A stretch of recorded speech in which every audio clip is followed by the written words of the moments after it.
I'm Katie, 14, and I live in Phoenix, Arizona, with my sister Elise, who's 15.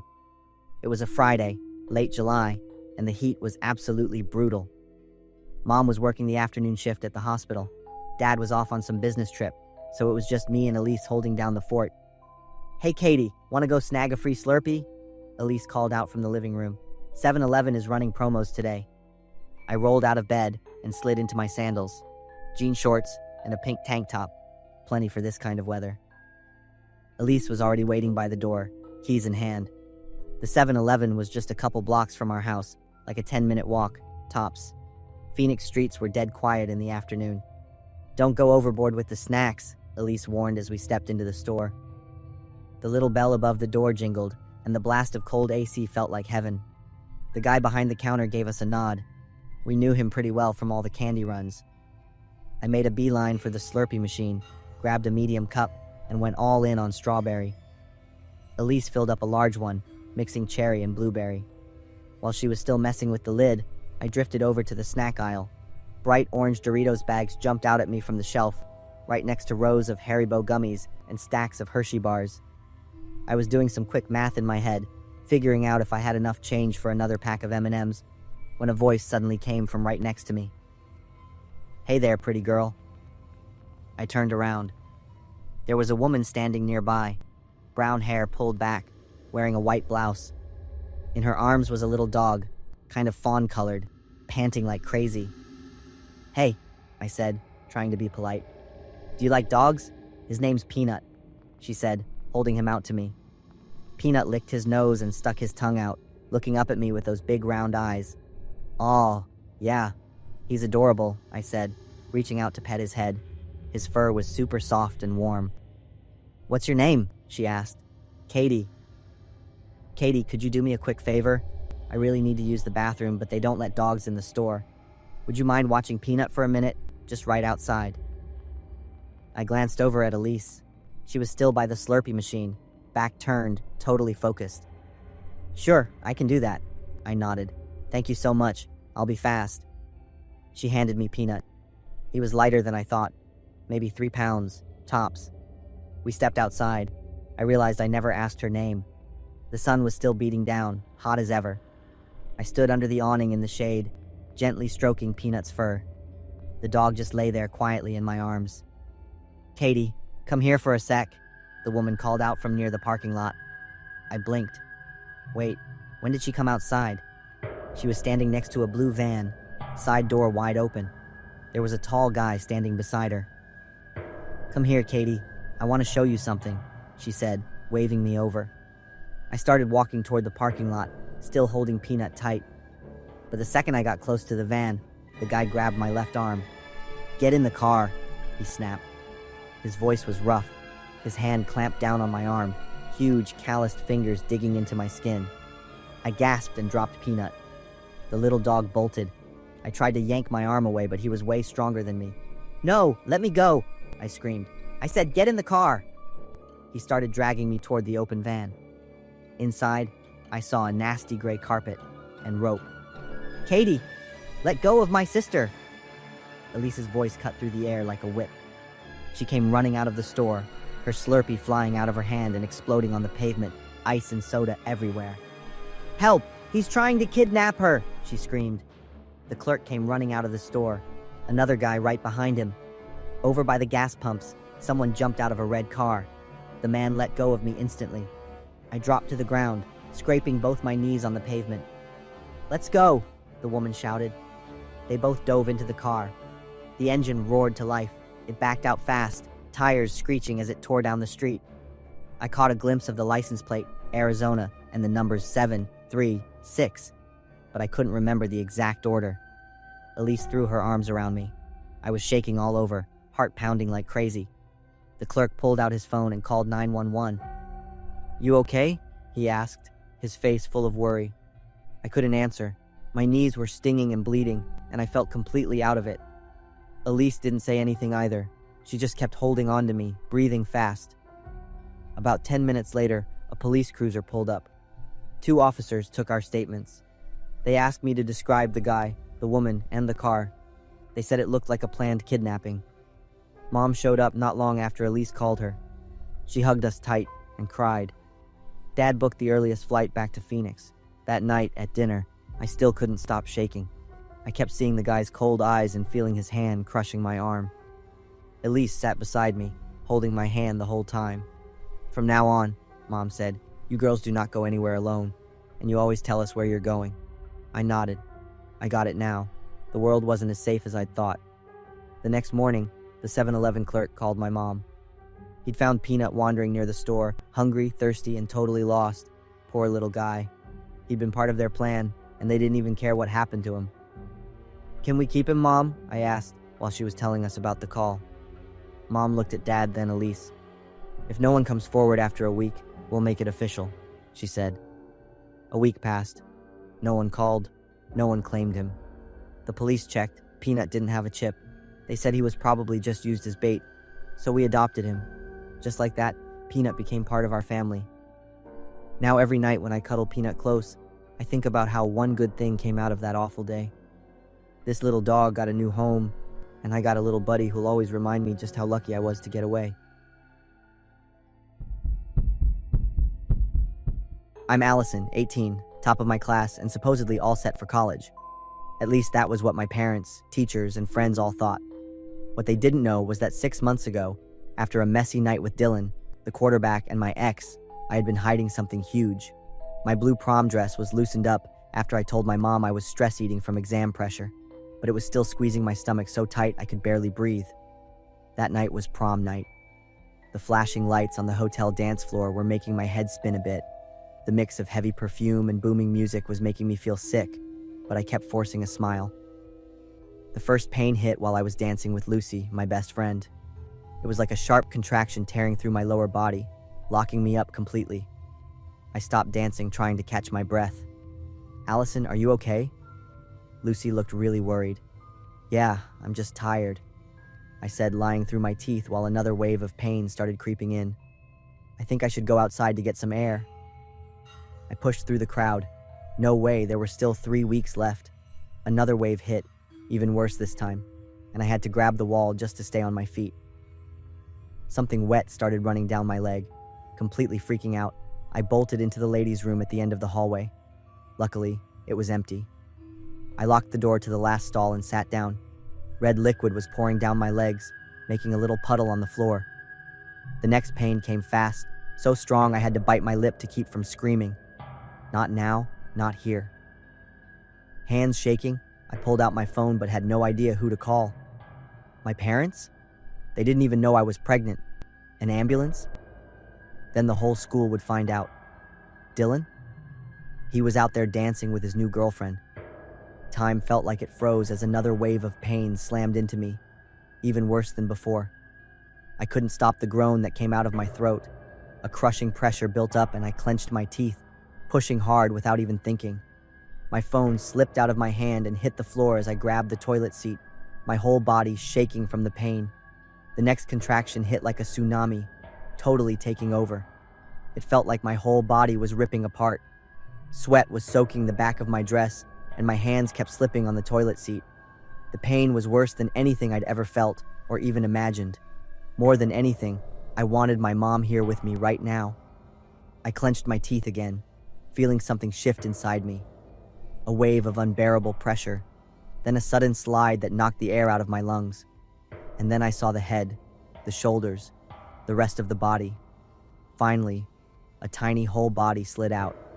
It just lay there between my legs, still attached by the umbilical cord, small and pale. I reached out and touched it, felt the soft, cold skin. There was no cry, no movement. No, please, no, I whispered, picking up the baby. I patted its back, rocked it, did everything my instincts were screaming at me to do. But those little eyes never opened. This awful emptiness just swallowed me whole. The fear had turned into straight-up panic. People would find out, they'd know everything. All my plans, all my dreams, everything I was working toward, it would all be gone. My eyes scanned the bathroom and landed on the little trash can next to the toilet. There was a black plastic bag inside. Without thinking, without even feeling, I just tried to move gently. My vision blurred with tears as I tied the bag. I moved like a robot, wiping myself with toilet paper, trying to get rid of any trace. The music from the ballroom was still thumping through the walls. I unlocked the stall door and stumbled out. I washed my hands, touched up my makeup. Back in the ballroom, I held my tiny purse in front of my dress to cover the bloodstains and made my way to the exit. Just get out of here and go home. But I didn't even make it that far. A scream echoed from the bathroom I'd just come out of. One of the cleaning ladies had found it, and the whole place started buzzing. Someone was yelling for the cops. I couldn't move. Everything around me was spinning. I saw people staring at me, then down at the blood on the bottom of my dress that my little purse wasn't hiding anymore. I looked down and saw tiny drops of blood on the carpet, making a trail from where I stood all the way back to the bathroom. I heard police sirens blaring outside. Lucy's face popped up in the crowd, her eyes wide with shock when she saw my dress. "Allison, is that blood?" The lights above me felt blinding. All the sounds around me started warping. The floor felt like it tilted under me, and then everything went black. When I came to, I was in a hospital bed. A cop was standing at the foot of the bed, and my parents were right next to me, their faces pale and streaked with tears. My mom was holding my hand, but I didn't feel anything. "Why did you go through all this alone?" I just stared at the ceiling, the image of holding the baby and feeling his cold skin playing over and over in my head. The cop was saying something, but I wasn't listening. I heard the cop's voice, words like suspect, criminal investigation, trial, just floating in the air. But none of it meant anything to me anymore. They were just distant, hollow echoes. As sunlight started flickering through the hospital window, it hit me that prom was over. But it wasn't just prom. Everything I'd ever dreamed of was over too. I'm Isaac, 26 years old, living in Kentucky. Every weekend I drive my green van to go camping with Rex, the dog I've had for 3 years. We've been to many places. Rex always sits in the passenger seat, his bright eyes gazing out the window. It was a weekend in June as I was preparing to head to Daniel Boone National Forest in the Appalachian Mountains. Rex jumped into the van, wagging his tail nonstop as he saw me load the sleeping bags and tent into the back. The weather forecast predicted rain, but I didn't want to cancel the plan. The further I drove into the mountains, the darker the sky got. Black clouds swirled around the mountain peaks, and the wind shook the trees. We arrived at the spot at 3 p.m., but it already felt like 6 p.m. because the sky was so dark. Rex began to get restless, unable to sit still. I was looking for a place to set up the tent when I spotted an open area by the side of the road. It was ideal, flat and shaded by trees. As soon as I turned off the engine, Rex started barking loudly. I looked out and saw a man sitting about 10 meters away, his back turned to us. Around him were scattered camping supplies, a backpack, sleeping bag, and a gas stove. I opened the van door and waved. "Sorry, I didn't know someone was here. I'll find another spot." The man didn't respond. He remained seated, his back slightly hunched, staring at the ground. Rex barked louder, trying to rush toward the man. I had to hold him back. "It's okay, Rex. We'll go somewhere else." I drove off, but Rex kept looking back, barking until the van turned onto a different road. I'd never seen him react like that to a stranger. After driving another 2 miles, I found another spot near a creek. The rain started pouring heavily as I finished setting up the tent. Rex ran into the tent first, shivering and refusing to come out. That night, it rained heavily. I lay in my sleeping bag, listening to the rain pounding on the tent and the sound of the creek flowing. Rex lay next to me, but he kept getting up, his ears standing tall, growling softly. I petted his head and whispered, "Is the rain too much for you, Rex?" But I couldn't sleep either. The rain was intense, and thunder cracked every few minutes, shaking the ground. The next morning, the rain stopped, but the sky remained cloudy. Rex wasn't his usual cheerful self. He didn't run around, didn't sniff the flowers. He stayed close to me, continuously looking toward the forest. We had sandwiches and coffee for breakfast, cooked on a gas stove. I took a few scenic photos, but Rex refused to pose as he usually does. "All right, Rex, let's head home early today." I packed up our stuff and put Rex in the van. As I was driving back toward the main road, Rex suddenly barked loudly. The next moment, a large black bear ran across the road. I slammed on the brakes, and the van skidded on the wet road, coming to a stop just off the side of the road. My heart was pounding. The bear ran into the forest and disappeared. I sat there for a moment to calm down, then realized we were stopped right at the spot where I'd seen the man yesterday.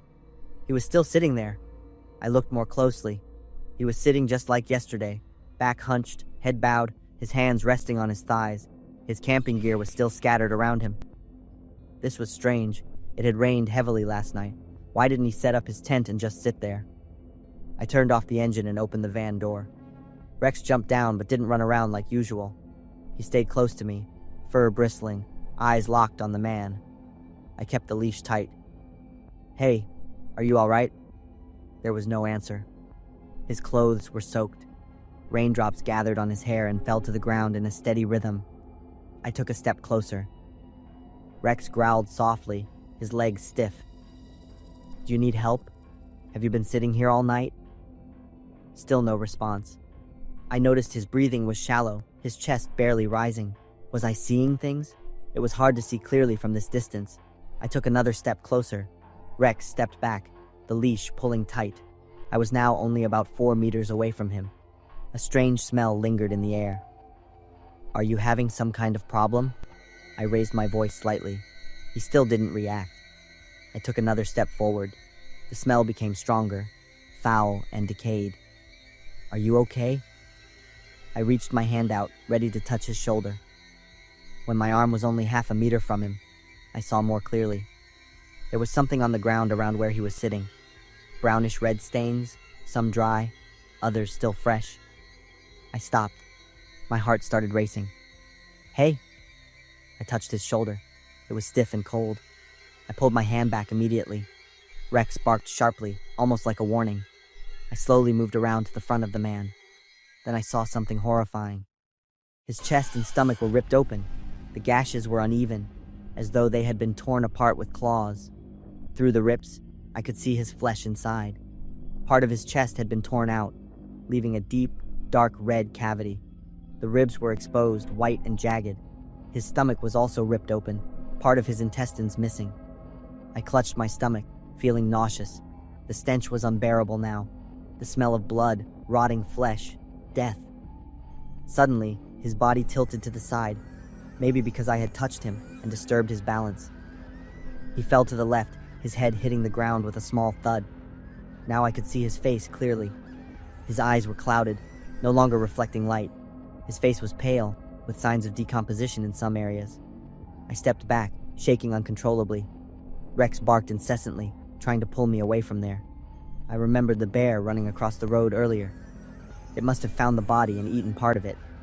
I quickly grabbed Rex and ran back to the van, nearly tripping. I started the engine and drove off as fast as I could, not daring to look back. Once I reached the residential area, I stopped at a gas station and called 911 with my hands still trembling. After the police investigation, I learned the man's name was Michael Thompson, 42, from Seattle. He had died from sudden cardiac arrest on Thursday afternoon, before Rex and I arrived. His body had indeed been affected by a black bear. I will never forget the scene that day, and I'll never go camping alone again. I wanted Martin gone, but I never expected it to actually happen right before my eyes. Amidst the bright fireworks. I'm Danny, a high school student. I remember every detail of that fateful day. I was walking along a forest path, my sneakers, which I usually kept spotless, covered in mud. Sweat trickled down my neck. It wasn't because of the hot Ohio June weather, but because I had just run away from Martin for the 3rd time this week. Martin was a classmate, almost a head taller than me. He always found ways to make my life miserable, knocking my books to the floor, shoving me into lockers, or just blocking my way. Today, Martin chased me from class all the way to the parking lot, yelling curses. If he caught me, I was sure to get a few more bruises. This path led to my house. Nobody knew about it except a few kids in the neighborhood. Once I was sure I'd run far enough, I breathed a sigh of relief and slowed to a walk. With each heavy step, I felt truly helpless about myself and my current situation. Why was I Martin's target? Why was I so weak? Suddenly a sound echoed, and I stopped to listen. Leaves rustled, as if someone was moving around. I turned toward the sound. A woman sat at the base of a large oak tree. She wore a long, dirty brown sweater, her tangled gray hair obscuring part of her face. A faint stench wafted towards me. She stared at me, her voice hoarse as if she hadn't had water in a long time. "I know how to deal with bullies." I didn't answer, my expression blank. She chuckled softly. "This 4th of July, bring that kid to Scioto Mile, under the Main Street Bridge. 9 p.m. I will free you." I shivered slightly, still staring blankly at the woman. "Remember that, Danny Miller?" I gasped. I had never told her my name. I quickly turned and ran home. The woman's laughter echoed behind me. I didn't dare look back. I didn't tell anyone and tried to forget about the strange encounter. I thought the woman must be homeless and have mental health issues. The next week, my life went on as usual. Martin continued to torment me. Until Friday afternoon when I was sitting at lunch with Sarah, a girl I'd been trying to impress since the beginning of the school year.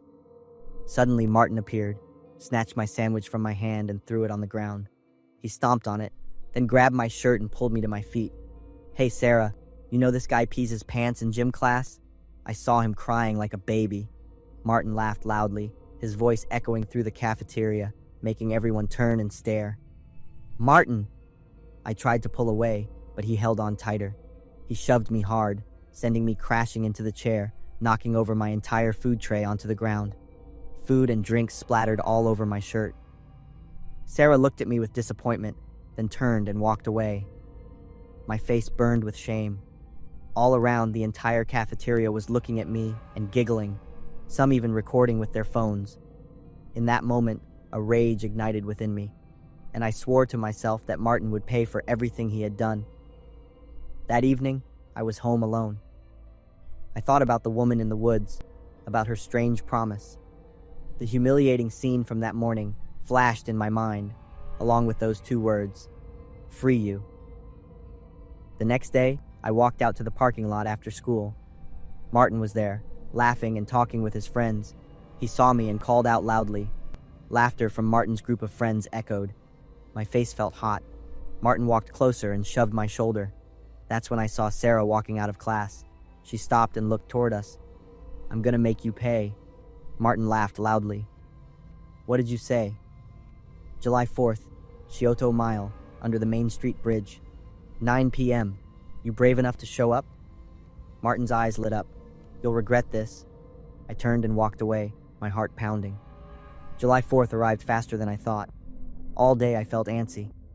I didn't know if that woman would really appear, or if it was just a crazy hallucination.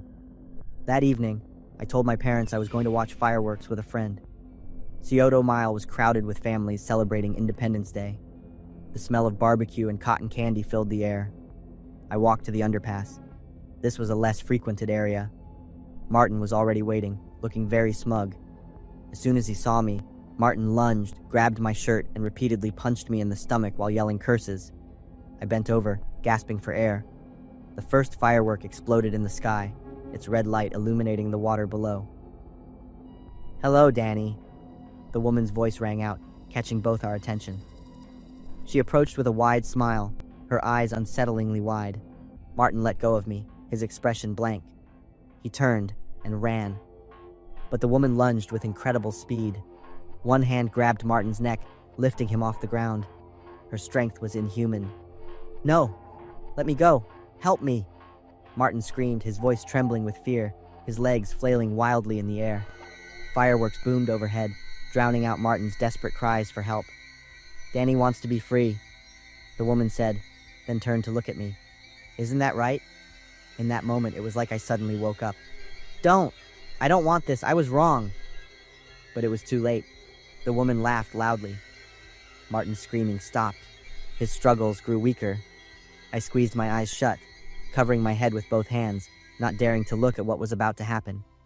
I heard a horrifying tearing sound, something wet splattering, and the coppery smell of blood filled the air. When I opened my eyes, I was alone on the bridge. Martin and the woman were gone. On the ground were dark stains, and a torn piece of Martin's t-shirt lay nearby. "No, what have I done? What is this?" I whispered, my voice lost. Suddenly, a loud firework exploded. I flinched, jumping up and screaming. It turned out to be fireworks outside the window. My heart pounded. Cold sweat drenched my pajamas. I looked around my familiar room, the light from the digital clock showing 11:30 p.m. It was just a dream. It was all a terrifying nightmare. I breathed a sigh of relief, wiping the sweat from my forehead. But the dream felt strangely real. I still remembered every detail. I shook my head, trying to shake off those horrifying images.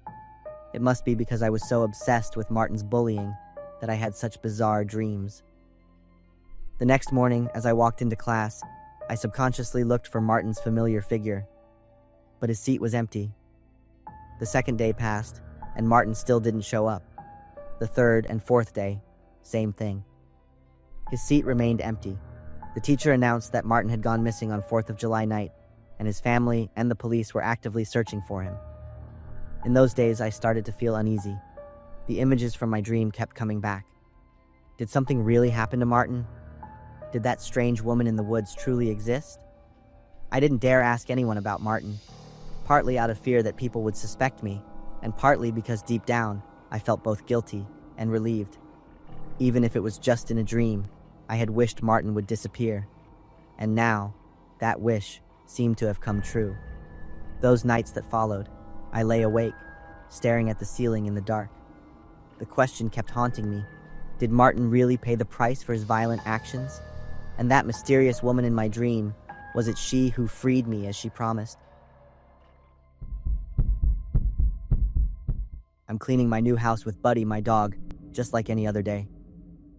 My eyes happen to land on the wall calendar. July 4th, 2025 is fast approaching, and for a moment, a vague sense of dread rises within me, pulling me back to the memories of July 4th last year, a day I'll never forget. The evening of July 4th in Cedar Creek, Texas, always followed a familiar routine. Independence Day celebrations at the town park starting at 6 p.m., followed by fireworks at 8 p.m. I've lived in this small town for 10 years. Fireworks exploded in the sky like giant fiery flowers. I sat on a wooden bench near the playground, observing familiar faces in the sparkling light. Kids ran around with small flags in their hands. I still bring Buddy here every year. My buddy is so afraid of fireworks that every boom makes him jump and cower. But aside from the fireworks, he loves all the other activities. I stroked Buddy's head, trying to reassure him. It's okay, Buddy, just a little longer. But the fireworks had only just begun. The high school marching band had just finished their performance, a show filled with off-key trumpets and uneven steps. The tuba player was a big, heavy man in a dark red uniform. The uniform was soaking wet and too tight for his body. I remembered seeing him stumble and fall during the midday parade. The heavy tuba rolled down the street, and everyone around burst out laughing. I laughed too, and he looked directly at me at that moment. While watching the fireworks, I coincidentally saw him again. Even though we were dozens of yards apart, I still felt that cold, strange gaze. I looked at my watch. The fireworks were far from over, but Buddy couldn't take it anymore. We left the park and walked home. Most of the neighbors were still at the park. There was only the distant boom of fireworks and the click-clack of Buddy's paws on the sidewalk. As I was opening the gate, I heard steady footsteps behind me. Turning around, I saw the tuba player walking toward me. He was still wearing the dark red uniform, his eyes fixed on me. He stopped in front of my gate. He didn't say anything, just stood there staring. Sweat still beaded on his forehead, even though the air had cooled. I nudged Buddy into the yard. He let out a low growl, the fur on his neck standing on end. 25 years. The man suddenly spoke, his voice hoarse. I tried to stay calm. Excuse me? 25 years I've played the tuba in this band. No one has ever dared to laugh at me. He stepped closer, his hand gripping the gate's iron bars. The streetlights illuminated his face, casting deep shadows under his eye sockets. I could clearly see every bead of sweat, every angry wrinkle. I'm sorry about earlier today. I didn't mean to. Do you know what it feels like to be laughed at by the whole town? He interrupted me, his voice trembling with anger. Do you know what it feels like when your life's passion becomes a joke? Buddy growled louder as the man raised his voice. I tightened my grip on Buddy's leash, unsure how to respond. He let go of the bars and stepped closer. I smelled sweat. He stared intensely at me. This day, next year, you'll understand that feeling. I turned and ran toward the house door. My hands trembled as I unlocked it, pushed Buddy inside, and slammed the door shut. The click of the lock made me feel a little safer. I turned off the lights inside the house and peeked through the curtain crack. The man was still standing there, facing my house. 10 minutes passed, and he was still there. Then he walked up onto the porch. The sound of his shoes on the wooden planks made my heart pound like a drum. Buddy hid under the coffee table, breathing heavily. I heard his footsteps moving around the house, from the front door, past the side windows, then to the backyard. He was checking all the entry points. Finally, he returned to the living room window. I saw his dark silhouette through the thin curtain. He pressed his face against the glass, his breath creating foggy circles on the window. "I know you're in there." His voice was low, seeping through the glass like a sinister whisper. "You can hide today, but next year, on this day..." He paused, leaving a terrifying silence. "You won't be able to hide anymore." I heard his footsteps descend from the porch. I waited another 10 minutes before daring to look outside. The street was empty. He had vanished. But on the window glass, faint traces of his breath lingered. I didn't dare turn off the lights all night. Buddy lay beside me on the sofa, his eyes alert, staring toward the door. The fireworks had long stopped, but their echo still lingered in my mind, along with his words. Soon after that incident, Buddy and I decided to leave town and find a new place to live. That's how we ended up in this house.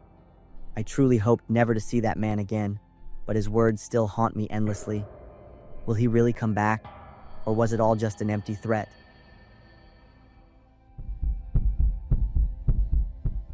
Some memories, no matter how hard you try to bury them, still find a way to creep back on quiet nights. The story I'm about to tell happened 15 years ago at Jefferson High School, but even now, I can't sleep soundly when I hear a knock at the window at night. I'm David. In 2008, I was a high school senior from a tough background. I spent most of my after-school hours in the school's computer lab because my family couldn't afford a computer of our own. And that's where I met Luke. Luke was my age but a year behind in school because he'd moved around so much. He always sat in the corner of the room, shoulders hunched. His messy brown hair hid his eyes behind thick glasses. His gray t-shirt was faded, his jeans had stains, and his white sneakers were yellowed. Luke's family had fallen apart the year before, after his parents had a loud fight right outside the school that everyone witnessed. After that, Luke became even shyer and more isolated. He spent hours in front of the computer screen, typing steadily, as if searching for a world where he could belong. I recognized that look because I'd been through it myself. The first year after my dad's accident, I also wore old clothes, always kept my head down to avoid eye contact, wishing I could be invisible. I was lucky that I still had a complete family. We got through that tough time together. Maybe that's why I felt empathy for Luke from the first time I met him. That day, just like any other, Luke and I were studying in the computer lab. A little while later, heavy footsteps dragged across the floor. Travis walked over, followed by Jake and Connor. They were a notorious trio known for being bullies. Travis had a muscular build, short blonde hair almost buzzed to his scalp, and sharp blue eyes. Travis stood right behind Luke, with Jake and Connor on either side. "Hey nerd, do my homework for me," Travis ordered. Luke didn't answer, continuing to type. Before Luke transferred to the school, I was Travis's target. I understood that feeling, the helplessness of being threatened and not being able to do anything. Travis ordered Luke to do his homework for him. He snatched Luke's book and threw it to the floor when he saw him refuse. I stood up, quickly stepping to stand between them. "Travis, leave him alone." He scoffed, tilting his head to look at me. Before leaving, Travis still kicked the table leg and warned that he'd be back. I turned back to see Luke picking up his book and continuing to study as if nothing had happened. After school, Luke and I walked home together. I said a few things, but Luke only responded with slight smiles. At a small alley, Luke would turn in. He looked at me. "Thanks. Sometimes I think about doing something to make them stop." "What do you mean?" I asked, confused, but Luke had already turned and walked away. 2 days later, we were in class when the alarm blared throughout the school. The principal's voice echoed over the loudspeaker. "All students and teachers immediately initiate lockdown procedures. This is not a drill. Repeat, this is not a drill." Immediately, Mr. Johnson locked the classroom door and pulled the blinds to cover the windows. We all huddled in the dark corner, our cell phones lit up, Messages from friends in other classes constantly coming in. Someone in a mask in the parking lot, they said, "There's blood. Travis didn't come home last night. His parents are looking for him." The whispers made the situation even more chaotic. My heart pounded. The next message from an 11th grade student made the blood in my veins run cold. The police found Travis in his own car's trunk. He's dead. We sat silently in the dark for 2 hours. When the alarm finally stopped and the doors opened, Mr. Johnson, with a pale face, announced a serious incident and that the school would be closed for the next week. That night, I couldn't sleep. The image of Travis, who had bullied Luke just 2 days before, now dead in his own car's trunk, kept replaying in my mind. Around 2 a.m., I heard a soft knock at my window. I walked to the window, pulling the curtain back a little. Luke was standing outside, his gray t-shirt soaked with sweat, his face pale under the streetlight. But what gave me chills was the smile I'd never seen on Luke's face before. When he saw me, Luke pointed at the window latch. I opened the window. "Luke? What are you doing here? I need to tell you about what happened at school today." Luke's voice was different. Luke looked around and then whispered, "That masked person was me." I felt all the air get sucked out of my lungs. "What are you saying? Travis will never hurt anyone again." Luke stepped closer to the window, his eyes gleaming in the dark. "Did you see? He looked so peaceful in the trunk." "Luke, what did you do?" "I waited for him in the parking lot." Luke chuckled softly. He even laughed, saying that I finally dared to confront him. But when I pulled out the knife, "Stop talking. Do you know?" When Travis pleaded, his voice trembled just like mine every day at school. Luke looked me straight in the eyes. Now he understands what fear feels like. "Luke, you need to turn yourself in. I'm not done yet. Jake and Connor will understand too. And all the others." Luke stepped back from the window. He disappeared into the darkness. I stood there for a few minutes, my hands trembling. Then I picked up the phone and dialed 911. At the request of the police, I recounted all the information I knew. The next morning, Luke didn't come to school. The police found him at home with blood-stained clothes and a knife in his desk drawer. They also found a list, with Jake and Connor at the top, followed by the names of 15 other students. I'll never forget the line Luke wrote in his diary. "I don't want to be a bad person, but I'm so tired of enduring." Luke was arrested on charges of first-degree murder and conspiracy to commit terrorism. He confessed to everything without showing any remorse. The news spread throughout the school. I never saw Luke again. But every night, I remember Luke's face. My bedroom window is always locked tight at night now.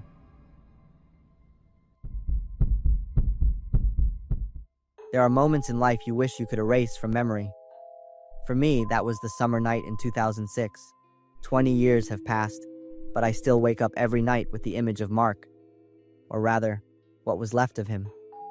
That year, Mark, my best friend since high school, and Joey, a young colleague, planned a 3-day camping trip to Harold Parker State Forest, Massachusetts. "We need to escape the machine noise. It's time to relax after a long period," Mark said as we packed our gear. He was always the most energetic one in the group. We set off on a weekend morning, Mark's pickup truck loaded with tents, sleeping bags, and canned food. Joey sat in the middle, constantly telling spooky stories about the forest. The first 2 days passed peacefully. We fished by the small lake, grilled smoked meat over a campfire, and told old stories. Mark could laugh heartily at Joey's silly jokes. Everything was so peaceful. I felt my body truly relaxed after months. On the second night, I woke up to a sound outside the tent. It sounded like footsteps on dry leaves. I looked around and didn't see Mark, only heard Joey's heavy snoring. I unzipped the tent and poked my head out. The campfire had completely died out, leaving only a few red embers. I turned to wake Joey. "Do you know where Mark went?" Joey rubbed his eyes, looking around. "Maybe he went to pee and will be right back." But 15 minutes passed, and Mark still didn't return. I started to feel uneasy. Mark wasn't one to play these kinds of jokes. We grabbed flashlights and started searching. "Hey, David!" Joey called out from the trail. I ran to him. The flashlight beam shone on a blue t-shirt, Mark's shirt. It was discarded by the side of the trail. "We need to find him quickly." We followed the trail, finding another one of Mark's belongings every few meters: jeans, sneakers, even the watch he cherished so much. The night wind rustled through the leaves.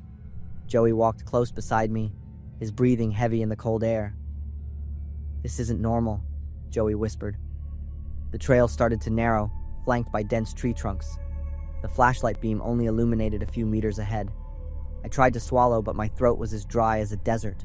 My legs felt heavy. "David, I don't think we should continue." But I couldn't stop. Mark was my best friend. I had to find him. Finally, the trail led to a small clearing. I raised my flashlight, the light sweeping from left to right. At first, I only saw dirt and dry leaves. Then the light stopped in the middle of the clearing. My heart stopped for a few seconds. I adjusted the flashlight to see more clearly. A person lay face down on the ground, unclothed, but where the head should be, there was nothing. Joey immediately vomited, and I stood there like a stone statue, unable to believe my eyes. "No way." I screamed. I slowly walked forward, my trembling legs disobeying me. The flashlight in my hand shook. I silently prayed this wasn't Mark.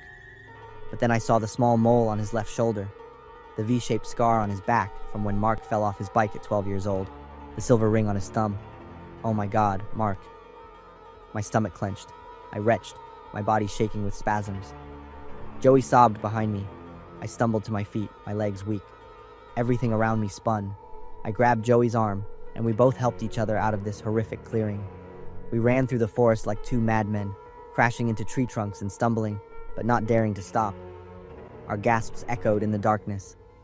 Back at the camp, I threw everything I could grab into the truck, mumbling incessantly. Joey sat on the ground, holding his head and crying. I had to pull him into the car and start the engine. The drive back to town was a nightmare. I drove at a frantic pace, Joey still vomiting uncontrollably. As soon as we were out of the forest, we stopped and called the police. The police quickly arrived, cordoned off the area, and examined the body while we couldn't go back there. I sat at the police station, moving like a robot, constantly answering questions. The police searched the entire forest, but found no sign of Mark's head, no murder weapon, no scattered blood. The case slowly became a cold file in the police department's archives. 20 years have passed. I got married and moved to California, but Mark's death remains a haunting nightmare that never fades.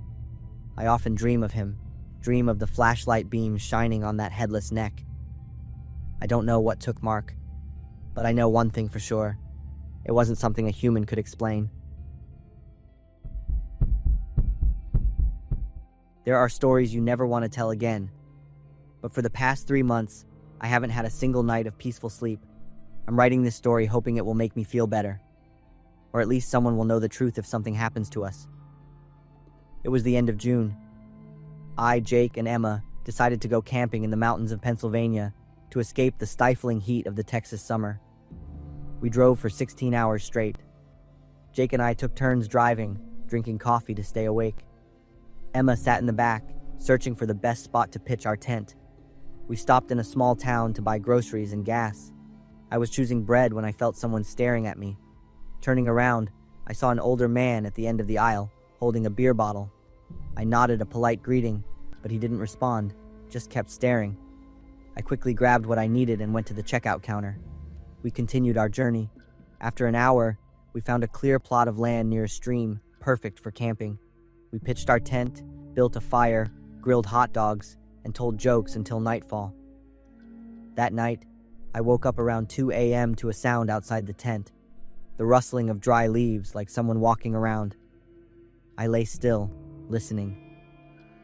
The footsteps were slow, cautious, circling the campsite. I whispered to wake Jake, and he heard it too. The footsteps stopped after we noticed them.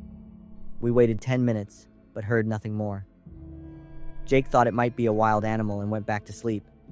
I couldn't sleep anymore. I lay there listening until morning. The next morning, Emma found boot prints with treads around the tent. Someone had walked around the campsite and then returned to the forest. She wanted to leave, but I persuaded her to stay one more night. That afternoon, as we were preparing dinner, a figure slowly approached from the forest. I was surprised to recognize him. It was the man from the grocery store. He held a rifle in his hand and said in a hoarse voice, "Are you camping here?" "Yes." "Is something wrong?" I replied. This is private land. No camping allowed. We didn't know. We'll pack up right away, Emma said hastily. The man said nothing more, just stood there watching us. I saw his hand tighten its grip on the rifle. The air grew tense. Then he asked a question that made my blood run cold. Have you seen anything here? Things you shouldn't have seen? The question sent a shiver down my spine. We hadn't seen anything but trees and a stream, so what was he talking about? He suddenly advanced, the distance between us now only 20 meters. The gun barrel was no longer pointed at the ground, but directly at us. Jake realized the danger first. He sprang up and retreated towards the car. Emma was still sitting there, her mouth agape in shock. I timed it just right for Jake to get close to the car, then ran as fast as I could to grab Emma's hand and flee. The first gunshot rang out, the bullet hitting a tree trunk next to me, wood splinters flying. Jake opened the car door, and Emma jumped into the back seat. I hadn't gotten into the car yet when I heard a second gunshot. The rear windshield shattered. Jake floored the gas pedal. The car sped towards the trail. Emma screamed that he was running after us. Jake accelerated even more. I looked in the rearview mirror. It wasn't until we reached the bottom of the mountain that we stopped the car. Jake trembled as he pulled out his phone to call the police. Emma sobbed uncontrollably, and I sat there, my hands still shaking uncontrollably. We were asked to stay to assist with the investigation. From the hotel, we followed the news about the manhunt. On the first day, they found a makeshift tent about 500 meters from our campsite, hidden deep in the bushes. Inside were weapons, canned food, and a radio. On the second day, the K-9 unit found a natural rock cave that Brennan had turned into his main hideout. Inside the cave were sleeping mats, clothes, and most importantly, a large arsenal with various types of guns and ammunition. The police also found a diary detailing suspicious targets, including descriptions of the three of us. But the most horrifying discovery came on the third day. Not far from the main cave, they found 3 shallow graves. Buried within were the bodies of 3 people, an elderly couple and a young man. According to the forensic report, they had died about 8 to 10 months prior. His name was released the next day, Brennan Hoyt, 52. So the man who had followed us in the grocery store, the man who had shot us with a gun, was Brennan. We believe these people accidentally discovered Brennan's hideout, just like you did. But they weren't as lucky as you, an officer told us when the investigation concluded. Emma was the most severely affected. She couldn't sleep alone for the first 2 months, had to consult a psychiatrist and take anti-anxiety medication. To this day, Emma still can't go camping or be in secluded forested and mountainous areas. Jake became extremely wary of strangers and always carries pepper spray whenever he travels far. He also took self-defense classes and exercises regularly to feel stronger. As for me, I'm haunted by the question, what would have happened if we hadn't escaped? I frequently have nightmares about being followed. I've even witnessed myself being killed in my dreams a few times. We were lucky to survive, and since then, we've learned to value vigilance, courage, and even the most seemingly ordinary moments of peace. I'm Oscar, 30 years old. I've been working at this 7-Eleven for 3 years now. My shift that day was from 4 p.m. to midnight, usually the busiest time. I had about 30 minutes left on my shift. I was counting money in the register when I heard the bell chime, signaling a customer. A tall man walked in, wearing a baseball cap that hid half his face. I politely greeted him and asked if he needed any help, but the man didn't answer, just quietly walked along the aisles. I went back to what I was doing, occasionally glancing up to make sure he wasn't doing anything weird. After about 5 minutes, he brought a bottle of whiskey, a pack of cigarettes, and some snacks to the counter. When I was ringing up the items, I could feel his heavy breath on my face. The strong smell of alcohol and cigarettes hit my nose, mixed with a sour body odor. He stood pressed against the counter, so close I could count every stubby beard hair on his chin. I told him the total, trying to keep my voice normal. He slowly pulled out his wallet, dragging the motion out as if trying to stall, then handed me a $50 bill. When I gave him his change, his rough fingers brushed against my palm. I quickly pulled my hand back. Just then, he looked up, and his face became clear. "Remember me, buddy?" I froze, staring at every feature on his face. Suddenly, memories flooded back. A week ago, I had caught him harassing a girl. I immediately called the police to help. Before the police took him away, He threatened to come back and get revenge on me. At the time, I only felt a little annoyed, not too concerned. Back to facing him in that moment, the blood in my veins felt like it was freezing. I didn't show my panic. I looked at the register and kept working. And then his expression changed. The corner of his mouth slowly curled into a disgusting grin. I tried to stay calm and politely answered to get him to move on. I see a lot of customers, so I can't remember all of them. He sneered, "You're the jerk who called the cops last week. How dare you butt into my business?" I didn't know how to react. The store was empty, no other customers, and my coworker was in the back storeroom. My hand slowly moved under the counter, where the alarm button was. "If you don't have anything else, I'm going to continue my work." But he didn't budge after my words. His right hand was still on the counter, but his left hand had slipped inside his jacket. My gut told me that wasn't a good sign. I tried to reach for the alarm button, but he was faster. His large hand reached over the counter, gripped my wrist tightly, and squeezed hard. His eyes wide, he leaned close to me and growled a warning. "Don't try anything sneaky." I tried to think calmly. The landline phone was at the other end of the counter, about 6 feet away from me. The security cameras were recording, but no one was actively watching. I knew I had to save myself. He chuckled. "That girl was my girlfriend. Because of you, I was locked up for a week." I argued with him about his bad treatment of that girl. That was the biggest mistake of my life. In a flash, his hand pulled a handgun from his jacket, the click as he cocked it. My heart stopped for a beat. His eyes gleamed with hatred, his face contorted with rage. From the words spewing from his mouth, I knew this was a violent and controlling man. The landline phone at the end of the counter was my only salvation at that moment. I yanked my arm out of his grasp and lunged for the phone. Only one thought was in my head. I needed to call for help. He was as fast as a predator, his large body leaping over the counter with incredible strength, kicking away the chair blocking his path. His heavy weight slammed into me, pinning me to the floor. A crack echoed. The air was forced out of my lungs. I gasped like a stranded fish, trying to breathe. I struggled wildly, but it was like an ant trying to push a boulder. His hand tightened around my neck, while his other hand still held the gun. The cold barrel pressed against my temple. Blood rushed to my brain, my vision blurring from lack of oxygen. I whispered please, but they only came out as faint gasps. He laughed with amusement. He was enjoying the power of holding someone's life in his hands. My body slowly gave up. This must be it, I thought. Suddenly, a loud shout, "You bastard!" immediately followed by the sound of shattering glass. It was Max, my coworker.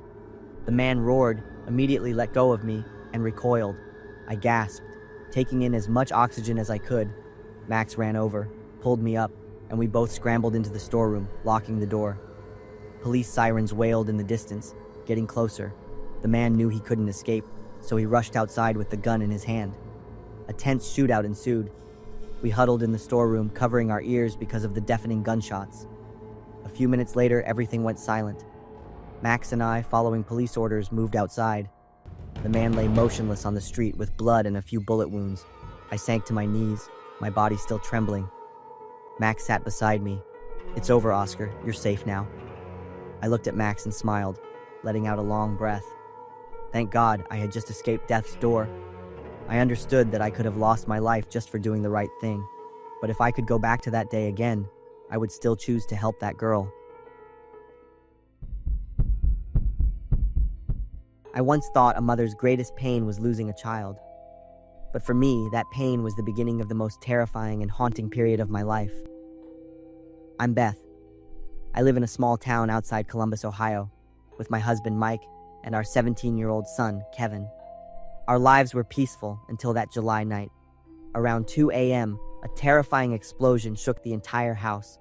The pungent smell of smoke filled the bedroom from under the door. I quickly pushed Mike awake. "The house is on fire," I screamed. Mike leapt out of bed, opening the bedroom door. Flames were already high, the wooden staircase ablaze. Thick black smoke billowed, making it hard to breathe. We crawled on the floor, trying to escape through the window. "Kevin! Where's Kevin?" my husband shouted. Kevin's bedroom was at the end of the hallway. I saw Mike rush towards it despite the spreading flames. I wanted to follow, but the smoke was too thick. I couldn't breathe anymore. I had to climb out the window, falling into the bushes below. I stood on the lawn in front of the house, watching the flames devour our home. The wail of fire trucks echoed in the distance. Mike was brought out by rescuers from the second-story window, his hands and face covered in burn marks. But he was alone. Our son was nowhere to be seen. "Kevin! Where's Kevin?" I screamed. Mike shook his head, blood dripping from a wound on his forehead. "I couldn't find him." The world seemed to collapse around me. I couldn't accept the reality at that moment. Kevin was still in there, in that fire, waiting for me to save him. I had to go in there. I had to find my son. "Kevin!" I screamed and lunged towards the burning house. Mike and a firefighter had to hold me back. "Let me go." "My son is in there." I struggled and wailed his name. Mike and I embraced, crying loudly. A few hours later, when daylight broke and the fire had completely subsided, only a pile of charred ashes remained. The rescue team searched through the ashes, but found no sign of Kevin's body. I huddled in the back seat of the ambulance, my mind in a strange, blank state. We searched very thoroughly, but the fire was too large, coupled with the high temperature, especially in Kevin's bedroom area. At such temperatures, even bones can be incinerated into ash. The words from a rescue worker made me completely break down. I stared at him. "What do you mean?" "I'm very sorry, Mrs. Coleman. We believe Kevin perished in the fire. Mrs. Coleman, I know this is very hard to accept. No, no, no, no. My son is not dead. You have to keep looking," I screamed.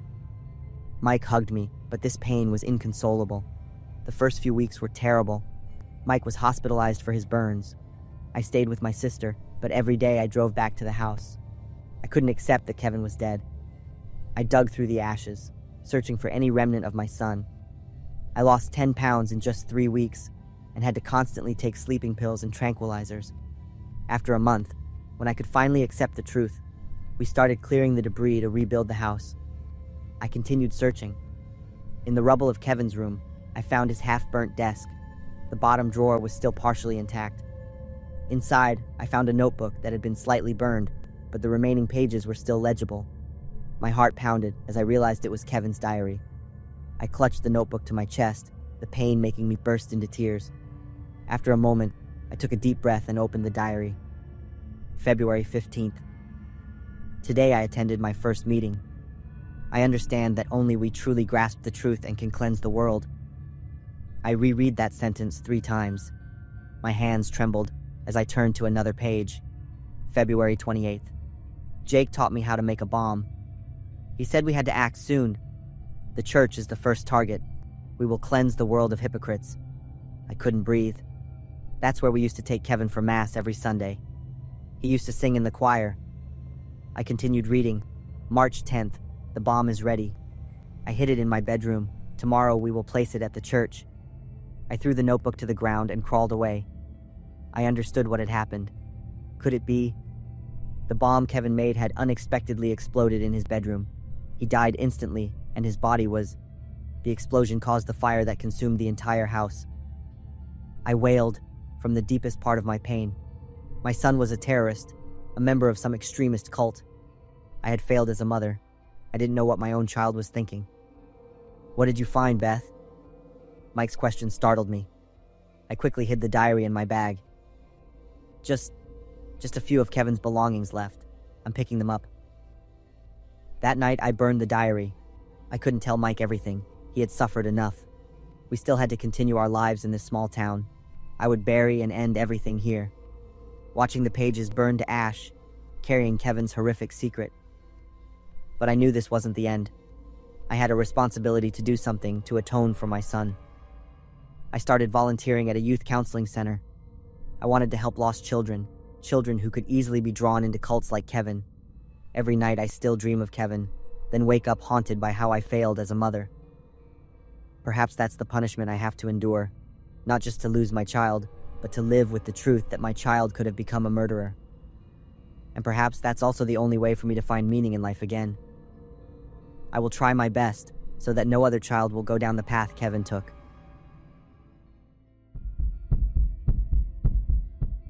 I once thought that renting out our old house on Airbnb was a good way to earn some extra money. That was until one night when I stepped into my own house and almost didn't make it back out. It all started last fall. My wife and I had been trying to sell our old house in Cedar Park, Texas, for over a year.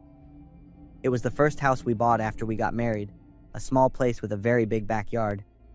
We'd since moved to a new house downtown, but we couldn't find anyone to buy our old house for a reasonable price. My wife suggested we try renting it out on Airbnb instead of just letting it sit empty. The idea sounded pretty good. We didn't have many rules for our guests, just that they keep the place clean and tidy up when they left. The only security camera I installed was by the front door, facing outward, to keep an eye on who was coming and going. The first two groups of guests were great. One was a tidy couple from Dallas, who even left fresh flowers in the house. Another was a family from California, who stayed for a weekend and were just as respectful. I was really excited about the unexpected income. We started to believe we had found the perfect solution for our old house. The third group booked the house in early November. They checked in on a Monday. I saw on the camera that there were 3 young men with big backpacks and travel bags. But after their stay ended, when I checked the camera feed, the screen showed only the gray wall behind the door. Someone had completely turned the camera around. I felt a strange sense of unease. I decided to drive over there to fix it myself. I went alone, as my wife was busy and I had already told her I was going. It was only about a 25-minute drive from downtown to Cedar Park, not very far at all.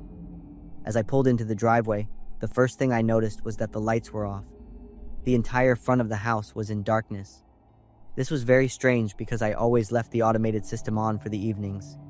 Maybe a bulb had burned out or someone had turned it off. I had a bad feeling about it, so I decided to go inside and check. That's when things turned terrifying. Just as my hand touched the doorknob, the door slowly opened on its own. I stood there silently, trying to listen for any sounds from inside. Nothing. It was completely silent. I finally stepped inside to check on things. The moment my foot crossed the threshold into the dark hallway, something hard and heavy struck me square in the back. A wave of sharp pain shot up my spine. I didn't even have time to react and fell to the floor instantly. My phone slipped from my hand, and the flashlight beam disappeared. I tried to turn to see what had attacked me, and saw a tall, dark figure standing right behind me. He was holding something long that looked like a baseball bat. I put my hands up to protect my face, preparing for the next blow. But before I could do anything else, another person grabbed me from behind by the collar. I tried to struggle, but this second person was too strong. He pinned me down, gripping my hands behind my back. While I was completely helpless, the person with the bat expertly went through my pockets. He took my car keys and my wallet. After they had taken everything of value, the man holding me started to loosen his grip. I thought they had what they wanted and were going to let me go. I tried to stand up, my legs shaking, hoping I could just get out of the house. But as soon as I was on my feet, the bat came down with a powerful blow to the side of my head. I felt something warm and wet run down my forehead and into my eyes, blurring my vision. And then, everything slowly went black. I woke up to my wife's crying. She was shaking my shoulder, calling my name over and over. My head was throbbing like someone was hammering nails into it, and my throat felt bone dry. My mouth tasted of old, dried blood. I tried to sit up but felt dizzy, and the room was spinning. My wife had been worried sick when she got home from work and I wasn't there. I looked outside, and my car was gone. They had stolen it. An ambulance arrived along with the police. The paramedics checked the wound on my head, a long gash that needed 3 stitches. The police took my statement and photographed the scene, but I remember the lead officer saying that there wasn't much useful evidence. There were no witnesses, and no other cameras in the area had caught anything. My house camera had been turned around. My car still hasn't been found, even though the police checked traffic cameras all around. After that, we took the Airbnb listing down and called a realtor to sell the house right away. My wife suggested we lower the price to sell it faster, and I agreed without a moment's hesitation. 2 months later, we sold the house. Even though we got a very low price for it, we had no regrets. Some things are worth much more than money. I still regularly contact the police to ask about the case. I don't have much hope of getting my stolen things back. My biggest wish is that those people will face proper punishment and that this won't happen to anyone else. My name is Katie. I'm 30 years old and still enjoying the single life. I moved into an affordable apartment in Columbus, Ohio, over a year ago. I'd say I had the best neighbor anyone could ever ask for. Her name was Lisa. She worked the night shift and was rarely loud. Her small dog was also an initial concern, but I quickly found out it was just as quiet as its owner. Everything was peaceful. After a year there, I was so happy that I signed another lease, thinking everything would continue to be great. It was also around this time that Lisa told me she had found a boyfriend and was very happy. After that, I saw her less often. A month after I signed the second lease, things started to change significantly. There were loud arguments coming from Lisa's apartment. Her dog reacted to the noise just like I did. The dog would bark nonstop while she and her boyfriend yelled at each other. I tried to ignore the noise for a few weeks, but I couldn't take it anymore. I started to bang on the wall as a subtle hint. They noticed the first time, but all the times after that were ignored. The noise continued for 3 months. After a few police visits, Lisa showed up at my door to apologize. She said everything was great at first, just like she told me. But after he moved in, his behavior changed. It seemed like all they did was argue. He hit Lisa during an argument. He apologized and swore it would never happen again. And she was foolish enough to forgive him. But the situation continued. Finally, Lisa kicked him out. She hoped he would move on. But it wasn't long before he showed up at her door again, begging to be let back in. The police were called, and Lisa was able to get a restraining order. Everything went back to normal. I got my peaceful life back. I assumed she did too. Since we had opposite schedules, it was normal for us not to see or hear each other for a few weeks. Then one day, something terrible happened. When I got home from work, my parking spot was blocked by several police cars and an ambulance. I was surprised, but I didn't think it was my problem. I found another parking spot and went to my apartment. When I got closer to my apartment, I noticed that Lisa's apartment door was wide open. Police were coming in and out. I guessed that her ex-boyfriend showed up again. As I got closer, another police officer stopped me and told me that the area was blocked off. I told him I lived in the building and asked what had happened. They couldn't tell me. The officer said something on his radio. A minute later, a man in a suit came out of the apartment and pulled me aside. He had a few questions. He asked if I had seen anything and things like that. I was getting more and more worried. I begged him to tell me what was going on. He stopped and said in a very serious voice that my neighbor had died in her apartment. I was in complete shock. Before he could ask, I blurted out the name of Lisa's ex-boyfriend. I could tell that he was the main suspect.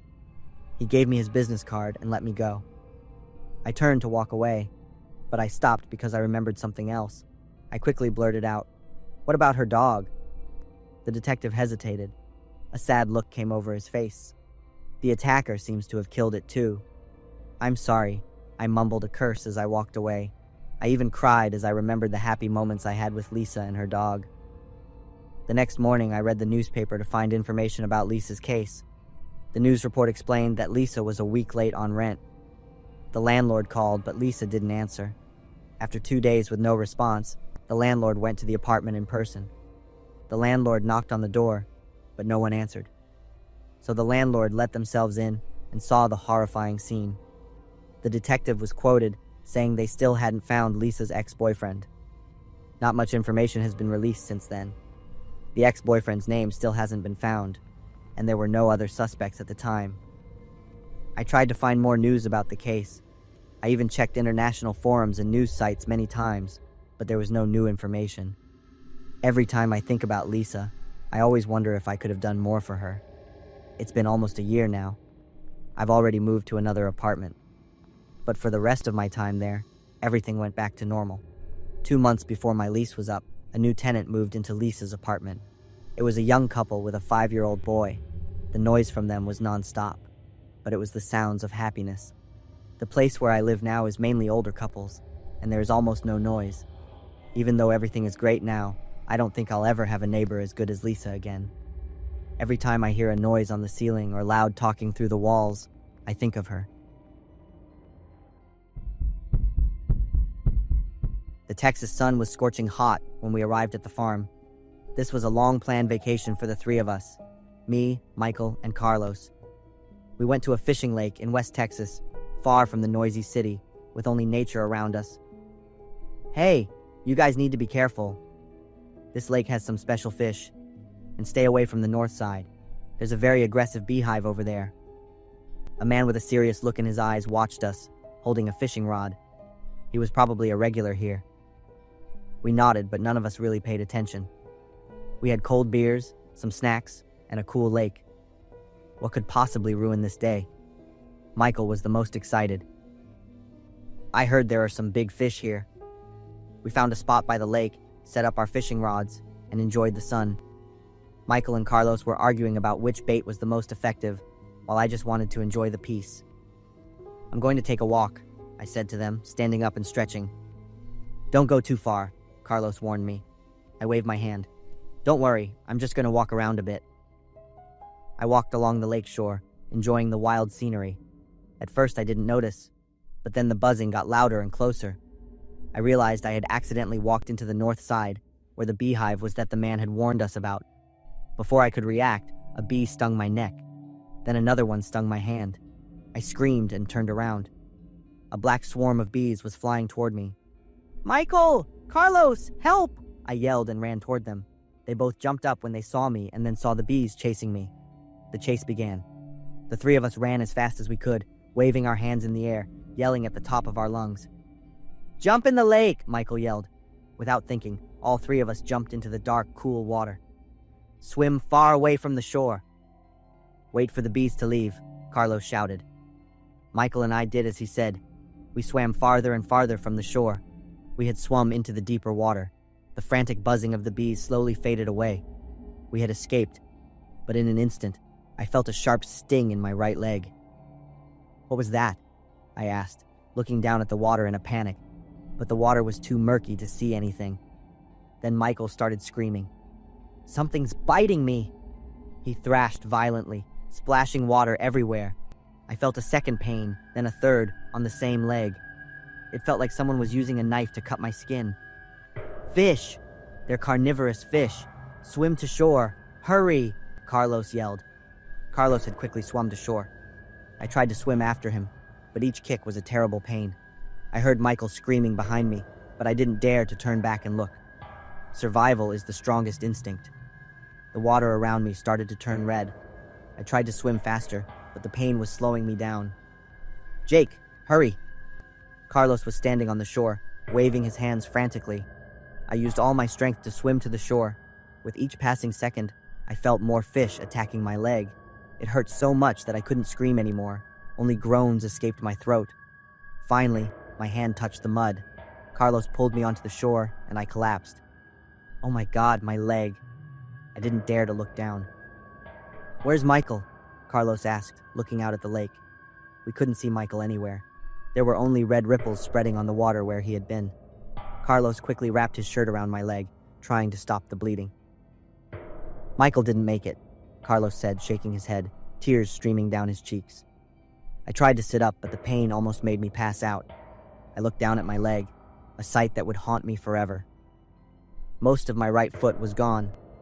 The bones, tendons, and flesh were torn apart, revealing a chaotic mess.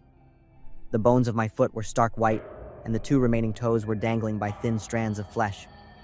I started to vomit. I called 911. "They're on their way," Carlos said, trembling. I nodded, unable to say anything. The pain was drowning out all my thoughts. I felt cold, even though the Texas sun was still scorching us. The police found Michael's body 2 hours later, when the rescue team arrived. I was put in the ambulance and given an IV, but I still insisted on staying until I could see Michael with my own eyes. What was left of Michael was unrecognizable. The fish had eaten most of his face, leaving only empty eye sockets and pieces of his skull. The rest of his body wasn't much better, a skeleton with a few remnants of flesh. Carlos and I were speechless when we saw that scene. After the accident at the lake, the doctors tried, but my foot was too badly infected. They had to amputate my entire foot. I'm learning to walk with a prosthetic leg. Carlos visits me every week. I know he's also struggling with guilt because we made it to shore, but Michael didn't. Every night, I find myself in that lake, the feeling of sharp teeth sinking into my flesh, Michael's screams as he was pulled under. I don't think I'll ever swim again. Even taking a shower makes me panic. Every time I look down at my leg, I see the fish, hundreds of them with their sharp teeth. Some childhood memories are ones you want to forget, but you can't. For me, that memory is Halloween night when I was 11 years old. On that Halloween night, my best friend Lily and I were trick-or-treating together. We were neighbors and did almost everything together, including dressing up in identical skeleton costumes for Halloween. Our parents gave us a simple rule. We couldn't leave our neighborhood and we had to be home before 8 p.m. Knowing we had a time limit, we tried to visit as many houses as possible. Both of our candy bags became significantly heavier, and we were so proud of the amount of candy we had collected. Overjoyed with our success, I was walking and counting my candy. Suddenly, I was pushed onto the cement sidewalk. I remember that my knee even started to bleed. I was in so much pain that I was about to cry. I looked around and saw a person in a gorilla costume zoom past me. They were running at full speed down the street. Lily yelled that he was a jerk and tried to help me get up. I told her I was fine, just a little shocked. We watched the man in the gorilla suit fly down the street, running as if he was trying to escape from something. We picked up our dropped candy and were talking about how much of a jerk that guy was when we heard sirens in the distance. At the time, we didn't connect the two things, but it wasn't long before everything became clear. About 5 minutes later, my mom called. She was panicked and told us to come home immediately and not to ask any questions. When we got home, with our Halloween candy bags still full, but now we had lost interest, my mother led us into the living room. Her face was tense and worried. The television was on and tuned to the news. The news anchor was explaining that a young man who had attended a Halloween party was now the prime suspect in a murder case. He had entered the house where the Halloween party was taking place and found his girlfriend cheating on him. The young man had lost his temper and committed a knife attack. He had murdered 3 people: his girlfriend, the man she was cheating on, and the homeowner. When the anchor said he showed up to the party in a gorilla costume, my mind was dazed for a few seconds. He was now on the run and was very dangerous. That's when everything connected. The man in the gorilla suit who pushed me and the sirens in the distance were linked. I looked at Lily.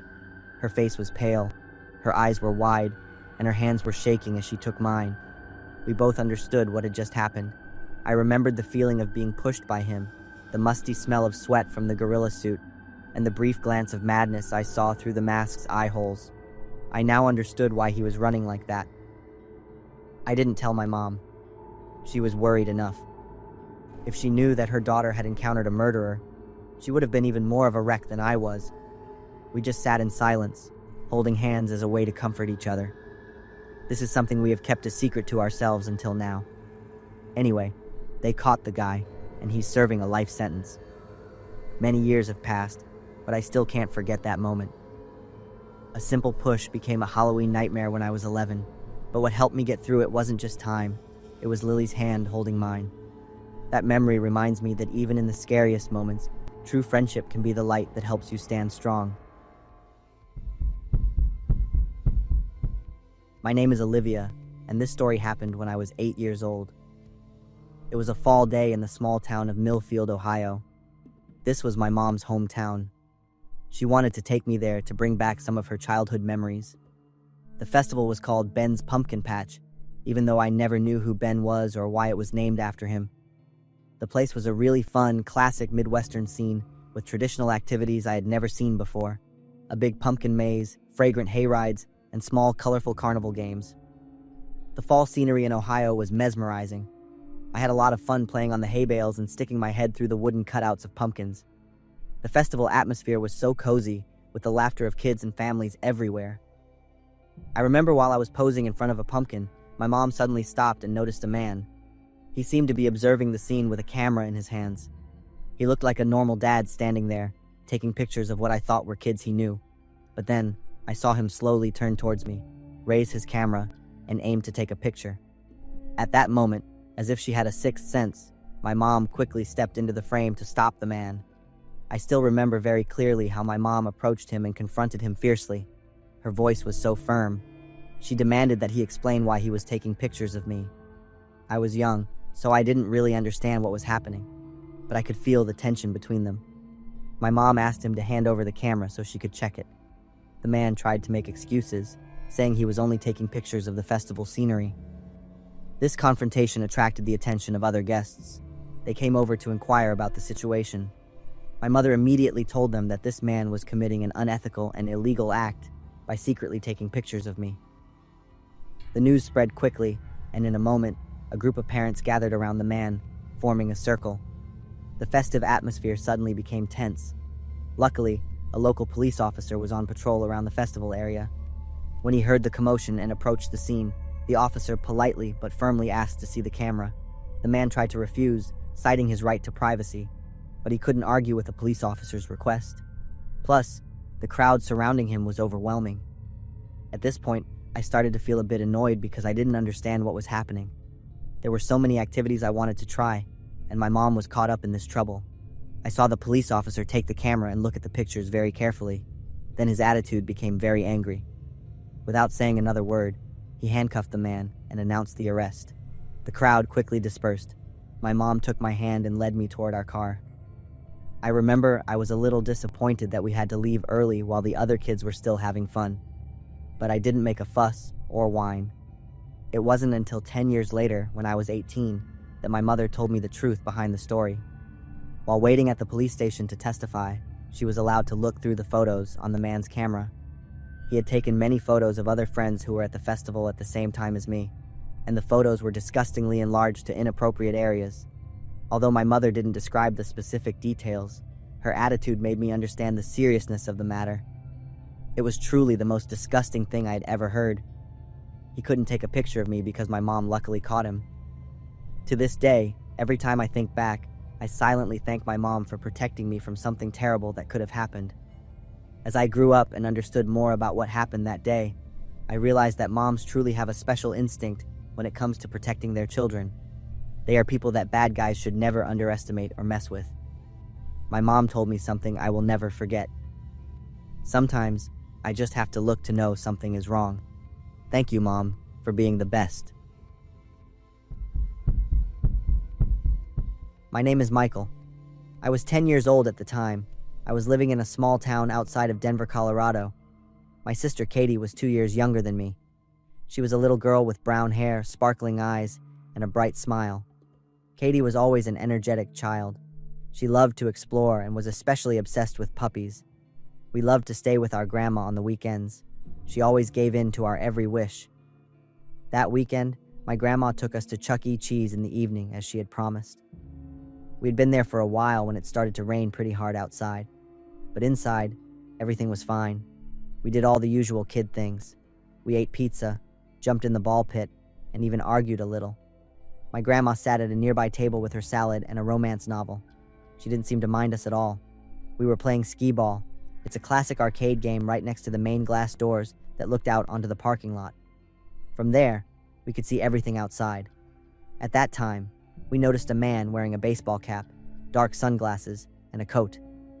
He kept walking back and forth outside in the rain and was holding a small dog. Katie loved dogs. For the past few months, she had been begging our parents to get a dog. So when she saw that cute dog through the glass, she jumped up and down with excitement. The man smiled at us through the glass door. Katie waved back happily. He pointed to the dog and then motioned for us to come outside. We looked over at our grandma's table. She was still engrossed in her novel. She was completely unaware of what was happening around her. So, we opened the door ourselves and walked out. We started to pet the small dog. It licked our hands in a friendly way. The man smiled softly and said, "Hey, he has a few siblings. Do you want to meet them?" Katie looked up with bright eyes. "Really?" We nodded excitedly. "They're in my car over there," he said. The man finished talking and stood up. He walked toward his car. We started to follow him across the parking lot, but after just a few steps, he suddenly stopped. "There's just one problem. They don't like boys."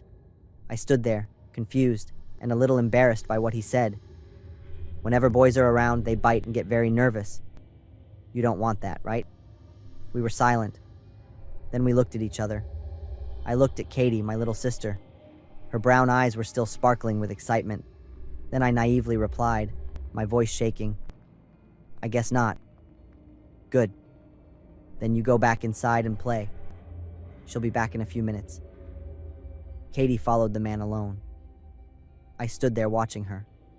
Katie disappeared behind the other cars. I was about to go back inside the store when a sharp scream came from the distance. It was Katie's scream for help. I was stunned for a few seconds. Then I ran into the store faster than ever before. I yelled for my grandma. I was sobbing and said a man took Katie and that she was screaming for help. I pointed toward the entrance. My grandma immediately went with a security guard from Chuck E. Cheese in the direction I pointed. My grandma yelled Katie's name. The security guard ran in the direction of the sound. Finally, we found Katie struggling and crying next to a gray van. The man saw us and panicked. He ran away and left Katie. The security guard chased after him, but he jumped into his car and sped away into the rainy night. Katie ran into my grandma's arms. Her whole body was shaking. I hugged Katie. The three of us stood in the rain, shaking but grateful that everything had ended well. The police arrived later. They took our statements and drove us home safely. They said that because we noticed in time and Katie was so brave to resist, she was saved. We found out that the small dog had been left behind. 3 weeks later, thanks to the security camera footage and our statements, the police arrested the kidnapper. My parents, after hearing the story, decided to adopt the small dog. They thought that turning something scary into a good memory would help Katie overcome her fear. We named the dog Lucky. Almost 10 years have passed since that night. I never leave Katie alone anymore. I don't want to give any opportunity for the word regret. I'm Selena.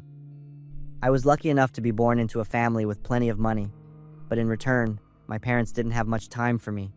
My parents were always firm about having a babysitter. Maybe it was because I was an only child, and they were worried about my safety. At the time, I didn't fully understand the reason, but I felt controlled and a little annoyed. When I was 12 years old, everything changed after something happened with the last babysitter I had. Even now, when I think back, my heart still beats fast. The feeling of fear comes back as if it just happened yesterday. His name was James. He was 18 years old, and it was his second time watching me overnight. Looking back, I think he was very awkward and creepy. He didn't say much and didn't seem to know the concept of personal space.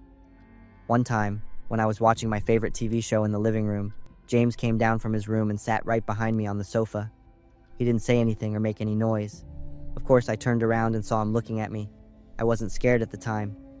Instead, I felt awkward. He broke the silence and asked me if I wanted to play video games.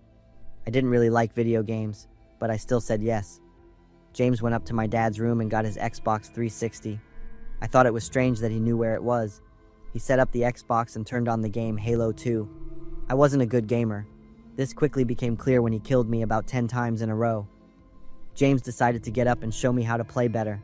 He grabbed both of my hands and tried to mimic the controls, but the way he stood so close, his body was actually leaning on me while his hands were holding my hands on the controller. It made me feel uneasy. This went on for a while before I awkwardly said that I didn't like the game and wanted to stop. He looked upset, but then he said, "Okay," as he sat down on the sofa and continued to play by himself. I went up to my room to watch TV. I ended up falling asleep without knowing the TV was still on. I woke up because of the blinding light from the TV screen in the dark room. The flashing light on the ceiling made me squint. I sat up. The springs of the mattress creaked. But in the middle of that familiar sound, I was sure I heard a strange rustling sound coming from somewhere in the room. I looked around the room. My eyes stopped at the closet door. It was half open. The TV screen was white, creating enough light to reveal James standing in my closet. I gasped. I guess he knew he had been caught. But instead of acting like a creepy stalker who had been caught, James slowly walked out. He put his index finger to his mouth and said, "Shh, it's okay." I froze. I was scared as he came closer and whispered that he thought I was very beautiful. I immediately realized his intention. When I saw an opening to escape, I immediately took the opportunity and rushed toward the door. The only thing in my mind was to run to my dad's office downstairs. It had a security lock. I also didn't forget to grab my phone to call my dad. James rushed after me, but luckily he didn't catch me. He kept knocking on the door. He said that he wouldn't do anything and begged me not to call my dad. My dad, of course, was furious on the phone. He told me to stay put and that he would be home in an hour, but by that time James had already left. However, that didn't matter because my parents had his parents' information, and they called the police right away. I explained everything to the police, and James was arrested. From that day on, I was trusted to stay home alone without a babysitter. After the incident, my parents blamed themselves a lot. They told me they regretted not spending more time with me and not being more careful when choosing a babysitter. They felt that if they had, I might not have been in danger. This experience didn't affect me for too long. I realized how lucky I was that my parents taught me early about consent and how to recognize bad behavior and intentions. Thanks to those lessons, I knew the warning signs and how to act to protect myself in this situation. I felt I was equipped with the necessary skills to handle the situation quickly. I silently thanked my parents so much. 3 weeks have passed since that night, but every time I close my eyes, I see that rugged face pressed against my car window. I'm Mason, 21, and a junior at Ohio University. It all started on a day in late October. I went to my classmate Jake's house to finish a final project that was due soon. I lived in an apartment in town. Jake lived with his parents in a small log cabin on the side of a hill outside of town. To get there, I had to drive on a lonely road that wound through old oak forests and abandoned cornfields. We started working at 6 p.m. We were struggling with numbers and spreadsheets. By the time we finished, it was past 10 p.m. Jake suggested that I stay because the drive home at night wasn't very pleasant. But I refused. I had an early class the next morning, and I wanted to sleep comfortably at home. I left Jake's house at about 10:50 p.m. That night, there was no moon. Everything was pitch black. My car's headlights lit up the road ahead, creating a faint tunnel of light between the dark shadows of the trees. I drove carefully. I kept my speed around 30 miles an hour. The road was full of potholes and uneven. I was afraid of damaging a tire. I estimated I had gone about 5 miles from Jake's house when I came to a sharp left turn on the side of the hill. The dense trees on both sides blocked my view of what was ahead. I slowed down and slowly took the turn. As soon as I got through the turn, I was startled. I slammed on my brakes. A pickup truck was parked diagonally across the road, completely blocking my way. My car stopped about 20 feet from the pickup truck. I could see a small camping tent set up in the bed of the truck. On both sides of the road were deep drainage ditches. I couldn't drive around it. Through the windshield, I saw a person in the cabin. The person had their head down on the steering wheel. They looked like they were unconscious. My first thought was to get out and see if I could help. But as soon as I reached for the car door handle, I stopped. I looked at the situation again. The way the pickup truck was parked was too perfect for a roadblock. It wasn't tilted to one side like after an accident. It was parked at a calculated angle, leaving no room for another car to pass. I remembered the stories that Jake used to tell me about robberies on lonely roads in this area. There were people who faked an accident to trick kind people into stopping to help. I muttered a curse. My hand was shaking as I put the car in reverse. I decided to go back to Jake's house to call the police. If someone really was in trouble, the police and an ambulance would handle it better than I could. As I slowly backed up, my eyes kept darting between the rearview mirror and the front to keep an eye on the pickup truck. I needed to find a spot wide enough to turn around. Suddenly, the man in the pickup truck looked up. At that moment, the back of the pickup truck started making noise. 1, 2, then 3 men jumped out of the camping tent. All 4 of them started running toward me. The blood in my body froze. My foot stomped on the gas pedal. My car sped backward. I found a slightly wider spot on the side of the road. It was the entrance to an old field. I turned the wheel hard to turn around. The wheels hit a tree stump, but at this point, I didn't care. I kept pressing the gas. When I shifted into drive, the first man had already run to the passenger door. He yanked on the door handle. I saw his face.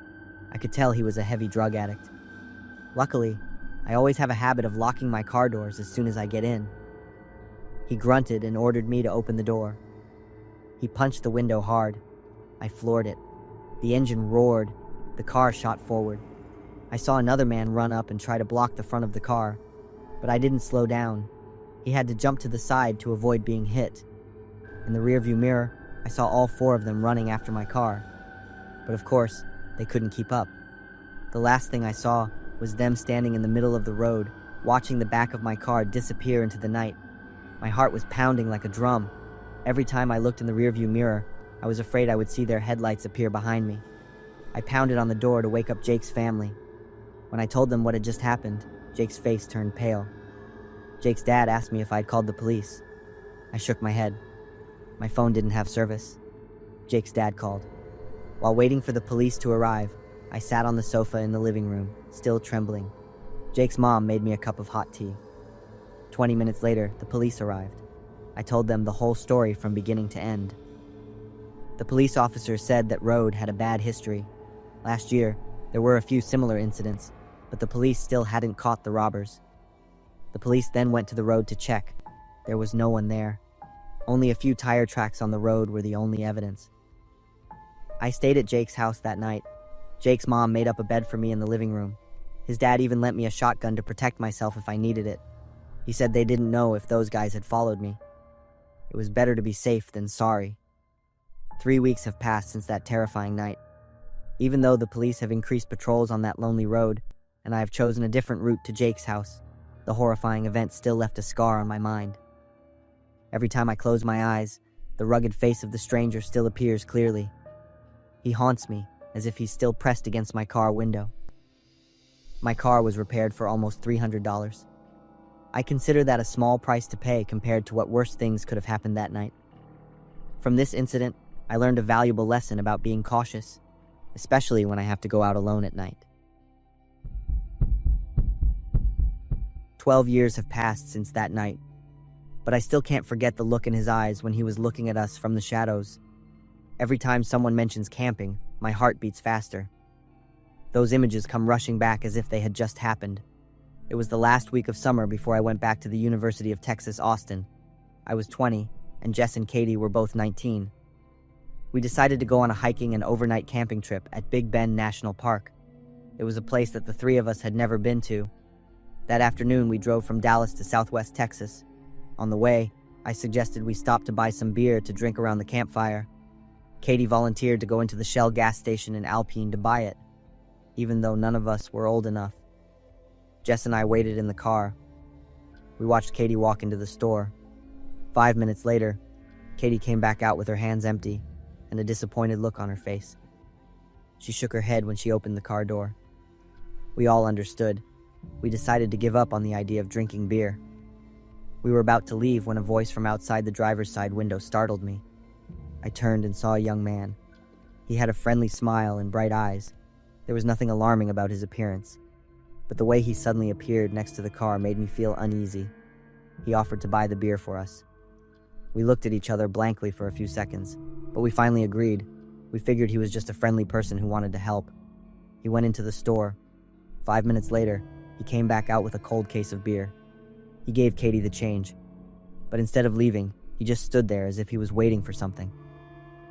Katie thanked him again, but the man still didn't leave. I felt uncomfortable and quickly started the car. As we drove out of the gas station, I looked in the rearview mirror. I saw him still standing there. He watched us until we turned onto the main road. We went back to our camping trip. We didn't think much about it anymore. 2 hours later, we arrived at Big Bend and started our hike into the woods. The afternoon passed normally, but as dusk began to fall, I started to hear strange sounds. The sound of breaking branches, the rustling of leaves. Every time I turned to check, all I saw was the silent forest. I thought it might be wildlife, but the feeling of unease didn't leave me. When it got dark, we lit a campfire and drank our beer. The night air was chilly.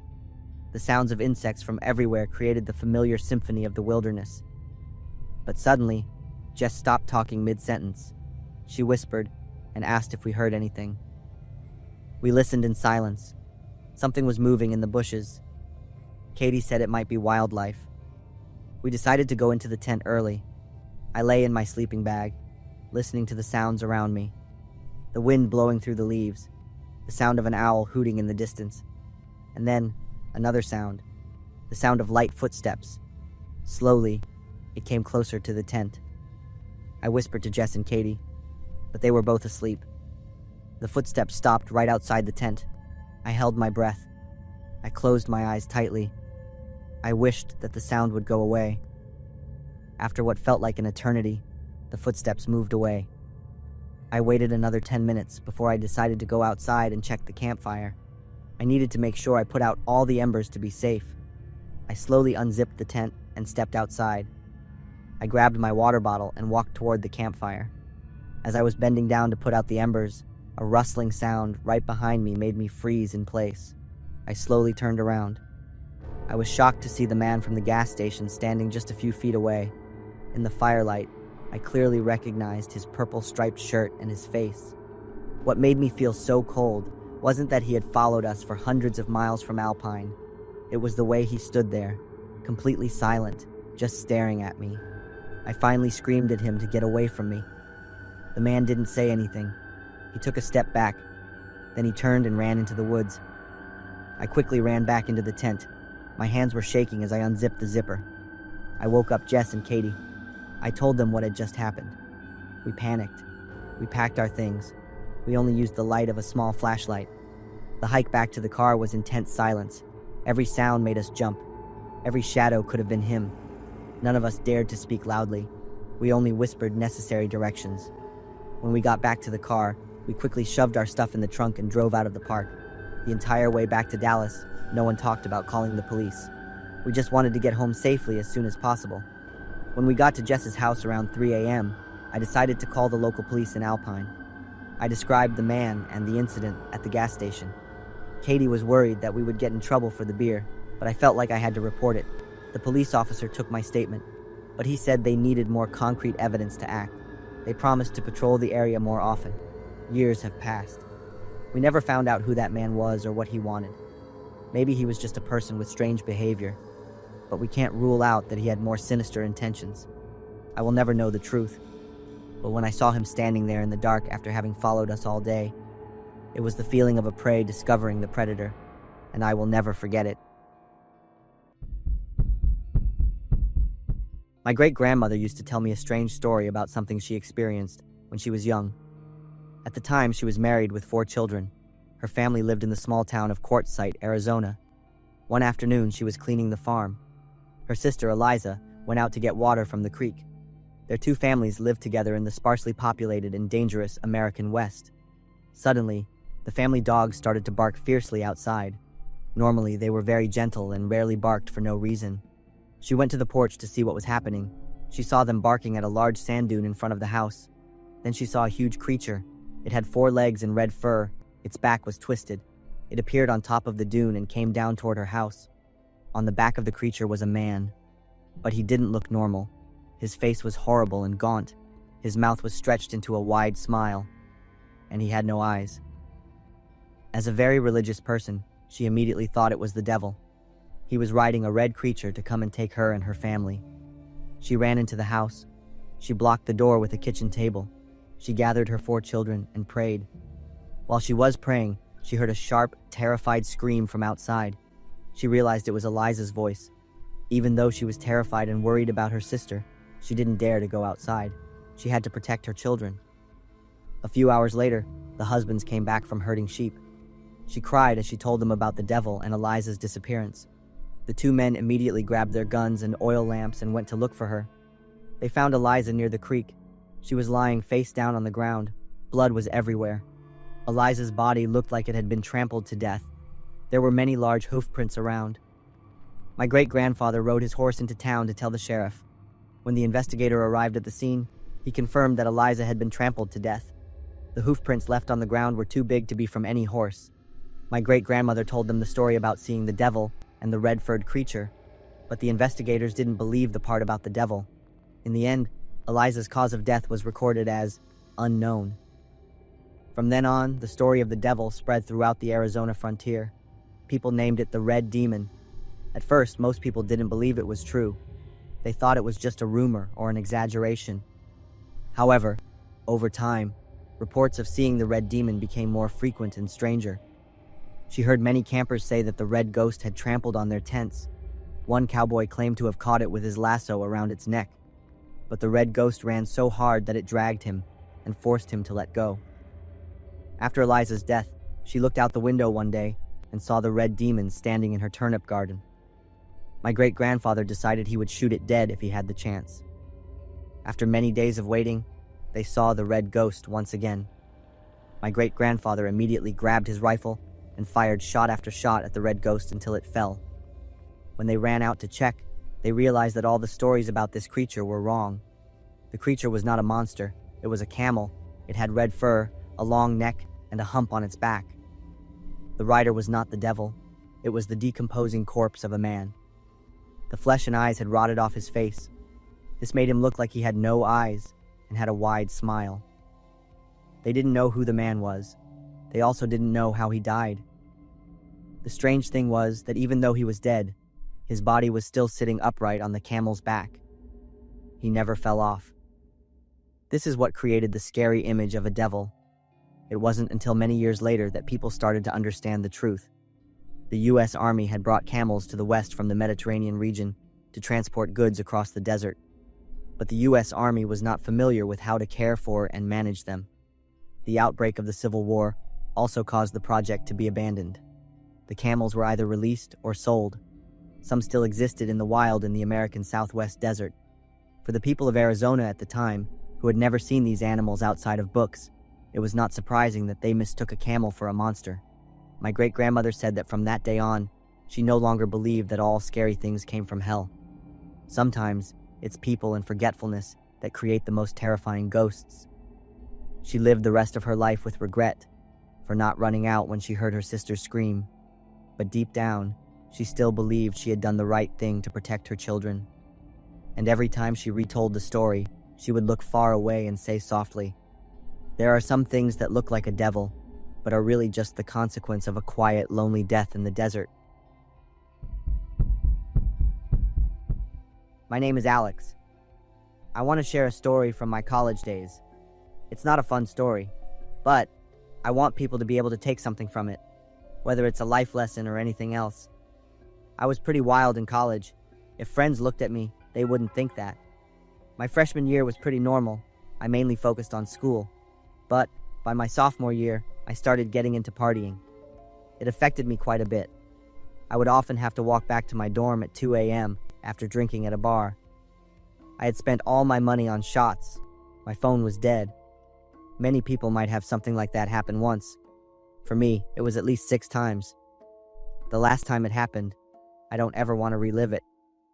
I had just finished having fun at a bar. I had to walk over 2 to 3 miles.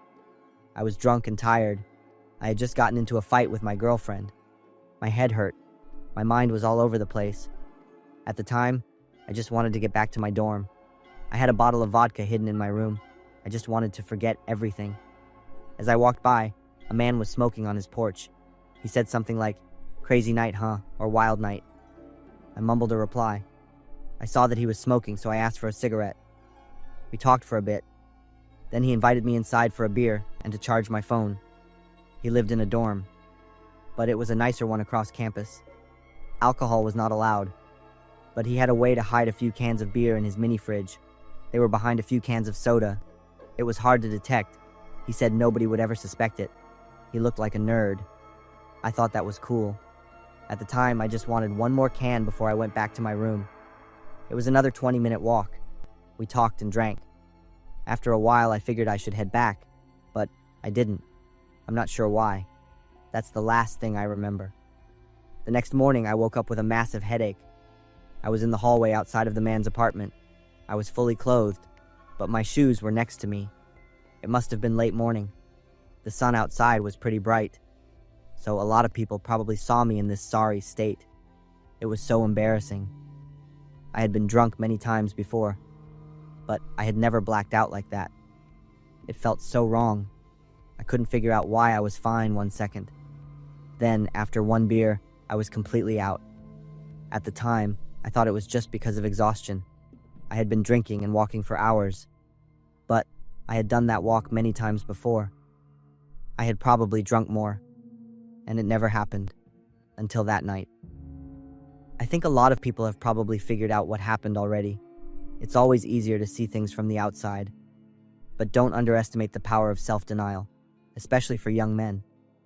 It took me almost a year to face the truth. Deep down, I always knew it, but I just pretended like nothing had happened. Around a year later, several other guys from my college and some local people had a similar story. They were walking somewhere late at night. They met a kind-looking stranger. The person offered them a beer, a phone charge, or whatever they needed at that moment. They then went up to the person's apartment or in their car. They had a drink. Then, they woke up hours later with no memory of the events of the evening before. You would think that the people who were suspicious or felt something was wrong would be the first to speak up, but that's not how it works. The more they knew what had happened, the more they were inclined to cover it up. That's why the kind, pervy man was able to get away with it for so long. It wasn't until a guy went to the doctor for unexplained pain in his private parts that the police started to investigate. They finally caught the man. The police said the number of sexual assault victims could be up to 100 people over the past 2 years. 18 cases were confirmed. The rest were still unknown. Many people were almost ready to testify, but in the end, they backed out. The reason was, to testify, they would have to face the reality of what happened to them. I was one of them. If more people had been brave enough to speak up, I wouldn't have backed out. But, as I said, that's not how it happened. The feeling of having to stay silent and be scared of myself is something I can't describe. That feeling haunted me for a long time. It made me afraid to face the truth. I deeply regret what I did. Looking back, I realized my wild lifestyle led me to this. Those nights of drinking and partying never stopped. I lived as if I never had to think about the consequences. I thought I could control everything, but the truth is, I lost myself a long time ago. When I was in high school, my friends and I used to go on Craigslist to mess with the weird people we found on there. Trust me, there were a lot of strange people on Craigslist. One night, my group of friends took things too far. We found an ad from a man looking for women to give him a foot massage. Something about it was strange right away. We made a fake email account. We pretended to be a woman named Tessa and started to message the man. At the time, catfishing wasn't talked about much, but we were basically doing exactly that. Even though the man was strange, what we were doing was also wrong. We were misleading someone and pretending to be something we weren't. My friend, Cody, took things a step too far. He flirted and said things he shouldn't have said. Before long, the man sent us his address. Everyone started laughing. I laughed along, but I didn't think it was funny. I thought it was very weird. I just wanted the joke to end so we could move on. Cody didn't feel that way. He still wanted to continue. He even suggested that we go to the man's house to see the freak for ourselves. I didn't agree with the idea, but Cody was a strong personality. The group seemed to get swept up in his idea. Before I knew it, we were in the car headed toward the strange man's house. The car ride was pretty quiet. Cody was the only one who tried to get us excited. It took about 15 minutes to get to the man's neighborhood. It was a pretty rundown area of town. It was definitely a place you didn't want to wander around in after dark. Everyone except Cody clearly regretted the decision. We all thought we would just drive by the house and leave, but Cody had other plans. We stopped in front of the house. In that moment, Cody opened the door and got out. He started walking toward the front door of the house. All of us started to panic. We tried to get him to come back. We all got out of the car and tried to beg Cody. I remember I even tried to physically hold Cody back, but he pushed past me to continue with his mission. We argued, but we whispered so we wouldn't attract attention. Cody looked at us and said, "Look, guys, I need to see what this monster looks like. I promise I'll only take a quick look, and then we'll leave. What's the worst that can happen?" I was still against the idea, but Cody had convinced the others. I didn't want to be a chicken like I always was. So, I built up the courage to join them. As we crept up to the house, I figured Cody would just peek in a window or do something sneaky. But that crazy kid was bold. Instead of being cautious, he walked right up to the front door. Without any warning, he rang the doorbell. He didn't give us time to get ready or hide. I remember my heart was pounding out of my chest. A few seconds later, the door flew open. A short and round man in a robe was standing there. Our group froze. He said in a high-pitched voice, "What's going on? Where's Tessa?" Cody made a terrible joke. He accidentally called the man a monster. We all started laughing and quickly walked away to the car.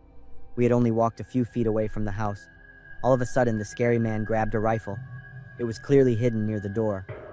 He pointed the rifle at us. His face was beet red. The moment was pure panic. It was only then that Cody realized that maybe we had gone too far. The scary man clearly said something, but in our panic, we couldn't hear what he was saying. We all ran as fast as we could. We dove into the car. I looked back as I closed my door. I could see the man beginning to walk after us. The rifle was still pointed in our direction. We drove away as fast as we could. I looked back and saw him standing in the middle of the street. He was still staring at us. I ducked down. I was so tense. I was waiting for the sound of the back glass shattering at any moment. Luckily, it never happened. We ended up driving home. We were all panicked for the rest of the night. We got an email from him not long after we got home. It read, "I'll find you. I saw your license plate. I'll find out where you live." We were so stunned that we didn't know what to do. The whole house was dark after we turned off all the lights. I'm not exaggerating. We stayed up all night. Our eyes were glued to the window. We held our breath every time a car passed by on the street. I remember I suggested we call the police, but my friends convinced me not to. They made me believe that we were the ones who would get in trouble if we called the police. It was the longest night of my life. I tried to tell myself that his threats were lies, but I was always a little on edge. It took months of not hearing anything from him before I started to feel safe again. Even so, many years later, I have still never been back to that street. Even as a grown-up, I still have a vague fear that he might be out there waiting for me. Looking back, I truly regret making those quick decisions because of my foolish young self. When the police found Sam in the dark room of that broken-down mobile home, he had been bound and tortured for 730 days. It all started with a gentle smile at Oktoberfest. 5 years ago in the fall, my two brothers and I decided to go to the annual Oktoberfest in Munster. It's a tradition in our small town nestled in the Texas hills. It took us about an hour and a half to drive to Munster. I was 27 at the time, my older brother Jake was 30, and my youngest brother Sam was 23. The three of us have always been close, especially with our shared passion for classic cars. The festival had a huge car show, and that was the main reason we went. We parked near the edge of the trees and started the 15-minute walk into town. It was mid-morning, and everything seemed normal until she appeared. Just before we walked up the second bridge, a woman approached us. She was about 25 years old, with long hair and a gentle smile. "Excuse me, I'm looking for the festival. Can you help me?" she asked. I was a little confused. It was strange. The festival was right in front of us. The noise from the rides, the music, and the laughter filled the air. It wasn't hard to find. "We're heading there now. Just cross the bridge, and you'll see everything." "I'm looking for the market. Do you know where it is?" Sam, the most enthusiastic of us, spoke up. "I can take you there. It's not far." I hesitated, but Jake patted Sam on the back.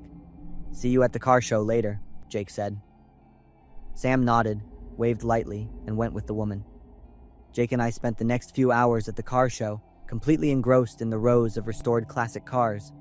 It wasn't until midday that I glanced at my watch and realized Sam hadn't come back yet. At first, we weren't worried. Maybe he was still with the woman, helping her find her way. But by 2 p.m., we started to feel uneasy. We walked all over the festival searching, but we couldn't find Sam. We tried to call him, but his phone just rang and no one picked up. We were finally desperate. We went to the local police officer on duty at the festival and told him our brother was missing. The officer reported it on his radio, but with the festival at its busiest, the search was like looking for a needle in a haystack. Late at night, the festival had closed. The streets that were once bustling were empty, and Sam was nowhere to be found. We walked back to the parking lot, hoping Sam would be there, but there was no one. We checked into a cheap roadside motel, leaving a message for Sam, hoping he would call back. By the next morning, the reality that Sam was gone had hit us. We filed a missing person report at the local police station. Over the next week, we searched all over town, put up missing posters, and checked every gas station, motel. Everything was hopeless. 2 years passed, and we had almost given up hope. Then, right before Christmas, we got a phone call. The police chief called. "We've found Sam. The family needs to get here immediately."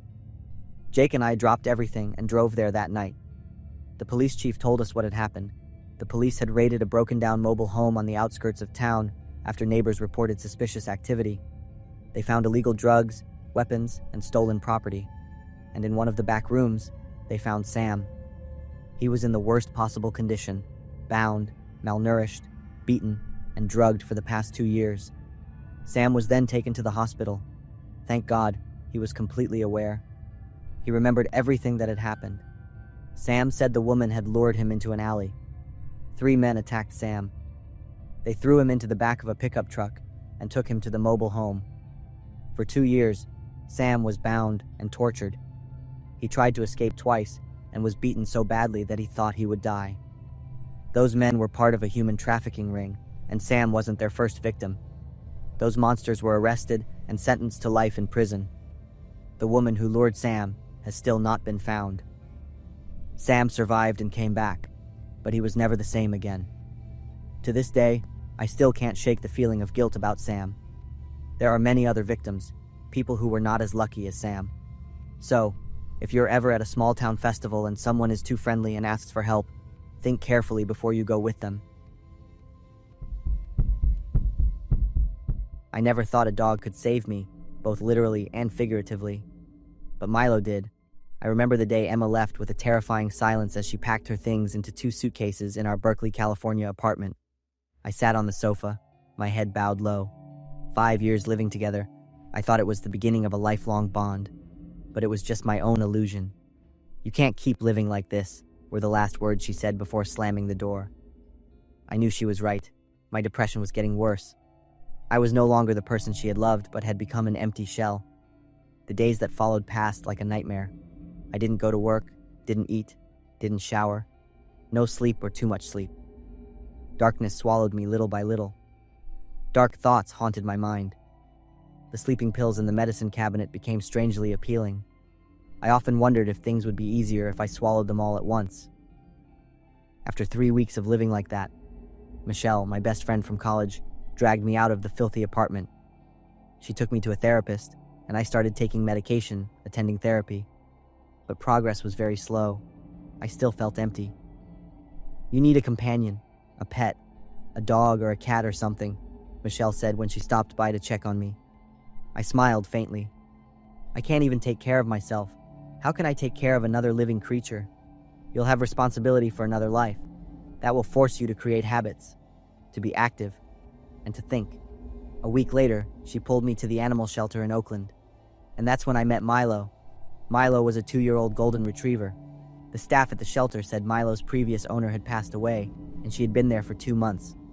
When they brought Milo out of the kennel, she walked straight to me and rested her head on my knee, as if she understood. An invisible bond formed, and I took Milo home that day.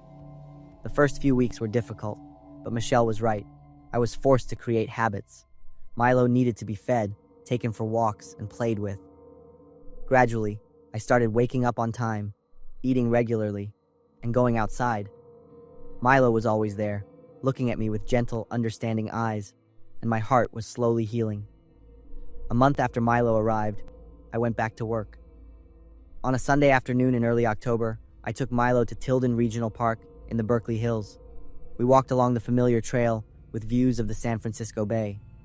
Milo happily ran ahead, occasionally looking back to make sure I was still following.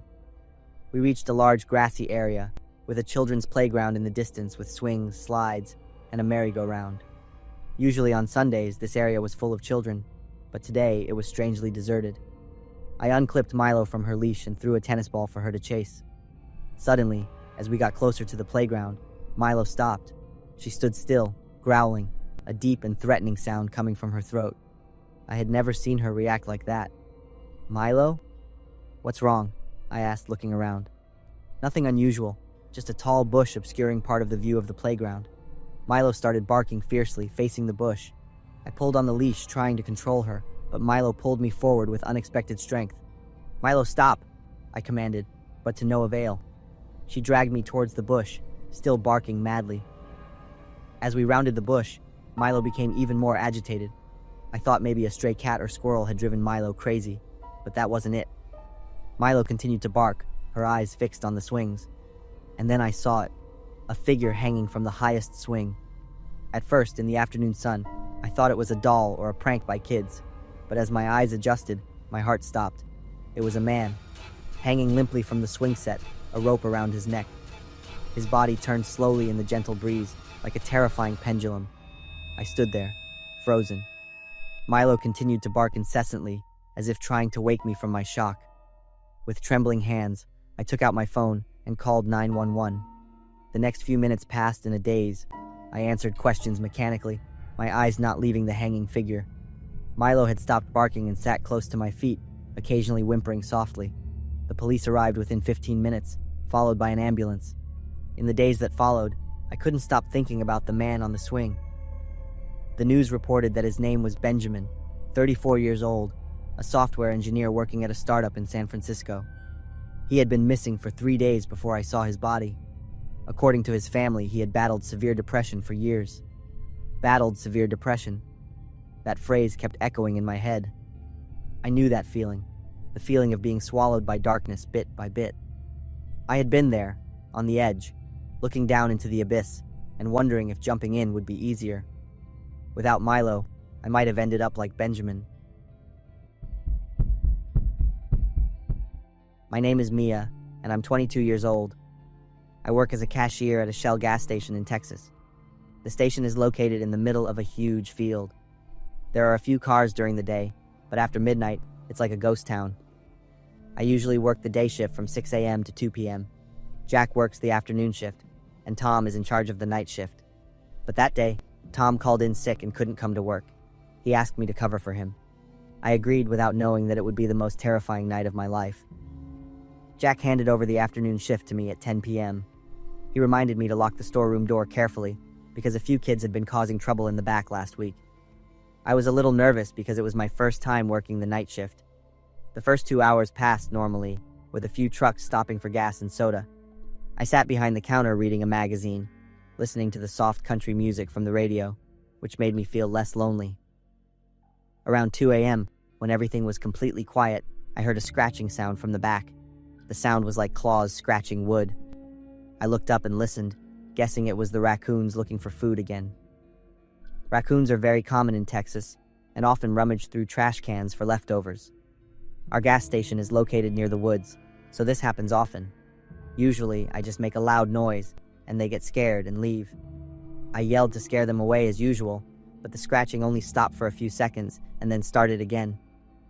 I was a little nervous because this had never happened before. I yelled louder, but the scratching not only didn't stop, it became more frantic. Then I heard a completely different sound, a loud banging, as if someone was punching the drywall repeatedly. No raccoon could make that sound. A scary thought crossed my mind.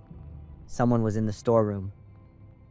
I slowly stood up, my eyes fixed on the door leading to the storeroom in the back. My mind told me I should immediately lock the front door and call the police, but a part of me thought I might be overreacting. Maybe it was just a homeless person looking for shelter. Curiosity mixed with a little pride made me want to check the situation myself. I slowly walked to the storeroom door and pushed it open slightly, making a soft creaking sound. The scratching stopped completely. The air suddenly became tense. Although I hadn't seen anything inside yet, I already felt a sense of regret. Suddenly, the door burst open. In the dim light, I saw the figure of a man stumbling out. His appearance made me want to scream, but no sound could come out. His hair was messy and dirty, and his clothes were tattered, covered in black stains. But the scariest thing was his face. His skin had deep scratches. His eyes were wide, and his gaze was wild like a hungry animal. His mouth was wide open, revealing his yellowed teeth. He ran straight at me with insane speed. My survival instinct suddenly kicked in. I turned around and ran straight for the front door, running with all my might. Behind me, he was chasing me. I didn't dare to look back. Suddenly, a police car was parked right in front of the gas station door. 3 police officers were getting out of the car. I ran straight toward them. "Help me! There's a stranger in the storeroom!" I yelled. 2 officers quickly drew their guns and went inside the store. One officer stayed behind to reassure me. "Calm down, we'll take care of it." A driver passing by here called the police. He saw a person acting strangely behind the gas station. From the description, it seemed like he was trying to dig through the wall. Right then, the shouts of the 2 officers rang out. The man was now completely aware of the police's presence, but instead of surrendering, he decided to run. He ran toward the back door of the gas station, trying to escape into the woods behind. The 2 officers immediately chased after him. It didn't take long for them to catch up and restrain him. The intruder's final screams rang out and then sank into silence. "Suspect is in custody," one of the officers reported over his radio. After that terrifying incident, I took a few days off to get my head straight. The owner also called a repairman to patch the hole in the wall behind the storeroom. He also decided to install more security cameras and motion sensor lights around the area. Since that night, there have been no more break-ins at the gas station. I have not agreed to work any night shifts for any reason ever again. It was so lucky that someone noticed in time and called the police. I'm grateful, but also a little sad that I don't know who they are to thank them. About 10 years ago, I was driving alone from New Jersey to Texas to visit my parents. On the way, on a deserted stretch of road, my car started acting up. I kept mumbling a prayer to my car. This was not the time or place to have car trouble. I pulled the car over, opened the hood, and looked at the engine. The car definitely had a problem, but I didn't know anything about engines to figure out what was wrong. I was panicking and didn't know what to do. I didn't have an AA membership, and my friends were thousands of miles away. I felt completely alone and unsafe, like I was in the middle of a never-ending void. There was nothing around but cornfields and a long, empty road. The wind blew through the cornstalks, making a rustling sound that made me feel even more isolated. A few minutes later, a white pickup truck with no front license plate slowed down and stopped right behind my car. A man in his 40s, with a rugged look, messy curly hair, and an uneven long beard, got out. He didn't greet me or ask what was wrong. He just introduced himself as a mechanic and bent down to look at my car's engine. I felt uncomfortable with the way he was looking at me, but I thought to myself that I might be too suspicious. After messing around for a while, he said he needed a compression test kit and that his friend, who was also a mechanic, could bring it. He complained that his phone was dead and asked to borrow mine. At this point, I started to hesitate, but I quickly thought that if I didn't accept his help, there was no other way. As soon as I handed him my phone, he pulled a gun from his jacket, pointed it at me, and ordered, "Sit down on the side of the road and don't do anything stupid." I stared at the gun, frozen. My hands and feet were shaking and my mind was blank. I did what he said and my heart was pounding so hard I thought it was going to burst. He went through my pockets, took my wallet, my laptop, and made me tell him my phone password. Done. He got into his truck and drove away, leaving me on the side of the road with a cold emptiness and a feeling of complete helplessness. I stood there shaking and angry. I gritted my teeth and swore I would find him. Luckily, a little later, another man in a pickup truck drove by and helped me start my car. The man kept asking me if I was okay, but I just nodded robotically, my mind still in a daze. And to be honest, I didn't trust anyone anymore, even though he had just helped me. I continued my journey to my parents' house. The next few weeks were a continuous cycle of canceling cards, getting new documents, changing passwords, and trying to recover what I had lost. Every time I got a call from a bank or checked my email, I was terrified that something else bad would happen. About 2 months later, I received a letter from a strange bank thanking me for opening a new line of credit. I stared at the letter. Then came a letter from Best Buy with a credit card in my name and over $1,000 in transactions in a strange town in Tennessee. At that moment, I remembered that my Social Security card was in my wallet when it was stolen. Now we had enough information to become me. I threw the letter onto the table and ran my hands through my hair. The feeling of helplessness and anger welled up. The nightmare wasn't over. My life quickly fell into chaos. A series of debts, new credit cards, and bad credit reports appeared. I filed a report with the FTC, put a fraud alert on my credit, and froze my credit. The police weren't much help because I didn't have the bastard's name or license plate number. The road where the robbery happened also didn't have any surveillance cameras. Every phone call, every time I had to explain the story, exhausted me more. I also called the police departments in the towns where the fraudulent transactions happened, but everything was still at a dead end. It felt like I was fighting a ghost. The breaking point was when my health insurance company called, saying that someone had been admitted to the emergency room in Georgia under my name, creating a fake medical record. At this point, I couldn't take it anymore. My blood was boiling with rage. I spent all my free time trying to track him down. The image of his rugged face kept appearing in my mind, urging me not to give up. One night, I checked Craigslist in the areas where the fraudulent transactions happened. My eyes were tired from staring at the screen for hours. In Tennessee, I saw a post selling electronics and miscellaneous items, all of which matched the items that were charged to the Best Buy card in my name. I finally had a lead. I contacted him to buy the items, of course, through text messages. A few days later, he asked to meet in a public place and requested cash. I considered driving there myself, but I was afraid I would lose control, so I called the police department there. The details I gave them made them agree to work with me.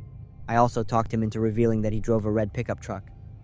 That day, the police set up an ambush. I was not at the scene but waited for the results at the police station. As soon as he saw the patrol car, he sped away, lost control, and drove into a ditch. He was arrested very quickly. The crash wasn't very serious. Even more surprising from his confession, the police tracked down a professional criminal group. They specialized in targeting tourists and solo drivers on interstate highways. In the end, they were all arrested, charged, and went to prison. When I heard the news, I felt both relieved and bitter. The losses and the fear were still there, but at least this time, justice was on my side. I collapsed into a chair, and the last tears rolled down my cheeks. I no longer drive at night, no matter how long or short the distance is. If I have to, I'll ask someone to go with me. And even though I don't drive at night, I signed up for an AAA membership. You never know what kind of unwanted situations you might get into. So, be careful, and be prepared so you can handle everything as smoothly as possible. That's the expensive lesson I learned. Everything started when I was a freshman at the University of Toledo in Ohio. My dorm room was in the oldest building on campus. The room was small like a box, just enough space for a twin bed, a desk, a closet, and a tiny bathroom. This building was on the edge of campus, pretty far from the others, and it was eerily silent at night. As a broke college student, I had to count every penny. Luckily, there was a Dollar Tree about a 5-minute walk from the dorm. That place became my sanctuary. I went there at least 2 or 3 times a week. At first, I only paid attention to the price of the goods, but gradually, I started to notice a male employee. He was about 30 years old, tall and thin, with short brown hair. What was strange was that no matter what area I was in the store, he would appear there. At first, I thought it was just a coincidence. When I was standing at the ramen noodle shelf, he was organizing cookies on the shelf next to me. When I moved to the school supplies section, he was there again, with a box of merchandise. But what made me start to feel uncomfortable was that he never talked to me. He just watched. His gaze wasn't the normal quick glance people usually give to customers. Every time I went to the checkout counter, I felt like someone was watching me from behind.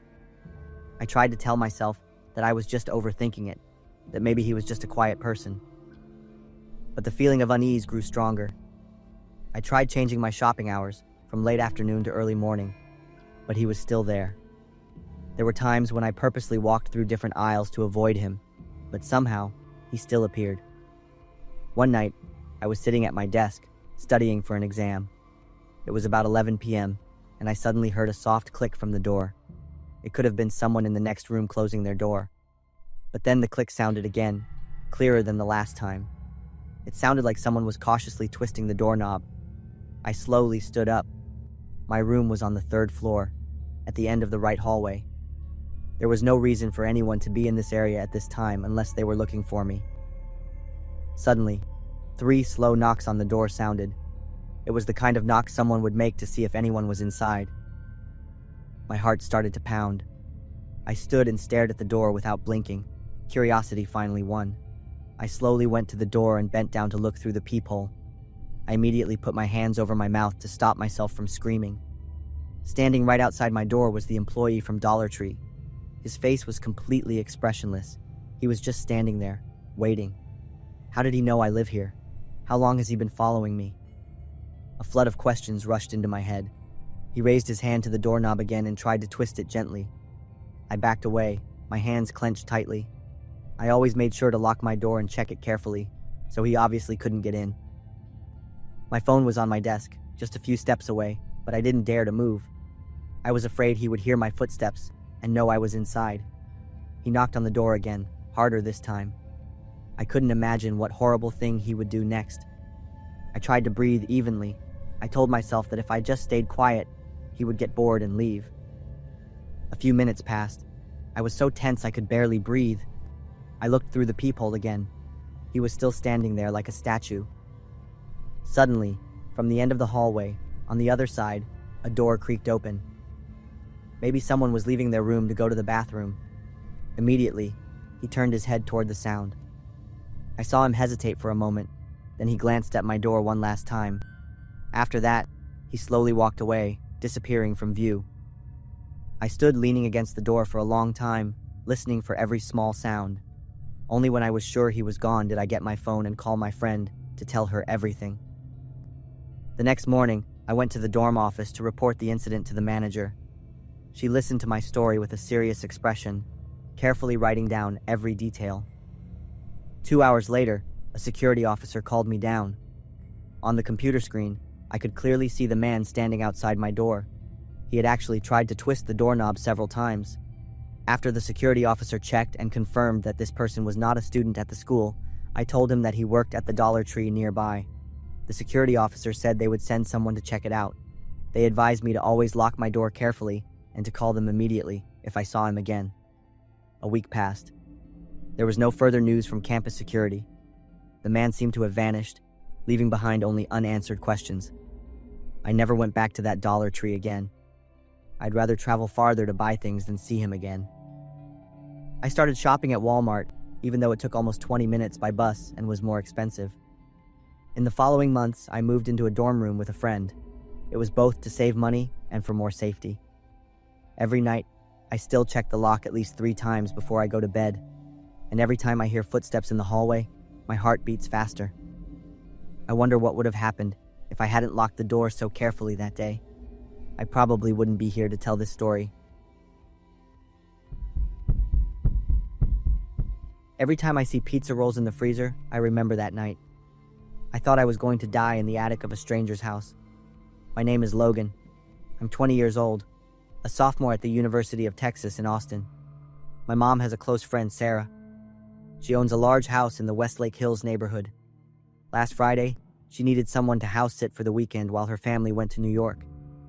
Sarah needed someone she knew because it wouldn't be a paid job, but I could eat and use things in the house as much as I wanted.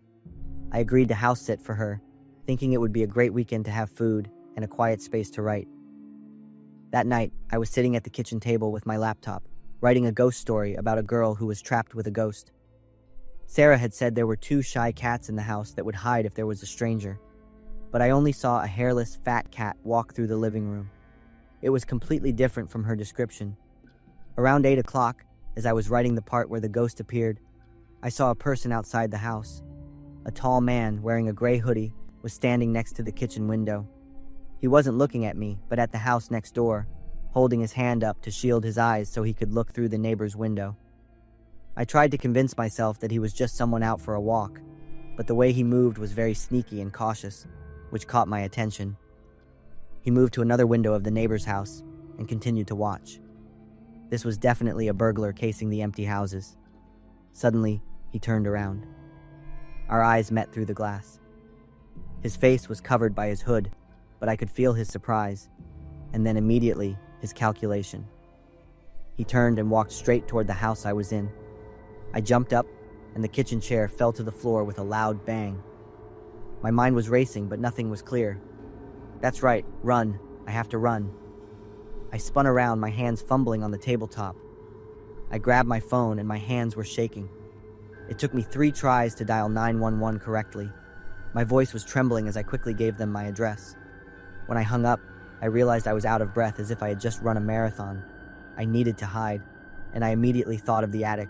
I ran toward the stairs, tripping over the chair, almost falling. I climbed into the attic, slammed the door shut, and fumbled with the latch. It was at that moment, in the stuffy darkness, that I realized my fatal mistake.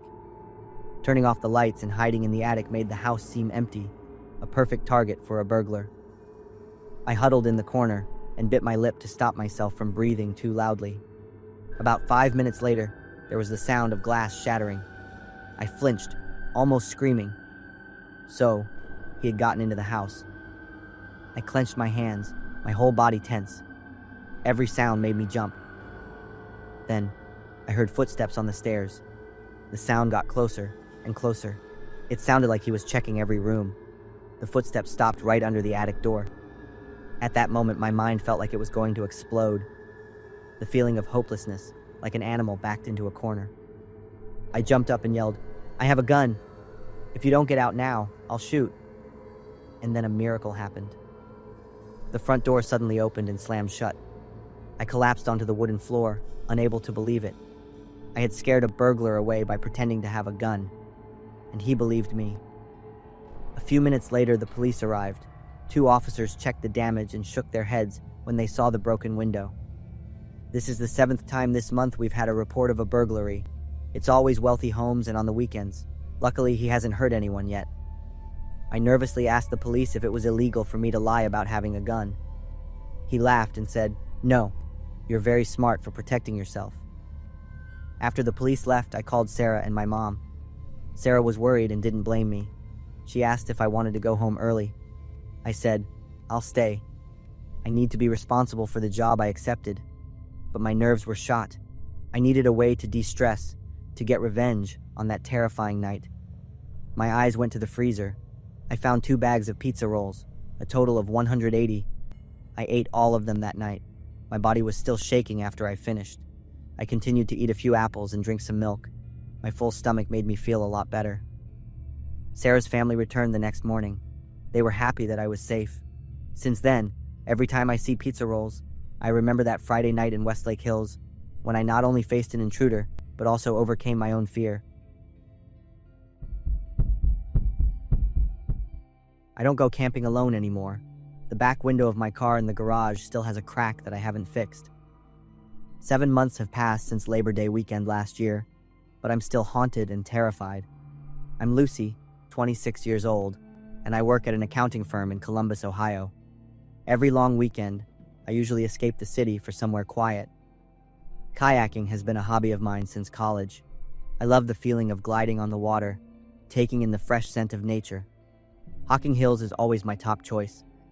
This area has many small lakes and crystal clear streams. I chose Rose Lake, a small lake 2 miles away from the main road, surrounded by dense oak and pine forests. Few tourists know about this place. On the first morning of my trip, I drove to the campground. The parking lot only had 3 cars, including mine. I was happy about that.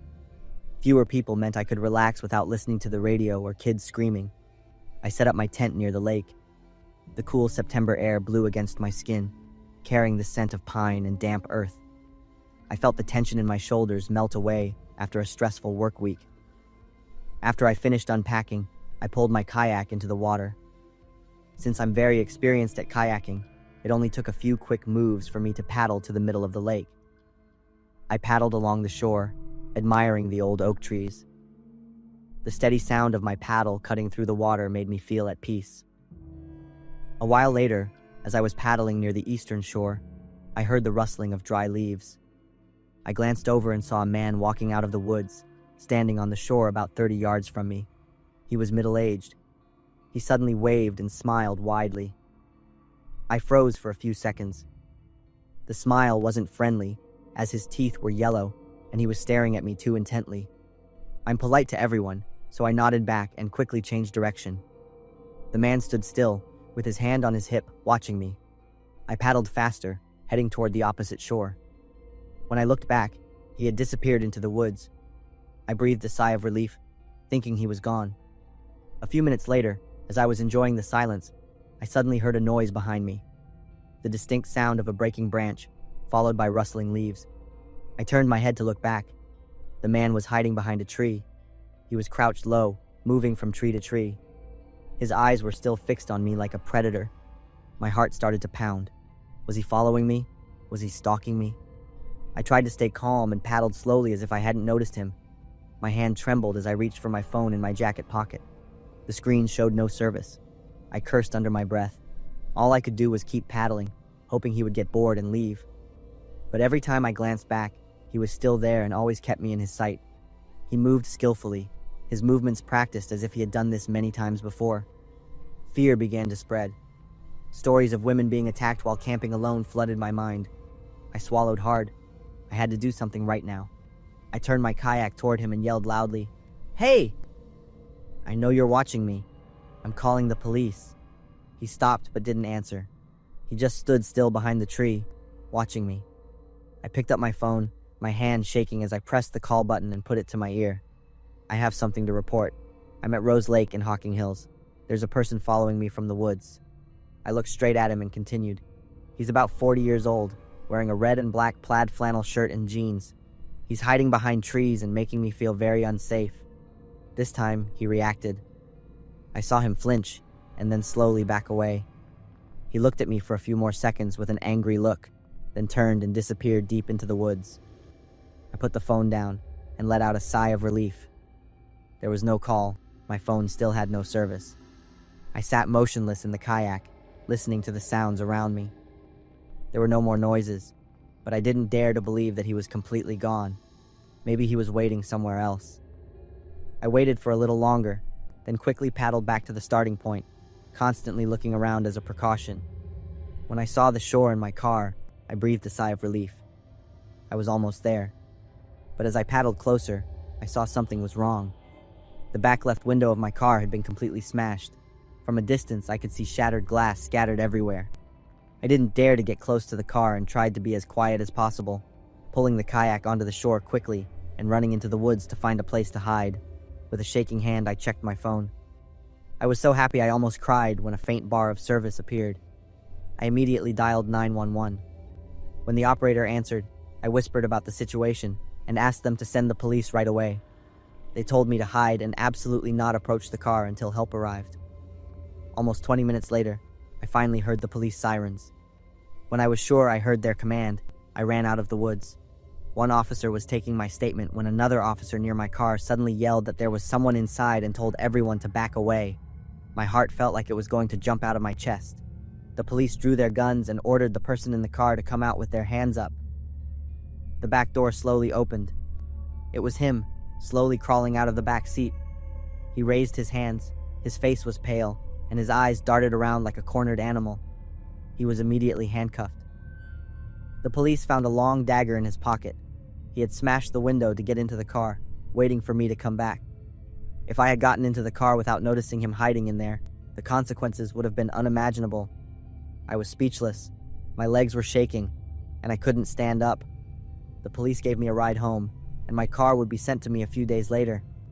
The day I got my car back was the day I found out about the police investigation. His name was Dale, 43 years old. He frequently appeared at campgrounds in Ohio and Pennsylvania. I was the first victim he decided to act on. The police praised me for trusting my gut feeling and for my clever way of handling the situation. As for me, I still get shivers whenever I talk about it. 7 months later, the kayak is sitting in the garage, covered in a thick layer of dust. I haven't been camping again. Whenever my friends invite me to go on an outdoor weekend trip, I decline with different excuses, because I'm still haunted by his smile and the dagger in his pocket. I think about what could have happened if I hadn't been calm enough to trust my instincts and act wisely. Never ignore your gut feeling, because it can save your life. It all started when I was 17. That's when I got my first job working the night shift at a gas station. My parents weren't thrilled about me working late, but I was determined to help them with part of my college tuition. The gas station where I worked was lonely, like an island in the endless cornfields of Ohio. At night, the dim light only lit up a small corner, and the rest was shrouded in darkness. The thing I feared most was also the last task before the end of my shift, taking out the trash. The big dumpster was in the back corner of the parking lot, where the light didn't reach. Every time I walked out there, I would imagine someone was hiding among the trash bags or in the darkness, ready to grab me. I tried to convince myself to let go of those crazy thoughts, but I couldn't. Every time I went to take out the trash, I would perform a small ritual of my own. I'd turn on my flashlight, look around carefully, and then run quickly to the dumpster, throw the bag in, and immediately go back inside. I still remember that shift. There were only 3 customers all night. At 2 a.m., I locked the cash register and turned off the lights in the store, leaving only the lights in the gas pump area on. I picked up the trash bag and walked out the back door as usual. The parking lot was empty, with only 2 trucks parked in the far corner. I was walking toward the dumpster when I suddenly heard a voice. "Hey, you!" The whisper was raspy, like someone was trying to hold their breath. I froze, my heart pounding. The trash bag fell from my hand. I turned around and looked, my eyes trying to find the source of the sound. But there was nothing but darkness. Maybe it was the wind blowing through a truck window, or maybe it was the radio from a cab. I tried to reassure myself. I bent down to pick up the trash bag, intending to continue, when I heard it again. "Excuse me, could you help me?" For a brief moment, I almost believed that someone was in trouble, but something felt wrong. Why would they whisper if they really needed help? Why wouldn't they step into the light or come into the store? With that thought, I dropped the trash bag, turned, and ran toward the back door. Just as I was about to touch the doorknob, out of the corner of my eye, I saw a tall, dark figure approaching. Luckily, I made it inside the store, slammed the door shut, and with trembling hands, I turned the lock and engaged the deadbolt. I ran to the front of the store, turned on the lights to check the front door lock, and then called my dad. "Dad, I need you to come pick me up. There's someone suspicious around the parking lot." My dad didn't ask any more questions. About 15 minutes later, the headlights of his car shone into the store. I ran out and jumped into the car without looking back. On the way home, I told my dad about the whispering voice. He just listened without saying anything. The next morning, the gas station manager called me. The manager's voice sounded pretty exhausted. The manager told me that I didn't have to come to work that day and said that after I had left, 3 men had broken the lock on the front door to get into the store. They searched the place, took all the money from the cash register, and cleared the shelves of all the cigarette packs. They even took cans of beer and chewing gum. The security camera recorded one of them constantly looking toward the back door, where I usually took out the trash. After hearing the phone call from the manager, I was in a daze. I'd been so close to a monster, but I had luckily escaped in the nick of time. The police came to see me that afternoon. They said this wasn't the first case. This group of criminals had attacked 2 other gas stations in the past month. What was special about the previous cases was that they took the night shift employees hostage and beat them to get the cash register passwords. There were no casualties, but the victims were all seriously injured. When I heard that, I broke down in tears. I was truly lucky to be here, in one piece, to tell the police everything. I quit my night job after that. My parents were very happy with that decision. In the years since, every time I think back to that terrifying night, I still get shivers thinking about how I had a close call with death. The vigilance and fear that I once thought were crazy had actually saved my life. I'm Ryder. This happened when I was 14. My mom and I had moved to Austin, Texas, after my dad died in a car accident 3 years earlier. My mom worked the night shift as a nurse at a hospital, so I was often home alone. I was a pretty lonely kid, partly because of my personality, and partly because of a strange allergy that made me have to avoid most things: rainwater, peanuts, milk, and even animal fur. My only joy was playing video games, and I was really good at them. I had a group of gaming friends, and they called me a prodigy. It all started when my mom brought home a new allergy medication. Many patients had tried it and found it to be very effective. I was desperate to get rid of this awful disease, so I was willing to try any medicine. My mom told me to take 2 pills every morning. They had no taste. And to my surprise, the pills actually worked for me. I could eat cheese pizza and leave the house without my mask and long clothes. I even tried petting the neighbor's dog. I was fine. There were no unusual signs.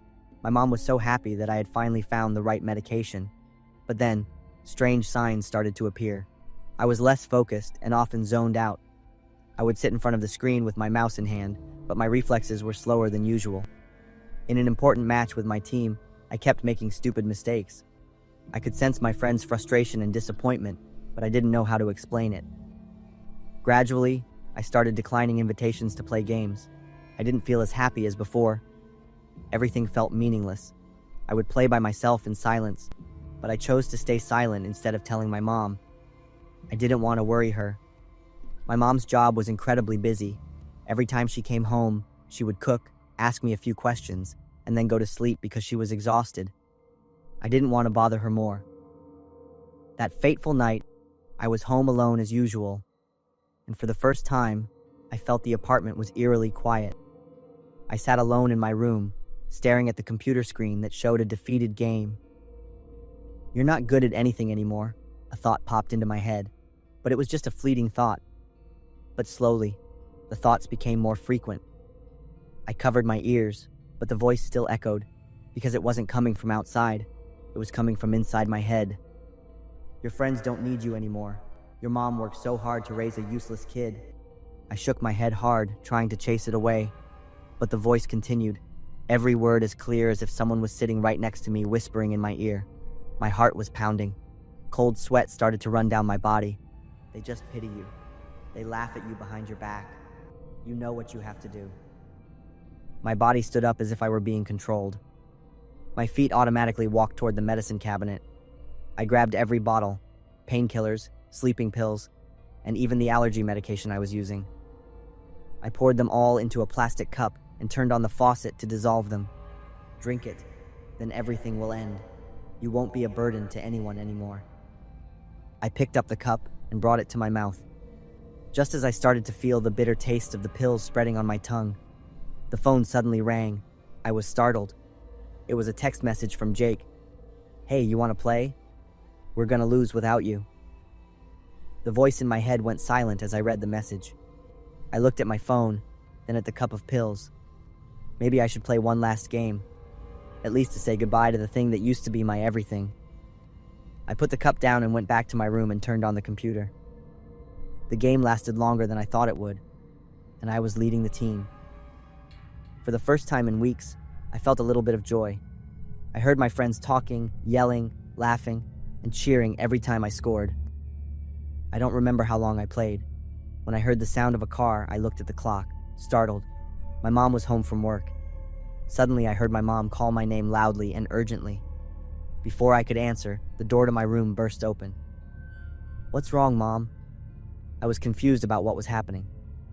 My mom ran to me and hugged me tightly. "Thank God you're safe."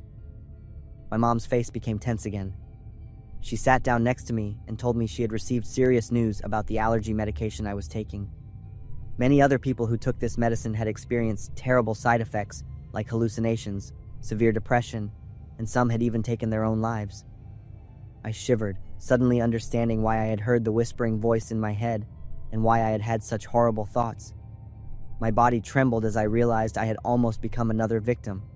I told my mom about what had been happening to me for the past few weeks. Just a few hours ago, I had even considered drinking that cup of poison. If it hadn't been for that text message inviting me to play, I might have. My mom hugged me, crying and repeatedly apologizing for leaving me alone. "I didn't notice you were changing. I was so worried about work that I forgot you needed attention." I hugged my mom back just as tightly. I apologized to my mom for not telling her from the beginning. But now I understand that if I had spoken up, things might have been different. From that day on, my mom always asks me how I feel. I've also learned to tell my mom everything. We understand that in a family, listening and caring for each other every day is what matters most. Now, I take a different allergy medication. My mom has requested a shift change so she can be home with me more often. I was truly terrified after I learned how I had accidentally escaped death. I have changed. I'm no longer a lonely child who locks myself away to hide from my illness. I participate in all kinds of activities, and I try more types of food to see if I'm okay with them. My mom and I both learned that listening, connecting, and knowing when to speak up can save not just a moment, but an entire life. An August afternoon last year, all it took was a faint knocking sound from an abandoned house to shatter all my beliefs. The perpetrator of the most brutal crime was the person I trusted the most. I'm Elton, the police chief of Sedona, Arizona. For over 15 years of serving here, I've always been proud of this small community. Everyone knows and trusts each other, and the most serious crimes are just land disputes or assaults from drunken fights. That afternoon, I received a call from a family who had just moved into the neighborhood. The woman's voice was filled with anxiety, saying there were strange noises coming from the abandoned house behind their home. The sound was like someone knocking on a wall. I drove my patrol car there. The abandoned house had been there for a long time. The former owner had died many years ago. With no heirs, it was just left to rot. I parked my car and walked into the yard. The weeds were knee-high, and the air was heavy with the smell of mold. I listened, but there was no sound. Maybe the family was mistaken. But as I was about to leave, a faint knocking sound echoed from below. I quickly grabbed my flashlight and some lock-picking tools from the car. I walked inside and felt the wooden floor creak beneath my feet. Searching the first floor, I discovered a secret door under the stairs, locked with a padlock the size of my fist. The strange thing was that the lock was brand new. I used bolt cutters to break the lock. The door opened, revealing a steep wooden staircase leading into the darkness. A strong, foul odor hit me, and I had to cover my nose. "Is anyone here?" My voice echoed down and disappeared into the silence. But then I heard a noise. I slowly walked down. A small room with a low ceiling and no windows gradually appeared. I was shocked to see 3 figures huddled in the corner. A woman and 2 children. All 3 were thin, like skeletons wrapped in skin. The woman looked at me with a look of disbelief. Then she crawled to my feet, grabbed my pants, and sobbed, "Please, please save us." I quickly sat down to comfort the woman. The 2 children, a boy and a girl, just looked at me with scared eyes. I immediately called for an ambulance. While waiting, I shined my flashlight around the room. The walls were covered with etchings. They had carved a line for each day that passed. There were also scrawled messages, pleas for help, and cries for rescue. A bucket in the corner served as a toilet. There were some old, rotting mattresses on the floor, a few cans of food and bottles of water. The medical team arrived and quickly took the woman and the 2 children away. I stayed at the scene with the investigation team. We found a notebook under a mattress. The yellowed pages documented the horror the victims had endured. The first page read, "My name is Leah Porter. Today is the first day I've been held here. If anyone finds this diary..." My mind immediately started racing when I read that line. Leah Porter was a girl who went missing 9 years ago when she was just 16. I had been part of that investigation. The case had been unsolved until today. I continued to read the following pages. She wrote about every day of her captivity, how she was kidnapped on her way home from school. She was locked in here and endured all kinds of physical and mental torture. The 2 children were the kidnappers. She tried to protect them, teaching them to read and write with charcoal on the walls. It was heartbreaking, and I admired Leah's resilience. While examining the scene, a sudden engine noise and a loud screech of tires drew everyone's attention. I looked and immediately recognized the car as belonging to Craig, my best friend. Craig got out of the car, his face as pale as if he had just seen a ghost. I was surprised and asked him what he was doing here, but Craig's eyes were fixed on the ambulance where Leah was being cared for. He stood there like a stone statue for a few seconds. I saw his hands trembling, and he swallowed hard. Then he suddenly turned and ran. I had a bad feeling and ran after him, calling his name. Craig heard me calling and ran faster. I lunged and tackled Craig right in front of his car. "Why are you here, Craig?" He didn't answer, just looked at me with the eyes of a person caught red-handed. When I tackled Craig, a key fell out of his pocket. I handed it to an officer, and the key could open the lock I had just broken. In that moment, my world came crashing down. This abandoned house was only 2 blocks away from Craig's house. The key to the cellar was too new for the age of the house. And most importantly, Craig was the only person I had ever told about Leah Porter's disappearance 9 years ago. He once asked me why the police couldn't find anything. Now I knew the reason. Craig knew because he was the one who hid her. I wanted to punch my best friend, whom I had trusted for 20 years, but I just stood there trembling, watching Craig get handcuffed. I realized how wrong I had been. I had trusted Craig, invited him to my house often, and let him be close to my daughter. I considered Craig my brother, while he was torturing a high school girl and 2 children just a few miles away. In the interrogation room, Craig admitted everything. He confessed to stalking Leah for months before kidnapping her, using the abandoned house as a place of confinement. DNA evidence confirmed he was the father of the 2 children. Leah's diaries, secretly taken photos, and personal belongings found in Craig's house solidified his guilt. With undeniable evidence, Craig was charged with kidnapping, unlawful imprisonment, and rape. Sitting there, reading his statement, I felt suffocated. It took me a long time to sign the arrest warrant for my best friend.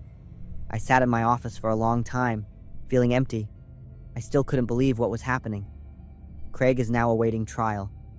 Leah and her 2 children are receiving medical and psychological care, slowly learning how to live again.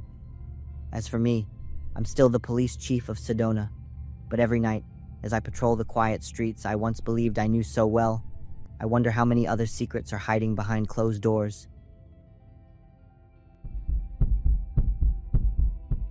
I still see those faces every night, a family of 4. Their pictures in the newspaper smiling happily, unaware that that dinner would be their last. I could have saved them, but I didn't. I'm Cal. I was 20 years old at the time. I worked the night shift at a Dollar Tree in Yakima, Washington. The store was on Nob Hill Boulevard, a pretty empty area after 9 p.m. It was an incredibly difficult time for my family. My mom had just been diagnosed with lung cancer. The hospital bills were piling up. The job at Dollar Tree paid $9 an hour, which wasn't much, but I had no other options. I worked the night shift.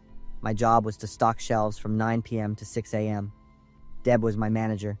She was middle-aged and pretty skinny. Deb had a habit of biting her nails until they bled. I figured it was from work stress. After a month of working there, I noticed something strange. Twice a week around 2 a.m., a white truck with no company logo would park at the back door. Deb always handled these deliveries by herself. She would tell me to keep working in the front of the store. I asked about the strange deliveries. Deb snapped, "It's just extra stock. The company sends it whenever it's ready." But the boxes had no labels. I didn't question it anymore. My night job and family situation kept me busy enough. One day, I was leaving after my shift when I realized I had left my phone in the stockroom. When I went back, the stockroom door was ajar. Through the crack, I saw Deb working under a dim light. On the table were dozens of packages of deli meat. She was carefully peeling off the old labels, spraying some kind of liquid on each package. Finally, she would carefully wrap them and put on new labels. I was frozen, trying to squint to see what the liquid was. My hand unconsciously touched the door, pushing it wide open. Deb immediately looked up. Our eyes met. "Cal, get in here." Her voice was strangely calm. I walked in. Deb told me to sit down across from her. She continued to label a few more packages before turning to me. "Your mom is seriously sick, right? Hospital bills aren't cheap." I was silent. "I'll give you an extra $500 in cash every week. You just have to forget what you saw tonight. What you're doing is illegal. That chemical could be deadly. Everyone dies in different ways. But if your mom doesn't have money for treatment, she could die right now," Deb said, her voice rising to drown out my objections. She leaned forward. "I have 2 daughters to raise. My husband left last year. What other choice do you think I have?" I looked at the meat packages on the table. A few of them had turned a grayish green, but after she sprayed the liquid, they looked fresh again. I thought about my mom lying in her hospital bed, needing expensive medicine. I clenched my fists, looking down. "I need to think about it. You have until your next shift to decide. If you tell anyone..." She didn't finish the sentence, but the look in her eyes made her threat clear. I went home and couldn't sleep. $500 a week could solve a lot of my problems. I convinced myself that it probably wasn't serious enough for anyone to be in danger from eating the meat. At my next shift, I accepted Deb's deal, but a part of me was torn. I started to secretly take pictures whenever Deb was working in the stockroom. I wrote down the dates and times the truck arrived. I kept one of the relabeled meat packages in my freezer at home as evidence. I told myself that one day, when my mom was better, I would report everything with this evidence. A month went by. I was getting paid regularly, and my financial situation and my mom's health were both improving. One day, while watching the afternoon news, I saw a reporter standing in front of a hospital, reporting on a series of food poisoning cases. As of now, 12 people have died. Among them is a family of 4. My heart stopped when I heard the next sentence. The investigation revealed that all of them had eaten a type of deli meat sold at Dollar Tree. I immediately realized it was the meat I had helped Deb put on the shelves. I rushed to the Dollar Tree. The parking lot was filled with police cars and health inspectors' vehicles. Yellow tape was everywhere. I parked far away, watching from my car. An inspector in a white suit walked out of the back door, carrying a plastic bag with a meat sample. I called Deb, but her number was no longer in service. I decided to drive to her house, but when I got there, her neighbors said Deb had moved out the night before. I clenched the steering wheel, filled with anger and helplessness. I drove back to the Dollar Tree and sat silently in my car. I should have been more firm, stuck to my original thoughts. Then maybe I wouldn't be tormenting myself like this now. After a few hours of internal struggle, I decided to talk to the police. But just as I opened the car door, my phone buzzed. A text message from an anonymous number appeared. It was a single picture of me standing in the stockroom, taking money from Deb. I looked around the parking lot, then jumped back into my car and drove straight home. That night, I packed my things and convinced my mom to move to Scranton to live with my aunt, telling her I had found a new job there. We moved the next morning, but the fear still haunts me. I followed the investigation every day, and learned that Deb still hadn't been found. My mom and I moved a second time. I changed my phone number 3 times. I deleted all my social media accounts, but I still can't feel at peace. Last month, while walking down the street, I froze when I saw a skinny woman standing on a street corner. She was wearing sunglasses and was covered up, but the way she bit her nails was exactly like Deb. I only looked away for a few seconds, and when I looked back, she was gone. My mom passed away last March. The cancer had spread too quickly, and there was nothing we could do. In her final moments, she held my hand and whispered weakly, "I know you did your best." I broke down in tears because I had hidden everything from her until the very end.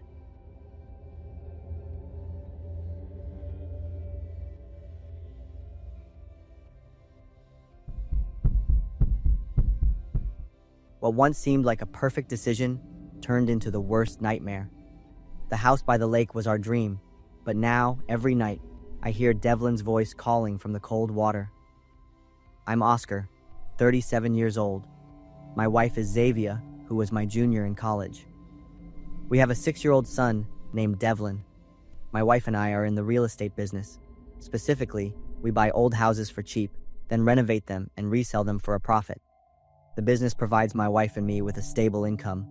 2 months ago, we bought a very spacious house on the edge of town that even had a swimming pool in the front yard. What made it even better was the low price, and my wife and I were thrilled we had found such a great deal. After inspecting the house and estimating the cost and time for repairs, I suggested to my wife that we should move here. Once renovated, the house would be an ideal place to live. Devlin also needed a stable and spacious environment to grow up in. Xavier was completely convinced and agreed. After the renovations were completed, my family moved into the new house. Unlike my wife's and my excitement, Devlin seemed shy and uncomfortable with the new house.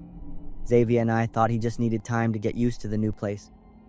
Devlin's room and our room were on the second floor, separated by a staircase leading down to the living room. We prioritized cleaning and decorating Devlin's room first, to make him feel as comfortable as possible. On the first night in the new house, Devlin said he was scared and wanted his parents to stay until he fell asleep. Our family of 3 lay on Devlin's small bed and read a fairy tale book. A while later, seeing that Devlin was fast asleep, we went back to our room. In the middle of the night, our son's screams woke us up. My wife quickly ran to Devlin's room and hugged him tightly to reassure him. I waited for him to calm down and asked him what was wrong. Devlin said a monster with big feet had been standing and looking at him. We realized Devlin had a nightmare. Xavier told me to go back to our bedroom and that she would stay with him. Devlin's mood got worse over the next few days. He was always scared and said he kept hearing a voice whispering in his ear. We were quite worried about our son's health, so we hired a psychologist to come to the house. We waited in the living room while Devlin talked to the doctor upstairs in his room. About an hour later, the psychologist came downstairs and said Devlin had an anxiety disorder. She told us we needed to pay more attention to him and talk to him more. But contrary to what the psychologist said, Devlin's behavior became increasingly abnormal. At times, he was timid and shy, and at other times, he was aggressive and easily angered. One morning, while I was with some construction workers retiling the living room floor, I was startled by Xavier's yelling from outside in the yard. When I ran out, I saw Xavier and Devlin getting out of the car. Xavier was very upset, uttering words of blame, while Devlin looked sad with his head down. I was confused and asked what had happened to them. Xavier said Devlin had been suspended from school for a few days due to his rebellious behavior and for hitting his classmates. I told Xavier to calm down and to leave us alone so I could talk to our son. She angrily said she would invite the same psychologist back to talk to our son again. She's dead. Devlin's words froze my wife and me in place. I knelt down, looked Devlin straight in the eyes, and gently asked him where he got that information. Devlin said the mysterious voice told him that. Xavier quickly called the female doctor, but the person who answered the phone was her mother. She told us that her daughter had been in a car accident for reasons that were unclear. The day of the accident was the day after she spoke with Devlin. We were incredibly confused about everything and decided we had to pay more attention to Devlin. On the days he was not in school, Devlin just stayed in his room and painted. My wife and I spent time talking and listening to Devlin to understand his state of mind. I also reduced my work hours to take our son out to play. The most important thing to us now was our son. Xavier and I didn't want to make any mistakes in raising Devlin, and we didn't want to miss any of his developmental milestones. One night, I woke up to a very loud noise from the swimming pool. I quickly went to check, with Xavier anxiously following behind. When we got there, I was stunned to see Devlin's small body floating on the surface of the pool. Xavier screamed as soon as she saw the heartbreaking scene. Everything seemed to collapse. We couldn't believe we had lost Devlin forever. The incident happened so quickly that Xavier couldn't recover. She blamed me for not prioritizing installing a protective fence around the pool. I also reached my breaking point and said some harsh things to my wife. Xavier immediately packed her things and left. I didn't hold on to her or even look after her for a second. I stayed in this house full of grief alone, and I chose to work to temporarily forget everything. I sleep in Devlin's room because I miss my son so much. Many nights I hear Devlin's screams for help. I wake up, hug my son's small pillow, and cry. I blame myself for indirectly causing Devlin's death. Sometimes, in our busy lives, we forget that the most important things are right in front of us. A child needs to be cared for, not only with material things, but also with our time, our listening, and especially their safety. Protective measures may seem as simple as a pool fence, but the smallest oversight can lead to a lifetime of regret. Take the time to truly be with your children, listen to their fears, and never compromise a child's safety for any reason. I went through a painful journey with an eating disorder and finally found the path to recovery and self-love. I'm Ren, 19 years old. This story happened when I was 15, a high school student in Akron, Ohio. Back then, I always felt different. I stood out because I was bigger than the other girls in my class. I wasn't obese, I just always wore a bigger size. This made me start to notice my body. The comments became more frequent. A boy in the seat behind me would often whisper to his friend, "Ren looks like a bear in that shirt." I pretended not to hear, but every word burrowed deep into my mind.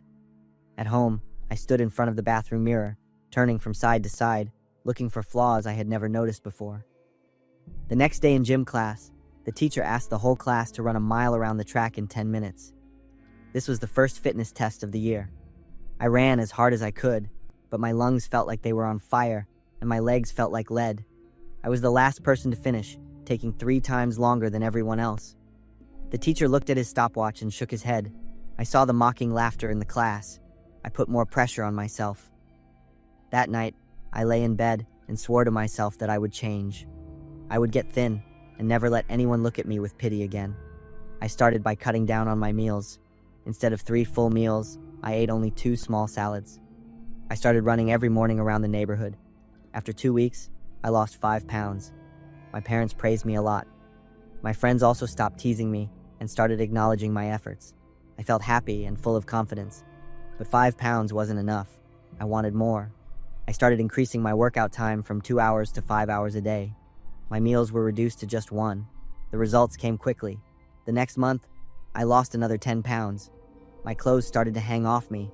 My mom said my body was perfect. Just try to maintain your current figure and take care of your health.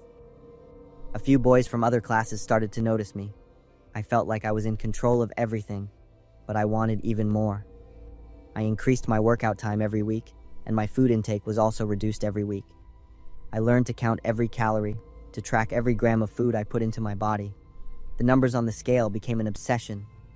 The first thing I did every morning was step on the scale. My mood for the day depended on it. I started to see changes in my body. My nails became brittle, my hair was falling out more, and I always felt cold even though it was summer.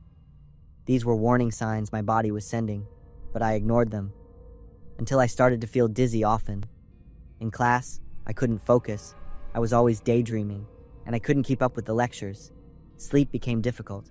I would wake up at 2 or 3 in the morning because of hunger, but I refused to eat anything. When I looked in the mirror, I still saw a girl who was too fat.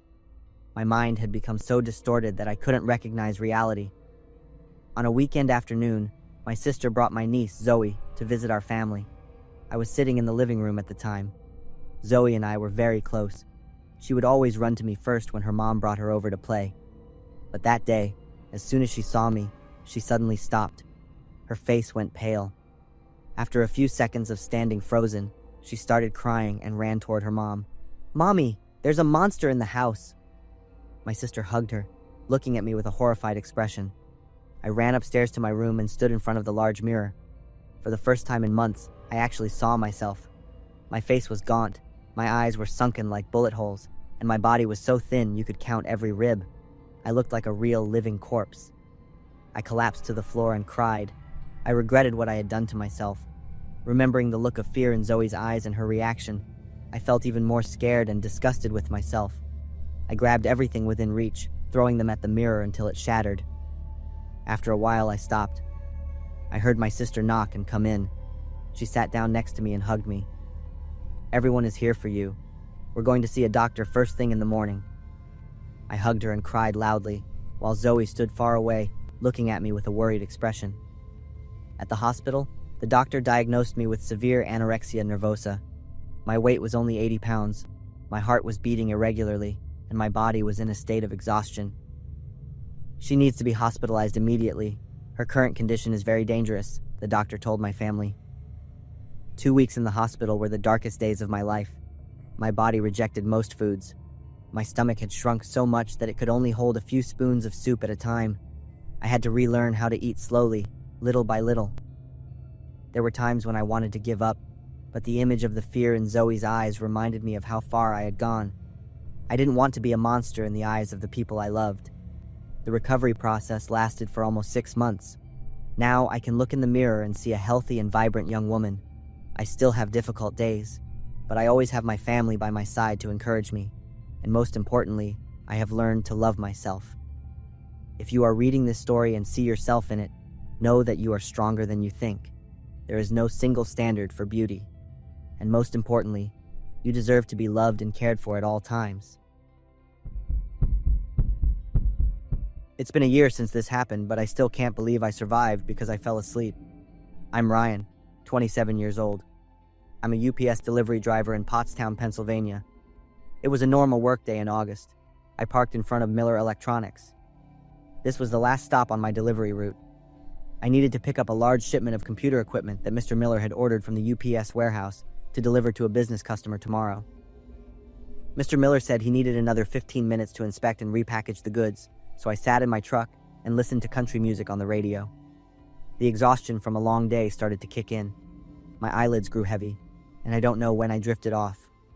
A car horn jolted me awake. I checked my watch. It was 4:30 p.m. I'd been asleep for almost an hour, but the strange thing wasn't the time. It was the scene outside. The car horn I just heard seemed to be from a police car. The street, which was usually busy at this hour, was now empty like a ghost town. I got out of my truck, looking around in confusion. In the distance, I saw 3 police cars. Several officers were setting up orange barricades, blocking the main road that led to the town center where the city hall and a small square were located. There were also a few ambulances lined up. My heart started pounding. Something had happened. Tense was the only word I could think of to describe the feeling at that moment. The door to Miller's store was still open, but it was just ajar. I pushed the door open and walked in. My footsteps echoed in the empty store. The shelves were still full of electronics, but there were no customers.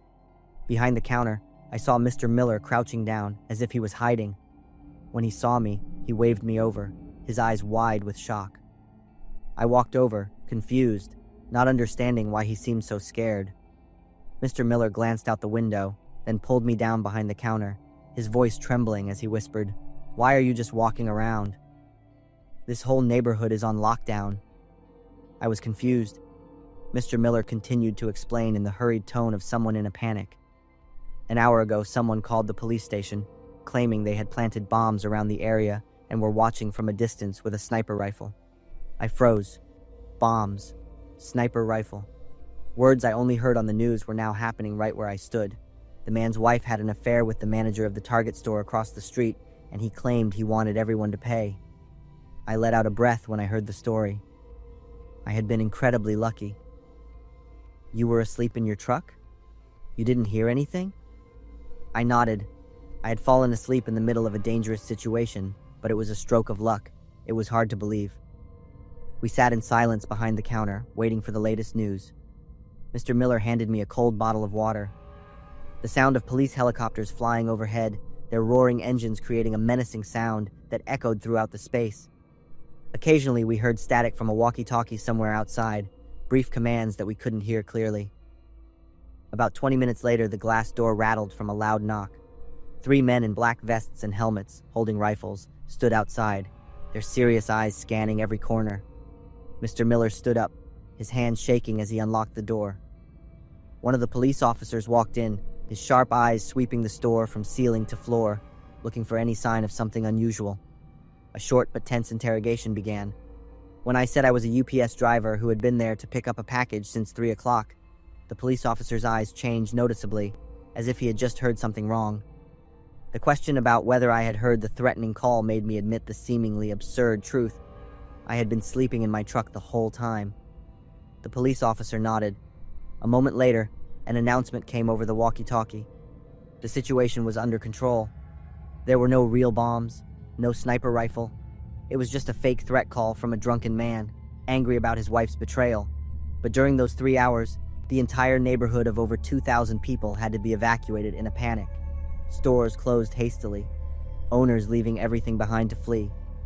Schools went into lockdown, traffic was completely paralyzed, and main roads were blocked by barricades and police cars. But I was on the sidelines of that tension. That night, I lay in bed, staring at the ceiling, unable to close my eyes. I thought about the feeling of waking up in a silent world, about the moment of confusion when I didn't understand what was happening around me. I thought about how I could have died without ever knowing if that threat had been real. A bullet from a distance could have pierced through the truck window while I was asleep.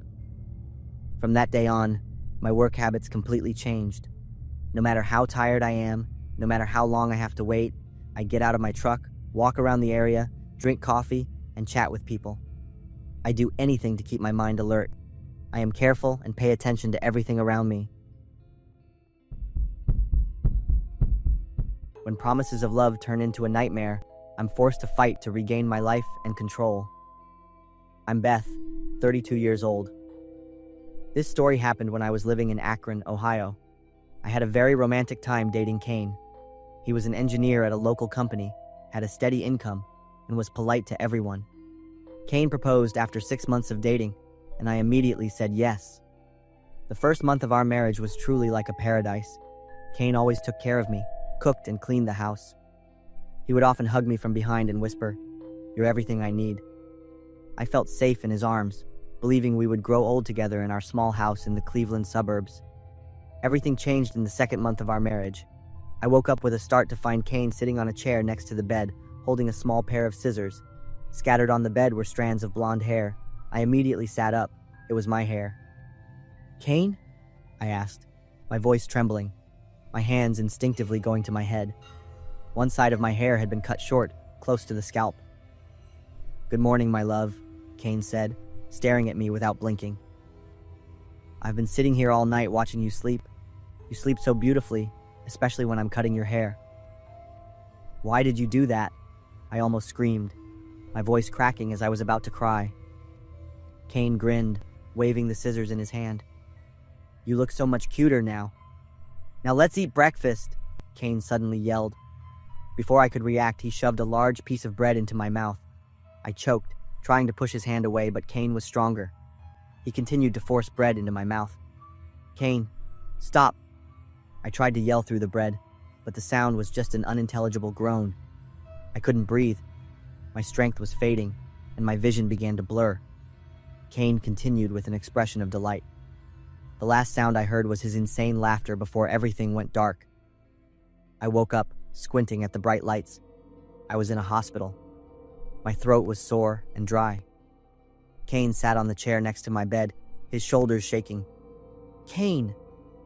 I thought he was crying until I saw his face. Kane was smiling, his eyes sparkling like a child who had just received their favorite gift. "You're awake?" he said, feigning concern. "If you're unconscious for too long, I can't play with you anymore, my love." He leaned close to my ear. "Next time you feel like you're about to pass out, let me know in advance. I'll let you rest for a bit." I shivered at my husband's attitude. "Why? Why did you do that?" Kane was silent for a moment, his eyes staring at me. Then he grinned again.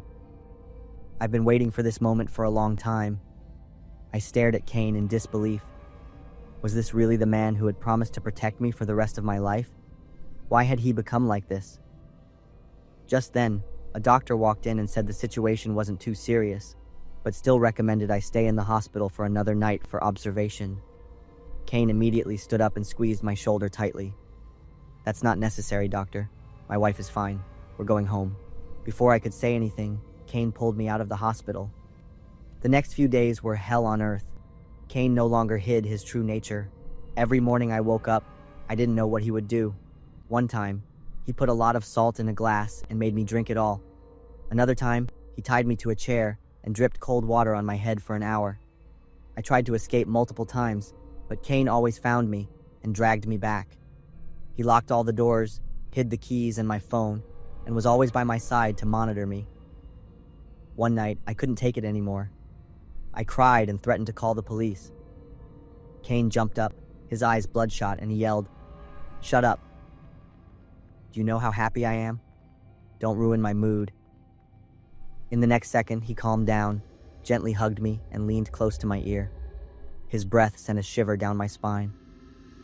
"Thank you for agreeing to marry me. Now I can play with you however I want. I've thought of so many fun ways to spend every day with you." "Why?" I whispered, tears streaming down my cheeks. Kane licked a tear from the corner of my eye, his smile turning insane. "You always smiled. I hated seeing that. From now on, I'll make you cry every day. Your tears are the most delicious thing to me." His insane laughter echoed through the room. I knew if I didn't act immediately, I would die in this house. I grabbed everything within reach, a table lamp, a wedding photo frame, a glass of water, and threw them hard at Kane's face. He staggered back, covering his face with his hands. That was my only chance. I ran to the window, opened it, and jumped out. It was my only option, because I was sure Kane had locked all the doors. Knowing the great risk, I jumped without a second thought. I landed on the first-floor awning and then jumped again to the ground.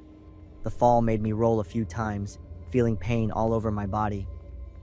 I heard Kane yelling for me to come back. There wasn't much time. I got up, limped to a neighbor's house, and asked for help. The neighbors called the police. I sobbed, telling the police everything, my body a clear and convincing piece of evidence. They immediately issued a temporary protective order and helped me with the divorce proceedings. The next month, I was treated in the hospital for a broken arm and shoulder and severe psychological trauma. At the trial, I wasn't present. I couldn't face Kane. Instead, I followed the trial online. It's a shame. I still have so many things I wanted to do with you. That was the only thing Kane said during the entire trial. I burst into tears, feeling utterly disgusted. What shocked me even more was that after the divorce, I found out Kane had been married before. His first wife had taken her own life. The police concluded it was depression, but the truth behind her death was probably also due to Kane's insanity and cruelty. Kane wasn't looking for a life partner. He was looking for a toy to satisfy his brutality. After 2 years of psychological therapy, I can finally sleep soundly without waking up with a start. I've moved to Columbus and started a new life. I understand that freedom and peace are the most precious things, but not in the arms of or dependent on someone else. They are within myself. I haven't been able to sleep for almost a month now. I can still feel the cold blade against my neck and his crazy eyes. I'm Stella, 26 years old. I'm a nurse living in New York. It was a Sunday evening in late August. I had just finished my shift at the hospital and was driving back to my small apartment in Queens. The next day was my day off, so I planned to have a relaxing evening with a few movies. There was a Dollar Tree on my way home, so I decided to stop by for some snacks. The store was deserted. I didn't see a single soul, not even a cashier. I thought they must be busy, so I walked along the aisles, quickly grabbing a few items, then headed to the checkout. But the cashier still hadn't appeared. I decided to wait a little longer. Just then, footsteps echoed from the back of the store. A man walked out. He was carrying a fairly large black plastic bag and wasn't wearing a uniform. When he saw me, he was clearly startled, his face suddenly tense. "Excuse me, do you work here? I need to pay for some things," I asked. He looked at me searchingly. I just work in the back in the stock room." I noticed his fingers gripping the plastic bag tightly, his knuckles white. "How long have you been here?" he asked in return. That question confused me. "Just a few minutes," I replied briefly. "Where's the cashier?" He hesitated for a second, then pointed to the back of the store. "He's in the back. I can take you there." This offer immediately put me on high alert. "No thanks." I stepped back. "I'll come back another time." His demeanor changed instantly. His face went from confused to annoyed, then angry. His small eyes stared at me with intense hostility. He mumbled something, but I couldn't hear it clearly. I turned and walked quickly towards the door. Just then, I heard the plastic bag hit the floor and the clinking of metal. I turned back and froze. He was holding a knife in his hand, a long blade stained with dark brown marks. "You're not going anywhere," he said, taking slow steps toward me. My heart pounded as if it would burst from my chest. My body was momentarily paralyzed before my survival instinct kicked in. I turned and ran towards the exit, but I wasn't fast enough. Just as my hand touched the doorknob, a strong force pulled me backward. He wrapped his arms tightly around me from behind, his left arm squeezing me, pinning my arms down, while his right hand brought the knife to my neck. "Shut up," he whispered in my ear. The cold blade pressed against my skin. "Why?" I gasped, trying not to move to prevent the blade from cutting deeper. "Because you're a witness." He squeezed me tighter. I felt the blade about to cut through my skin. At that moment, I truly accepted the worst possible outcome. Just then, gunshots echoed in the store. The explosions made my ears ring. I felt the man jerk violently. He slowly loosened his grip on me, lost his balance, and slowly fell to the floor. The knife clattered beside him. I stood there, trembling uncontrollably, unable to believe what had just happened.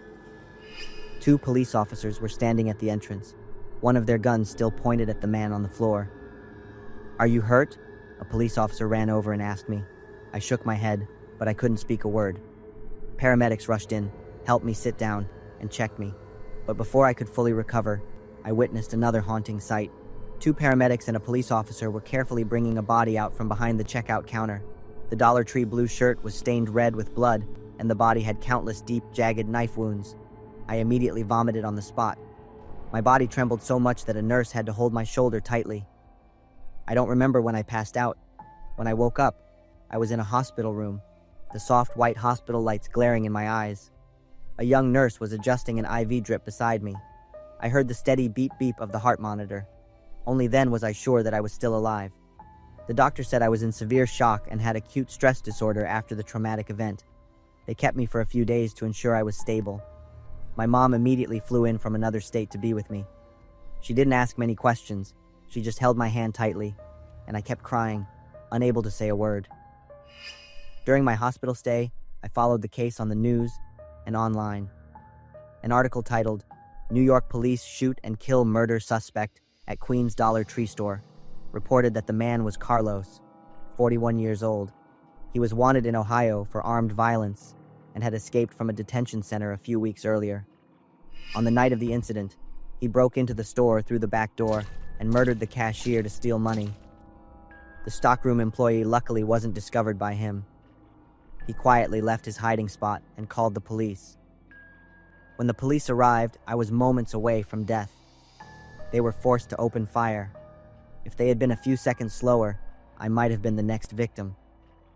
The following weeks became a real nightmare. I couldn't sleep. I kept waking up with nightmares of the cold blade against my neck and his crazy eyes.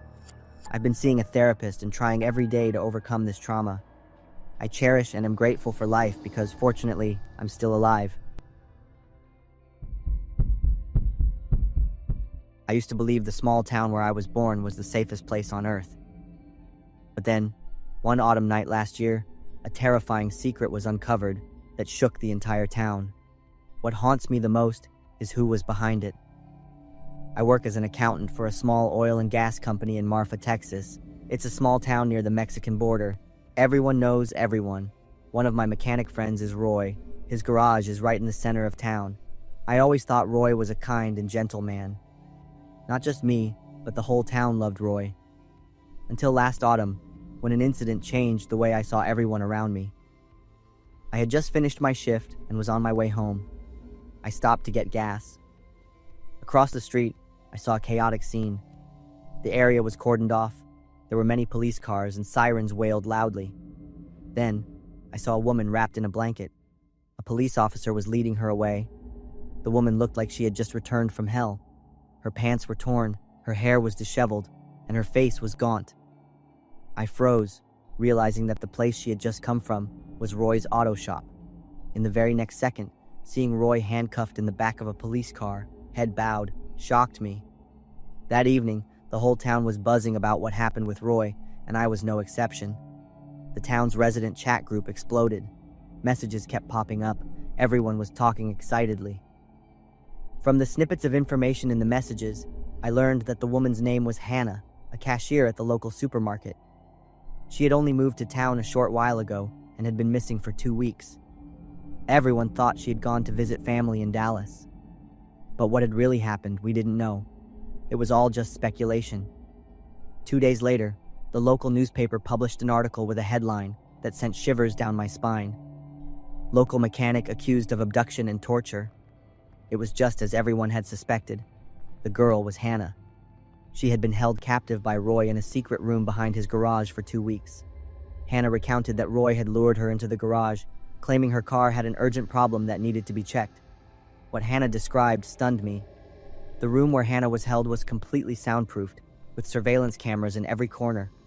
On a shelf were videotapes labeled with different dates and the names of dozens of women. Among them was Jessica, a young and beautiful girl who was well known in town. Jessica had disappeared 3 years ago. Everyone thought Jessica had left town to pursue her acting dream in Austin. But now we knew the truth. The police also found a notebook belonging to Roy that detailed everyone's habits. He knew their exact work hours when they came home, when they went shopping. Roy even recorded private conversations he had overheard. But that was only half of the horror, because those were the victims Roy had successfully executed his plan on. In the days after Roy's arrest, many other women came forward, stating they had been followed or approached by Roy. But as a beloved and trusted figure in the community, it was hard for people to unmask him. I started to recall the signs I had overlooked. Roy always asked too many questions about everyone's private lives. He could recount detailed schedules for anyone in town. At the time, I thought Roy was just a neighbor who cared, but now I understand it was a sign of systematic stalking. I suddenly remembered a detail from about a month ago. I was coming home late after a date with Sam and saw the silhouette of a man standing near her house. When I looked closer, the person had vanished. Now I'm sure it was Roy. It's terrifying that Roy had lived among us for years, receiving absolute respect and trust. The trial took place 6 months later, with many town residents and Roy's would-be victims present. He sat silently throughout the proceedings, showing no emotion. When his lawyer asked why he did those things, Roy simply said, "I wanted to understand them." He offered no complex defenses or explanations. Roy's statement silenced the entire courtroom. He didn't see women as human beings, but merely as subjects to study and control. Hannah left town right after the trial. Roy was sentenced to 25 years. His garage was demolished a month later. Now, it's just a gravel lot with weeds growing on it. The town of Marfa is not the same anymore. People have become more vigilant. Casual conversations on the streets have become less frequent. Sometimes the most dangerous person isn't a stranger in the dark, but the neighbor with a friendly smile. I learned that intuition never lies. If something makes you feel uncomfortable about a person, no matter how small, listen to it. Because sometimes the smallest details are signs of something far more dangerous. There were 3 decisions in my life that saved me: refusing to leave my phone in the car, lying about my home address, and trusting my gut feeling. Without them, I'd probably just be a name in a local news report, a student who disappeared after a year-end party. I'm Logan. A few months ago, I went with my friend Greg to a party celebrating the end of our first year of high school. It was at the house of someone he knew. I wasn't on the guest list, but Greg swore it would be fine if I just tagged along. On the way there, I asked Greg for a ride home after the party because I knew I'd be drinking, and he agreed. When we arrived, it was past 10 p.m. Greg led me to the backyard, where the party was in full swing. Groups of people were gathered, drinking, smoking, and even trying things I'd only seen in movies. Greg told me to just chill and meet people. Everyone was about our age. He quickly disappeared into the crowd. I talked to a few people and had a couple of drinks, but I made sure to stay away from anything that looked suspicious. Around 1 a.m., I started feeling lightheaded and my vision got blurry. Leaning against a wall to steady myself, I checked my watch and knew I needed to leave the party right away. I looked everywhere for Greg but couldn't find him. I asked a few people, but everyone just shook their heads. I reached into my pocket for my phone and realized it was dead. Greg had completely vanished, leaving no message. I didn't know if he was too drunk or if he simply forgot I was there. I felt a little annoyed, but I also knew Greg was usually pretty carefree. He was probably just caught up in the fun. Since I didn't know anyone well enough to ask for a ride, my only option was to walk home. Then I thought about hitchhiking. I stood by the side of the road, thumb out, hoping someone would stop. After quite a while, just as I was about to give up, a gray pickup truck pulled over. I quickly walked over.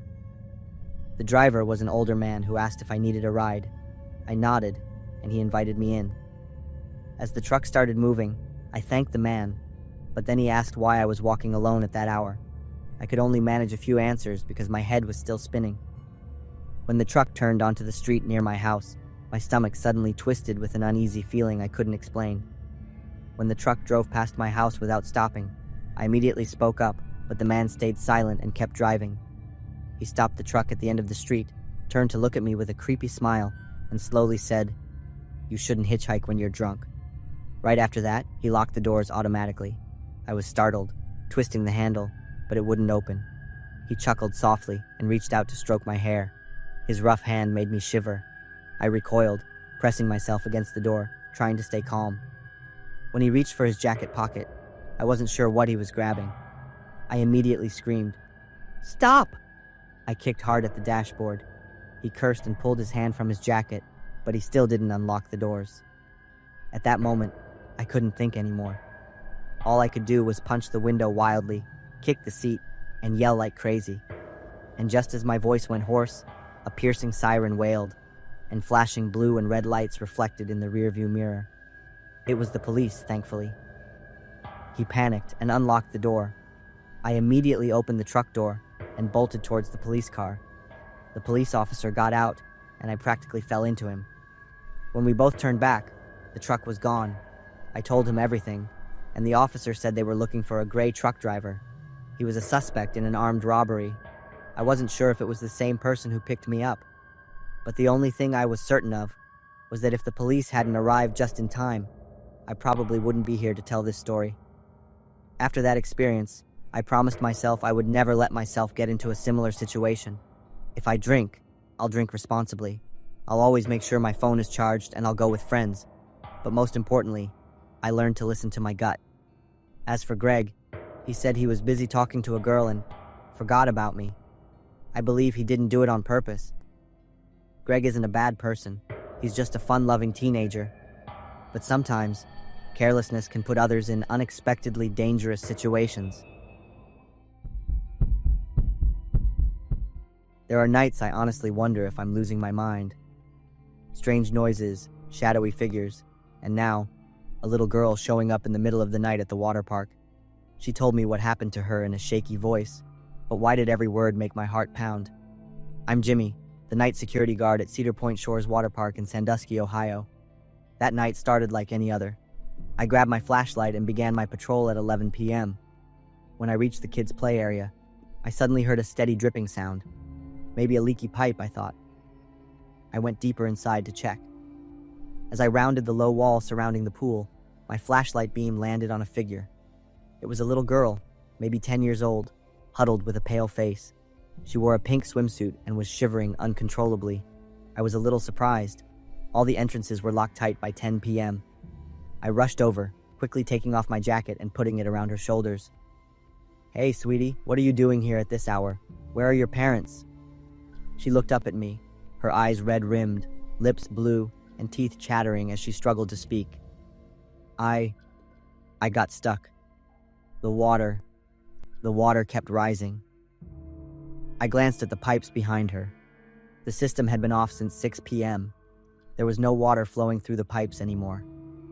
I immediately reported it to Security Central over my radio, then took the little girl back to the guard cabin. "What's your name?" "Lucy." Lucy sat in the swivel chair behind my desk, her small hands tightly gripping the cup of hot chocolate I'd just made for her. Lucy told me she and her classmates had come to the park for a school field trip. When the park was about to close, everyone gathered at the main gate to board the bus. But she wanted one more slide. She secretly ran back to the central area of the park. When she slid down the dark tube, at the third bend, the tube narrowed and turned almost 90 degrees. She got stuck. Then the cleaning system automatically started. Water began flowing from above, slowly rising around Lucy. She screamed for help, but her shouts were swallowed by the thick tube. I tried to breathe, but the water kept rising. I couldn't breathe anymore. Finally, darkness covered everything. Lucy burst into tears after finishing her story. I went over to comfort her. Suddenly, Lucy stopped crying. She looked up and stared straight into my face. "Why didn't you save me? Why did you ignore my calls for help?" Lucy's cold gaze and voice stunned me. As if drawn deep into her eyes, the blurry images in my mind began to clear. A little blonde girl, a spiraling water slide, and a cry for help that no one heard. 2 years ago, there was an accident at Cedar Point Shores, and I was the lifeguard then. That afternoon, I stood on the towering observation deck, wearing the bright red life vest of a lifeguard. Below me was a familiar scene, hundreds of children screaming with joy, water splashing in the hot summer air. I was exhausted after 8 hours of continuous work under the scorching sun, my eyes stinging from the sunlight reflecting off the water. My body ached. I just wanted to go home early. At 6 p.m., I mechanically performed the end-of-day check. From the observation tower, I looked down at the water reservoir below, counting the colorful floats on the surface. I didn't know there was still a little girl stuck at the third bend. I had flipped the system lock switch and stepped down from the observation tower. I walked into the control room. On the wall were dozens of buttons and water pressure gauges. The automatic drainage system always started at 6:30 p.m. I heard the powerful pumps operating right behind me. It was the familiar sound signaling the end of a workday. But at that moment, just a few feet from me, inside the dark water tube, a child was desperately screaming for help. She pounded on the plastic wall, her cries for help swallowed by the roaring water from the powerful pump system. When the rescue team found Lucy the next morning, they had to cut a section of the tube to pull her small body out. Her skin was purple-blue, her eyes still wide open in final horror. In the months that followed, I couldn't escape the torment. If only I had checked more carefully, been more responsible with my job, Lucy might have lived. I started losing sleep. Every time I heard the sound of running water, my body would tremble. I lost my ability to concentrate, forgetting the simplest things. Then I started seeing the little girl everywhere. I'd see myself standing in the control room, hearing the cries for help from inside the tube, but unable to move to turn off the pump. "Why didn't you save me?" The voice startled me. I looked around. The room began to spin before my eyes. I gripped the edge of the wooden desk, trying to keep my balance, but it was useless. The image of Lucy looking at me, her voice, the image of the water slide, all crowded into my mind and then sank into darkness. When the light returned, I was lying on a hospital bed. Around me was a white room, a strong smell of disinfectant. Wires and a heart monitor were connected to my wrist. A tall, thin man in a white coat sat on a chair next to the bed, holding a clipboard and writing something in a thick file. He looked at me with a worried expression. "Jimmy, I'm Dr. Anderson. Do you remember me?" "Dr. Anderson from the Toledo Psychiatric Hospital. I've been here for 3 months now, ever since my mind completely broke down after the accident. Lucy often appears on nights I don't take sleeping pills, with the question I can never answer. And tonight, looking out the window, I saw that familiar small figure again, with her soaking wet blonde hair. I used to think love meant holding on so tight that no one could ever leave, until I realized the tighter I held on, the more I lost myself. This isn't a story about a perfect romance. It's about me, and my journey to learn how to love without hurting the person I cared about most. It all started in the fall of 2024 in Columbus, Ohio. I and Dave met at the city library. We quickly became close, then started dating by the end of the year. Being with Dave felt so peaceful. It was a feeling I thought I'd never experience again. But that peace didn't last long. I began to pay too much attention to Dave. I tracked his work hours. When I saw him talking to female colleagues, I felt uncomfortable. It wasn't just jealousy. It was a deep anxiety. As if I took my eyes off him for a moment, I'd lose him forever. Once, Dave accidentally raised his voice at me because he was too tired after a long day. It was just a mild snap, but it instantly pulled me back to the past. I panicked, my whole body trembling, and I had to lock myself in the room. All I could see in my head was my father smashing things, my mother's screams, and me curled up in a corner, covering my ears but still unable to block out the sound. That day, Dave went out with friends without giving me a clear schedule. I got so angry I threw a glass of water on the floor, then immediately burst into tears of regret. I started to notice I was trying to control his very thoughts. I imagined him betraying me, even though there was no evidence. While peeling fruit in the kitchen, I unconsciously tightened my grip on the knife, just at the thought that Dave might leave me. When I realized what I was doing, I dropped the knife in horror, my heart pounding with fear of myself. Then I started imagining worse things. What if one day Dave wanted to leave me? How would I react? What would I have to do to keep him at all costs? These thoughts repeated over and over. And worse, sometimes I acted on them. One time, I woke up in the middle of the night, walked into the kitchen, and grabbed a knife. I went back to the bedroom, standing by the bed, looking at Dave still sound asleep. My head was filled with chaotic thoughts, but when he stirred and unconsciously called my name, I flinched, dropped the knife, and ran into the bathroom. I splashed cold water on my face. When I finally came to my senses, I felt disgusted with myself. I spent that entire night locked in the bathroom, afraid I would harm Dave. This didn't just happen once. I gradually started avoiding Dave. When he showed me affection, I'd get angry. Dave, though, was always gentle and patient. Until one day, we decided to sit down and talk everything through. I told him everything. The terrible thoughts and even the time I stood by his bed with a knife. I thought Dave would run away, but he just sat there quietly, holding my hand tightly. Without judgment or blame, Dave gently told me about his older sister. She also loved someone so much she couldn't let go, and eventually killed her boyfriend before taking her own life. I understand what you're going through. Thank you for telling me so I know. I don't want that to happen to us. I'll always be here, with you, to get through this. I couldn't say anything else after what Dave said. I hugged him tightly and cried.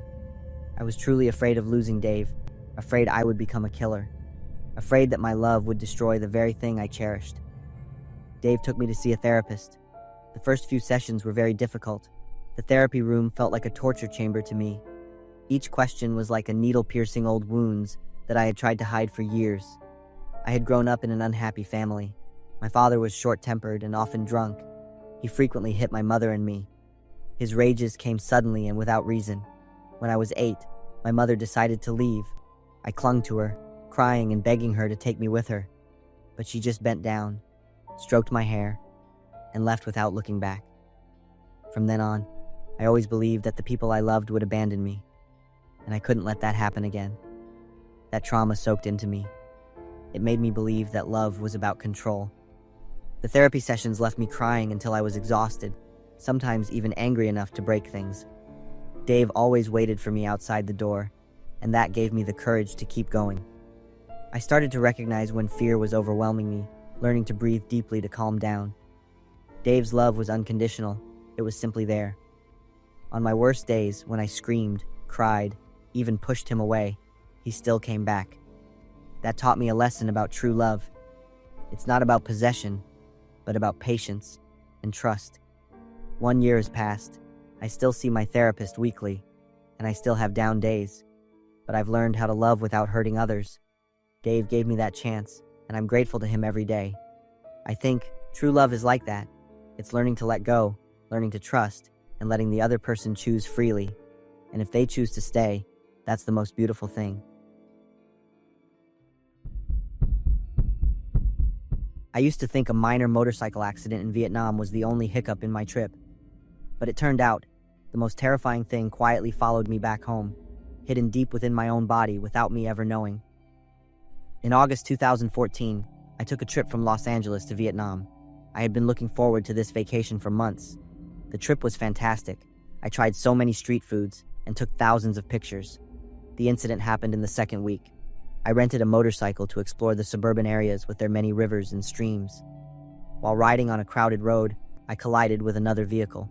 The impact wasn't strong, but it was enough for me to lose my balance and fall to the ground. My head hit pretty hard, causing a sharp pain. The other driver stopped to check on me, but I got up and said I was fine. There was just a small bump on my forehead. I refused to go to the hospital, thinking it was just a minor concussion. By the next day, I felt completely fine. I went swimming in a river near my hotel. The river water was crystal clear. I dove in, feeling the coolness spread through my body along with the distinct damp, earthy smell of the tropics. I stayed in the water for about 30 minutes, occasionally diving deeper. After swimming, I felt much more invigorated. 2 days later, I ended my vacation and flew back to Los Angeles. On the plane, during takeoff, I started to feel a little uncomfortable in my nose. Throughout the 16-hour flight, I kept blowing my nose, but the stuffy feeling wouldn't go away. I got home and just wanted to rest, hoping a deep sleep would make me feel better. The next day, I woke up and found my pillow stained with blood. My nose had bled during the night. I was worried, but still thought it might be due to the motorcycle collision. The bleeding continued throughout that day, and I decided to go to the hospital. The doctor said it was likely due to a sudden climate change and prescribed me an ointment to keep my nose moist. I went home, hoping the situation would improve. But 3 days later, the bleeding continued. It wasn't just flowing out. It was also flowing down my throat, making me constantly cough and spit. I started to feel my body weakening from blood loss and had trouble breathing. While trying to wipe the blood, I accidentally touched the inside of my nose and felt something strange. When I tried to touch it, a sharp, intense pain shot through my head. I screamed and collapsed to the floor, my hands still clutching my nose. It took a few minutes to regain my composure. I decided to drive myself to the hospital, my face and hands covered in blood. I was quickly escorted into an emergency room. A young female doctor came in with a small light on her forehead. She asked me to tilt my head back and breathe through my mouth. The doctor's eyes went from normal to wide, as if she had just seen something horrific. "Oh my God," she said. The look of horror on her face made me scared and confused. I sat up, my hands trembling. "What is it? What's in my nose?" She didn't answer immediately. Instead, she stepped outside the door and called out loudly, "I need Dr. David here, immediately. Emergency." I sat alone in the room, imagining the worst-case scenarios. The seconds of waiting felt like an eternity. In that very moment, I felt something move in my nose. A moment later, an older doctor walked in. He, along with 2 nurses, prepared instruments and medication. I became even more terrified. "I'll need to pull it out. This will be a very uncomfortable process," the doctor said. I lay down on the bed, feeling like the whole world was spinning. He shined the light into my nose, and I saw the expression on his face change too. Not surprise like the previous doctor, but intense concentration. "It's quite large, and it's still alive," he told the nurse. The doctor carefully inserted the forceps into my nose.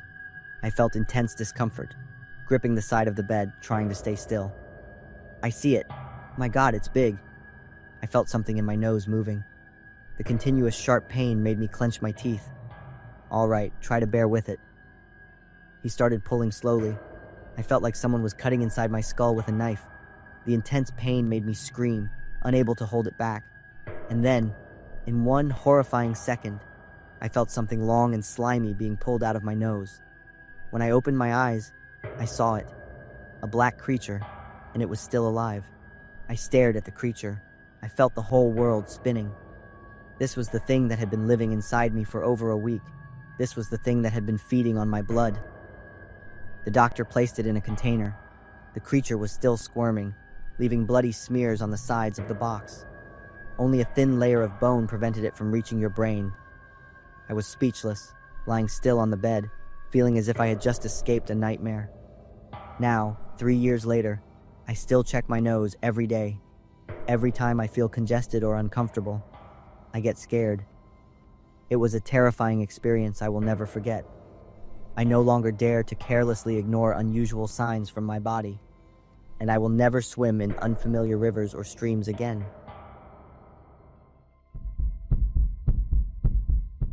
I'm never working the night shift again. Not because of the low pay or the difficult customers. It's because I can never forget the sight of bright red blood dripping down a clown's painted face. And more importantly, I can't forget the feeling of betrayal when I found out who was behind that makeup. My name is Lucy. I've been working at McDonald's in Riverside, California for 2 years now. The job isn't bad, especially the night shift. There aren't many customers, and my boss is pretty chill with the night crew. Usually I just sit there, do a little cleaning, and wait for the time to pass. The night shift also pays more, so I really didn't have any complaints. That evening started like any other. I was on the night shift at the pickup window. Around 1 a.m., I started getting really sleepy.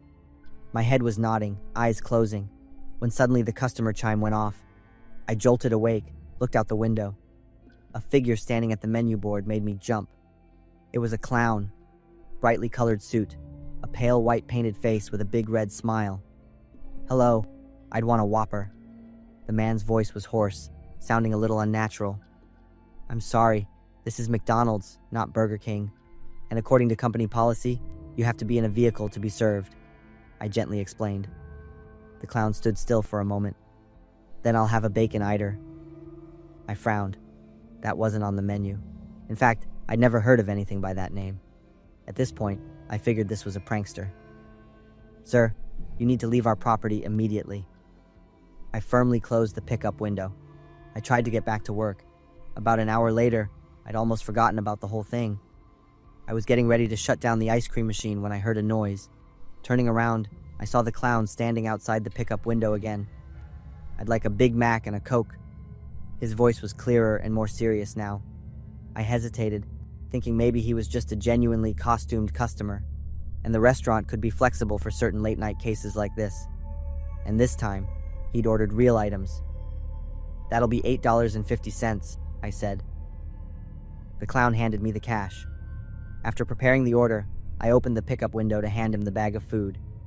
The clown reached out, but instead of just taking the bag, he deliberately touched my hand and held it there for a very long time. "Excuse me, could I get some extra ketchup?" he said, still not letting go of my hand. I tried to pull my hand back, but he gripped it tighter. "I need ketchup," he repeated, then suddenly yanked my hand hard towards him. Before I could react, he yanked again, pulling my body forward. I screamed in a panic. With my free hand, I grabbed the barcode scanner and slammed it towards him. "Let go!" The scanner hit his forehead, and blood started to trickle down. The clown released my hand, stepped back, his hand touching the wound. Bright red drops of blood dripped onto his pale white face. He calmly offered a very wide smile. I slammed the pickup window shut, my heart pounding like it would burst from my chest. Trembling, I grabbed my phone to call the police, then tried to reach the store manager, but Mike didn't pick up. I called him repeatedly but couldn't get through. The police arrived after about 10 minutes. They checked the surrounding area but couldn't find the clown. They took a report and promised to increase patrols, then drove me home. The next morning, I arrived at the store early to report the incident to Mike. He was sitting in his office, looking tired. Mike listened, occasionally nodding, but I felt he wasn't really paying attention. It was probably just someone trying to mess with you. Kids like to pull stunts like that. You shouldn't worry about it too much. Mike looked up. I noticed a long cut on his forehead. The cut was deep, and there was dried blood around it. My heart started to pound. "How did you get that injury?" Mike raised his hand to his forehead, hesitated, and avoided my gaze as he tried to explain. I clearly remembered the wound on the clown's forehead. Mike's wound was in the exact same spot, the same shape. I looked him in the eyes. "Why did you do it?" Mike stopped smiling. "What are you talking about?" But I already knew the answer. The manager I had always trusted, like an older brother, was the very person who had terrorized me. I quit my job immediately and left. In the weeks that followed, I often woke up in the middle of the night, dreaming of the clown standing by my bedroom window. But the scariest thing wasn't the clown. It was the realization that the people you trust can become your enemy overnight. The real fear doesn't come from strangers, but from those closest to you. I moved to San Diego and started working at a grocery store, and I swore I would never work a night shift again. Some sounds just bring back the past. no matter how hard you try to forget. The sound I fear and am most haunted by is the chirping of cicadas. It reminds me of a horrifying summer 13 years ago. I was 12 then, living with my parents in a small town in the San Joaquin Valley, California. Summer days there were hot and quiet, with only the incessant chirping of cicadas echoing from the old eucalyptus trees. Next to our house lived Mrs. Morris. She was around 60, with thinning gray hair. She lived alone in a small house at the end of the street. At first, I didn't pay much attention to Mrs. Morris. She was just a quiet old neighbor I occasionally saw watering her garden in the early morning. But gradually I started noticing strange things. One night, I woke up thirsty. Through my bedroom window, I accidentally saw Mrs. Morris standing in the middle of her yard, in the shadow of the moonlight. She was whispering something. No one else was around. A few other nights, the scene repeated. Mrs. Morris wandered in her yard with empty eyes, muttering sentences I couldn't clearly hear. Sometimes she would stop, her head tilted to one side, as if listening for someone to reply. Then she would nod and continue whispering. I was scared but didn't tell my parents, choosing instead to close my window tightly and draw the curtains forever. As time passed, I gradually forgot about her strange behavior. Mrs. Morris never seemed to do anything harmful anyway. Aside from the strange neighbor, life in my family's neighborhood was very peaceful. Our house was near a paved road that gently sloped downhill. Every afternoon, I would take my rollerblades to that slope to skate. It was my favorite part of the day. At the bottom of the slope, there was a large moss-green truck parked on the side of the road. The truck was old, its paint peeling in many places, and its bed covered with a dark blue tarp. I usually rollerbladed down to it and then back up, repeating until I was tired. That fateful afternoon, I decided to try rollerblading down the slope as fast as I could. My mom had warned me many times about going too fast, but I never listened. The asphalt was scorching hot under my rollerblade wheels. The warm wind blew through my hair as I sped down the hill. I felt free and exhilarated, until I saw a small dog run across the road right in front of me. I braked hard, losing my balance. Realizing I was about to fall, I could only squeeze my eyes shut and scream. I slowly opened my eyes, sitting up slowly in a daze. Then I was startled to realize I was underneath the truck. The smell of oil and rubber mixed together made the air incredibly suffocating. I gasped for breath, just needing to crawl out. But as I looked around, I was drawn to some white strands gently fluttering in the breeze. Long, soft strands, clinging to something stuck between the two rear wheels. Out of curiosity, I crawled closer. At first, I only saw a pale, round shape, thinking it was a ball or some toy. But when I looked closer, a pair of eyes staring straight back at me. Below them was a nose, one side completely mangled, a wide-open mouth with the tongue lolling out. My entire body froze, my mouth dry, scared but unable to tear my eyes away from that face.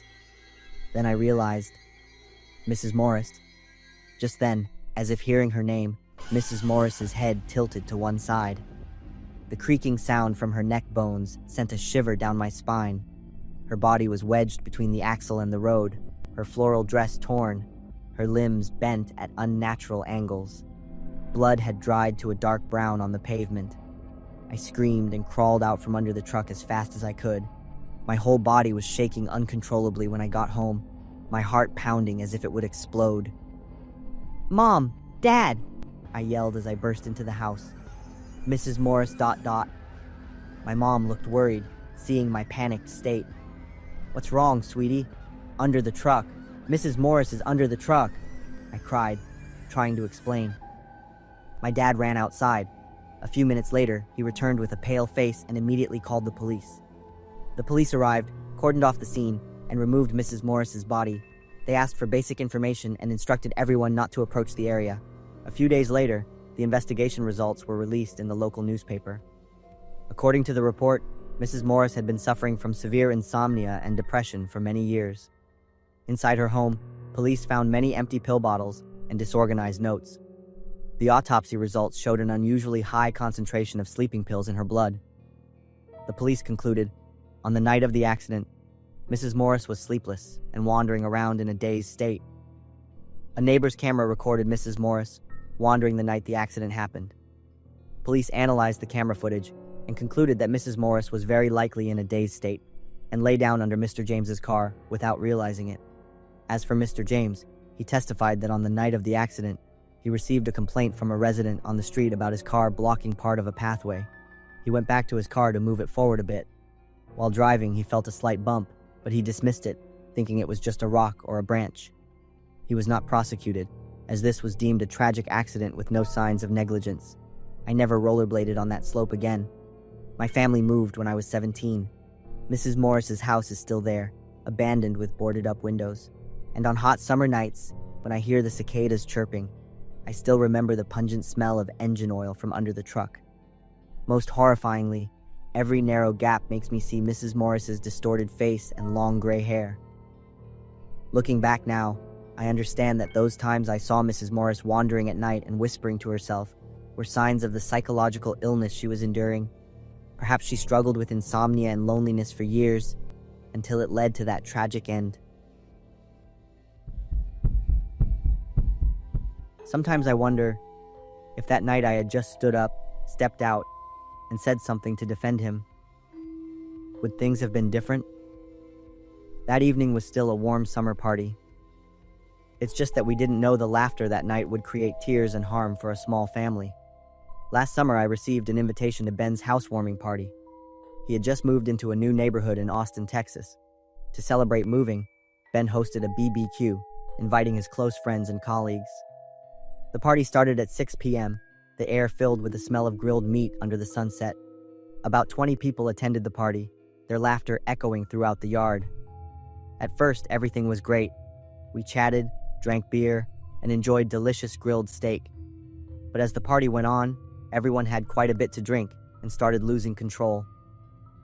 Around 8 p.m., a thin man appeared at the back door. He was wearing wrinkled clothes, looked tired, and his hair was a bit messy. "Hi, I'm Sam. I live across the street. Could you guys please keep it down a bit? My daughter can't sleep," he said in a gentle voice. Everyone's eyes looked at Sam with annoyance.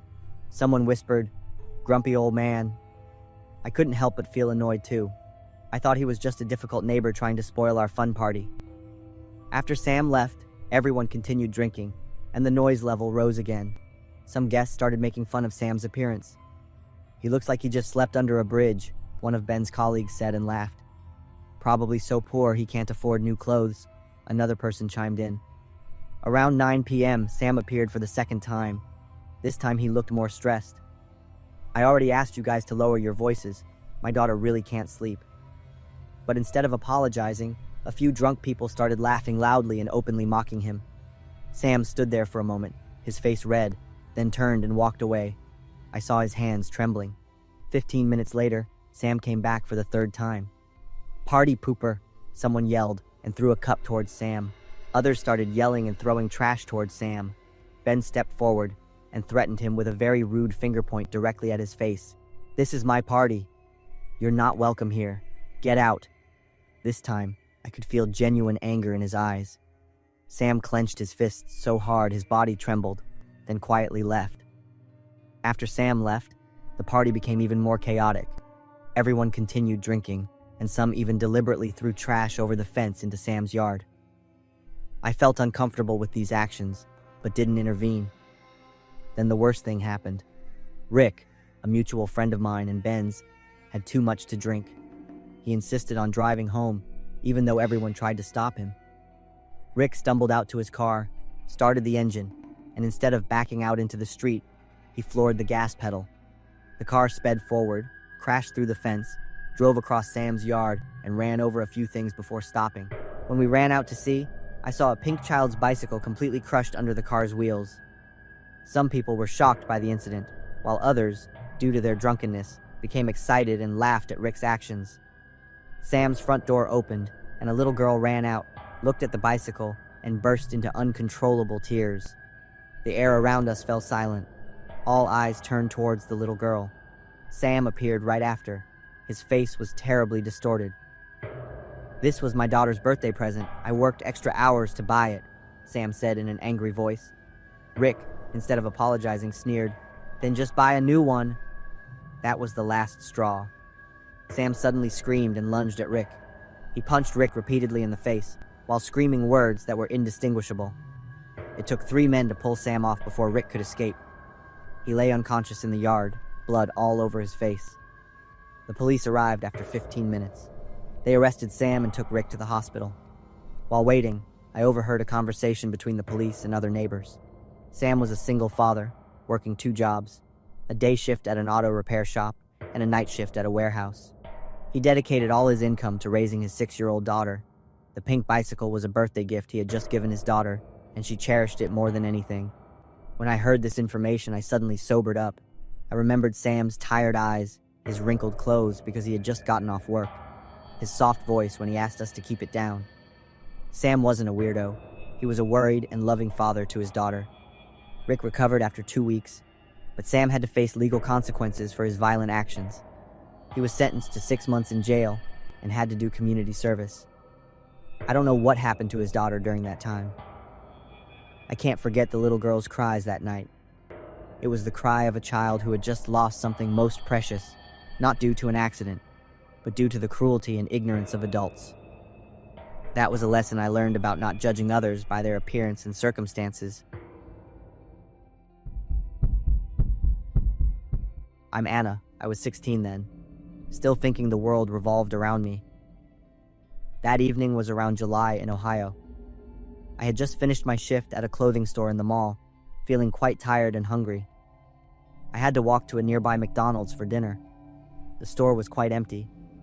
I ordered a Big Mac combo, sat down at a table near the window, and started eating. But after only half, I was full. I sat scrolling on my phone for a bit. A sour, burnt smell began to waft, making me wrinkle my nose slightly. "Excuse me, miss, could I have your leftover fries? I'm really hungry." I startled, looking up with an annoyed expression.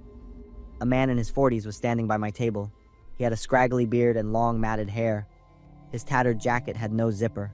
His hand, with long blackened nails, trembled as it reached closer. I looked him up and down, feeling nauseated by his body odor. At the time, I thought he would transmit infectious diseases. I refused bluntly. "No." I covered the fries with my arm. "Please stand a little further away from me." He froze. "But you're not eating them anymore. I'll take them home or do whatever I want. You should find a job instead of begging like this. You look disgusting." His face flushed. "You don't understand anything about my life." I replied with a sarcastic and condescending tone that I understood he was lazy. I even added contemptuous remarks about his appearance, about him daring to approach me in such a state. Unable to stand near that man any longer, I stood up and called out loudly. The store's security guard quickly approached. I pointed at the homeless man with a feigned look of fear, saying he was bothering me. The lies flowed easily. I fabricated that he asked for money and threatened me. The man hastily tried to explain, but I cut him off and added more serious accusations. He even cursed and threatened to follow me home. I saw his eyes widen in shock and despair, but instead of feeling guilty, I felt a sense of satisfaction. He was dragged by security towards the door. During the struggle, the man was shoved. He fell face down onto the street. A clear cracking sound echoed. He screamed in pain and sat up, blood flowing from his mouth. One hand covered his mouth, and on the other palm was his front tooth. I walked back into the store with a satisfied expression and a feeling of victory. A moment later, I walked home, a 20-minute walk through the quiet student neighborhood. As I passed a dark alley, something suddenly hit me hard on the head. Pain exploded, and I screamed loudly. When I turned around, I was surprised to see the beggar from earlier. In his hand was a rather large rock. His hateful gaze pierced deep into me without blinking. It was just him and me facing each other on the deserted street. That's when I was truly scared, wanting to run, but my feet felt nailed to the ground. He slowly approached. He began to talk about his past in a trembling voice. He also once had a small family and a comfortable life, but misfortune struck, causing his company to close, and his wife and children left. He lost everything within a few months. The man's voice was broken, each word causing pain as it was uttered. I shook my head, unable to say anything, only looking at him with horror. He suddenly roared, lunged, grabbed my shoulders, and shook me hard. "I have feelings too. I suffer too, he screamed, blood-tinged saliva splattering on my face. I sobbed uncontrollably and begged him for forgiveness. His grip tightened even more. I deserve respect too. I'm human too. I pushed him away and fell backward. Without wasting a second, I sprang up, turned around, and ran at full speed. I didn't dare to look back. His screams echoed behind me, then faded away. I ran until I reached home. I rushed into my room, locked the door, and then slumped onto the floor, my whole body still trembling. I couldn't sleep that entire night. What he said kept echoing in my head. I'm human too. For the first time, I began to think about how cruel I had been. No one deserves to be treated like trash just because they are poor. Since that night, I no longer looked at homeless people with fear or contempt. I always carry a few spare bills, some leftover food to share. Not to atone for my sins, but to remind myself never to forget. A cold word can also leave a wound that never heals. I moved out of Austin 3 months ago, but I still haven't had a single night of sound sleep. Every time I hear a key turn in a lock, my heart pounds like it did that first time. I'll probably never forget that night. It all started with a stupid mistake. I'm Mike, and I work at a software company in Austin, Texas. That day, I'd lost my house keys and couldn't for the life of me remember where I'd left them. By evening, standing in front of my own door, unable to get in, I felt truly foolish. There was no other option but to break the lock. I decided I'd replace the whole lock set afterward. I searched on Google, and the first company that popped up had pretty good reviews. I didn't hesitate. I called them right away. Around 9 o'clock that evening, a pickup truck pulled up in front of my house. A man stepped out of the truck. He introduced himself as Dave, an employee of the company. Nice house you've got here. Do you live alone?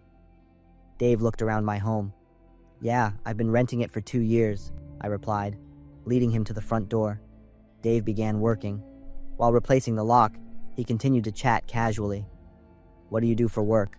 You look pretty young. I'm a programmer. Ah, tech industry. Must be flexible hours, huh? What time do you usually get home? Depends on the project, but usually 6 or 7 in the evening. Dave didn't ask any more questions. He just nodded and focused on his work. He was quick and skillful.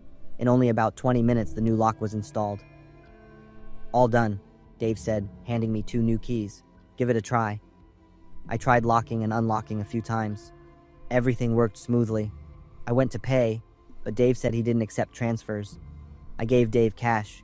He thanked me and left, even carefully reminding me to contact him for support if I had any issues. Everything went back to normal for 2 days. Then, I was woken by a strange sound. I glanced at the clock on my nightstand. It was 2 a.m. I was both sleepy and too lazy to check, so I lay silently, listening. The sound of metal clanking came from the front door. That's when I realized it was the sound of a lock being picked. I shot up, my heart racing. I had to call the police. I reached for my phone on the nightstand, dialing 911.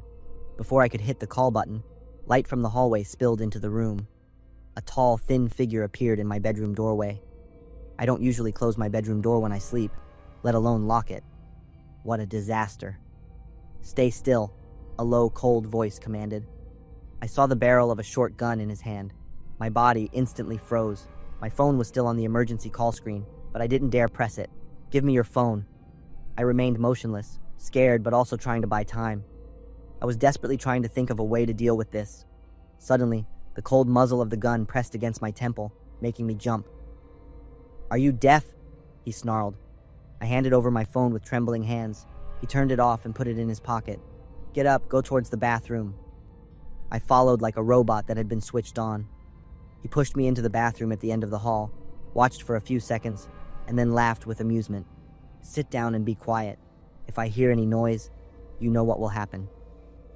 I looked directly into his eyes. The sound of the bolt clicking from the outside echoed. I looked around. Everything was pitch black. Then I heard footsteps in the house, the sound of drawers being opened, and things being moved around. He was ransacking my house. Witnessing my home being violated, I felt utterly helpless and desperate, constantly pulling at my hair. About an hour later, I heard him talking on the phone from the living room. Yeah, this house is good. I found a lot of interesting and valuable stuff. That voice sounded familiar. Footsteps approached the bathroom. I held my breath. Thanks for your cooperation. I'll be leaving in a few minutes. Finally, I heard the front door close, then the sound of a car starting and the engine fading away. I waited a while longer before daring to stand up, looking up at the small window above the bathtub. I walked over, opened the window, and yelled for help. After a few minutes, luckily, my neighbor, Mrs. Susan, walked by and helped me call the police. The police arrived. It was then, as I recounted every detail, that all the pieces suddenly clicked into place in my mind. The familiar voice, that look. "It's the locksmith," I blurted out. He'd asked about my work schedule, about living alone. He hadn't worn a company logo on his shirt and hadn't given me a receipt after finishing the job. It was highly likely he'd made a copy of the key. I felt stupid and angry at myself. How could I have trusted a complete stranger and revealed so much information about my life? I immediately gave all the information about Dave to the police. They confirmed that the phone number Dave gave me was no longer active. He hadn't left a single trace after stealing my belongings. Even the name Dave was almost certainly fake. I lost my laptop, $3,000 in cash, the Rolex watch my dad gave me, and a few valuable decorative items. But what I lost most was the feeling of safety in my own home. I moved out of Austin a week later.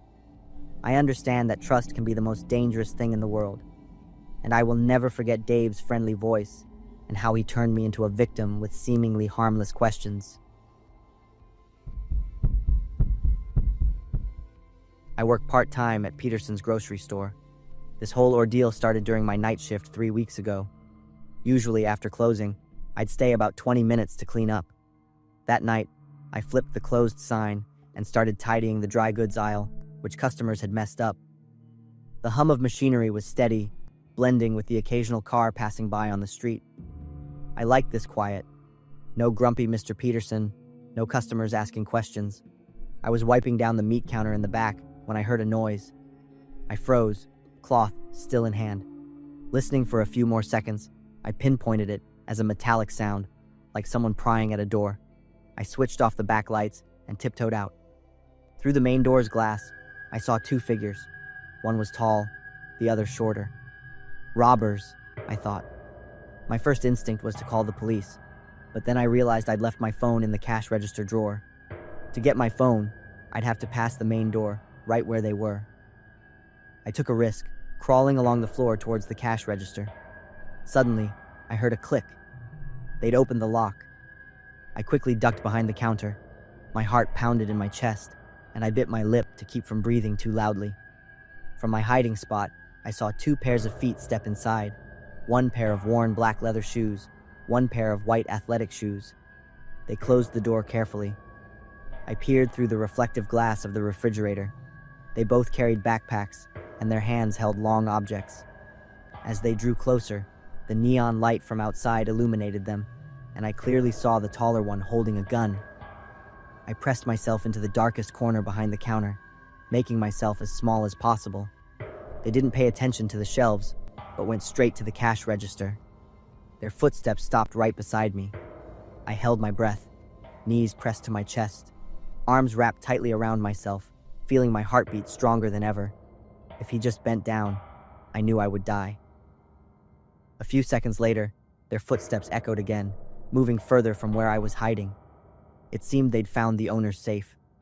For the next 10 minutes, there were sounds of drilling, sawing, and muffled whispers. My legs were going numb from crouching. My neck ached from craning my head to listen. But I didn't dare move. From how they talked to each other, I thought they seemed very professional. They knew exactly what they were doing, with calmness and a plan. I thought about how to escape. The back door could be opened from the inside, but I'd have to pass where they were. My phone was right on the counter, but I'd have to stand up straight to grab it. The metallic sounds finally stopped. The safe had been opened. It was almost over.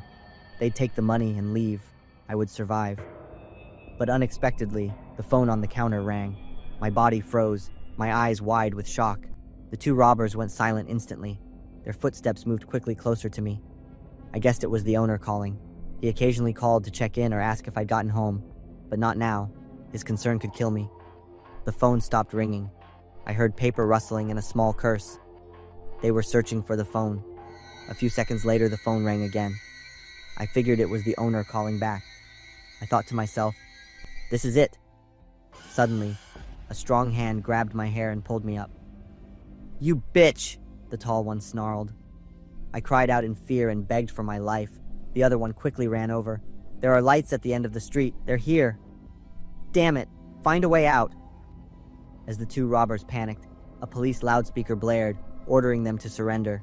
The two robbers yelled at each other. I saw flashlight beams through the main door's glass. The police were approaching the entrance. Suddenly, the tall one turned back to me. "Get up!" he yelled loudly. He pressed the gun barrel against my temple. The other one stood beside him, gun pointed towards the door. My whole body went limp. I couldn't feel my legs anymore. "I've got a hostage here. If you move in, she dies." The sounds outside stopped. I heard the police whispering. "Let her go, and we'll negotiate." The police loudspeaker boomed, calm and steady. "I want a car and no police at the back exit of the store." The shorter one beside him seemed worried. "Marcus, I don't think this is a good idea. We should—" "Shut up! I know what I'm doing." So his name was Marcus, I thought to myself. The tense standoff continued. The police tried to persuade him, but Marcus became increasingly unstable. Fear had completely paralyzed my ability to react. The shorter one suddenly lunged towards the door. As soon as the door opened, he was shot, falling instantly. Marcus watched, his eyes red with rage. In the very next second, another gunshot rang out loudly. The gun flew from Marcus's hand, and the police immediately stormed in. Marcus was completely surprised and caught off guard. He was quickly subdued and handcuffed. I collapsed to the floor, unable to move or answer any of the police's questions. I was taken to the hospital for a health checkup and psychological support. It took many days for my mind to return to normal. Through the news, I learned their names were Marcus Webb, 45, and Danny Chen, 19. Marcus had a criminal record for theft and is now detained, facing several serious charges. Danny was a college dropout and a first-time offender. He didn't make it. I think in that last moment Danny wanted to run out to surrender. I still vividly remember the guilt and worry in his eyes. I later learned more details about how the police arrived so quickly. It turned out that after Mr. Peterson called me, he checked the surveillance cameras. He immediately called the police and provided detailed information about the situation. He saved my life. I thanked Mr. Peterson and resigned from the grocery store. I found an administrative job where there were more people around.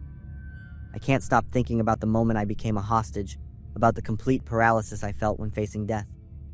Nightmares still often appear, but I'm slowly learning to overcome that fear.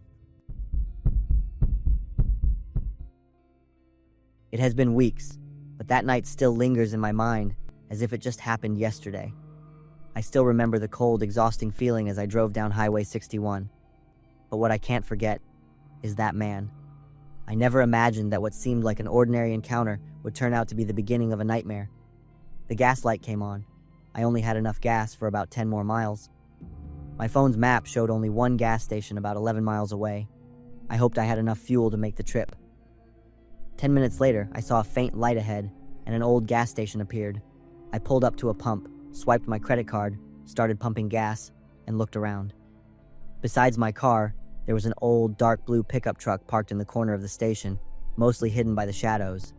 That's when I noticed a figure standing near the blue truck, a tall man wearing a dark jacket. I tried to act normal, focusing on pumping gas, but my heart started pounding. The shadowy figure started moving toward me, slowly, step by step. I could hear his shoes crunching on the gravel. The gas nozzle wasn't even full yet, but all I wanted to do was jump in my car and speed away immediately. "Good evening, friend." The man's voice was deep and hoarse. He stepped into the light, his face long and gaunt, with stubble and deep-set eyes under the brim of his hat. "Are you driving alone?" I nodded, not wanting to talk, but also not wanting to seem scared. "Yeah, I'm heading home. My car broke down. I need to get to Millfield. It's only about 30 miles from here. Could you give me a ride?" I looked at him, trying to size him up. He was half a head taller than me, with broad shoulders and large hands. There was something bulging in his jacket pocket, and I didn't want to know what it was. "Sorry, I'm not going through Millfield. I'm going the other way." The man's smile disappeared. "Millfield is on Highway 61. You're on this road." I'm turning off at the next intersection." The man was silent for a moment, his eyes staring intently at me. "There's no intersection ahead. You're lying." The gas nozzle had stopped. I slowly removed the nozzle from my car, closed the gas cap, not taking my eyes off him. "I really need to get to Millfield tonight. It's important." "Just a short ride." The man took another step toward me. I shook my head, moving towards my car door. "I can't. Sorry." He reached into his jacket pocket, but instead of pulling out something dangerous, he pulled out a wad of cash. "I'll pay you $200, just for 30 miles. "No thanks." I opened my car door, quickly sliding into the driver's seat. He put his hand on my car door, stopping me from closing it. $500. "Buddy, I really need help." "I'm really sorry, sir," I said, trying to pull the door shut. The man wouldn't let go. Instead, he leaned down, his face just inches from mine. The smell of whiskey and cigarettes wafted from his breath. "Listen, I don't want any trouble, but I have to get to Millfield tonight. Understand?" I was about to answer when another pair of headlights shone into the gas station. A police patrol car slowly pulled in.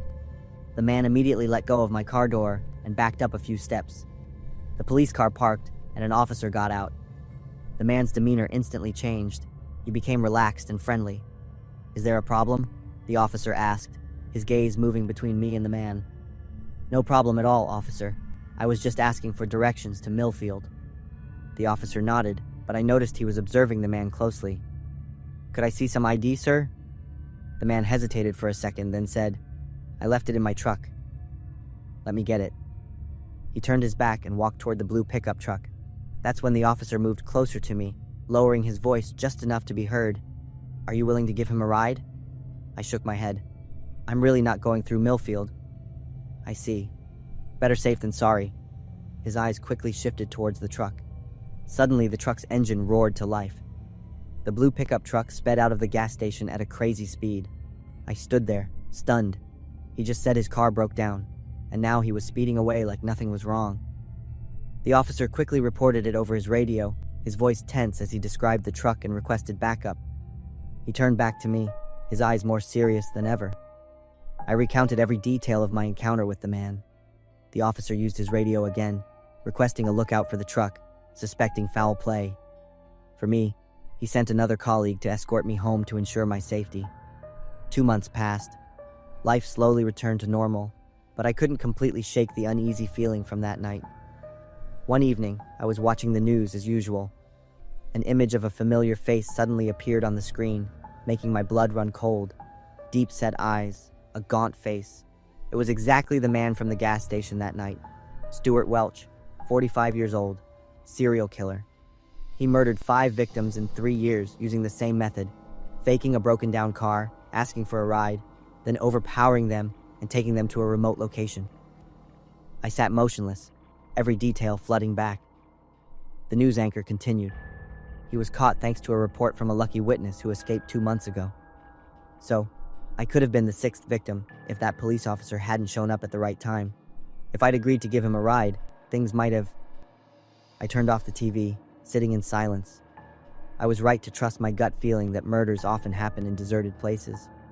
I never thought I'd almost become living proof of that statement. Since that night, I've never dared to drive alone on empty roads. I'm Naomi, 15 years old. That evening was a Saturday night. My parents were out at a friend's birthday party and wouldn't be back until late. I was sitting on the sofa in the living room, watching a comedy. Abby, our 7-year-old dog, was curled up beside my feet. Everything was peaceful until 9 o'clock. I heard a noise from outside. Abby heard it too and lifted her head. I muted the TV and listened. It was just the sound of the wind blowing through the branches of the maple tree outside. I was about to turn the sound back on when Abby suddenly jumped up. Her ears stood up and she stared toward the front door. I turned off the TV completely and everything went silent. The sound of slow footsteps came clearly through the stillness. Someone was walking from the driveway, across the front yard, then toward the side of the house. I stood up, my legs shaking. Looking through the living room window, I saw the front yard lit up by the lights. There was no one out there, but the footsteps continued, now coming from the back of the house. Abby walked toward the front door, her fur standing on end. I swallowed hard, my throat dry. Maybe it's just a neighbor walking their dog. But why would he walk into my yard? The footsteps stopped somewhere behind the house. I waited, counting my heartbeat. A moment later, I heard the sound of metal clinking. Abby started growling. It definitely wasn't the neighbor, like I had thought. Abby never reacts like this to familiar people. I quietly moved to the kitchen, where there was a small window above the sink facing the backyard.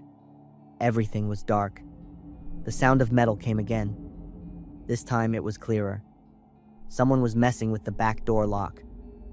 I moved closer to the wall and slowly peered through the corner of the window. The motion sensor light in the backyard suddenly turned on, bright as day.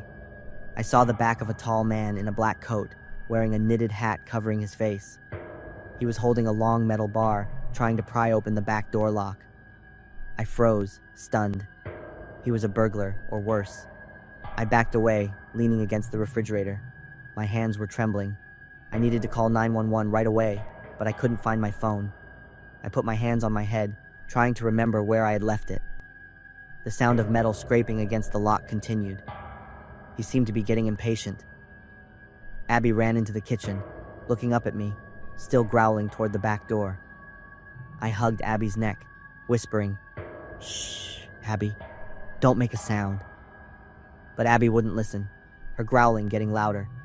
The scraping noise immediately stopped. I held my breath. He knew someone was inside. A few seconds passed, and I heard heavy footsteps on the wooden stairs at the back of the house. He was walking down to the backyard, leaving the back door, but I knew he wasn't leaving. The footsteps moved from the backyard to the side of the house. He was walking around checking other entrances. I heard him try pushing against the window frame. It was locked, but he was still trying. Then he moved to the living room window. Abby barked sharply. I rushed to cover her mouth, but it was too late. The footsteps stopped at the living room window. I imagined he was standing out there, staring through the glass, knowing for sure someone was home. My heart pounded harder and harder. I had to do something. Then suddenly, I remembered my dad's gun. He keeps it in the closet in their bedroom. The footsteps started again. Now he was in front of the house. I didn't have much time to hesitate. I picked up Abby and ran down the hall to my parents' bedroom and opened the closet. I felt a little safer. My dad's old shoebox was at the bottom of the closet. I opened it. Inside was a small handgun next to a box of bullets. I picked it up and checked the magazine like I had seen my dad do. 6 rounds, all there. I took the safety off, my hands still shaking. Abby was standing by the door, looking toward the stairs with her ears perked up. The scraping from the basement started again. The basement door was old, and the lock wasn't very secure. If he kept at it, he could open it. Abby ran toward the basement stairs, barking loudly. Her barking echoed through the house like an alarm system.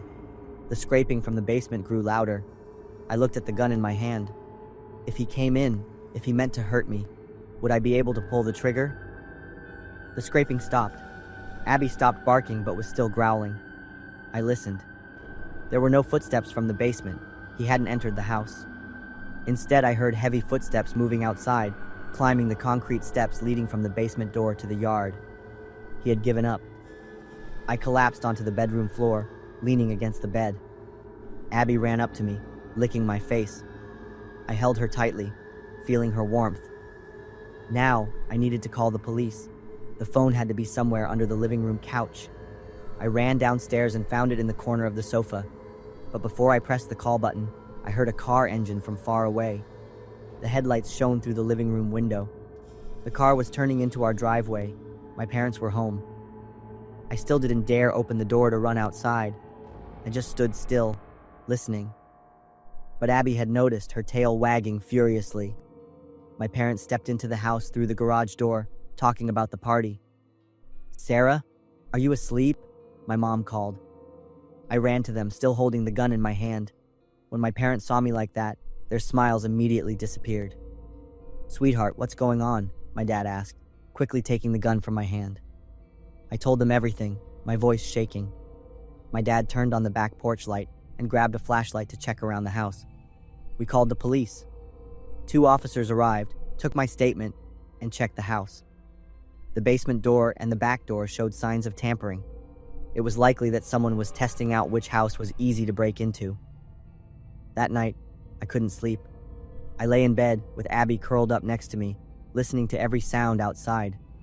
The next morning, I went down to the kitchen and overheard a conversation between Uncle Peter and my dad on the phone. "Jack, I stopped by your place last night, but no one answered the door."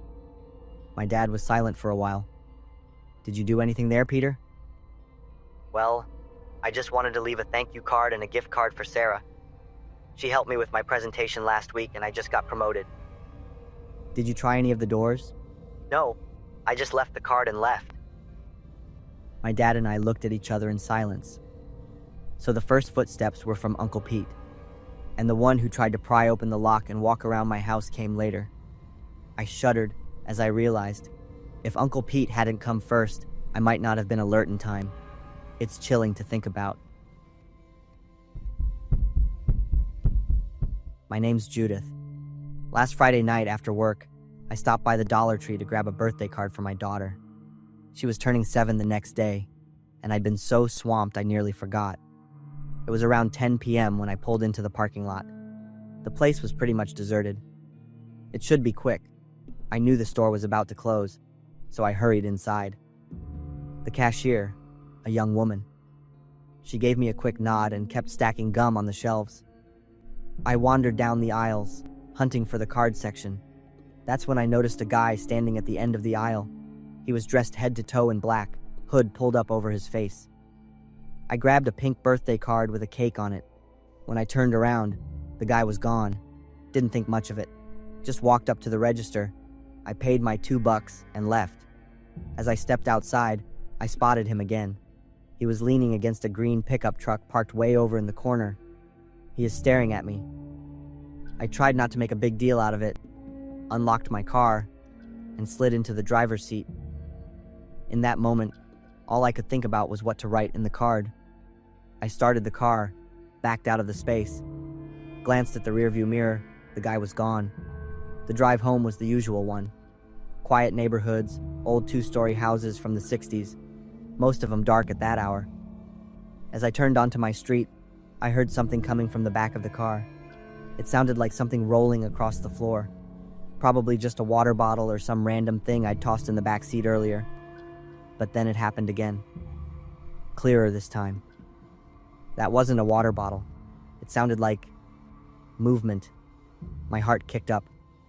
I checked the rearview mirror again, but it was too dark to make out anything in the back. I reached up and flipped on the interior light. A soft yellow glow lit up the back seat. Nothing. Looked totally normal. Maybe my brain was making stuff up. And then, another sound. This time, from the trunk.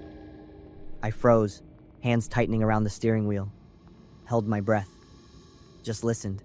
Maybe it was just the car hitting bumps in the road. But then I heard it again. My heart was pounding so hard. I swallowed and kept driving, trying to stay cool. Then came another sound. My hands started to shake. There was someone in my trunk. That guy in the black hoodie flashed through my mind, the one from the Dollar Tree lot. Could it be him? If he knocked the back seat down, he could get to me. Easy. What the hell was I supposed to do? Keep driving like everything was fine? Call the cops? But my phone was in my purse, sitting in the back seat. I didn't dare reach for it. Just keep breathing. Think. Then the sound from the trunk came again. Louder this time. Someone shifting, moving around. And then I heard something that made my blood run cold. It was the sound of metal hitting metal. That was it. I couldn't take it anymore. I slammed on the brakes. The car jerked to a stop right in the middle of the street. Thank God there wasn't any traffic at that hour. I killed the engine, flung the door open, and jumped out. Took off like a shot, didn't even dare look back. My heels were clicking like crazy on the sidewalk as I ran. I spotted a house with a light on and bolted straight for it. "Please, somebody help me. Open the door." A minute later, the door creaked open. "There's someone in my car, in the trunk. Please call the cops." The guy who answered looked me over, dead serious. "You sure?" "I heard noises from the trunk, and there's this man. He's been following me since the Dollar Tree. Please, just call the police." He gave me a nod, grabbed his phone and dialed. "Where's your car?" he asked while dialing. I pointed down the street. "Over there, the gray one." We both looked. My car was still sitting in the middle of the road, driver's door hanging wide open, but there was no one around. The cops showed up about 10 minutes later. I told them everything. One of the officers jotted notes in his little notebook, while the other headed over to check my car with a flashlight. Did you see the guy's face? No. He kept his hood down the whole time. The officer circled the car, checked under it, then walked to the back and popped the trunk. He called us over. Inside the trunk, there were footprints, big ones, pressed deep into the gray carpet, definitely a man's. Someone had definitely been in your trunk, those footprints prove it. My head started spinning. My legs felt like jello. If I hadn't slammed on the brakes and jumped out, he could have waited me out. Or worse. We'll check the area. You want us to take you home?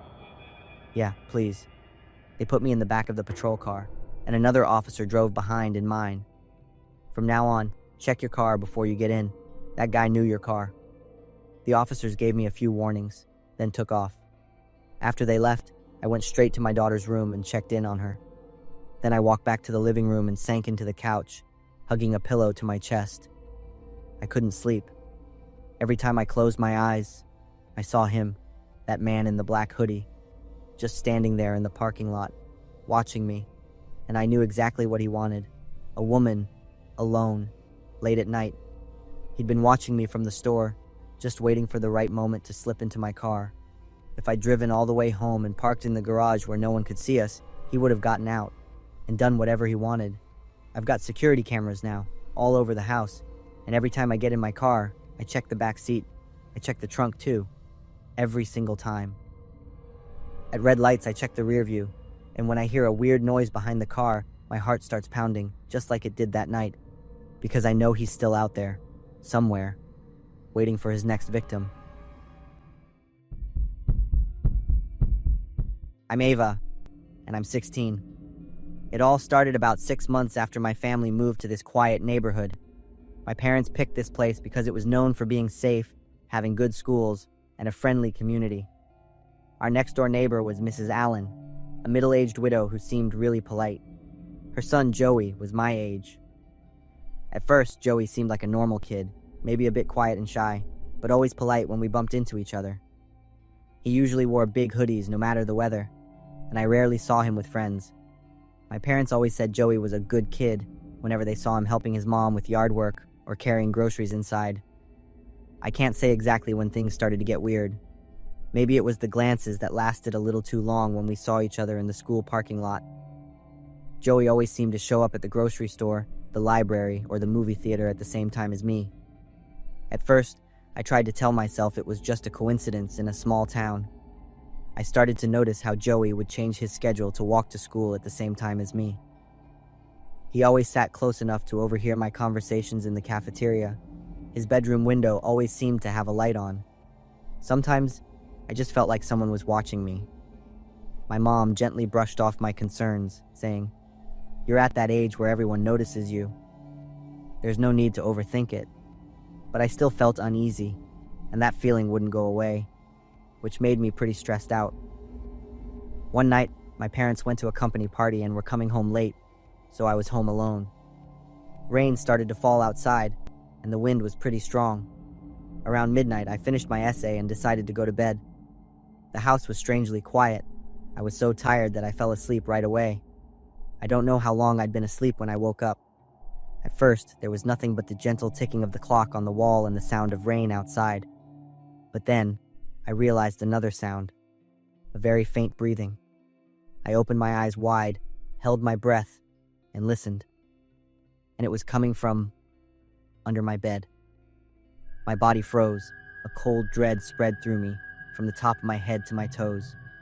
1,000 thoughts raced through my mind. Someone was under my bed. My heart hammered, and my brain frantically searched for a plan.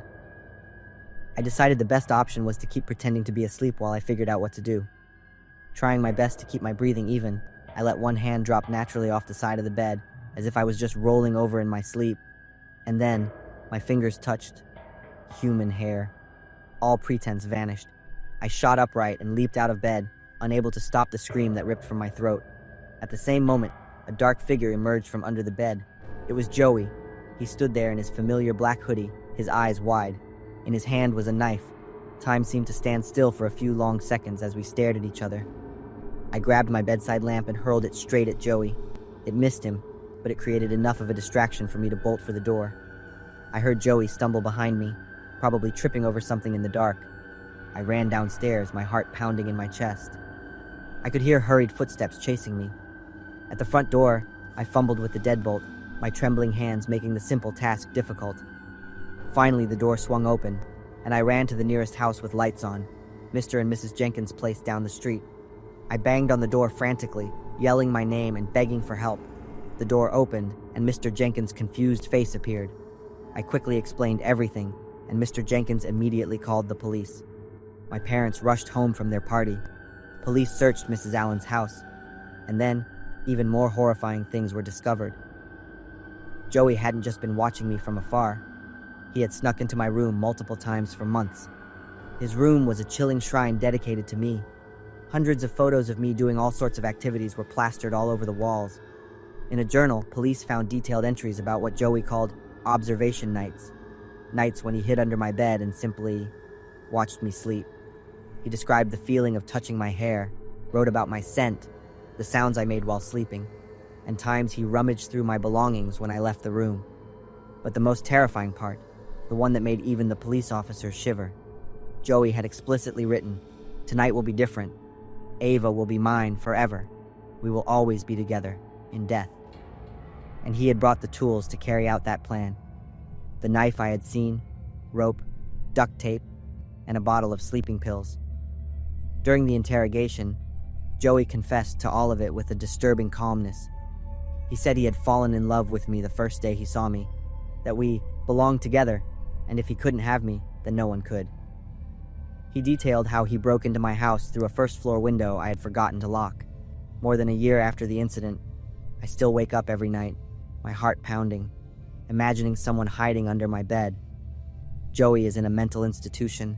My family moved to another city, but I know I'll never feel truly safe again.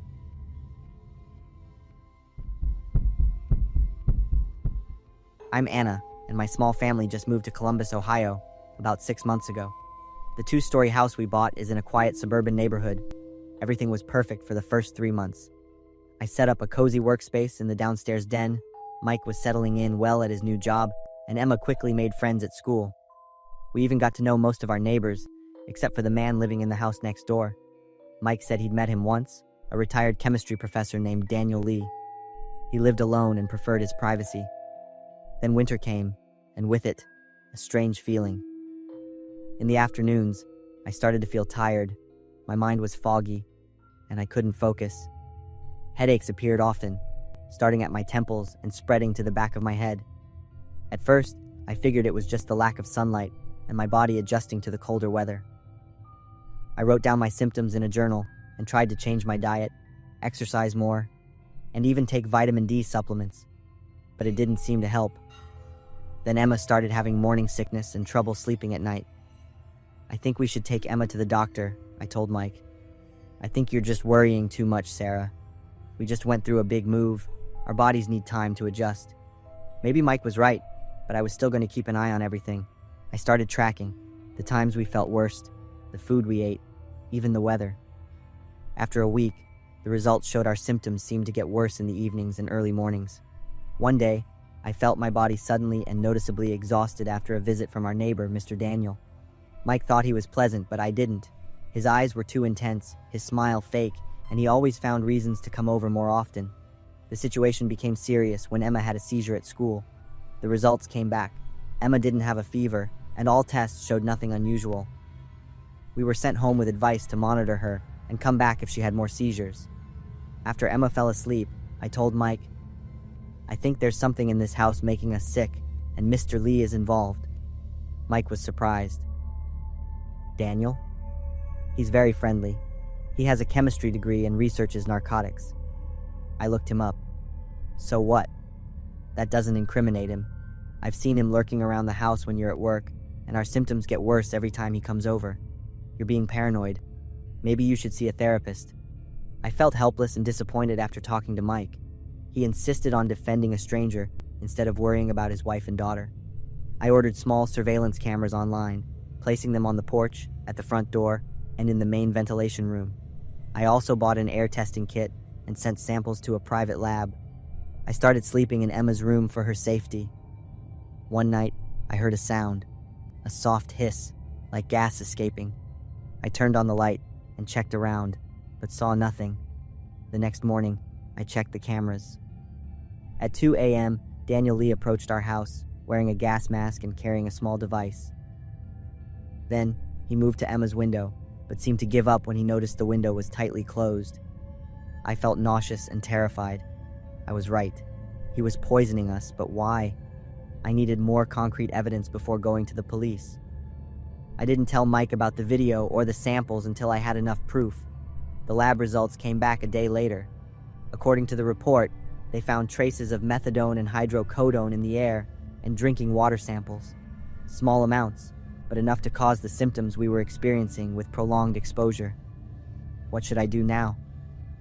I couldn't confront Lee alone. I needed Mike to trust me. I waited until Emma was asleep, then sat down with Mike and showed him the video and the lab report. Mike stared at the screen, then at me. There was something in his eyes. Fear? Guilt? We need to call the police. Number not yet. We need more evidence. Mike, he's slowly killing us. I'll talk to Daniel tomorrow. There might be an explanation.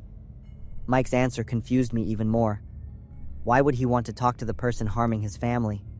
Why not call the police immediately? A horrifying thought suddenly struck me, but I immediately dismissed it. No, Mike couldn't know about this. He couldn't be involved. That night, I couldn't sleep. I rewatched the camera footage again and again, and then I noticed what I had missed. On one of the old videos, there was a figure at the front door at midnight. Not Daniel Lee, but Mike. He was opening the door, as if waiting for someone. I rummaged through Mike's phone when he went to the bathroom the next morning.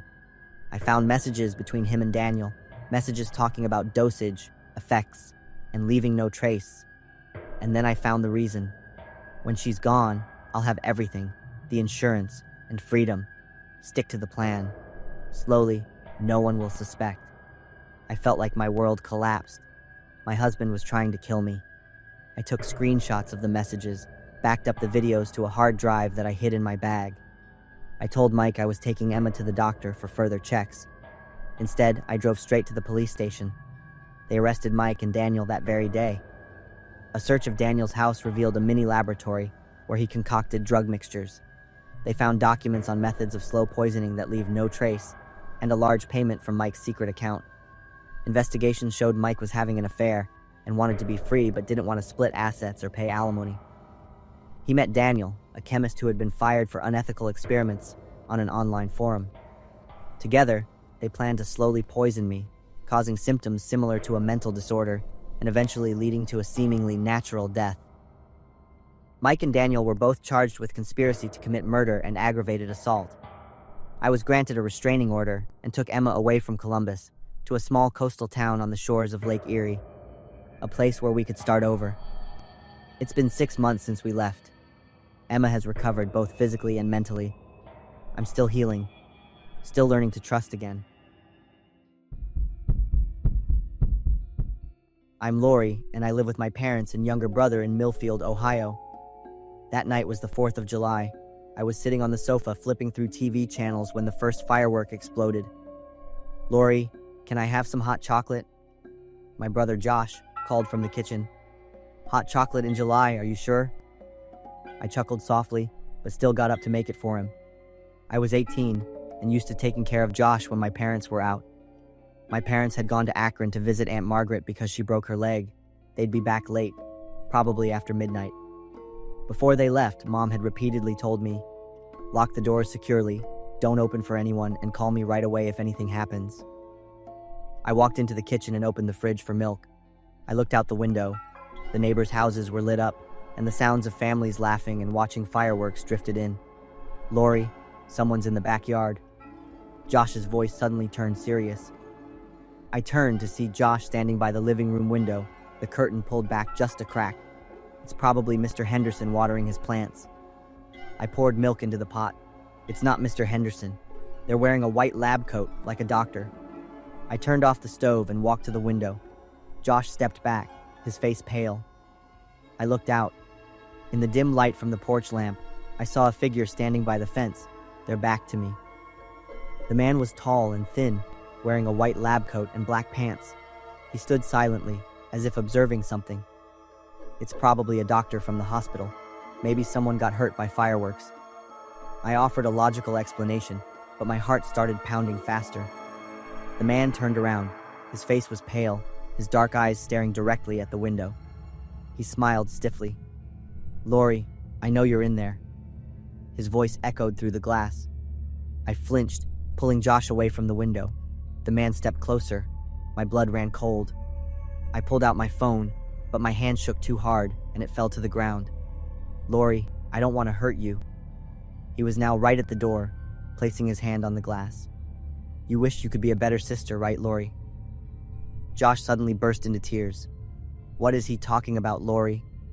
I hugged him tight, my brain spinning, trying to make sense of it. Why would he know that?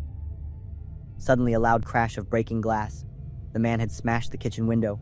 He reached in, unlocked it, and climbed into the house. "Run!"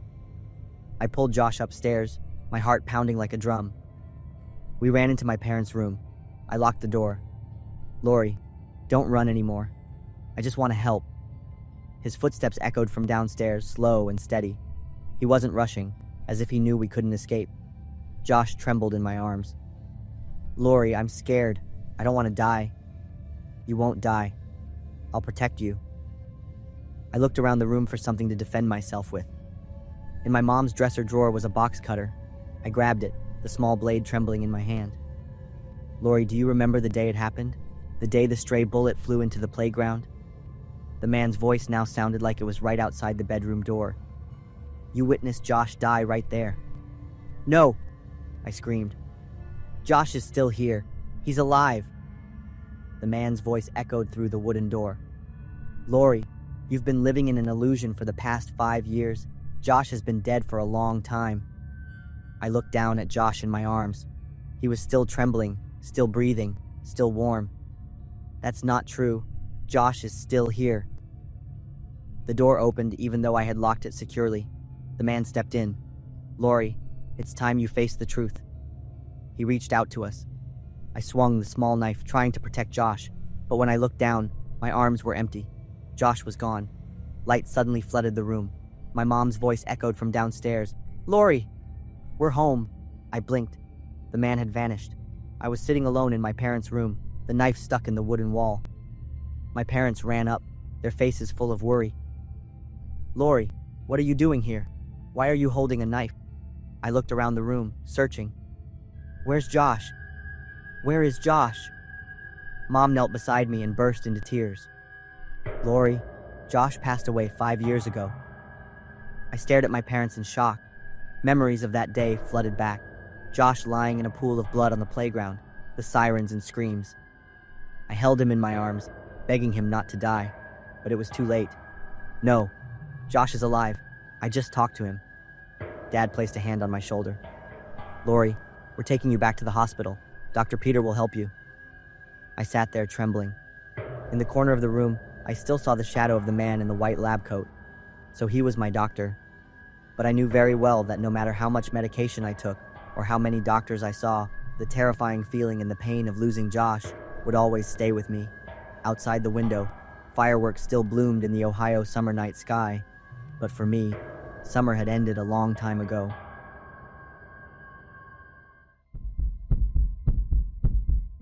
I'm Nicole, 26, and I love life on the road. I converted an old Ford Transit van into a fully equipped mobile home. I came to the mountains of Montana in early winter. That night was December 17th, and the temperature dropped lower than expected. Even in the wilderness, I'd never felt lonely or scared, until that night. I fell into a deep sleep, curled up in my thick sleeping bag, feeling safe in my little van. I jolted awake. My phone showed 4:27 a.m. Maybe it was just a tree branch blown against the van by the wind. The sound came again, and it wasn't a branch. My mind told me it might just be a hiker needing help, but no one hikes at 4 a.m. in such heavy snow. I reached for my phone, trembling as I turned on the video recording app. "I know you're in there. I've been watching you." A deep male voice echoed. My throat tightened. I tried to keep my phone steady. "I don't know you. What do you want?" I crawled towards the driver's seat, careful not to make a sound. Through the windshield, I saw a car parked far away, its headlights blazing. "I like the color of the underwear you're wearing." He sounded amused. My heart stopped. How long had he been watching me? "I've called the police. They're on their way." A raspy laugh replied. "There's no cell service here, Lisa. You checked when you arrived, remember? You even complained about it. A pretty car like this must have a lot of doors. I wonder if you've locked them all." I swallowed hard. The passenger window. It wasn't secure, and I hadn't had time to fix it. My survival instinct kicked in. I lunged for the driver's seat. The keys were already in the ignition. The engine roared to life in the dark. The van lurched forward, almost sliding off the unpaved road. In the rearview mirror, I saw the black car also start to move, its headlights aimed directly at my van. My hands gripped the steering wheel tightly, speed rocketing to 55 miles per hour on the slippery forest road. The snow fell heavier, visibility reduced to just a few feet in front of me. The other car closed in, less than 15 feet from my tail. I could see the outlines of two men behind the wheel. The road suddenly curved. Instead of slowing down, I tightened my grip on the wheel and took a risk. I knew a small path that continued along the hillside. As I reached the bend, I suddenly pulled the handbrake, sharply turned the wheel, and swerved the van onto the narrow path to the right. The van tilted but held on. The car behind couldn't react in time to the maneuver. It sped straight down the main road, tires screeching in the dark as they realized they'd lost me. I turned off my lights, letting the van slowly coast down the path. After a few minutes, I stopped beside a large rock, hiding the van from the main road. The receding engine sound indicated they had gone in the other direction. All night, I sat leaning against the door, my heart rate unable to return to normal. As soon as dawn broke, I drove to the nearest town's police station. I reported everything. The officer listened, his expression growing more concerned. "I need to tell you something." The officer sighed. "This isn't the first report we've received. In the past 6 months, 3 other women have reported similar experiences when alone at night. What happened to them? 2 of them disappeared 2 weeks later. The third was found, but I don't want to go into detail. So, there's a predator targeting women? Not one. I think they operate as a group." I returned to my van. The sense of safety it once provided was completely gone. I decided to drive home to my parents in Ohio and sell the van. On the way, I stopped in a small town to stay overnight at a hotel. As I walked into the hotel room and locked the door, the images of that terrifying experience kept replaying in my mind. I opened my phone to rewatch the video I had recorded. Maybe I would see something I had missed. With trembling hands, I opened the video file. The screen was pitch black, but the audio was clearly recorded. "Lisa." I replayed that part. The man had called me Lisa, but my name is Nicole. I quickly opened my Instagram app, searching for the name Lisa, along with the keywords van life and Montana. After a few minutes of scrolling, my heart nearly stopped. A young woman named Lisa Wilson, with reddish-brown hair like mine, also lived in a van and had come to Montana 2 months ago. As I looked deeper into her pictures, I noticed many astonishing similarities. Not just the hair color, but also her hairstyle, clothing style, and even how she decorated her van. I scrolled down to Lisa's older posts. She bought her van from the same dealership in Seattle where I bought mine. The Ford Transit model is very popular in the van life community, and metallic silver paint is also a common choice. I scrolled further and discovered that Lisa had worked for the same travel magazine I had contributed to. I believed that if anyone followed both of us on social media, they could easily mistake us for each other. I rushed to my camera bag and pulled out an old memory card I hadn't deleted. There was a photo of a sunrise near the campground, and in the distance, I saw a Ford Transit van identical to mine. My hands trembled as I realized the truth. They mistook me for Lisa. Immediately, I called the police officer who took my report. The police asked me to bring the van to the station for a thorough inspection. My Ford Transit wasn't Lisa's van, but they were almost identical. More importantly, through GPS and gas station data, the police discovered that both Lisa and I had traveled similar routes within the past 2 months. 2 weeks later, I heard that the FBI had arrested 4 suspects at a secluded farm more than 60 miles from me. They found evidence linking them to at least 7 other disappearances in Montana and other states. This network had been operating for years, targeting people living on the road because they had less social contact. Lisa Wilson was not found alive. 6 months later, I'm still trying to rebuild my life in a small apartment in Columbus. I no longer live on the road, but I've never given up on my dream of freedom and exploration. Instead, I'm writing a book about women's safety. In my photography notebook, I still keep a picture of Lisa, the stranger whose life became intertwined with mine by chance. The clock on the wall said 9 p.m. I glanced out the window of the Dollar Tree. Parking lot was damn near empty. Just my car and a red one parked way out in the corner. I wrapped up the last bit of cleaning for the day and was about to clock out. Next time I looked, it was already 9:45. I muttered a little prayer under my breath. Please, nobody come in now. And of course, right on cue, ding ding, the doorbell went off. I looked up. A white guy walked in. Probably mid-40s. Shoulder-length brown hair, thick mustache. Didn't even glance at me. Just headed straight to the canned food aisle. I gave him a polite hi and went back to sweeping. Couldn't help but chuckle. Guess that's what I get for wishing too hard. Life's got a real sense of humor. The guy was moving slow, sneakers squeaking with every step. I could hear him rustling through the shelves, poking around like he was looking for something specific. I finished up, rolled the cleaning cart behind the counter, checked the register, started counting the drawer, logged today's sales in the book. As I scanned the numbers, that guy popped back into my head. I glanced at the clock, 9:55, looked around the store. He was gone, dead silent. I walked down every aisle, nothing, no one. Checked the men's restroom, gave the door a polite knock. Anyone in there? Silence. I pushed the door open. Empty. He must have left without buying anything. Guess he didn't find what he wanted. I was busy cleaning, so I didn't catch him leaving. The front door doesn't chime when someone goes out, only when they come in. Yeah, that's probably what happened. At exactly 10 p.m., I wrapped up my shift, locked the main door, shut off the lights in the customer area. Only the ones over the register and by the back exit were still on. Grabbed my bag from the staff locker, time to head out the back door. I started thinking about tomorrow. Day off. Plan, cook something decent, and binge Netflix. The sound of glass shattering rang out from the front of the store. I jumped, let out a scream, spun around. A jar of jam had hit the floor, smashed to pieces. Thick, dark purple strawberry jam oozed everywhere. At the end of the aisle stood the man, just standing there, staring right at me. He was smiling, wide, too wide, yellow teeth. My heart was hammering in my chest. He'd been here the whole time, hiding, somewhere, and I hadn't seen him. The store's closed, come back tomorrow, I called out, voice shaking. He didn't say a word, just grabbed a box of cereal and whipped it onto the floor. It exploded on impact, flakes flying everywhere. You need to leave, now.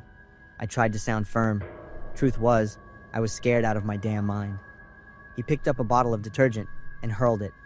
The cap popped off when it hit. Blue liquid spilled out, mixing with the jam. I backed up toward the counter. My hands were shaking as I reached for the phone. He started walking toward me, still grinning, still laughing. The laugh didn't sound human anymore. I turned and bolted for the back door, fumbled with the key, and dropped it. I bent down to grab the key, hands still trembling. Behind me, I could hear more crashing, stuff falling, glass shattering.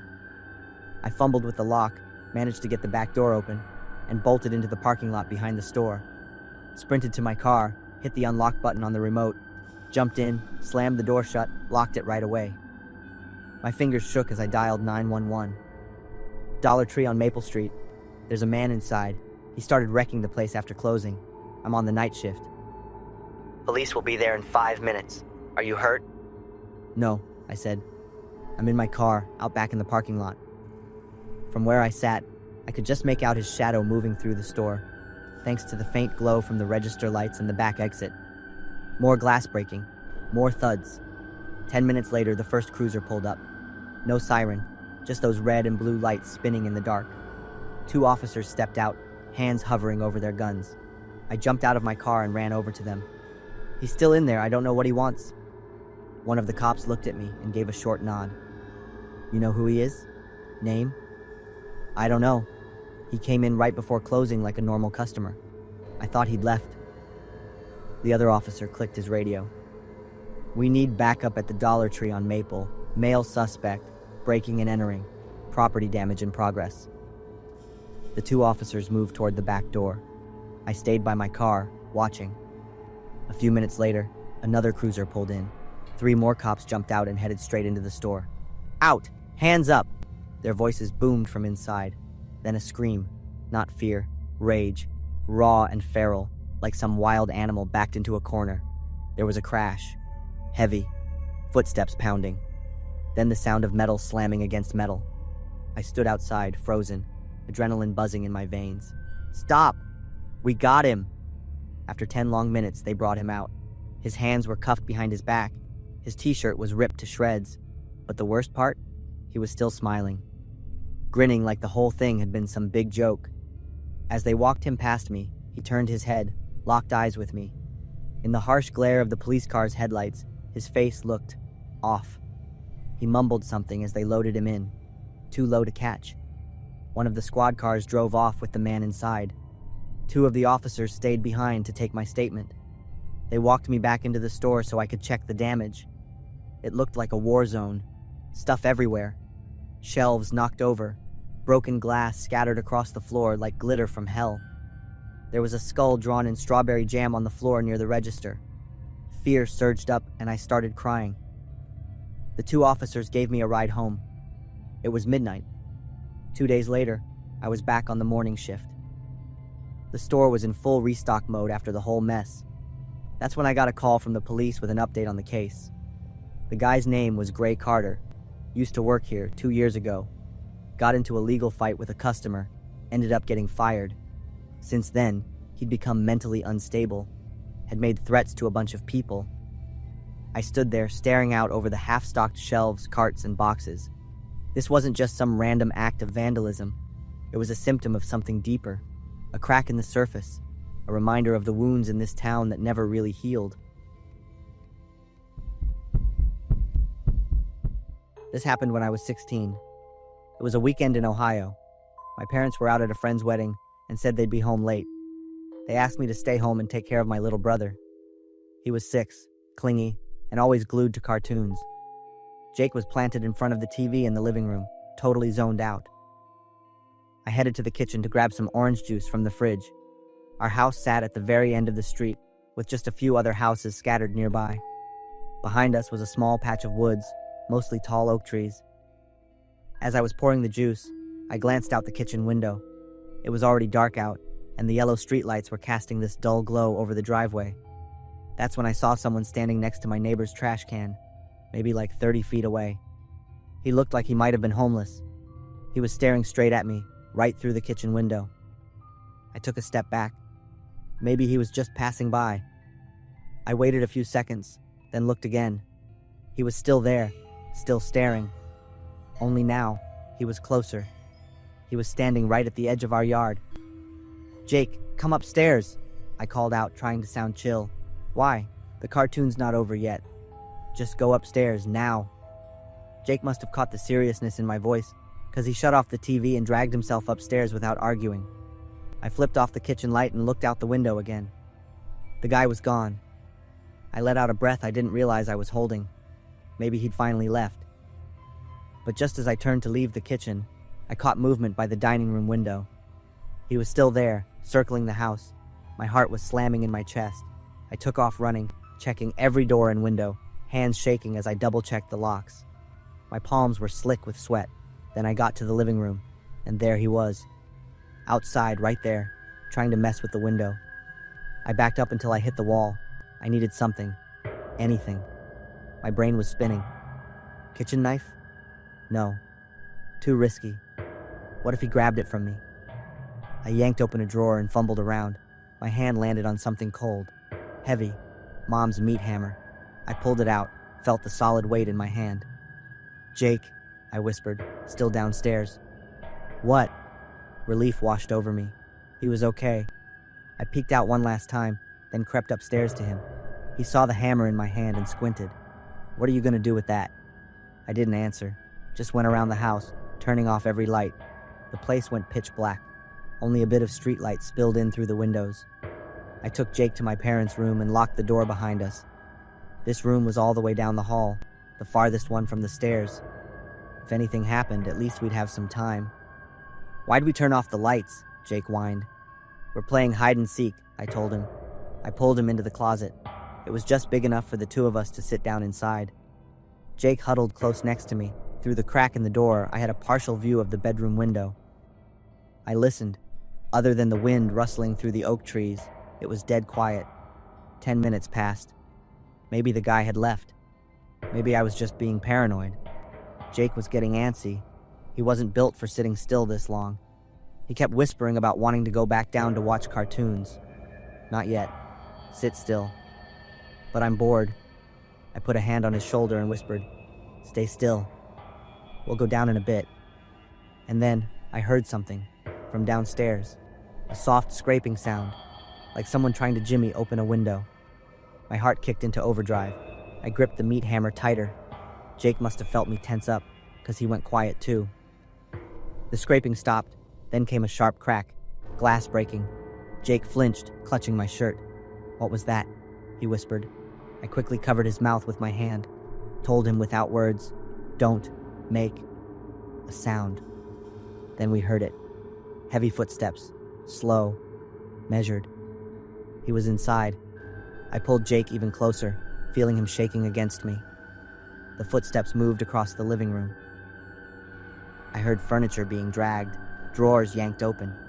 He was going through everything. Jake leaned in and whispered in my ear, "I'm scared." "It's okay. I'm here," I whispered back, though my voice was shaking just as much as he was. Then I heard the fridge open, the clink of bottles inside. Footsteps moved closer, stopping at the bottom of the stairs. The whole house went quiet. The only sounds were me and Jake, breathing hard in the dark closet. Then the footsteps started up the stairs, one slow step at a time. The old wooden stairs creaked under his weight. He wasn't even trying to be quiet anymore. I gripped the meat hammer tighter, heart pounding. He reached the top and paused. I could hear him breathing, a raspy, wet kind of wheeze. He was right outside the hallway, just a few steps from my parents' bedroom. Then he turned left, into my room. He was going through the house, room by room, systematic. Then he moved into the little upstairs lounge. Books hit the floor, chairs got knocked over. Then his steps stopped right outside our door. I quickly signaled Jake to stay quiet and held my breath. He froze in my arms. We heard the doorknob turn. Click. The lock held. He twisted it again, harder this time. The door rattled in its frame, wood creaking, but it didn't budge. Then came the pounding. Heavy, violent blows over and over, hammering the door.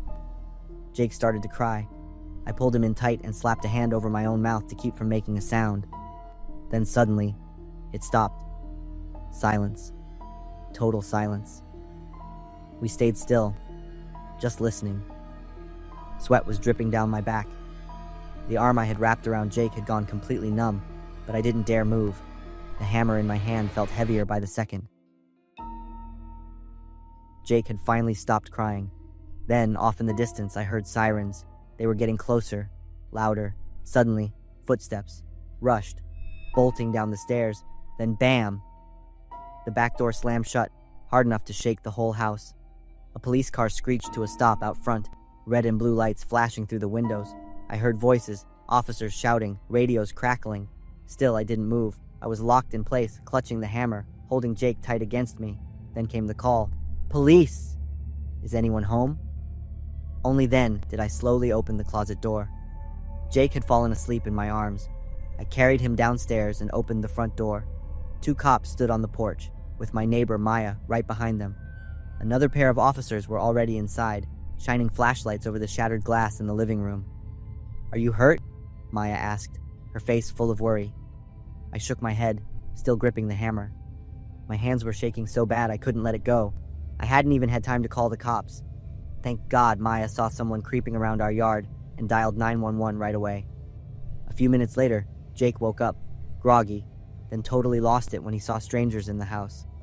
I called my parents. My mom's voice was panicked on the phone. She said they'd be home right away. When they got back, she wrapped her arms around me and Jake. She was sobbing, her shirt soaked with tears. Dad just put his hand on my shoulder. He didn't say anything. An hour later, the cops finished taking our statements. They said they'd let us know as soon as they had more on the guy. Even after the cops left, Mom still couldn't calm down. She just kept hugging us and crying. Dad said he was installing cameras and an alarm system first thing in the morning. A few days later, my parents got a call from the police. They found him. The guy's name was Robert. They caught him the next morning, hiding out in a camper about 13 miles from our place. Turns out he'd escaped from the Indiana State Psychiatric Hospital 3 days earlier. He had a history of child abuse and had been locked up for the last 5 years. What stuck with me most, what I still see sometimes when I close my eyes, was the look on his face. Those empty, dead eyes staring at me through the kitchen window that night. My name's Sarah. I'm 23, and I work the night shift at a 7-Eleven out in the suburbs of Arlington. Most of the folks who come in that late are truckers or people driving in from who knows where just to grab gas and some caffeine. That morning, it was around 6. The sky was starting to lighten up. I was at the back, counting the cash in the safe, last thing I had to do before clocking out. Then I heard the bell over the door. First customer of the day. He was tall, with a thick beard. "Morning, large coffee?" he said. "How do you take it? Sugar? Cream?" "Just black." I stopped counting and grabbed a cup, moving quick. He smelled like diesel fuel and stale sweat. I cringed just a little as I turned to pour the coffee. Through the front window, I caught sight of a big rig parked outside. Yeah, definitely a trucker. I handed him the coffee. He dropped some change on the counter but didn't leave. Just stood there, sipping, eyes drifting around the store. "You working alone?" That caught me off guard. I tried to play it cool. "Not really. My coworker's coming in soon." He gave a slow nod, eyes still locked on me. "It isn't safe for a girl working nights like this." He sipped his coffee again, still watching me. "Hey, you know how to get to Vegas? I think I'm lost." I pointed to the map we had taped up on the wall. My hands were starting to sweat, but he didn't even look at the map, just kept staring. "How old are you?" he asked. Something in me said not to answer. "You look really young. Still in college?" He stepped in closer to the counter. I could see the stains on his shirt now, and the body odor hit me harder. "Where do you live? Far from here?" My heart started pounding. I instinctively stepped back, reaching under the counter, feeling around for my phone. He smiled. That kind of smile that makes your skin crawl. "Hey now, don't be scared. I'm just making conversation." He planted both hands on the counter and leaned in. "You got a boyfriend? Someone picking you up?" I didn't say anything, just stared out the front, praying someone would pull in. It felt like being locked in a cage with something dangerous. "Why aren't you answering me?" He stepped closer, just one table between us now. "I'm just trying to get to know you." I took a shaky breath. "Sir, there are security cameras in here." I pointed up toward the ceiling, hoping that would make him back off. He glanced up, then gave a lazy smirk. I didn't do anything. He drained the last of his coffee, then chucked the cup at the trash can so hard I flinched. "Hey, you drive to work? Or someone drop you off?" Still no answer from me. I couldn't hide the fear on my face anymore. He started walking down one of the aisles, but his eyes never left mine. "You know, I like young girls." I glanced at the door. It was too far. He could easily cut me off if I ran. "Let's go get coffee somewhere else. I know a quiet little spot." The way he looked at me, the way he said it, the way he just stood there, casually blocking the exit. It felt planned. All of it. Then he started acting weird, pressing both hands to his face, grinning like a little kid. I froze. My heart was hammering in my chest. Then he started whistling, his head bobbing side to side like some drunk. "Sarah!" he called out, all giddy. I glanced down at my name tag in panic. My hands were shaking as I fumbled for my phone under the counter. And then, he started counting down. 10, 9, 8. His voice got lower with each number. Slower, but creepier.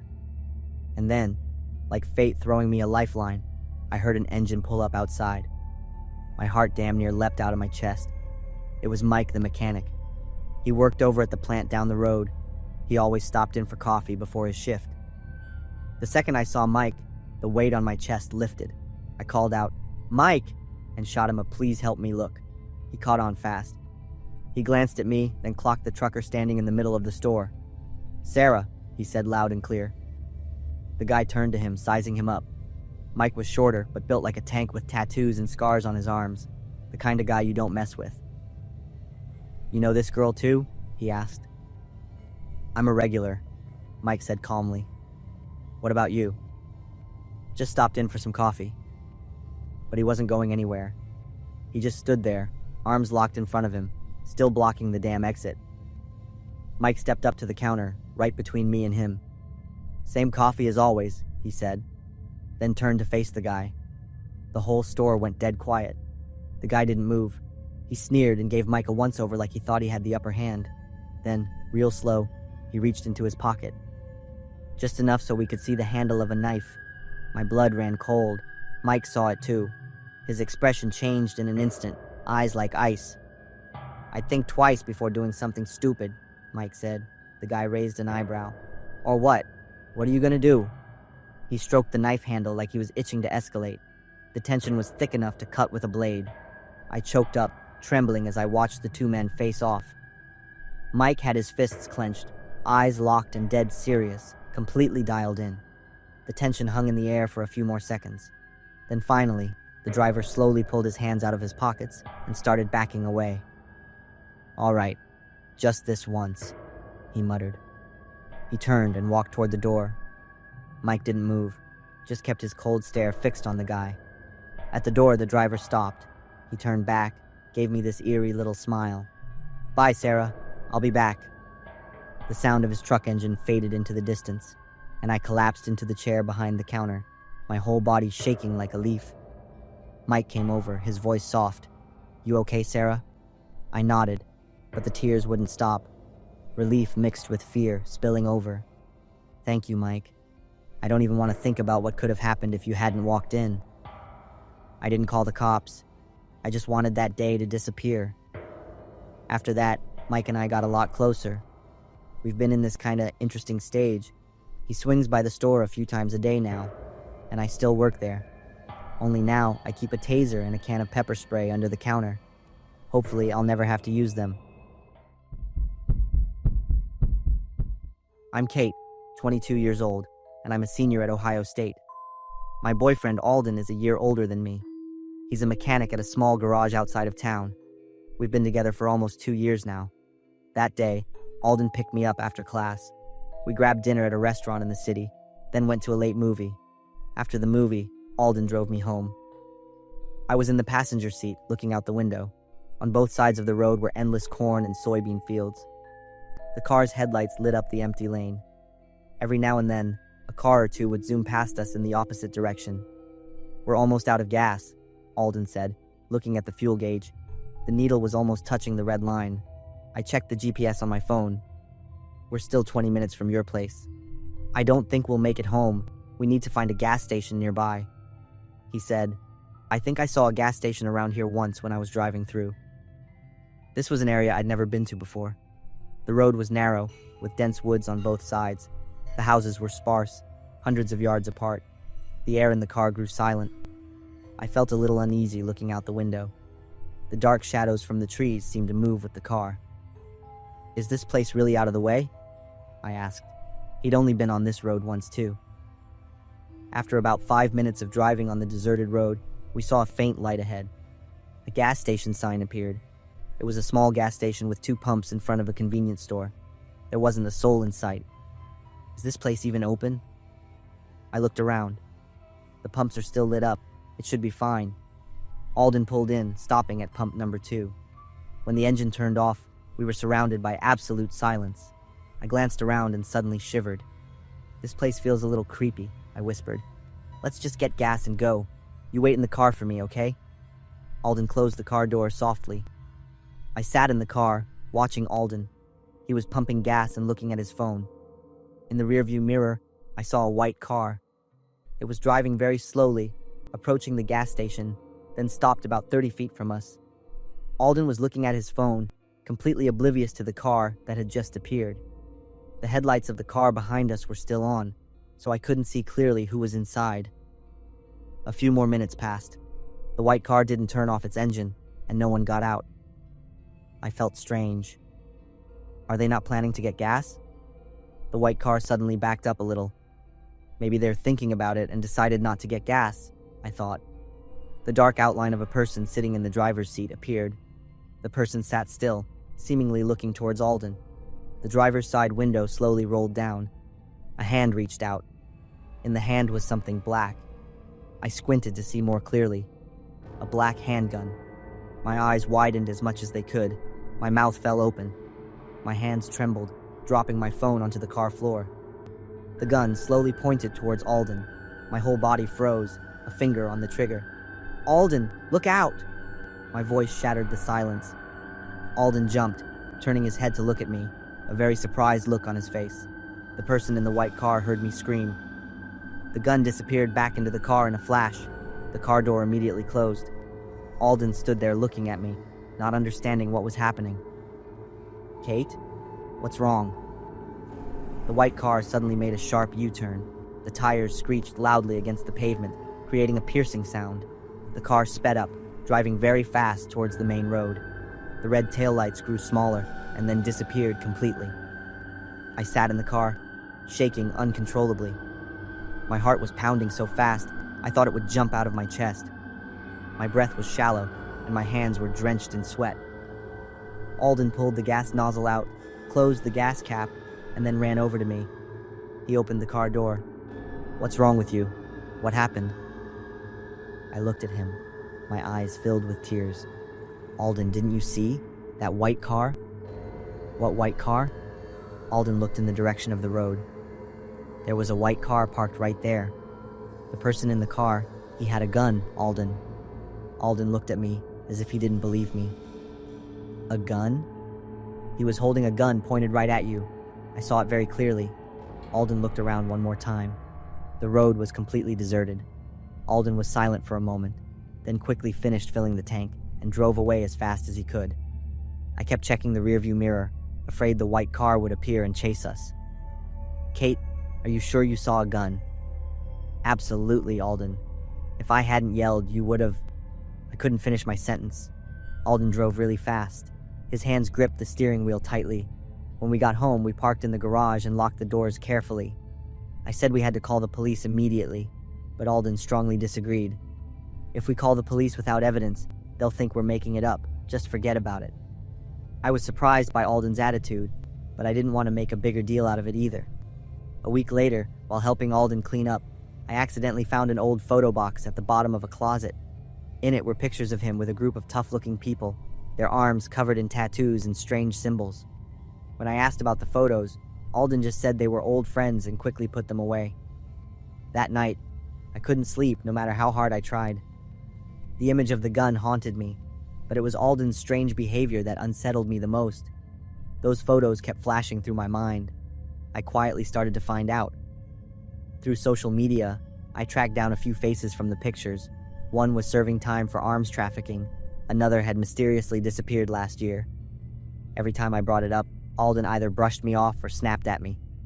The next morning, I left him a note that read, "Don't come looking for me." I decided to get out of town. I didn't know the full truth, but one thing was clear. If I stayed any longer, I might never get the chance to leave.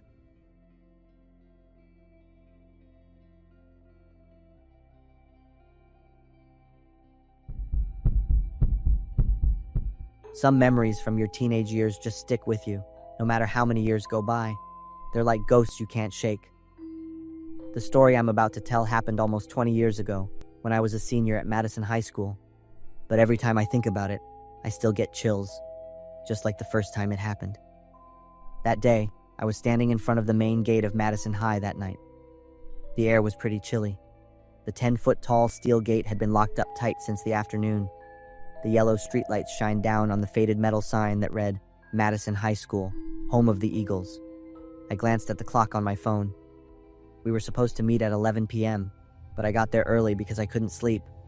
Ever since Marcus brought up the idea in the cafeteria, I couldn't stop thinking about it. Exploring the school at night.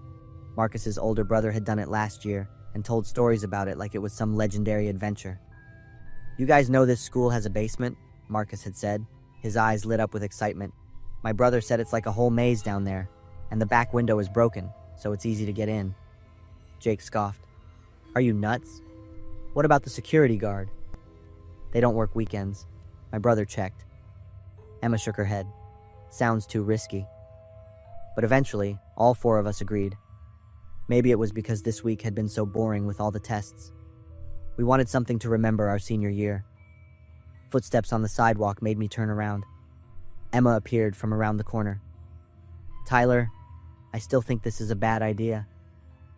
"It's just exploring, that's all. It'll be a memory to tell," I reassured Emma. Jake and Marcus showed up from down the street. "Ready?"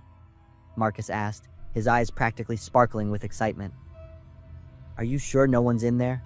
Emma asked one last time. "The security guard only works Monday through Thursday. The school's totally empty on weekends," Jake replied. We walked toward the school. Marcus led us around to the back of the building, where the basement windows were. "Here it is. My brother said this window's been broken since the summer." The old metal-framed window had a crack in the glass in one corner. Jake tried to pulling it up, and the frame moved up and down a couple of inches. "All right, who's going down first?" Jake grinned. "I'll go first," I said, wanting to look brave in front of Emma. I pushed the window frame up high, the metal creaking in the dark. The smell of mildew from the basement hit my nose as I squeezed through the opening. My feet touched the concrete floor. Emma slid down next, then Marcus and Jake. All four of us stood in the basement, pulling out our phones and turning on our flashlights. The light shined on stacks of cardboard boxes and old water pipes along the walls. "This place is bigger than I thought," Marcus said, shining his light around the room. The basement stretched out with lots of dark corners and doorways. We spread out to explore the basement. There were many small rooms filled with old school supplies, old machinery, and things that weren't used anymore. After about 5 minutes, I decided to go upstairs. I headed toward the stairs, hearing footsteps following me.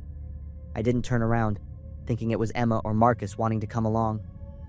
The sound of sneakers hitting the concrete floor was steady, really close. The basement door wasn't locked. I turned the handle, and the iron door opened with a slight creak. The school's main hallway stretched out in the dark, the lockers on both sides forming long shadows. "Don't worry, just a quick look," I whispered. The footsteps were still following me. "Hey, do you see?" I turned around. No one was there. My phone vibrated. Jake's name was on the screen. "Where are you, Tyler? We're looking for you all over the basement." Jake's voice echoed. "I'm upstairs. Did someone follow me up here?" "No, we're still down here." My heart started to pound. Suddenly, a laugh echoed from far away, lingering in the small space. My whole body froze, my mouth trembling with fear. The laugh echoed again, louder this time. A tall figure appeared at the end of the hallway. It was too dark around him, so I could only make out his eyes staring straight at me. "Jake!" I screamed. I ran as fast as I could. The hallway seemed endless. Heavy footsteps behind me, steady, unhurried, like the person knew I couldn't get away. I ran toward the stairs, my phone still connected to the call. The basement door was still open. I rushed down the steps. Emma screamed when she saw me. "What's wrong?" "We have to go now. Someone's in the school." Jake looked at me skeptically. "Are you sure?" Maybe it was just a shadow, or... Footsteps echoed down the stairs. All four of us heard it. Emma gripped my hand. Marcus immediately turned off his phone. We all hurried to leave. Marcus climbed through the window first. Emma followed. I had to push her up because her hands were shaking too much. Jake went next. I was last, constantly looking back at the stairs. We ran out of the building, across the empty parking lot, to the sidewalk across the street. When I looked back, I saw a figure standing right at the window watching us, their hands pressed against the glass, their face close to the window. I saw the face of a middle-aged man with thinning hair and 2 eyes staring straight at us. "Did you guys see that?" I pointed toward the window, my voice still shaking. Emma held my arm tightly. "He's watching us." "Don't tell anyone about this, and never come back here again," Jake said, his voice more serious than ever. The figure was still standing there as we walked away.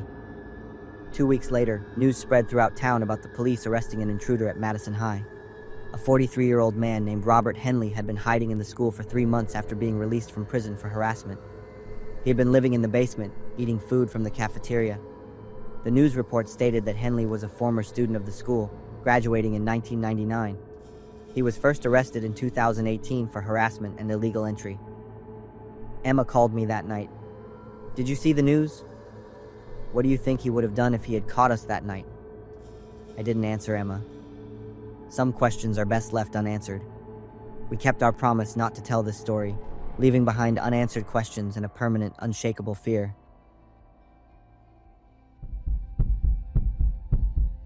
I quit my security guard job 3 years ago, but the memory of that night still haunts me.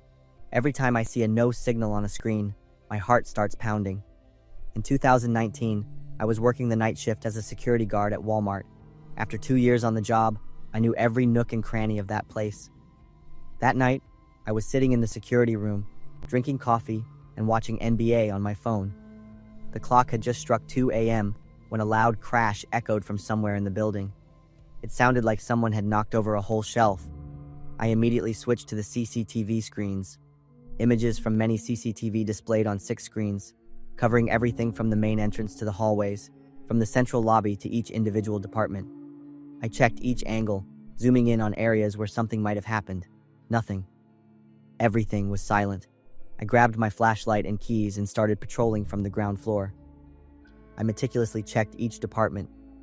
After about an hour of patrolling, finding nothing unusual, I returned to the security room. Maybe it was just a stray cat knocking over a trash can outside. I sat down, intending to go back to my phone, when I suddenly noticed something strange on CCTV number 8, which covered the best electronics department on the second floor. A faint, bluish light, like the glow from a TV screen. I zoomed in on that CCTV. Yes, there was definitely something glowing inside the store, but how could that be? I had just checked that store, and everything was off. I quickly grabbed my flashlight and keys to head back to the second floor. The second floor hallway was darker than the ground floor, with only a few emergency lights illuminating it. As I approached Best Electronics, I clearly saw the blue light from inside. I unlocked the door and stepped in. The scene inside stunned me. In the middle of the store, in front of a flat-screen TV, stood 2 people, an elderly man and an elderly woman. They stood close together, staring intently at the screen. "Excuse me, what are you 2 doing here?" I said loudly. The woman turned to look at me. Her face was wrinkled, and she offered a gentle smile with calm eyes. "This is the only program that makes him happy." I looked over at the man. He was still staring straight at the screen, unmoving. My hand unconsciously tightened its grip on the flashlight. "How did you get in here?" "We closed at 11 p.m. "We just need to watch a little longer. He really likes this show," the woman said. A chill ran down my spine from the way she spoke. The man hadn't moved or said a word since I entered. I started to wonder if he was even alive. That thought made me want to run immediately. "I have to report this. You 2 need to come out with me."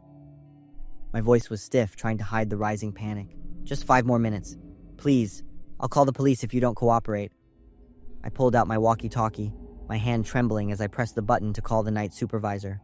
While calling, I didn't dare take my eyes off the 2 people. "Jake, I've got 2 intruders in Best Electronics on the second floor. Need backup and call the police." "Roger, keep them there. I'm calling the police now." When I hung up and turned back, the 2 people were gone. I stood frozen. I had only looked down at the walkie-talkie for a second to hang up. How could they disappear so quickly? I shined my flashlight around the entire store, my hands shaking uncontrollably. My breathing became rapid, as if there wasn't enough oxygen in my lungs. I shined my flashlight all over the store. No one. I checked the storage room in the back, the employee restroom, all empty. The TV was still on, displaying a blue screen. The police arrived. They searched the entire building, but found no one. There were no signs of forced entry at any of the entrances. All the doors were still locked, and the alarm system was functioning normally. "Are you sure you saw them?" the police officer asked me with skepticism.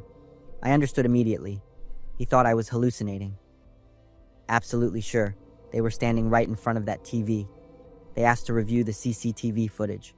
We sat in the security room, replaying the recording from 3 a.m. On the screen, I saw myself opening the door to Best Electronics and stepping inside. I stood in the store, shining my flashlight everywhere. And I was talking to thin air. I froze, feeling like I was going crazy. In the CCTV footage, the store was completely empty.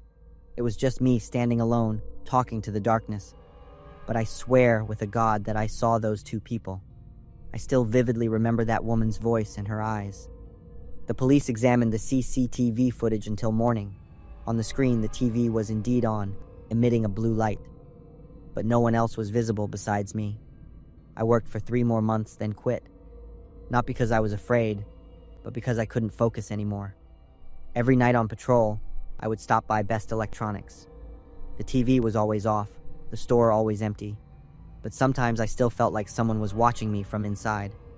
6 months later, I read that Best Electronics had closed down. The reason, low revenue and unexplained technical incidents. They said the electronic devices in the department would often turn on by themselves at night, especially the large flat-screen TV. That department is now a bakery, but I never dare go in. Some nights when I drive by, I still see the dim light from inside. It's as if the old couple is still standing there, watching their favorite show on a non-existent screen. I'm Hannah, 20 years old. This tragedy is etched into my mind like a scar that will never fade. I have a younger sister, Emma, who's 19, and we live with our mom in the suburbs. My dad passed away in a car accident when my sister and I were little. Just a month ago, my mom brought a strange man home. She introduced him as her new boyfriend, with a radiant smile I hadn't seen since my dad died. Hector was over 6 feet tall, with a muscular build like a walking brick wall. He was quite stern, with a bald head and deep-set eyes. At first, he kept his distance from my sister and me, rarely talking, just a few short words when necessary. Hector's just sensitive, lonely after a broken marriage. He needs time to open up, my mom would say about her new boyfriend with affectionate eyes. Gradually, we started to feel more comfortable with Hector's presence, and a harmonious relationship seemed to be forming. But everything changed abruptly one night when I woke up for no clear reason. Out of the corner of my eye, I caught a glimpse of Hector's shadow slipping past my bedroom door. At first, I thought he might need to use the bathroom or go downstairs for water. I tried to go back to sleep but couldn't, so I decided to get up and grab some water myself. I expected to run into Hector somewhere, but the entire downstairs was in darkness, not even a light from the bathroom. With a vague sense of unease, I went back upstairs and decided to check on my mom. As I passed Emma's room, I froze. Hector was standing by her bed, staring at her. His breathing was heavy and uneven, his face observing my sister with a terrifying, hungry look. His back was to me, so he didn't notice me standing behind him. Emma was completely unaware of what was happening. This wasn't surprising since she's always been a very deep sleeper. After a few spine-chilling seconds, I quietly slipped back to my room. Somehow, I drifted off, trying to convince myself it was just a misunderstanding. I didn't want Hector to know I had been there. When I woke up the next morning, I immediately told Emma what I had witnessed. Then I took a chance and told my mom what had happened. She just chuckled softly. "Maybe he just had trouble sleeping and was wandering around, honey. Don't worry too much." Even so, she agreed to pay closer attention to Hector's behavior. In the following days, we started noticing Hector occasionally watching us when Mom was at work. He even appeared outside our college window. "Maybe he's just getting used to being part of a new family," Mom explained when I brought it up, but I could see the fleeting worry in her eyes. One morning, I heard a heated argument from my mom's room. We couldn't quite make out what they were saying, but it seemed to be about money, and Hector's voice sounded threatening. "I need that money right now. Don't you understand how much trouble I'm in?" I kept thinking my mom had finally found happiness, but she hadn't. That night, I could barely sleep, constantly checking on Emma. She was still fine. After hours of tossing and turning, I decided to check on Emma one more time, probably the 4th or 5th time. I gently eased out of bed. Suddenly, a hand clamped tightly around my ankle, making me almost jump out of my skin. I looked down, screaming in horror as Hector crawled out from under my bed, holding a syringe in his other hand. "Don't move. It'll be easier if you don't resist," he whispered. I reacted quickly, kicking him hard in the face. I heard a distinct crack. It sounded like his nose broke. I managed to pull my foot free from his grasp and lunged into Emma's room, blocking the door with a heavy chair. Emma jolted awake, looking at my tear-streaked, panicked face. "Call the police right now!" I gasped. When the police arrived, my mom pushed open Emma's door with a bewildered look, explaining that she and Hector had just broken up and she thought he had already left the house. The police officer reassured us and warned us to be careful while the search for Hector was underway. 3 nights after the incident with Hector, I woke up at 2 a.m. to a strange sound. Faint footsteps echoed from downstairs. A feeling of unease washed over me as I decided to go down and check. I froze when I saw the front door wide open. Just then, my mom's terrified scream tore through the silent air. I was about to run upstairs when a dark figure lunged from the corner of the room. He wore a black mask, large and agile. I froze when I heard a familiar voice from behind the mask. "Stay still," he roared, grabbing my hair and pulling hard. I fell to the floor. He pinned me down, one hand pressing hard on my neck, while the other pulled out a syringe. I struggled desperately, trying to break free from my attacker's tightening grip. Just as the needle was about to touch my skin, Emma unexpectedly appeared with a table lamp in her hand. "Let my sister go," my sister yelled, smashing it hard on the attacker's head.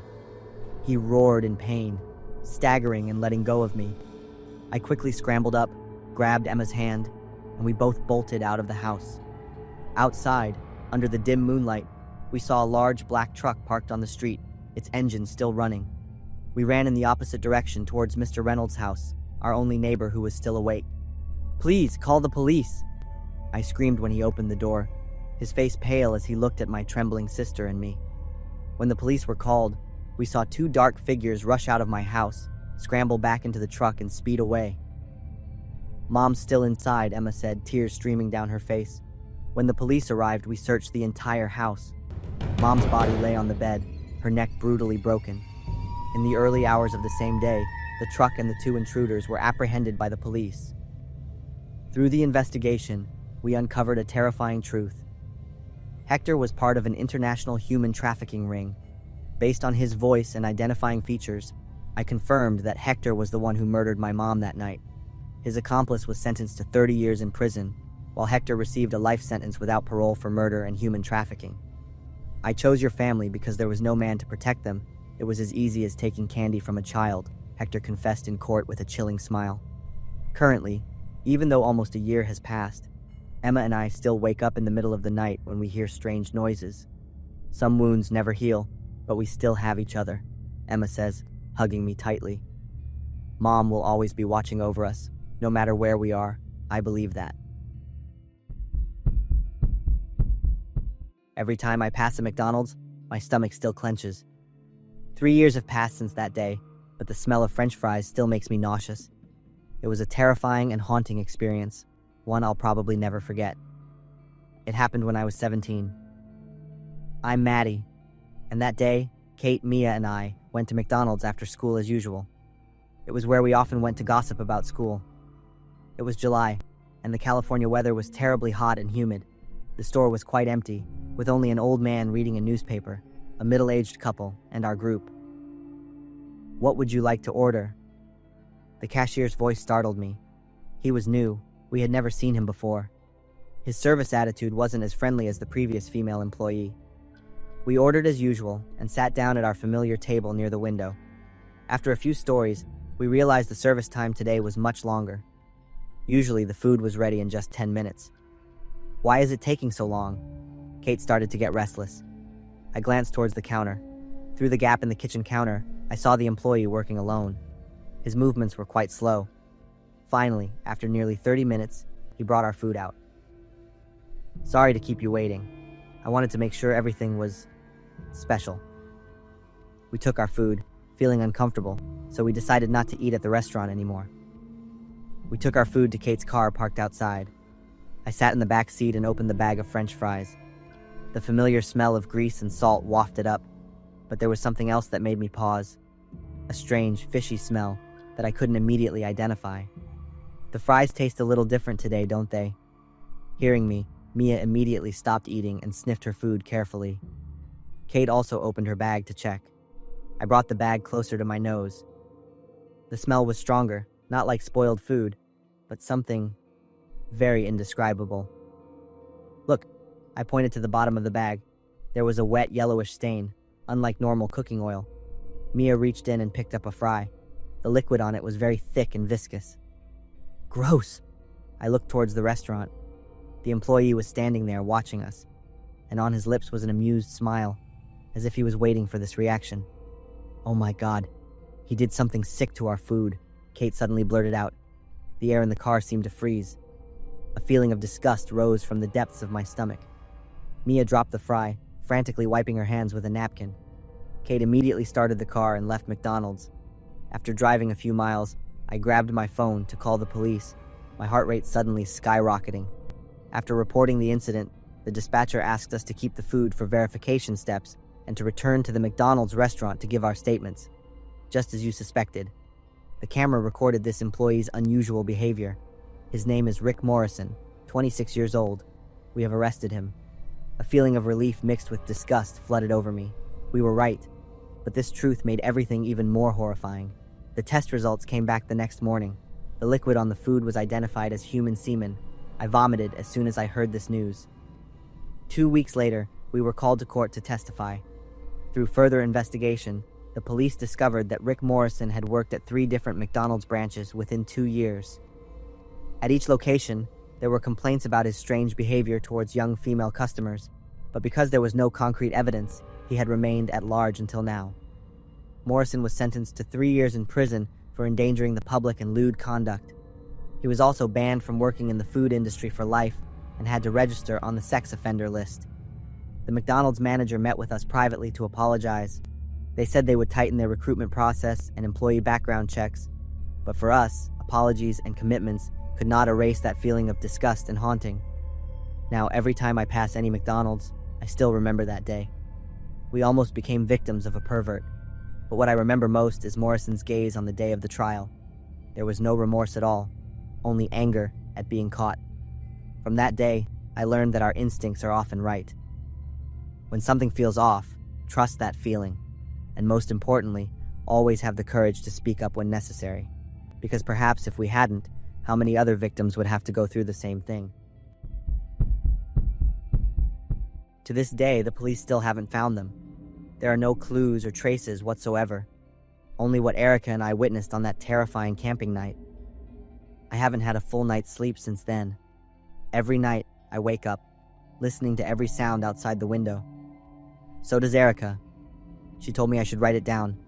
Maybe that would make it less haunting, or at least someone would know the truth if something happened to us. My name is Richard, 36 years old. 2 weeks ago, Erica and I went camping in San Juan National Forest, Colorado. She planned it 2 months in advance, saying we needed some private time after months of stress. It took us about 4 hours to drive to the campsite. The place was wild, rarely visited, with only endless mountain ranges and pine forests. Erica loved this quiet. She brought her camera and was full of energy. We planned to stay there for 5 nights. The first 2 days went smoothly. We set up our tent near a small stream, cooked and chatted by the campfire. Erica took pictures of the scenery, and I went fishing. In the evening, we lay stargazing and listened to the insects. Everything was as peaceful as Erica had wished. On the 3rd night, I woke up to a strange sound. At first, I thought it was the wind, but then I felt something moving around the tent. Erica was still sound asleep. I tried not to wake her, slowly and gently sitting up. The growling continued, clearer this time. I was imagining it was a bear looking for food. I crawled to the tent flap, gently unzipping it a little to peek outside. At first, I saw nothing, still just the night forest scene. Then I saw it. It was hunched over, hands touching the ground, growling. It was getting closer. After observing for a few more seconds, I was startled to realize it was a man. My heart started pounding. I moved my eye closer to the gap, trying to see clearly. The man had long hair and a long beard. His clothes were tattered. He continued to crawl around the campsite, sometimes stopping to lift his head and sniff the air. Suddenly, Erica stirred, calling my name in a sleepy voice. I turned back, signaling her to be quiet. Erica's eyes widened. I pointed towards the tent flap and whispered, "There's someone outside." Erica looked through the gap. When she saw the wild man, she covered her mouth to keep from screaming. We stayed absolutely silent, hoping he would leave.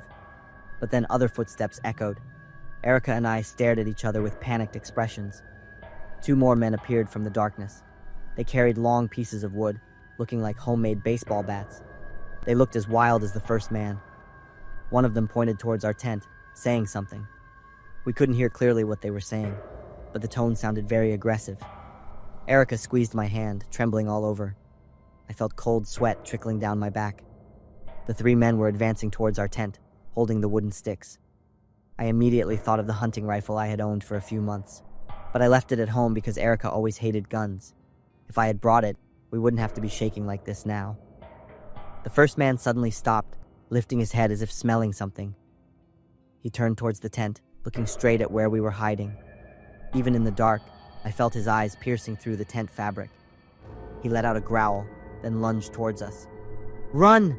I shouted. I grabbed Erica's hand, ripped open the back of the tent, and bolted out. Screams and the sound of sticks hitting the tent echoed behind us. We ran in the dark, relying only on the faint moonlight to find our way to the truck parked 20 meters away. We opened the car doors. Erica slumped into the passenger seat, panting, then kept turning her head to look back. The three men had caught up. Impacts on the car echoed. They yelled, even roared as if they were insane. Erica burst into tears, covering her ears tightly. I floored the gas pedal, and the car sped forward. In the rearview mirror, I saw the three figures still chasing, screaming, throwing sticks, and kicking. It took quite a while before they gave up. We drove for about an hour before we got cell signal. Erica called the police with a trembling voice, recounting the entire incident. They said they would check the area the next morning.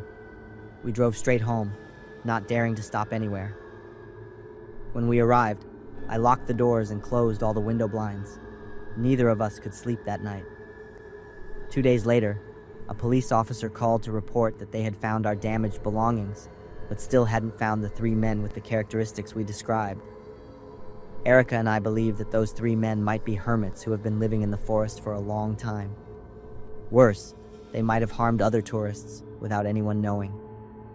We decided we would never camp in deserted places again, always choosing managed and more crowded campsites. There are stories you want to forget, but they haunt you even more. I've tried to bury the memory of that brown-haired girl for the past 13 years, but I can't. I'm always regretful and tormented because she died due to my cowardice. It happened when I was 12 years old. Lily was my classmate. She always wore old clothes and had a sad demeanor. I learned from other classmates that Lily lived with her mom in a very small house on the outskirts of town. Life was quite difficult because her mom was blind. The beginning of the horrific story was a day I was late for school. As I turned onto the road leading to the school, I saw Mr. Anderson's familiar car parked on the side of the road, its engine still running. Almost every student at my school knew his license plate by heart. It wouldn't have been surprising if I hadn't seen Lily get out of the car. She stumbled, clutching her stomach, then bent over and vomited right by the roadside. "I don't want to repeat this again. Remember that?" Mr. Anderson's voice came from inside the car.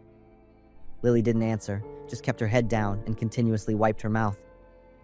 I hid behind a large tree, observing everything. Mr. Anderson drove away, leaving Lily standing alone. I didn't understand what was happening. Maybe Lily was sick, and Mr. Anderson was kind enough to take her to the hospital.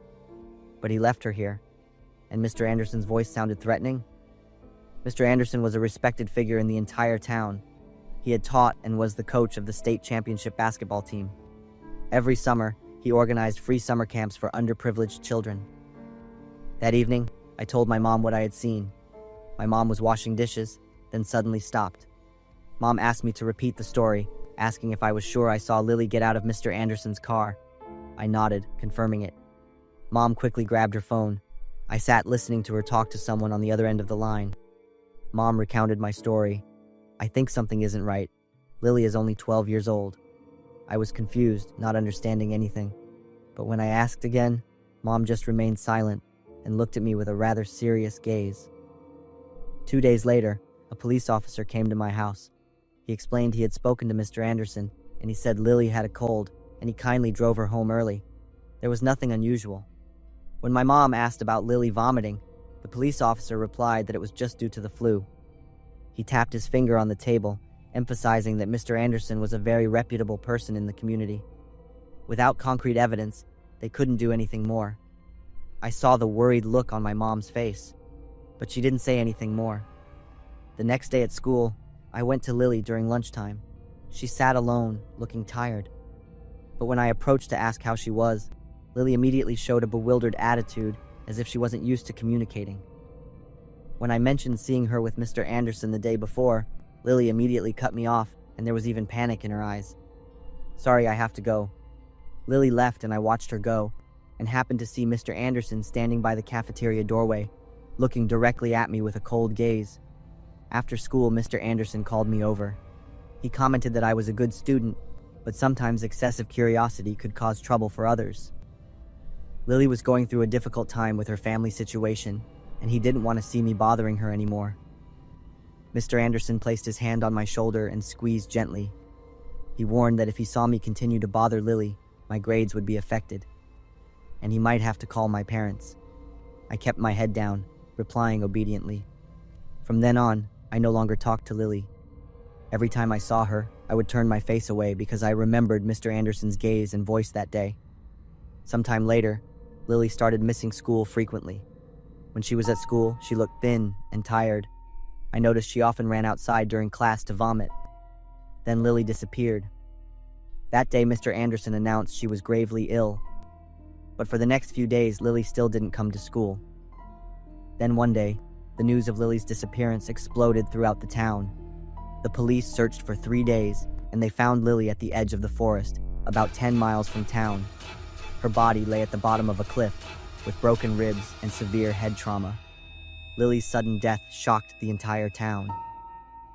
Another horrifying piece of news was that they discovered Lily was 8 weeks pregnant during the autopsy. The police concluded that Lily fell from the cliff, possibly due to an accident. As for the baby she was carrying, they said they would not investigate to ensure Lily's privacy. Mr. Anderson was present at Lily's funeral. He stood in the front row, his face sad, his eyes red. From then on, no one mentioned Lily anymore. And rightly so, because she didn't have a single friend. Mr. Anderson continued teaching for another 5 years, then moved away as soon as he retired. Everyone still remembered him as a dedicated teacher. Now, 13 years after Lily's death, I am old enough to fully understand what happened. I understand why she vomited and was afraid, and I live with torment every day. If I had been braver then, if I had continued to care about Lily instead of turning my back, perhaps Lily would still be alive. But I did nothing. I just stayed silent and let Lily die in loneliness. Every time I visit my hometown, I go to Lily's grave and apologize to her. I used to think a breakup was the end, but with Joe, it was just the beginning of something much scarier. It's been almost 3 years, and I still tremble whenever I remember that party. I can't sleep on quiet nights. The sound of the gunshots still echoes in my ears, and the screams still haunt me.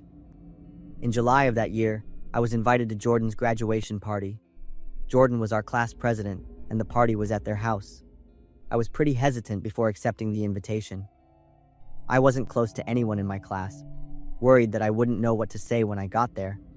But remembering my past relationship with my ex-boyfriend, Joe, I had lost so much freedom, so many relationships, and so much confidence. I had ended that control, and now it was time to get it all back. I arrived at the party, standing by the drink table, feeling a little awkward. "Liz, right?" I turned to see Jordan smiling.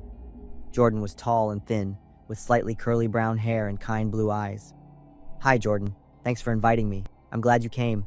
You don't seem to go to parties very often." I nodded, unsure what to say.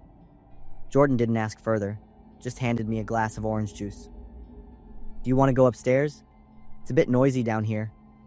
I hesitated a moment, then nodded. We went up to the second floor, into a small living room with a sofa and bookshelves packed with books. Jordan sat down, keeping a comfortable distance. We talked about college, about future plans. Jordan listened to me genuinely. I looked at Jordan, feeling my heart beat faster. There was something about them that made me feel safe. It was a feeling I had forgotten long ago. "Liz, where are you?" A shout from downstairs startled me.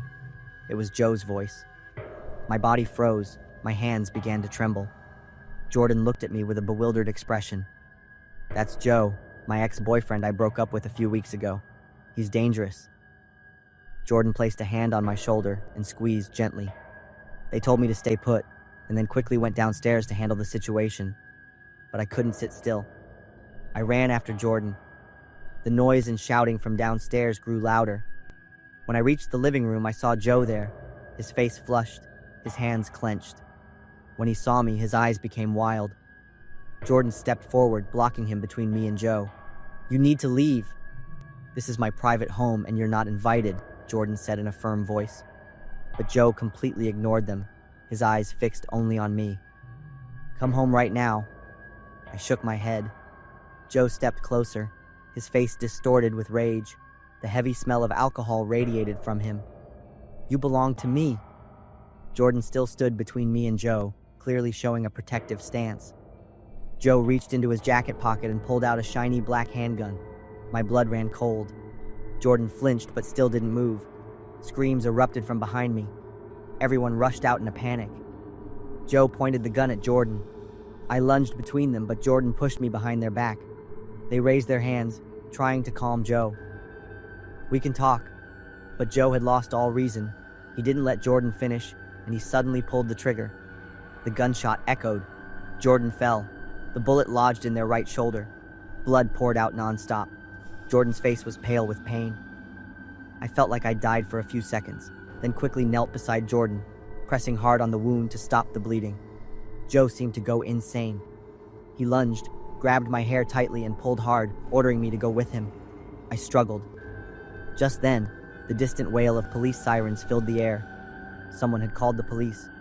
Joe looked around for an escape route, then ran. Paramedics rushed in. They bandaged Jordan's wound and got them into the ambulance. I followed closely. Joe was arrested by the police not long after, while trying to escape.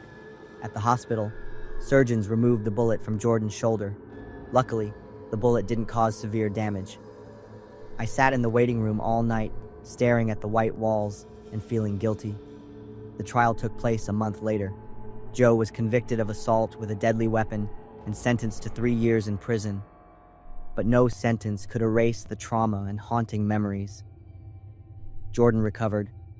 We still kept in touch, but there was a distance we both felt. I understand that true love never comes with control, possession, or violence. What Joe had for me wasn't love. It was an obsession with control. It took me too long to realize that.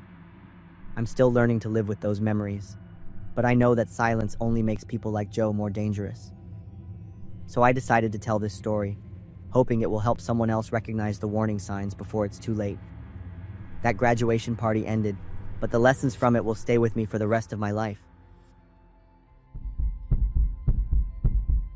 I quit smoking 3 months ago. 5 months ago, if anyone had told me I'd be able to kick a 2-pack-a-day habit overnight, I would have laughed them out of the room. But sometimes life has its own way of changing people. There are events that happen to you that leave you no choice but to change. My name is Jack, and I've been married to Kate for 4 years. After trying for a long time, we finally got some good news. We moved to California last March. Kate was 3 months pregnant at the time, and my smoking became a huge issue in our household. She couldn't stand the smell of cigarette smoke, even when I smoked in the backyard. I understood she was worried about our unborn child, but quitting smoking was genuinely hard for me. In the first few days, I still tried to smoke in the garage. Kate constantly complained, and I knew I had to find another solution. That's when I discovered my sanctuary. Right behind our house, through a small alley between 2 houses, there was a fairly large oak tree that created a secluded spot. This area belonged to a vacant lot between our house and the one next door. No one ever went there, and more importantly, it was far enough from the house that Kate wouldn't smell the smoke when I came back inside. I started going there every day. The neighbor who lived right next to that area was an old man named Ben. He was about 60 years old, living alone in a small house. I had never seen him talk to anyone, and the rare times we crossed paths, he always looked at me with clear annoyance. I just thought it was the personality of a lonely person, and didn't pay much attention to it, until that day. I was standing under the oak tree, smoking. It was around 8 p.m. I heard footsteps and turned to see Ben staring at me. "What are you doing here?" His voice sounded angry. "I'm just smoking." I hate the smell of smoke. It's getting into my house, Ben said. There was something in the way Ben looked at me. I'm sorry, I didn't know. Before I could finish, Ben suddenly stepped forward and snatched the cigarette from my hand. He threw it on the ground and stomped on it. I stood there, unable to react. Ben looked at me for a long moment, then turned and walked away. He also mumbled something I couldn't quite hear. It sounded like it was about death. I went home feeling bewildered. Kate asked me what was wrong, but I didn't want to worry her. I just said I'd had an unfriendly encounter with a neighbor. A few days later, I decided to change locations, but there really wasn't any spot more ideal than under that oak tree. I thought Ben might have calmed down after a few days, and I'd be more careful not to bother him. I went back on a weekend evening. It was starting to look like rain. I didn't see Ben anywhere, and I felt relieved. A little while later, it started to drizzle. At first, it was just small drops, but it quickly turned into a heavy rain. I felt uncomfortable, but still didn't want to go home right away because I hadn't smoked enough. I lit a new cigarette, leaning close to the tree trunk to shield myself from the rain. A few minutes later, I finally gave up. I was soaked, from my hair to my shoulders, everything. Still had half a cigarette left, but whatever. As I turned back, I noticed something strange. Red stains on my shirt. I looked down at my hand. There was also a faint metallic smell. I didn't think much of it. I just wanted to wash off the cigarette smell and that uncomfortable damp feeling. The next morning, as I headed to work, I noticed police tape stretched around the tree area. There were a few police cars and an ambulance parked nearby. I pulled over and asked a curious bystander standing nearby what was going on. Someone committed suicide on that tree, he said. They might have died sometime last night. I was stunned, craning my neck to try and see deeper into the scene. Do you know who it was? I asked, my voice barely a whisper. Just an old man named Ben, he replied. Lives alone in that greenhouse over there. His answer hit me like a ton of bricks. Last night, I had been smoking right there. Those red stains on my clothes, the ones I dismissed as sap or fruit juice, and the body on that tree. It was Ben. I had been standing right underneath his body for a full 15 minutes without ever knowing. The realization made my stomach churn. For the next few days, I was plagued by haunting images and sleepless nights. Those red streaks and that metallic smell that night. Ben was right above my head. It was horrifying. On the 4th day after the incident, the local news officially reported Ben's death. His medical records were released, showing that Ben had suffered from severe depression since his wife died of lung cancer 3 years prior. The cause of his condition worsening was diagnosed as her having inhaled secondhand smoke from Ben for many years. After his wife passed away, Ben had stopped smoking and developed an intense obsession with cigarette smoke. In the final days before his suicide, Ben had called his doctor multiple times, saying he couldn't stand the smell of cigarette smoke. He claimed to see his deceased wife constantly appearing nearby, uttering words of resentment. Was it possible that my smoke was what caused Ben to constantly recall his wife's death? My smoking habit, something I considered harmless, had become the final nightmare in Ben's life. I haven't smoked once since that day. Every time I think about lighting a cigarette, the image of the red stains on my shirt, the metallic smell in the air, and Ben's desperate eyes flash vividly before me. I can't shake the feeling that my smoke pushed him over the edge. I quit smoking, not just for Kate or our unborn child, but also for Ben, the lonely neighbor I had never truly understood. The oak tree still stands there silently in the alley, but it's no longer a place I go to escape. Instead, it's a harsh reminder of what I unknowingly caused. I live each day hoping that my change can be a way to atone, however belatedly, for Ben and for myself. It's been almost a year since I last stepped into a McDonald's. It's not because the food is terrible or the experience was bad. It's because every time I see Ronald's curly red hair and wide grin on an advertisement, I find myself standing silently in a cemetery on a biting cold night in front of a small grave with the name Michael. I was 20 at the time, working as a mascot at McDonald's restaurants throughout Los Angeles. That evening, I had just finished my shift at a McDonald's branch.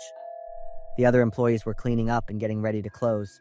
I was putting away a few items near the entrance, about to go change and head home when a woman appeared.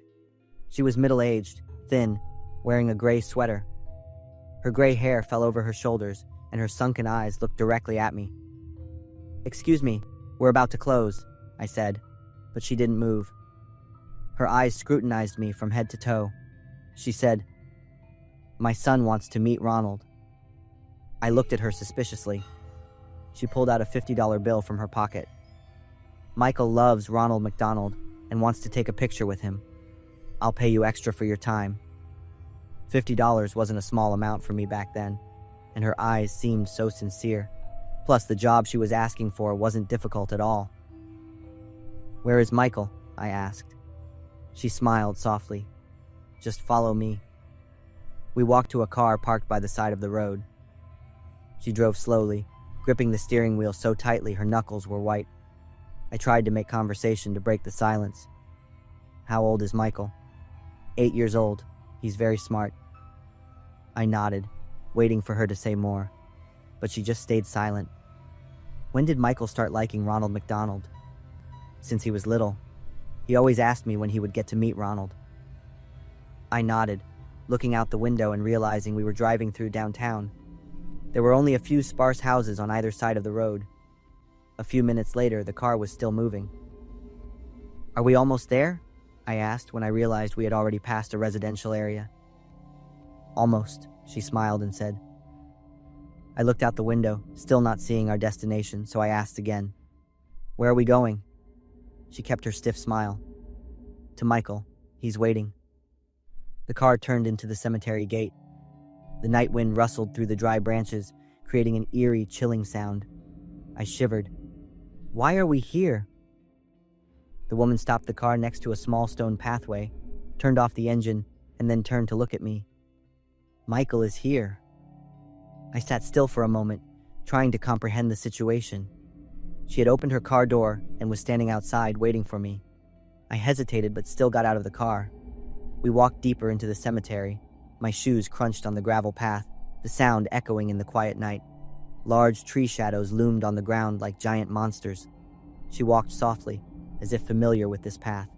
I followed, my heart pounding. Finally, she stopped in front of a small grave. I looked down and read the deeply carved inscription, "Michael David Thompson, 2015 to 2024, beloved son." My whole body trembled. "He's been waiting for you for a very long time," she said, her voice gentle, as if talking to a living child. "Michael, this is Ronald." I stood there like a stone statue, looking down at the grave, then back at her. "Can you tell Michael a joke?" she asked me, her eyes looking down at the tombstone. I swallowed, my throat dry. I had taken her money. I could do this, just once. I stepped closer to Michael's grave. "Hey, Michael, Ronald has a joke for you.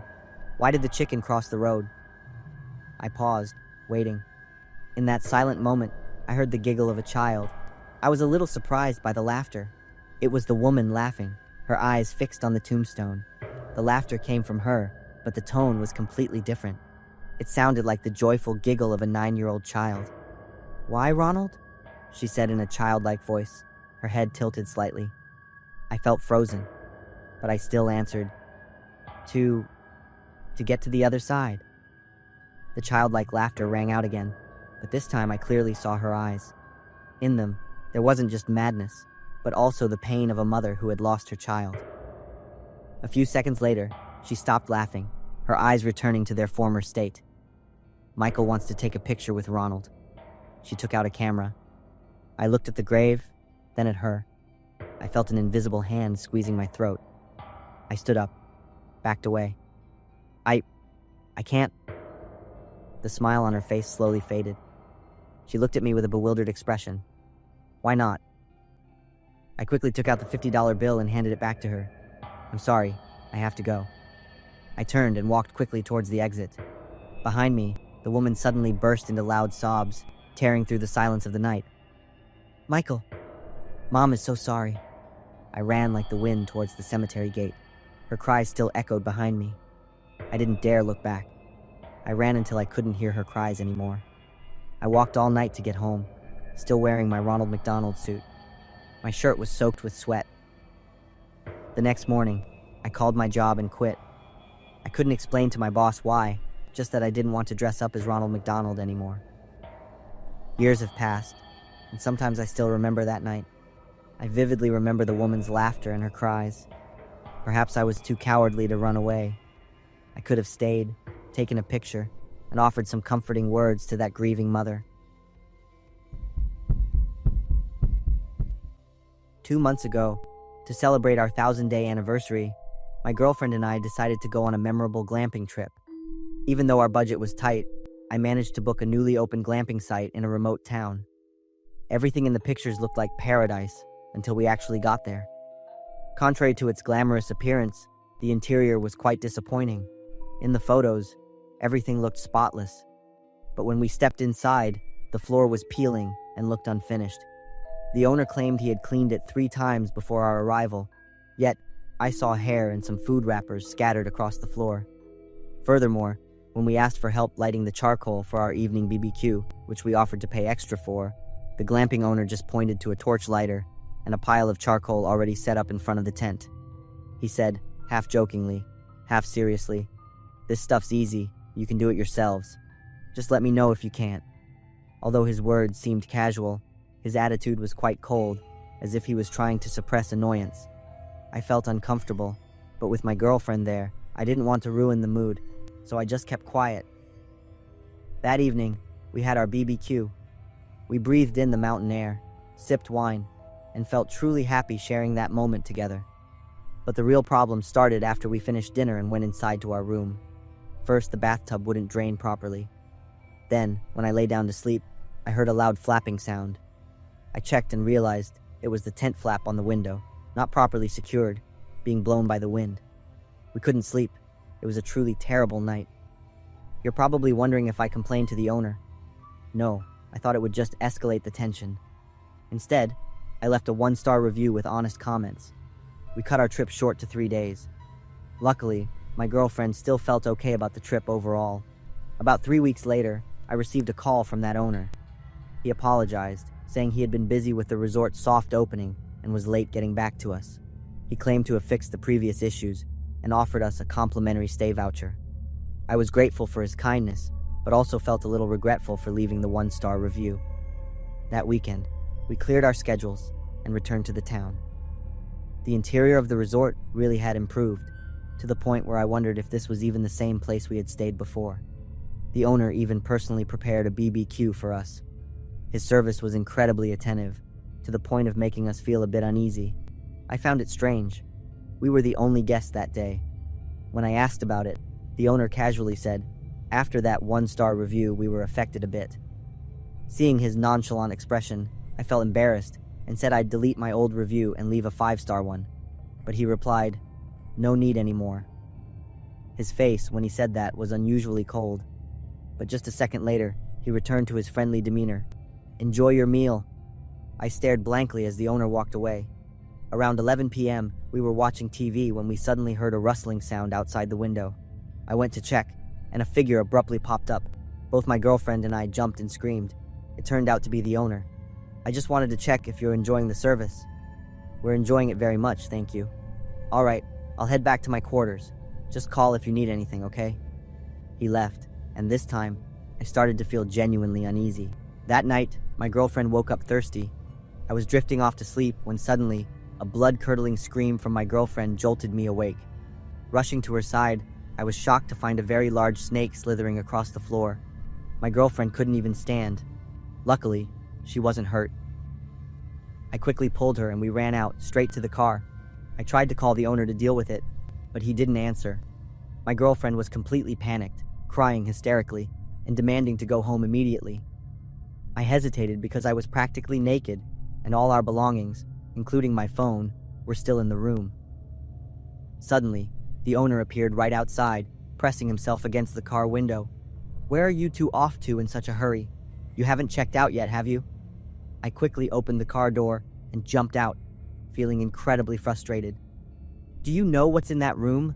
It's a snake." "A snake?" His indifferent attitude truly enraged me. "How can you say that? Send our luggage in the room by express delivery or mail. We're leaving."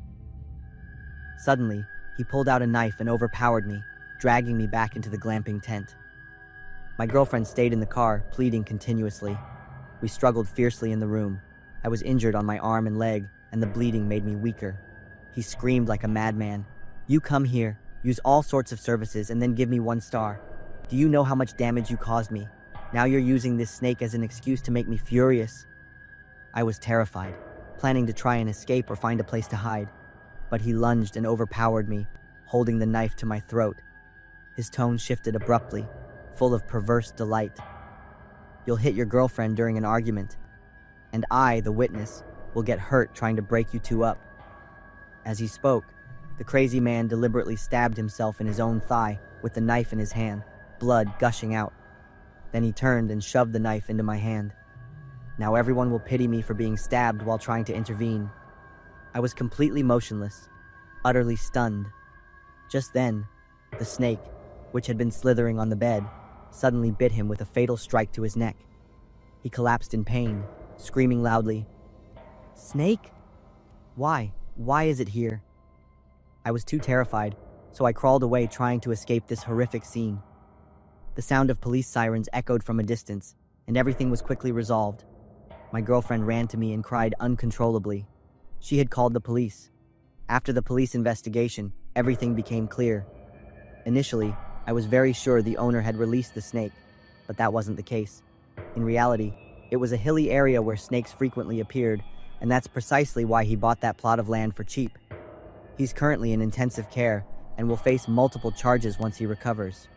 My girlfriend and I were luckily safe. Since then, no matter how bad an experience is, we only leave reviews of 3 stars or higher. So please think very carefully before leaving a 1-star review, everyone.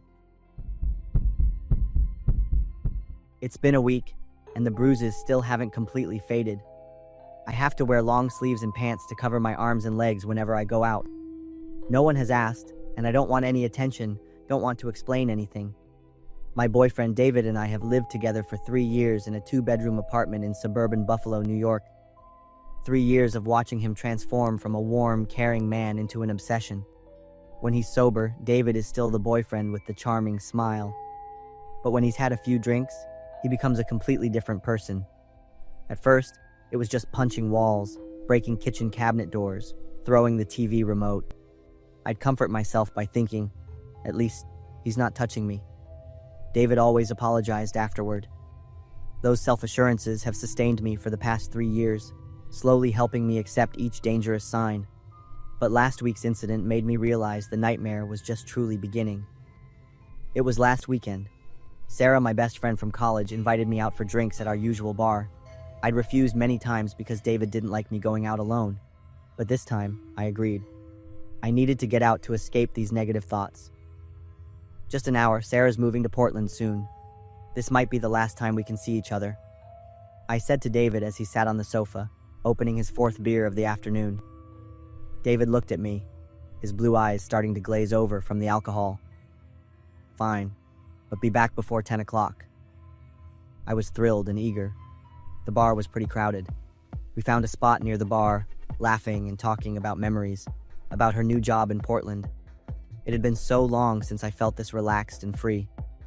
Would 2 beautiful ladies care for a drink? A man's voice made us turn around. He was about 30, wearing a collared shirt, his hair neatly gelled. In his hands, he held 2 beautiful cocktails. "Thank you, we don't." I started to decline. "Don't be like that, Anna. It's free." Sarah cut me off. She had already taken the cocktail before I could stop her. The man handed the second glass to me with a friendly smile. "I'm Marcus. Just wanted to wish you two a good evening." I hesitated for a few seconds, then took the drink. In my head, David's voice echoed. Men never offer free drinks without an agenda. But Marcus had already turned away, not seeming to want to continue the conversation. Sarah was already drinking her cocktail and kept saying how good it was. I took a sip. The sweet taste of pineapple gently spread across my tongue. We quickly returned to our interrupted conversation. About 15 minutes later, my phone vibrated. It was David calling. "Where are you?" I quickly glanced at my watch. It was only 9:30. "I'm at the bar with Sarah. Come home right now." "But you said 10. Anna. The way David said my name made my blood run cold. I hung up. Sarah looked at me with worried eyes. Is something wrong? I have to go home. David's waiting. I stood up, grabbing my purse. I left Sarah with a confused look and rushed out of the bar. My head was spinning. I couldn't tell if it was from the cocktail or from my overwhelming fear. David was already standing outside the bar, his face filled with rage. Seeing his expression made me flinch. I wondered if David had seen Marcus hand me the drink. He didn't say a word, opened the car door, and gestured for me to get in. I sat in the passenger seat, feeling his anger radiate from his entire body. David drove out of the parking lot at a normal speed, but when we got onto the main road, he floored the gas pedal. The speedometer needle kept climbing. David, didn't you remember what I said? He just wanted to wish us a good evening. The car swerved past another vehicle, tires screeching on the pavement. I gripped the door handle tightly, unable to say anything else. We arrived at the apartment in tense silence. As soon as we stepped inside the apartment, David spun around and grabbed me by the collar. You think I'm an idiot? His eyes were bloodshot, his beer-laced breath hot on my face. I had never seen David so out of control. David, I didn't. Shut up, he yelled and shook my shoulders violently. Tears started to stream down my cheeks, but David didn't seem to see them or didn't care. He dragged me across the living room, pushing me onto the sofa. 3 years I've taken care of you, given you free housing. And this is how you repay me? He yelled, punching the wall hard. The sound made me flinch. My whole body trembled. I'm sorry. I'm so sorry. Inside me, a small voice whispered that this wasn't my fault, but that voice was too weak compared to David's yelling. What happened next was too fast. At one point, I felt myself being pulled up. At another, I heard David's voice near my ear, hot and full of rage. Continuous pain in my chest, stomach, even my face. When it was all over, I sat alone on the living room floor, my back against the sofa. David had gone into the kitchen. I heard him open a beer can. I looked down at my wrists. Dark purple bruises were forming. And that's when a brutal truth hit me. I couldn't leave here. My bank account never had more than $100. My parents were far away. They couldn't help. I had few friends, and I had cut ties with most of them because of David. I was trapped, completely trapped in this life with him in this apartment. David knew it. He always reminded me of my dependence. He completely controlled me.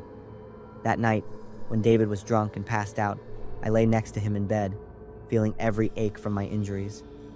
I stared at the ceiling until dawn broke, wondering if there was any way to escape this hell. I write these lines with scarred hands, marks that can never be erased. Every time I see them, I'm reminded of the night that completely changed how I see life. My name is Nora. I'm 21, born into a well-off family in Westerville, Ohio. My dad is an insurance company director. My mom is a lawyer. I never had to worry about money. But as I entered my senior year of college, a thought popped into my head. I wanted to know what it felt like to work and earn every penny. I found a job at a Starbucks on High Street near my dorm. I chose the night shift because I wanted to add an extra challenge to the work. That night was a weekend. I was wiping down the counter when I saw a woman huddled outside the store. She was middle-aged with messy hair, wearing a torn old coat. What bothered me most was that she was rubbing her bleeding wounds on her arm, leaving fresh red bloodstains on the glass. I felt nauseated by her actions. I stepped out, my voice curt. "You can't sit here. Please move somewhere else." She looked up. "I'm just sitting." I pointed to the bloodstains on the glass. "You're making the store dirty." She stood up, stared at me, then gave a slight laugh, and staggered away as if drunk. After she left, I grabbed paper towels and cleaner to wipe away the blood. 1 a.m. that shift, the doorbell chimed.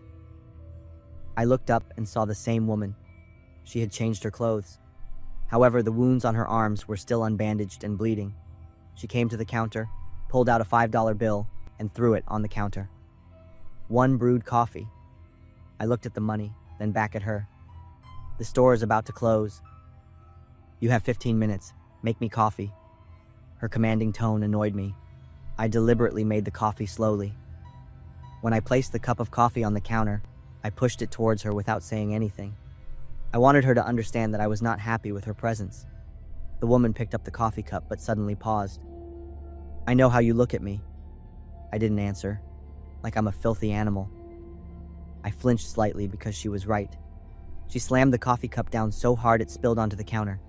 She told me she used to have a home, a job, and taught at an elementary school. I didn't want to listen. Her voice grew louder and louder. She asked me if I knew what it felt like to be looked at like trash. I didn't care. I started cleaning the counter, saying I needed to close. You think you're better than me? I stopped cleaning and looked her straight in the eyes. You should go get those wounds treated instead of affecting others here. I saw the woman's face turn pale. For a second I realized I had said too much, but it was too late. She picked up the coffee cup and threw the entire contents at me. Hot coffee splashed everywhere, soaking my shirt and arms. I screamed, but the woman had already leaped over the counter with unbelievable speed. She grabbed my hair. I screamed, trying to push her away, but she was like a madwoman. She scratched wildly, constantly muttering incomprehensible phrases. Finally, I kicked her leg, making her stumble backward and crash into the glass display case. The sound of breaking glass echoed throughout the store. Then she stood up, didn't lunge at me again, but stared at me with a calm expression. You'll understand this feeling soon enough. She walked out of the store, leaving me with bleeding scratches and in a state of panic. Blood seeped from the scratches, my clothes were covered in coffee. I immediately quit my job and didn't even think about calling the police. I just wanted to forget what happened as quickly as possible. 3 days after the incident, I started to feel a slight itch in the scratched areas. At first, I just thought it was a normal sign of wounds healing. Small red dots appeared scattered around the scratches. Over the next few days, the itching became more pronounced. The red dots began to spread into small patches, and the itching gradually turned into a burning sensation. I applied medication, but it had no effect. I remembered the woman's scarred hands. The situation worsened. The red spots began to swell and itch intensely. It hurt when I scratched, but I couldn't bear not to. One morning, I looked in the mirror after waking up and froze. The red areas were now covered in blisters, swollen and filled with cloudy yellow fluid. I went to the hospital. After reviewing the test results, the doctor told me I had a flesh-eating bacteria infection, likely from contact with infected blood. The world seemed to spin before my eyes. The words, flesh-eating bacteria, echoed in my head. I remembered the woman's eyes and her words. You'll understand this feeling soon enough. The thought of becoming like that woman made me cry out in fear. The next 2 weeks were hell. I had to take high doses of antibiotics. The red lesions spread up to my shoulders and neck. Every morning I woke up, looking at myself in the mirror. I was utterly devastated. Reflecting on that fateful night, I remembered the woman's eyes. I understood her pain. I understood that my arrogance and prejudice had made her feel despised. After a month of treatment, the wounds finally dried up, but they left scars that can never be erased. It was also a profound lesson for me about the cost of indifference. Some memories just stick with you, no matter how much you want to forget. The way Ethan would look at me when he thought no one was watching. The way he'd always stand in the dark corners of the house, observing everyone as if he was memorizing every detail. And especially, the chilling feeling that would cover the whole house whenever he was around. Now, years later, I understand that my foster mom's intuition saved our lives. Ethan came to live with my family when I was 12. I had been adopted by the family 2 years before him. There was always something about Ethan that made me uneasy. It wasn't because he was aggressive or argumentative. In fact, it was the opposite. Ethan was very quiet. Normal kids his age were usually noisy, but he could sit in silence for hours, just watching.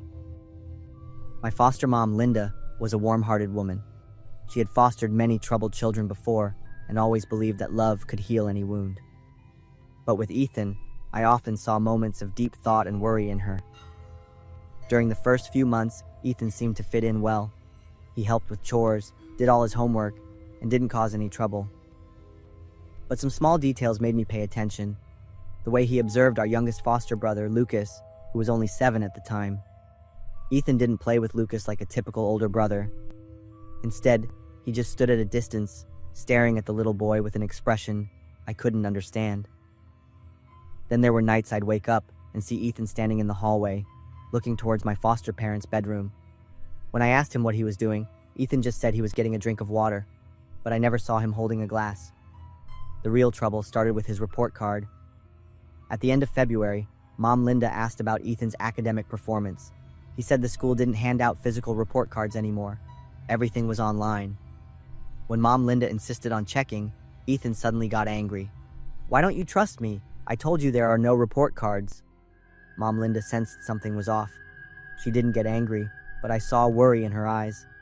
That night, the atmosphere in the house felt heavy. Ethan ate dinner, then went to his room early. I lay in bed and heard rustling noises from his room. It sounded like Ethan was organizing or cleaning something. The next morning, Mom Linda looked tired. She told me she barely slept the night before. When Ethan left for school, she decided to go into his room. She said her gut told her she needed to. Mom Linda walked into Ethan's room.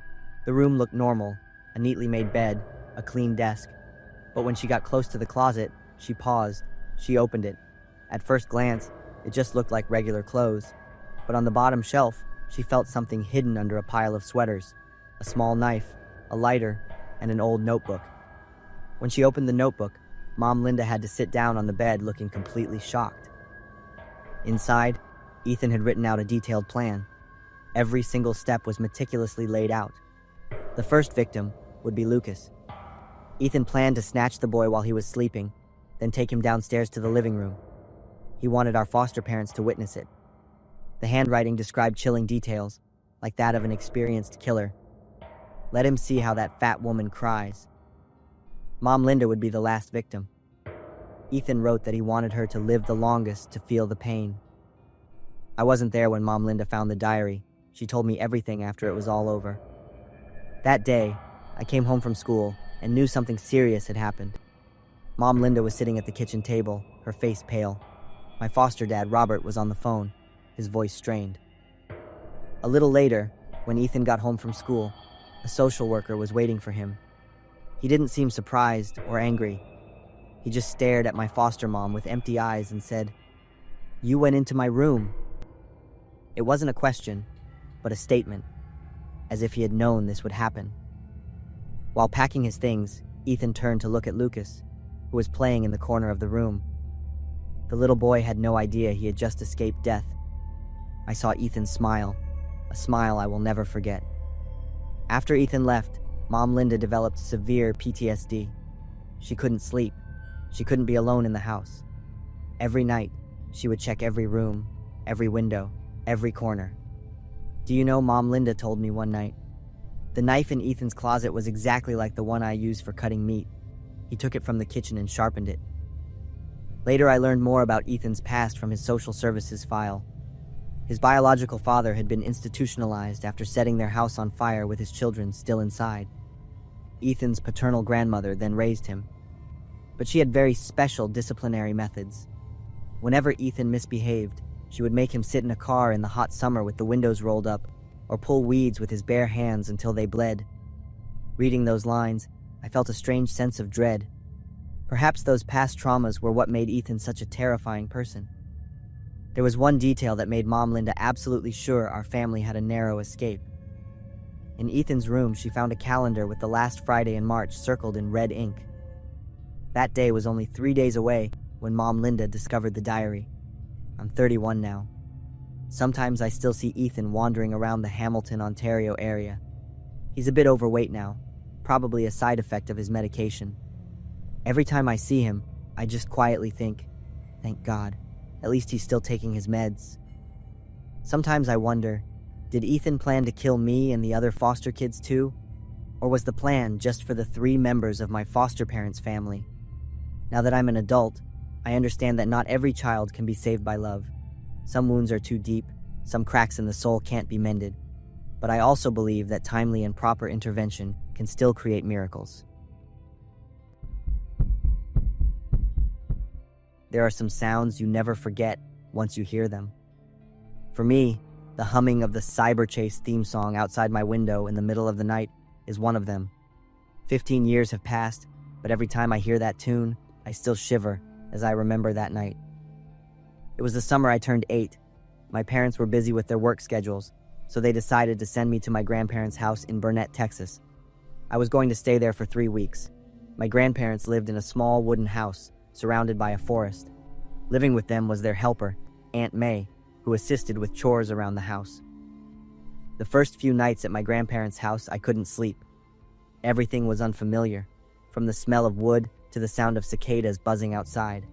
A few nights later, a new sound joined the others, a faint rattling outside my window. I pulled my blanket up, leaving only my eyes exposed, telling myself it was just the wind blowing against the window. After a while, it disappeared, and I drifted off to sleep. I still thought it was a normal sound around here, so I didn't mention it to my grandparents. The next morning, my grandpa took me and our dog for a walk. We walked along the trail that led into the woods behind the house. Our dog suddenly stopped, her fur bristling on her back, and started to growl towards a bush. "What is it, Cora?" Grandpa asked. I looked in the same direction and saw a figure standing still behind a large pine tree. I blinked a few times, thinking I was imagining things, but the figure remained there, just standing still and watching. "Grandpa, there's someone over there." But when we looked again, the figure had vanished. The dog continued to growl. "Could be a lost hunter," Grandpa said, and that made sense to me. That night, after watching Cyber Chase, I went to my room early. After talking to my parents on the phone, I got into bed to play my game console. In the middle of the night, I was woken up by a strange sound. Someone was humming the Cyber Chase theme song outside my window. I pulled the covers over my head, scared, and just lay still. When the song ended, I slowly pulled the blanket down. "Grandpa," I called out to him. "Hey, it's me. Come out here, grandson. I want to show you something cool." Maybe he couldn't sleep and wanted to show me the stars or some wild rabbits coming out to feed at night, things he often told me about. I climbed out of bed, opened the window, and looked outside. A figure stood in the dark, reaching out a hand. "Let's go, kid."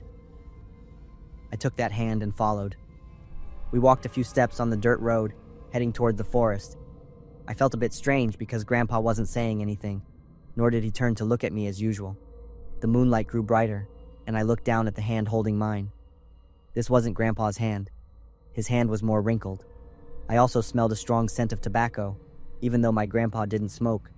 I saw something black sticking out from the back of his waistband. It looked like a gun. I slowed down, terrified. Immediately, I felt a tight grip and was pulled forward. Just then, Grandpa's familiar voice rang out from the direction of the house. "Ethan! Ethan, where are you?" I immediately stopped dead. The man flinched, turning his head towards the house. In that moment of distraction, I quickly yanked my hand free and ran back towards the house. "Grandpa! Grandpa!" I screamed as I ran. Grandpa was standing on the porch, all the outdoor lights shining brightly. I rushed to him and hugged him tight. "Where have you been?" "What's wrong?" There was a man. I thought it was you, but it wasn't," I said. Grandpa held me close, then looked out towards the woods. Everything was just darkness now. Grandma and Aunt May also woke up because of the noise. Grandpa called the police immediately. They arrived and started searching the surrounding area.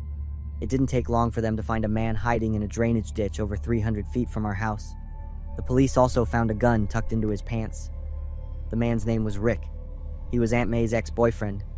They had broken up a few weeks before I came to stay with my grandparents. Rick had followed Aunt May here and planned to kidnap me to force her to get back together with him. I didn't mean to hurt the boy. I just wanted May to understand that she needed me, Rick told the police. But the guns he had prepared told a different story. My parents drove all night to come pick me up. Although Aunt May had done nothing wrong, my grandparents felt they had to let her go. From then on, my parents rearranged their work schedules to spend more time with me. I still visit my grandparents every summer and during long breaks. I'm grateful that Grandpa woke up to use the bathroom that night and found me not in my room. If it hadn't been for his call, I can't imagine what would have happened in the woods that night with a man carrying a gun, determined to get what he wanted. I never thought a regular night shift would turn into a life-or-death escape.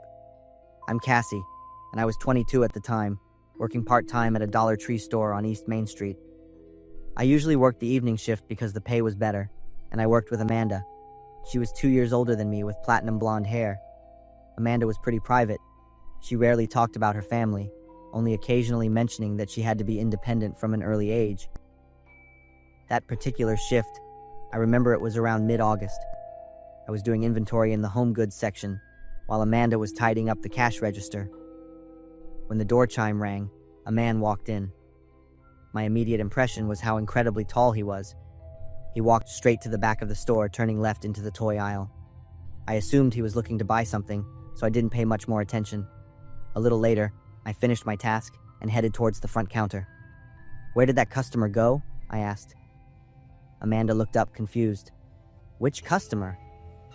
When I described the man in the black leather jacket, Amanda looked up from the register, bewildered. "I'm sorry, I didn't notice anyone come in." Just then, a rustling sound came from the aisles. We looked in that direction, then at each other, understanding that the customer was still inside. Browse.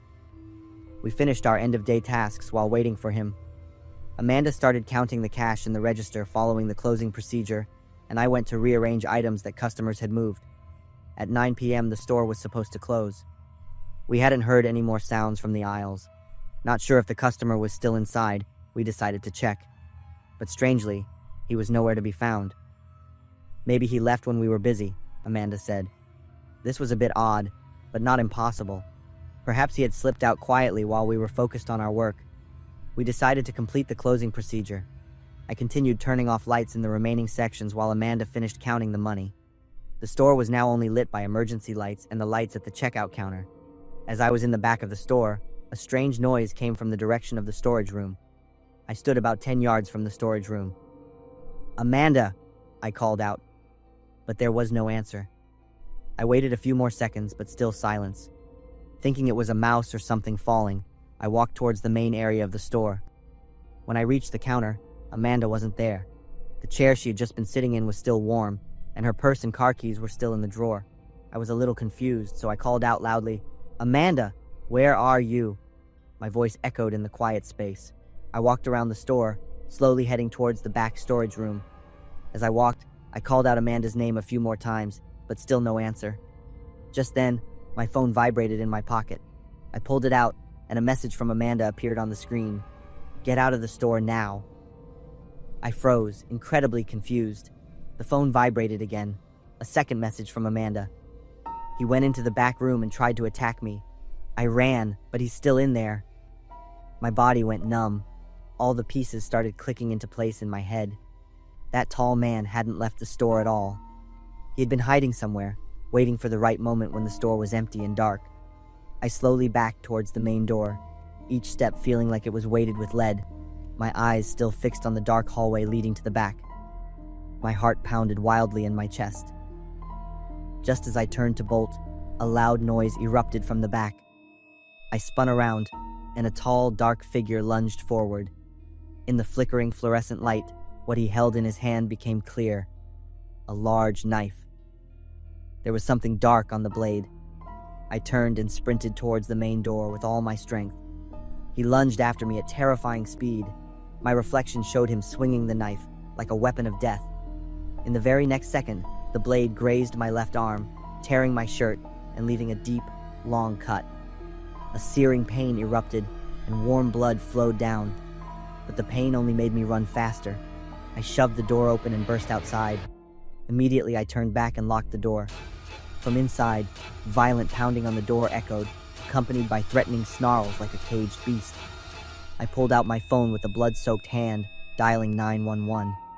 Unexpectedly, before I could even make the call, the police arrived along with an ambulance, sirens blaring. My wound was quickly bandaged. I pointed at the store and recounted everything to the officers, my voice broken with shock. They surrounded the store, and it wasn't long before they let him out, his hands cuffed tightly behind his back. Once he was in the police car, I urgently asked the officers about Amanda, my coworker. She texted me a warning and then disappeared. Is she hurt? A middle-aged officer looked at me. We found her about 20 minutes ago. She had collapsed by the roadside, probably right after she made the call to us. She'd lost blood and has been taken to the hospital. A wave of relief washed over me. Amanda was safe, and thanks to her quick thinking, the police had arrived in time. The next day, once Amanda was conscious and stable, I visited her at the hospital. I asked Amanda about what happened in the storage room. She was silent for a long time, then sighed. It was my brother. Michael. Shock was clear on my face when I heard this. Her brother? the one she had never mentioned? Michael abused me since I was little, both physically and mentally. A few years ago, I reported everything to the police. Michael went to jail. Amanda turned her face to look out the hospital window, her voice slightly choked. He just got out of prison last week.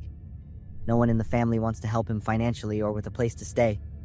He blames me, saying I ruined his life. Amanda closed her eyes, as if trying to push away horrifying images. I tried to keep my past a secret, start a new life. But he still found me. I hugged Amanda tightly, trying not to cry with her. 2 weeks later, Amanda returned to work. We still worked late shifts together, but now with at least one more coworker, and management had installed more security cameras and an alarm system. Michael was convicted of aggravated assault and using a dangerous weapon. Now, I've graduated and have a job in my field. Amanda and I are still good friends. A few months ago, I would have thought that stopping my car in the rain was just a kind gesture. But just a few hours later, I realized I had invited the man who wanted to kill me into my home. The story began a few months ago. I had just driven away from Mountain View Cemetery in Fremont, California. I would have stayed longer, but I noticed it was about to rain. I drove for a while, and it started pouring. As my car went around a bend, I saw a figure on the side of the road. It was a man, waving for a ride. He was shivering from the cold. He must have been standing there for a long time. I slowed down and pulled over. He quickly ran over and opened the car door, soaking the seat with rainwater. He had a thin face, a bushy beard, deep-set eyes, and looked like he hadn't slept in days. I handed him a towel to dry off. He nodded in thanks and took it. I started driving again. Throughout the trip, I tried to make some small talk, asking where he was from or what he did for work, but I only got shakes of his head or short answers. He just kept staring out the window, his hands tightly clasped together. As we neared my house, I asked, "I'm almost home. Where do you want me to drop you off?" He turned to look at me, his eyes looking tired. "Could you let me come in and rest for a bit? I've been walking all day." I hesitated. I never take strangers home, but it was still raining hard and he looked genuinely exhausted. "Okay, but I can only let you stay for a little while." When we got inside, I showed him a seat in the living room and went to get him a set of old clothes to change into. Then I went to the kitchen to make a hot cup of tea. While waiting for the water to boil, I remembered his face. There was something familiar about it, as if I had seen him somewhere before, but I couldn't place it. "I forgot to ask your name," I called out, but there was no answer. I peeked into the living room. No one was there. I turned off the stove and went out. The chair was still wet from his clothes, but he was gone. Confused, I walked around the house, calling out to him. I went upstairs. The bathroom was empty. The office was empty. Finally, I stopped in front of the bedroom door. The door was ajar, even though I was sure I had closed it earlier. I pushed the door open and froze. He was standing in front of the vanity, holding a picture frame that I always kept there. It was a photo of Mary and me. There were other pictures of her on the table. "You loved her so much?" His voice had completely changed. It was cold and full of hatred. He turned around, and we looked at each other closely, and then the memory flooded back. Gary Williams, Mary's ex-husband.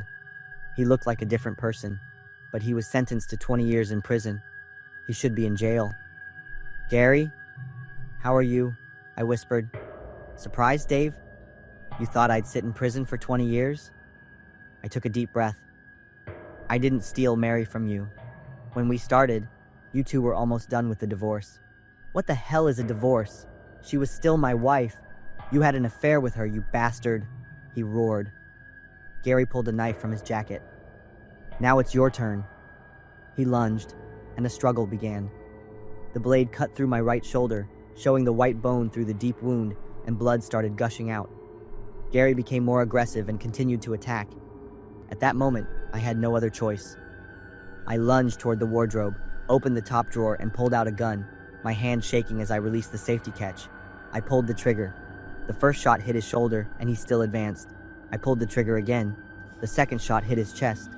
Gary stopped, then crumpled to the floor. I checked his pulse. Gary was dead. I was silent for a few minutes, then called the police to turn myself in. Gary Williams escaped from prison 3 days ago. He killed a guard during his escape. We were hunting for him, an officer told me. The trial took place a month later. I was fully acquitted. The judge confirmed that I had acted in legal self-defense. I didn't feel happy, but I felt incredibly relieved. Right after the trial, I went back to the cemetery to visit Mary. The California afternoon sun peeked through the clouds. I knelt before Mary's grave and placed a bouquet of white roses, her favorite flower. I told Mary what had happened and then burst into tears. It had been almost 2 years since I lost her. If I had been more decisive that day, not letting her go to meet her cruel ex-husband, Gary, we might have had a happy family with children. A light breeze blew through the cemetery, causing dry leaves to fly up and then fall onto her grave. I sat there until it got dark. On the way home, I didn't stop for anyone else. I can never sleep in a completely silent room, because in absolute silence, I'll hear that sound again. I'm Amy, and that year, I was 12 years old. My parents sent me to the town of Phoenicia in New York to spend the summer with my maternal grandparents. Their wooden house was located far from the main road, surrounded by cornfields and pine forests. My grandparents' closest neighbor was Mr. Bill, about 60 years old, who lived alone. Mr. Bill was as strong as a bison. Every day he did all sorts of different jobs around his ranch. On the third day after I arrived, Grandma rushed home, her face ashen. "Bill is dead." I was stunned. Just yesterday, Mr. Bill had waved from across the fence as I walked by. The doctor came to perform an autopsy that same afternoon. After an hour of examination, they concluded it was a natural death due to sudden cardiac arrest. The strange thing was, no one had ever seen Mr. Bill show any signs of illness, not even a cough or a cold. He was always healthy and full of life. Following the farming community tradition, families would bury their loved ones on the same day in the plot behind their house. The funeral was attended by many town residents. Even though I had only just met him, I was very fond of Mr. Bill, so I went with Grandma to attend the funeral. I stood next to Grandma, watching them lower the coffin into the deep hole, feeling both sad and a little shiver. That night, I couldn't sleep well, probably because Mr. Bill's sudden death was still haunting my mind. In the middle of the night, I woke up because I had to use the bathroom. My grandparents' bathroom wasn't inside the house. It was a separate outhouse located in the plot behind the house. The path to it was a small dirt road. I hesitated for a few minutes, then decided to grab a flashlight and step outside. The August night air was chilly, and crickets chirped from everywhere. The faint moonlight filtered through the trees, casting strange shadows on the ground. As I walked past the fence that separated the two properties, I saw Mr. Bill's fresh grave.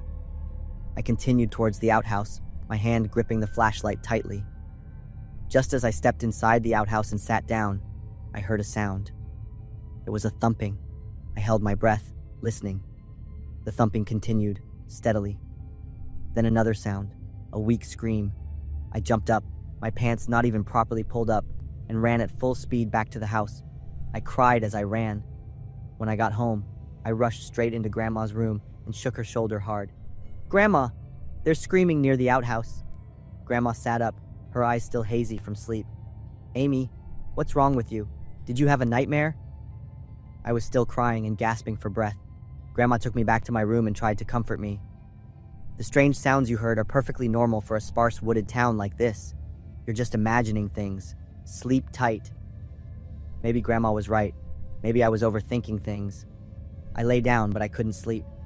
Near dawn, I had to use the bathroom again, but didn't dare go alone. I woke up Tom and Lisa, my two cousins who were sleeping in the next room, and asked them to come with me. All three of us went outside with flashlights. On the way to the outhouse, Tom and Lisa whispered about how I might be stressed because of Mr. Bill's death. But when we got closer to the outhouse, everyone fell silent because we heard that sound.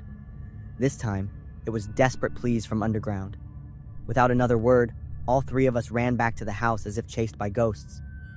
This time, when we woke up Grandma and Grandpa, the two adults saw the fear on Tom and Lisa's faces and knew this wasn't just my imagination anymore. No one could go back to sleep. The three of us took turns recounting in detail what we had heard, especially me, having witnessed it twice. That sound, I think it was Mr. Bill. My words left the whole family stunned. No one could sleep anymore. Grandpa quickly put on his clothes and ran to Mr. Bill's son's house to meet him. Their conversation lasted a very long time. It took hours of persuasion before Grandpa finally got permission from Mr. Bill's son. They then called a few other men from the farming community to help dig up Mr. Bill's grave. An hour passed, and they all worked together to clear the last layer of soil and open the coffin lid with trembling hands. Mr. Bill's body was now face down.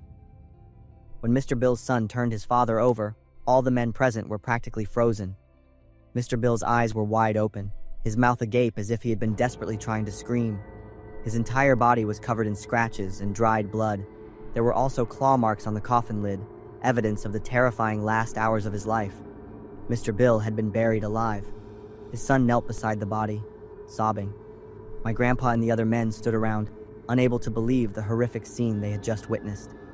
The doctor who had performed Mr. Bill's autopsy earlier was called in. After re-examining him, he concluded that Bill had overexerted himself, leading to sudden cardiac arrest. It was a rare case that caused him to be mistakenly thought dead, when in reality he had only fallen into a deep coma. Bill ultimately passed away from suffocation or a heart attack while in the coffin. Many years have passed, but I still cannot forget the desperate thumping that echoed from underground, the cries for help from a man buried alive. I thought I had done everything to become beautiful, but I didn't know that the price of beauty was my life. I'm Kate, 25 years old, working at a marketing company. Every morning I tried to fit in with the other girls in the office. My colleagues were all beautiful girls who always wore fashionable clothes. I, on the other hand, always felt like a bowling ball. I was over 6 feet tall, but weighed almost 300 pounds. For me, the most haunting thing wasn't horror stories. It was my own weight and appearance. That day, a colleague sitting next to me giggled when she saw my baggy clothes. She pointed and said something to another colleague with a look of contempt. The ridicule wasn't new, but it was like a knife wound that hurt me more each time. I bowed my head, pretending to be busy with the papers on my desk, my cheeks burning with shame and wanting to disappear from the room. That afternoon, on the train ride home, I huddled in the corner of a car. My mind was still reeling from the mockery at work. A woman walked over and asked if she could sit next to me. I looked up and was overwhelmed by her beauty. Her hair was shiny, her skin was flawless, and she had a perfect body. She introduced herself as Grace and sat down next to me. The faint, pleasant scent from her body was lovely. Grace looked at me with curiosity. I, on the other hand, felt incredibly shy and insecure in the face of her beauty. But Grace started complimenting me on my beautiful eyes and balanced facial features. My heart pounded. No one had ever complimented me like that before. She said she worked in the modeling industry and saw potential in me. It was hard to believe, even ridiculous. You just need to lose a little weight. Grace kept a bright smile on her face, and I felt the sincerity in her voice. Grace pulled a piece of paper and a small bottle of pills from her handbag. She explained that this was the latest product from a lab in New York, that it had miraculous effects, and that in just 1 week I would see a complete difference. I looked at the bottle in Grace's hand. Inside were small white pills with no label or information. Grace held the bottle out to me and said it was a gift. When the train stopped, Grace stood up, waved goodbye, and disappeared into the crowd. I sat there, clutching the bottle in my hand with a sense of bewilderment. When I got home, I sat in front of the mirror and took a good look at my plump body. Grace's words echoed in my head. She was right. I needed to lose weight. If I were thinner and prettier, maybe my colleagues would stop making fun of me. I opened the bottle and took out a few pills. Taking a deep breath, I swallowed them with a glass of cold water. They didn't have any special taste. That night, I slept very soundly.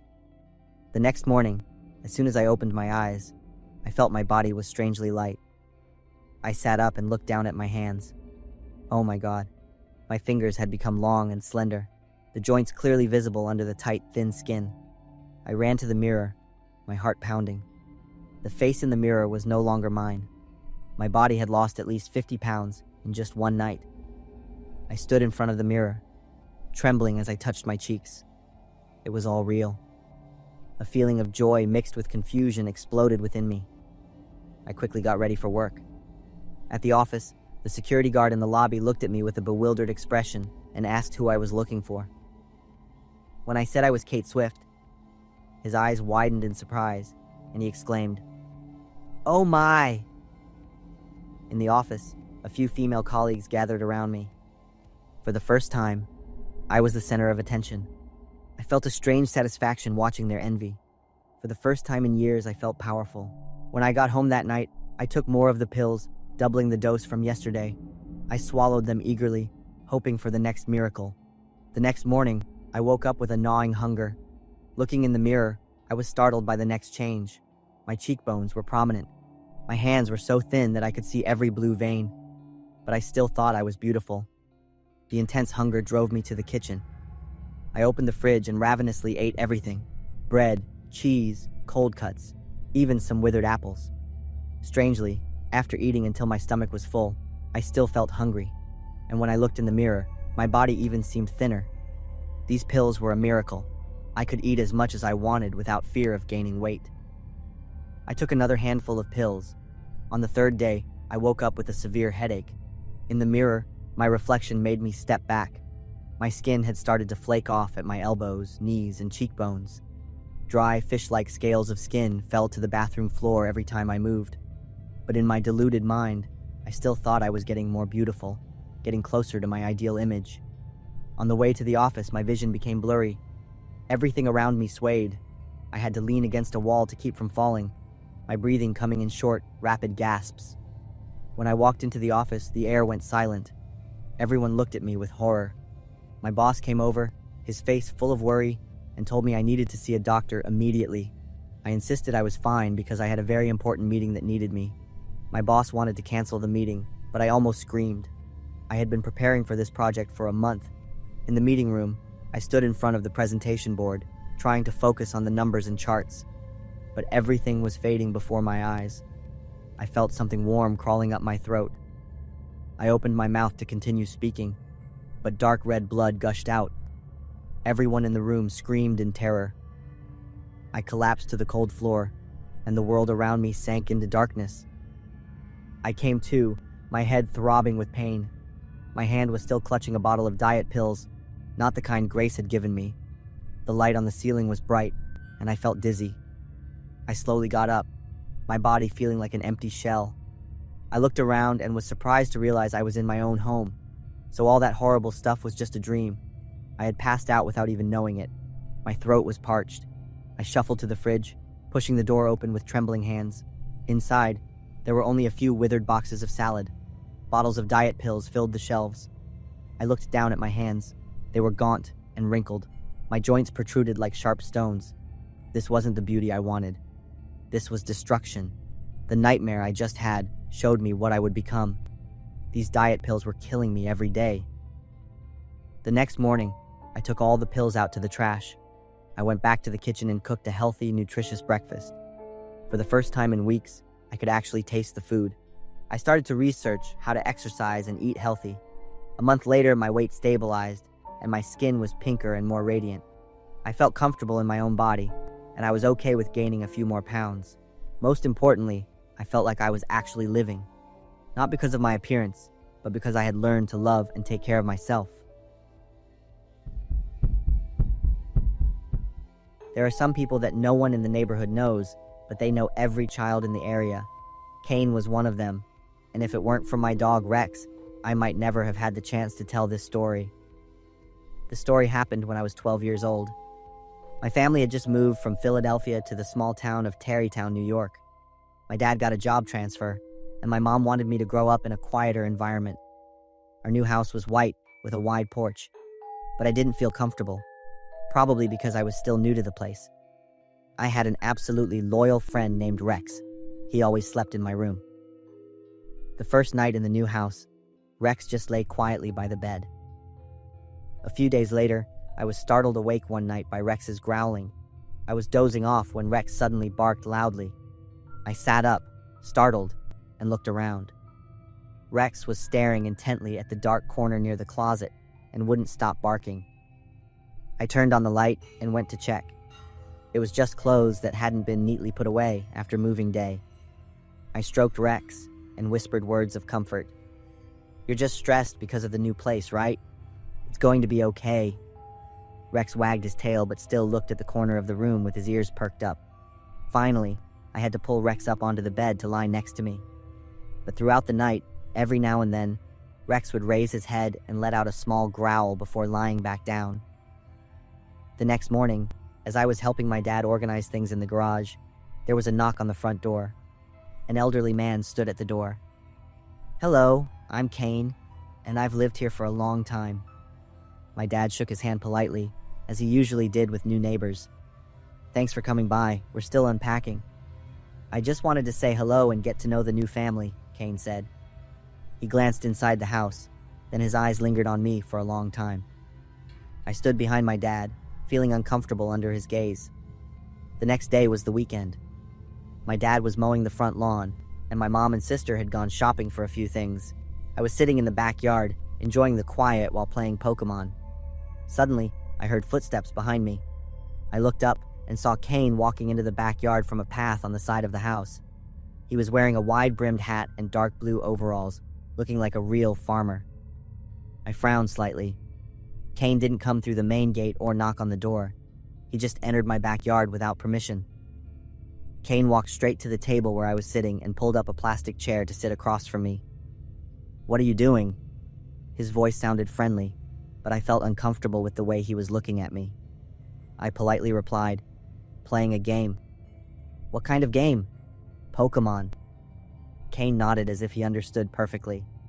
"Ah, Pokemon, Pikachu." He imitated Pikachu's voice. But that action, coming from an elderly man like him, looked really strange. The laugh that came from his throat didn't sound like a happy laugh. It sounded more like the difficult breathing of a sick person. That's not how a normal adult would interact with a child. It was as if he was trying to pretend to be friendly, but didn't know how to do it right. I tried to focus on my game, hoping Kane would get the hint and leave, but he just sat there. Pika. He imitated it again, this time louder and longer. My dad appeared, still holding the lawnmower. "Oh, hello, Kane," my dad said, sounding surprised. "Son, come inside and help me with the dishes." I ran into the house, feeling a sense of relief. From the kitchen window, I saw my dad talking to Kane. I couldn't hear what they were saying, but my dad's posture showed he was not happy with Kane being in our backyard. The conversation was quite short, and then Kane stood up and left the way he had come. When my dad came inside, his face was very serious. "Son, did Mr. Kane come into the backyard without permission?" "Yes, he did." My dad frowned, his face darkening. "From now on, you are not to be alone near him. If you see him coming near, you have to tell me immediately." Hearing my dad's voice, I knew this was not a simple matter. A few days later, one night Rex woke me up again with a growl. This time, Rex was standing close to the window, his nose pressed against the glass. I got out of bed with trembling legs, my heart pounding. I opened the window to see what Rex was reacting to. The cool night air blew into the room, carrying the smell of damp earth and dry leaves. Pikachu! The voice that suddenly rang out startled me. It was an old man's voice. Pikachu! This time he tried to draw out the syllables. I slammed the window shut and ran out of the room as fast as I could. "Dad!" My scream echoed through the house. The door opened and my parents ran to me, looking panicked. "Kane is outside the window, I heard him!" I yelled. My dad didn't ask any more questions. He rushed to the front door and ran out into the yard. I stood at the living room window, watching my dad run around the yard with a flashlight, checking every bush, every dark corner. But the yard was empty. There was no one there. The next morning, he went to the house next door and knocked on the door. An old woman opened it. "Sorry to bother you. Do you know anyone named Kane who lives around here?" "I've lived here for 20 years, and I've never heard of anyone named Kane," the neighbor replied. Her answer confused my family. My dad called the police immediately. The police came to the house, taking detailed notes on Kane's appearance, what he had said and done, and the time and location of each appearance. "We'll increase patrols in this area and check to see if anyone matches the description." After that, we never saw or heard from Kane again. Maybe that wasn't his real name. Maybe he left town when he found out the police were looking for him. Or maybe he was just a lonely man with strange habits. But I know one thing for sure. The man named Kane didn't come to get to know his neighbors. He came to find me. And if it weren't for my dad's quick intervention and Rex's vigilance, I don't dare to imagine what could have happened. I haven't played Pokemon in the backyard since. People called me a hero after that incident. But how could they know that in those 15 terrifying minutes, I was so scared I almost gave up? I'm Cad, 19 years old. I've always been proud of my physique. I'm almost 6.4 feet tall with solid muscles, the result of regular workouts. I had been working at a Dollar Tree in Kalamazoo, Michigan, for 5 weeks when it happened. That evening, the store was empty. Nora was sitting at the checkout counter, scrolling on her phone. Wade was stocking shelves in the household goods section. I was checking inventory in the back room. The bell on the door rang. I looked up and saw a man walk in. He was taller than me, maybe almost 7 feet. He wore a thick sweatshirt with the hood pulled up, covering half his face and faded jeans. The first thing I noticed was how he moved. Each step was stiff, like a broken robot. He stopped in the middle of an aisle, his head swiveling, observing everything. His imposing size made me a little uneasy. I moved toward the shelves, pretending to organize products so I could keep an eye on him.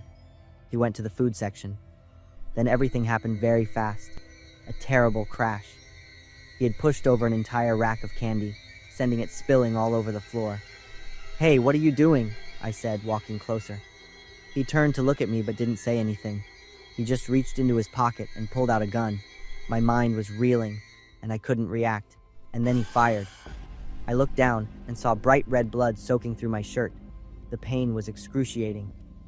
"Nora, run!" I screamed. She crawled and ran toward the back door. Wade yelled from a corner of the store, "Gun! Gun!" The man turned his gun toward Wade. The gun fired again. Wade fell, grabbing his leg in pain, blood gushing out. I dove behind the checkout counter, my left arm numb. The man fired shot after shot into the shelves. The smell of gunpowder filled the air. Then, after a few seconds, everything went silent. Suddenly, I heard heavy breathing. He had jumped over the counter. I lunged at him, grabbing his leg and pulling hard. He fell, and the gun slid away. We both wrestled to get the gun. He was incredibly strong. His arms were like iron clamps around my neck. I fumbled around and found the gun. He froze, his grip loosening. The gun clicked, but no bullet was fired. Enraged, he punched me square in the jaw.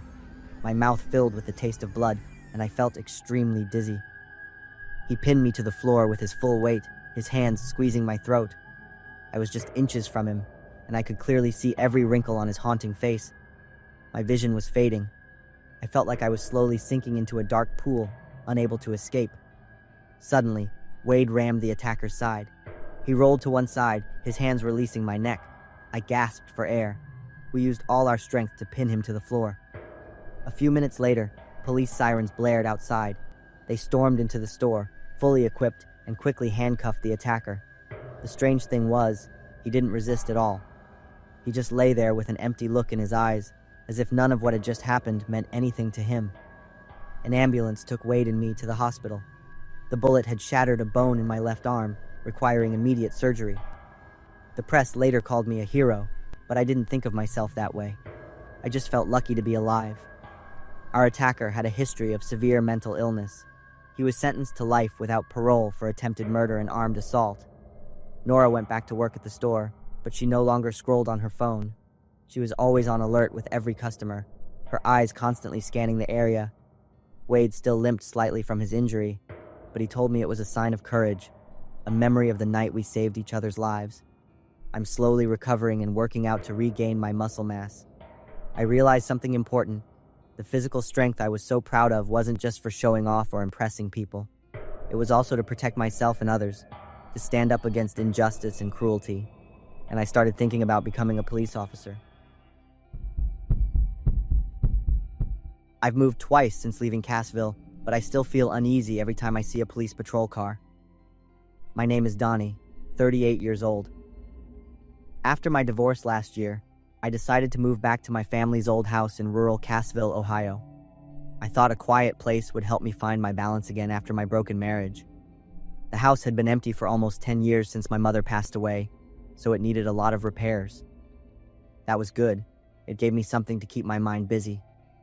I started with simple things, painting the walls, replacing the pipes, fixing the roof. But the thing I wanted to do most was build a privacy fence along the edge of the backyard, which bordered a dense forest. After finishing the work inside the house, I started digging holes for the fence posts. The soil was quite soft here, and I figured it would take about 3 days to finish the fence. That afternoon, while digging near the left side of the house, my shovel hit something hard. At first I thought it was a rock, but when I cleared away the surrounding dirt, I saw a curved ivory-colored shape. It looked like a large piece of bone. I continued to dig and found more pieces. Probably deer bones, I thought, since there were a lot of wild animals in this area. But as I dug deeper, what appeared stunned me. It was a piece of a skull. I was sure of it because there were eye sockets. My hands shook as I grabbed my phone to call the police. I reported what I had found. The dispatcher said an officer would be there to check it out soon. About 20 minutes later, only one officer arrived.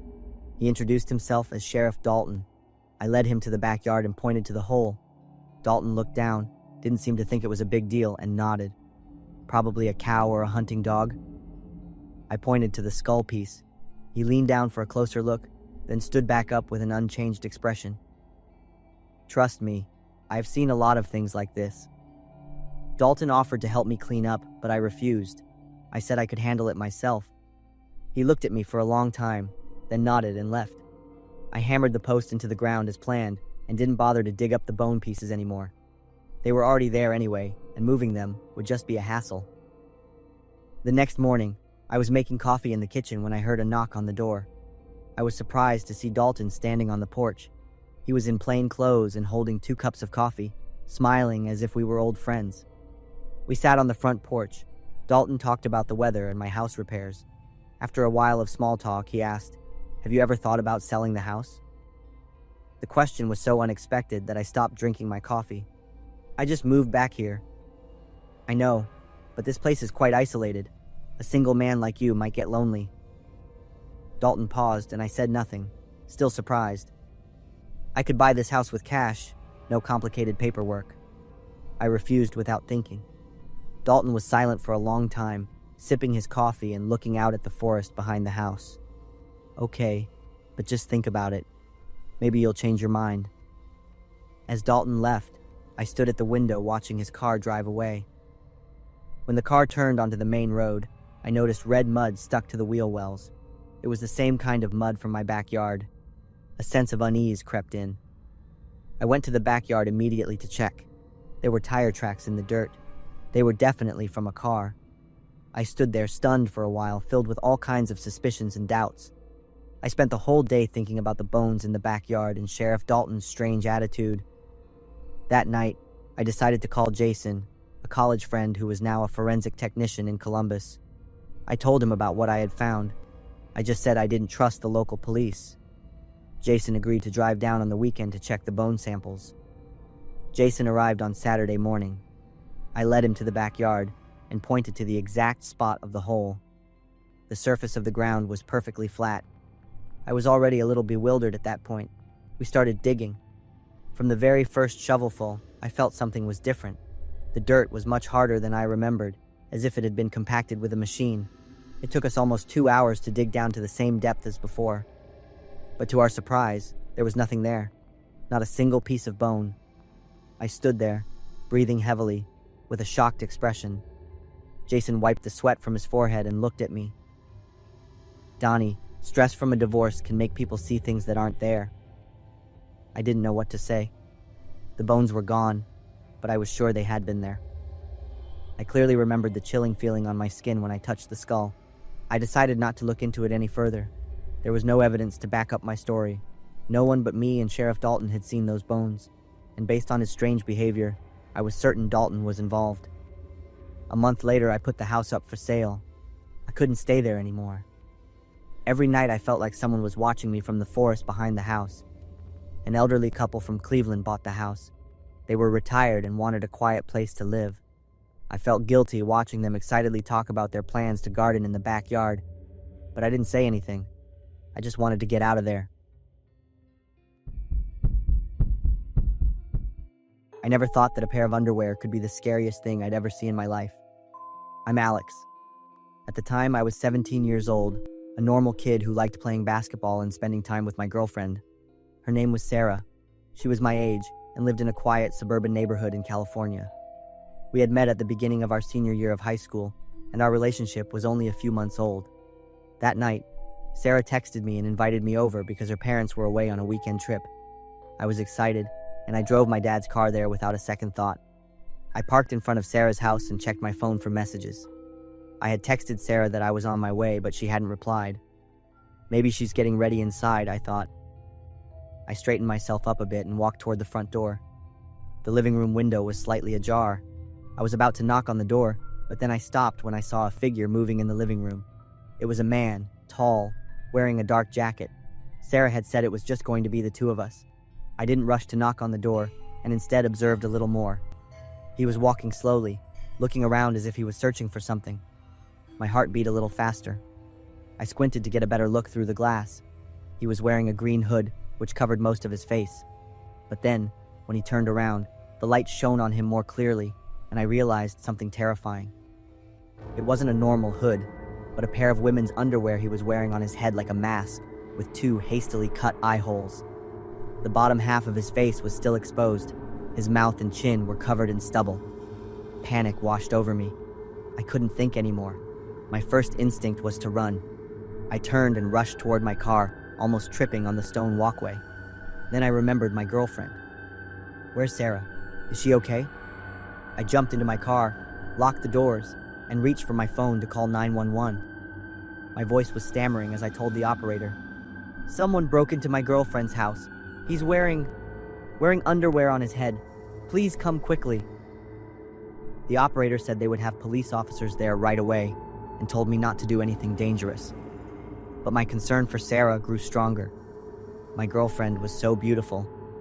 I couldn't leave her alone with him. Even though my hands and feet were numb with fear, I decided to go back. I quietly approached the front door. Hidden behind a low bush to the left of the door, I took a deep breath and yelled as loud as I could, "The police are coming! You can't get away!" I immediately crouched down and hid in the bush. From inside the house, there was a loud noise, things breaking, and the sound of footsteps running. Then the front door burst open, and I was stunned to see not one, but two guys rush out. Both of them were wearing underwear on their heads, as masks. One was wearing a green jacket, and the other was wearing a black one. They ran toward the backyard, but they tripped on the lawn and dropped a few things from their bags. I stayed hidden in the bush, not daring to breathe loudly. Then police sirens blared from a distance, and red and blue lights flashed on the street. 2 patrol cars stopped in front of the house, and 4 police officers jumped out, their guns ready. The 2 thieves who were trying to run through the backyard panicked even more when they heard the yelling, but the police quickly caught up to them, tackled them to the ground, and handcuffed them. It was crazy that the guy in the black jacket even mumbled a request to keep the underwear on his head. I came out and told the police everything. Then I went inside with an officer to look for Sarah. She was tied tightly to a chair in the upstairs bedroom, her mouth covered with duct tape. The closet had been ransacked, and clothes and underwear were scattered all over the floor. Luckily, Sarah was not hurt, but her eyes were filled with a soulless, panicked look.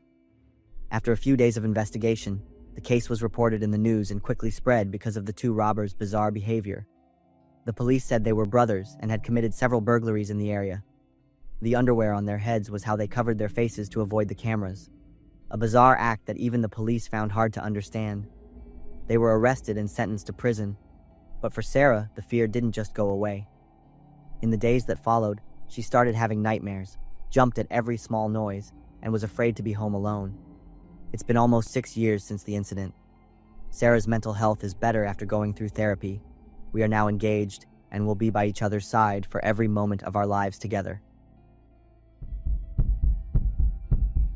It's been a few years, but I still can't forget what I saw on the security camera that morning. The image of the back door of the gas station slowly opening, but no one walking out. I'm Megan, 32 years old. I work the morning shift at an old gas station in a small town in Montana. It's pretty remote, with just a few gas pumps, a small convenience store, and a gravel parking lot in the back. I would arrive at 6 a.m. to take over for the night shift employee, a woman named Dora. The stillness of this place, especially before the sun was fully up, always made me feel a little uneasy. It was a morning in autumn. I arrived at the gas station about 10 minutes earlier than usual. When I walked into the convenience store, a middle-aged man was standing at the counter, his hands in his pockets, looking a little grumpy. The counter was empty. I guess this customer had been waiting for a while and was getting annoyed. "Dora?" I called out loudly, but there was no answer. I quickly apologized to the man and checked him out. After the man left, I looked around the store. The counter was as neat as usual, the cash register was locked, and the shelves were not disturbed. I went to the back stockroom and called out a few more times. I checked the bathroom, but there was no sign of Dora. On the break room table, I saw her phone. I wondered if she had an emergency and left without having time to let me know. I ran outside and looked at the parking lot. Dora's car was still parked near the back. A feeling of confusion started to rise in me. Dora always followed work procedures. No matter what, she would always inform me and the boss about the situation. I called my boss and briefly told him everything. My boss told me to check the security camera and call the police if necessary. I opened the computer at the counter and logged into the CCTV system. The station had 3 cameras, one at the counter, one at the gas pumps, and one in the back parking lot. My hands trembled a little as I rewound the footage from 4 a.m. when Dora was still at the counter. The video began with Dora standing behind the counter, occasionally glancing at the clock on the wall. She looked normal, maybe just a little tired from the long night shift. Then suddenly, she looked up, her eyes directed toward the back door, as if she had just heard something. After a few seconds of listening, Dora quickly stepped away from the counter and went straight toward the back door. I immediately switched to the parking lot camera, not understanding why I felt so tense. The screen showed the door slowly opening, the hinges creaking softly, but there was no Dora, no one there at all. I rewound it in slow motion, my eyes glued to the screen, watching every second. The door opened, the air seemed to stand still, then the door closed. I still didn't see her. "No way! What is this?" I mumbled to myself. I checked the time again, making sure the 2 cameras were perfectly synchronized. The camera wasn't broken. Everything else on the screen looked completely normal. Dora's car, the trash can behind the store. But Dora seemed to have vanished into the darkness. A feeling of fear washed over me, making my hands and feet go cold. I tried to find a logical explanation. Maybe she had stayed close to the wall, avoiding the camera's angle, and then ran straight into the pine forest behind. But why would she do that? Did someone call her out? Or was someone waiting, threatening her? These thoughts made me shiver and look around the store. Suddenly I felt scared of this familiar place. I called the police. While waiting, I went out to the parking lot and stood right at the back door, observing everything. The ground was covered with gravel and dry leaves. The dense pine forest was about 50 yards away. I imagined Dora running in there. But for what reason? Where did she go? The police arrived. They thoroughly checked the store, the parking lot, and rewatched the video.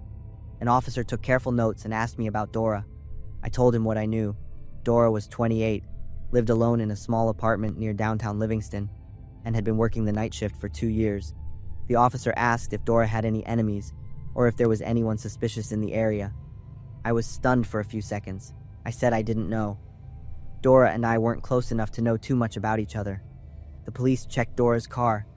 The door was unlocked, and the keys were still in the ignition. A cup of cold coffee was on the passenger seat, next to a neatly folded sweater. There were no signs of a struggle or an attack. The police called a search team, but the forest was too vast, and the autumn wind had caused a thick layer of fallen leaves, covering any possible traces.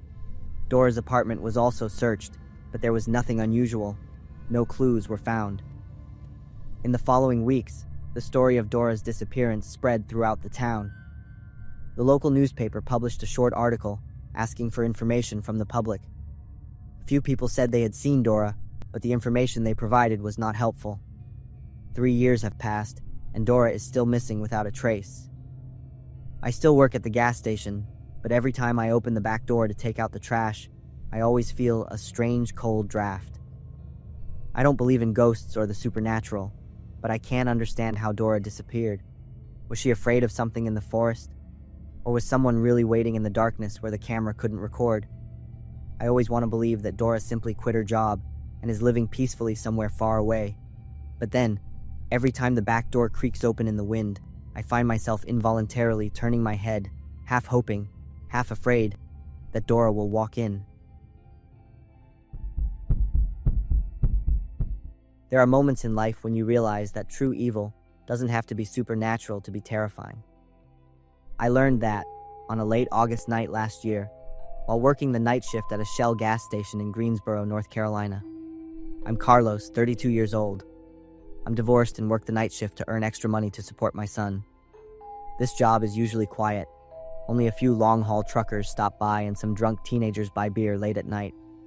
After my divorce, my life was already very subdued, and since I started working the night shift at this gas station, that quietness became even more profound. I even found myself reacting more slowly to every situation. That night, I was sitting behind the counter, looking at my phone. Outside, a light drizzle was falling, creating thin streaks of water on the window. The atmosphere was so quiet that I could hear the buzzing of the fluorescent lights above my head. Then the glass door burst open. A man walked in. He was big and had a disheveled and aggressive appearance. He walked straight to the counter and slammed a $50 bill down. The noise made me jump. He shouted just one word: "Gas!" I was startled and immediately stood up straight. He clenched his hands and stared at me for about 2 seconds. Without saying another word, he turned around and strode out. I put the money away and a thought popped into my head: just another punk. Through the glass, I saw him go straight to pump number 4. His car was parked crookedly, not in the right spot. I stood up and walked to the window to watch. At first, I thought I would watch him struggle to open the gas cap or get the nozzle in, but what happened next made me freeze. He pulled the pump nozzle out, but instead of putting it in the gas tank, he opened the passenger side door. The lights from the gas station clearly illuminated his actions as he lifted the nozzle and began spraying gas directly into the car. I stood there, horrified. My mind was trying to process what my eyes were seeing. I rushed to the control panel and slammed the emergency shutoff button. A loud alarm blared, and gas pump number 4 immediately shut down. I took out my phone, and my hands were shaking as I dialed 911. I had just managed to give the dispatcher the address. The call was interrupted when I witnessed the next horrifying scene. A girl scrambled out of the passenger side door. Her body was drenched in gasoline, and she was in a state of extreme panic. She was screaming as she ran toward the highway, each step leaving gasoline trails on the ground. "I need police now. He's doused a girl in gasoline," I yelled into the phone. The next second, the man roared like a wild animal. I quickly threw my phone down and ran to the main door to watch. He threw the pump nozzle down and ran after the girl. Although he was big, he ran terrifyingly fast. In just a few seconds, he caught up to her. The scene in front of me will haunt me for the rest of my life. The man repeatedly kicked the girl brutally. The girl curled up on the ground, trying to shield herself with her small hands. Every kick made me shiver. I couldn't just stand there anymore. I was sure I was no match for that giant of a man. But I had to at least stall him until the police arrived. Otherwise, he would crush that girl. "Stop!" I ran out and yelled, but my voice was weak against his rage. He turned to look at me, his eyes red with hatred. "This bitch is cheating. She's playing me, and I'm gonna let her play with fire," he roared. My heart was pounding in my chest. The smell of gasoline was strong, and just a tiny spark would make this girl ignite instantly like a fireball. I talked to him, trying to reason with him. I tried to make my voice sound calm. "Hey man, calm down. We can talk about this." But he didn't even look at me. Just as he put his hand in his pocket, probably to find a lighter, police sirens blared.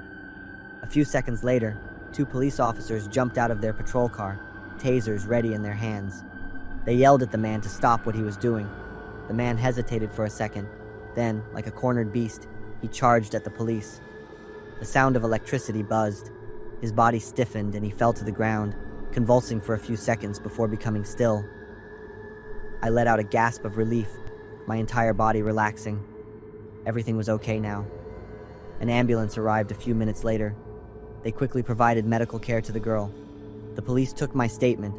They praised my courage before they left. But I didn't feel like a hero. The following nights, I worked in a state of extreme tension. Every time a customer walked in, I would watch every movement, every look. I talked to the store owner about installing more security cameras and keeping a baseball bat under the counter.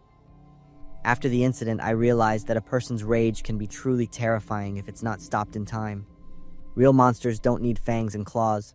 Sometimes it's just a normal person controlled by anger. I was 15 at the time, living a peaceful life with my family in Portland, Maine. I only had 2 close friends, Greg and Mark. Mark had just moved to Portland a year ago.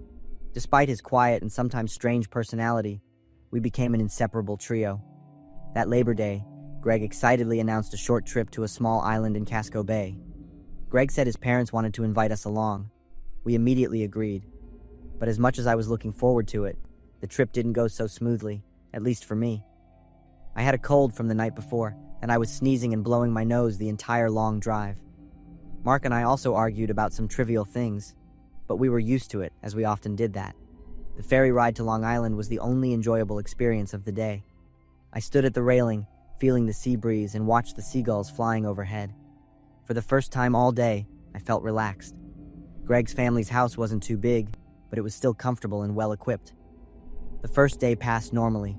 We rode bikes to explore the island, went swimming, and played soccer on the beach. But on the second day, I couldn't find my favorite Yankees cap.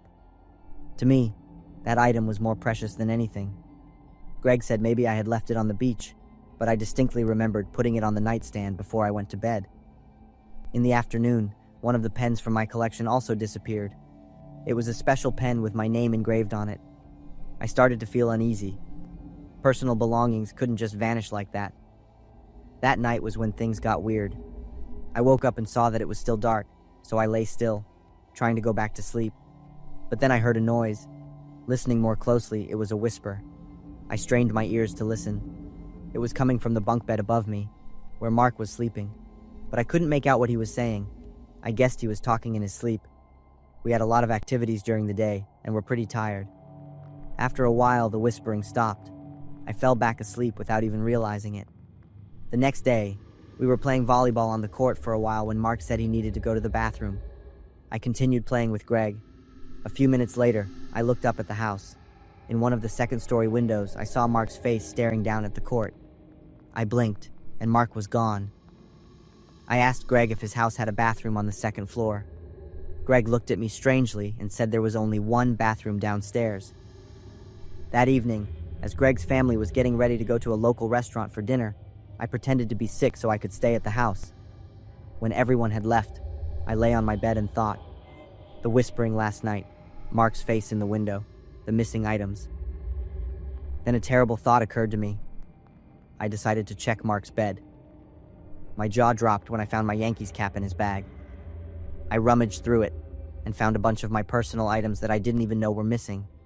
There was a pair of nail clippers my mom had packed for me, along with my spare toothbrush, and most alarmingly, a pair of my underwear. I didn't know what to think. I was about to cry when I noticed something else in the bag. His notebook. To this day, I regret picking up that notebook. My hands trembled as I flipped through the pages. They were pencil drawings. Monsters with sharp teeth, nightmarish creatures with multiple legs and eyes, and scenes of horrific violence. People being run over by cars, stabbed, cut up, and tortured. There were also images of creatures that looked like winged, horned demons. But what stunned me were the last few pages.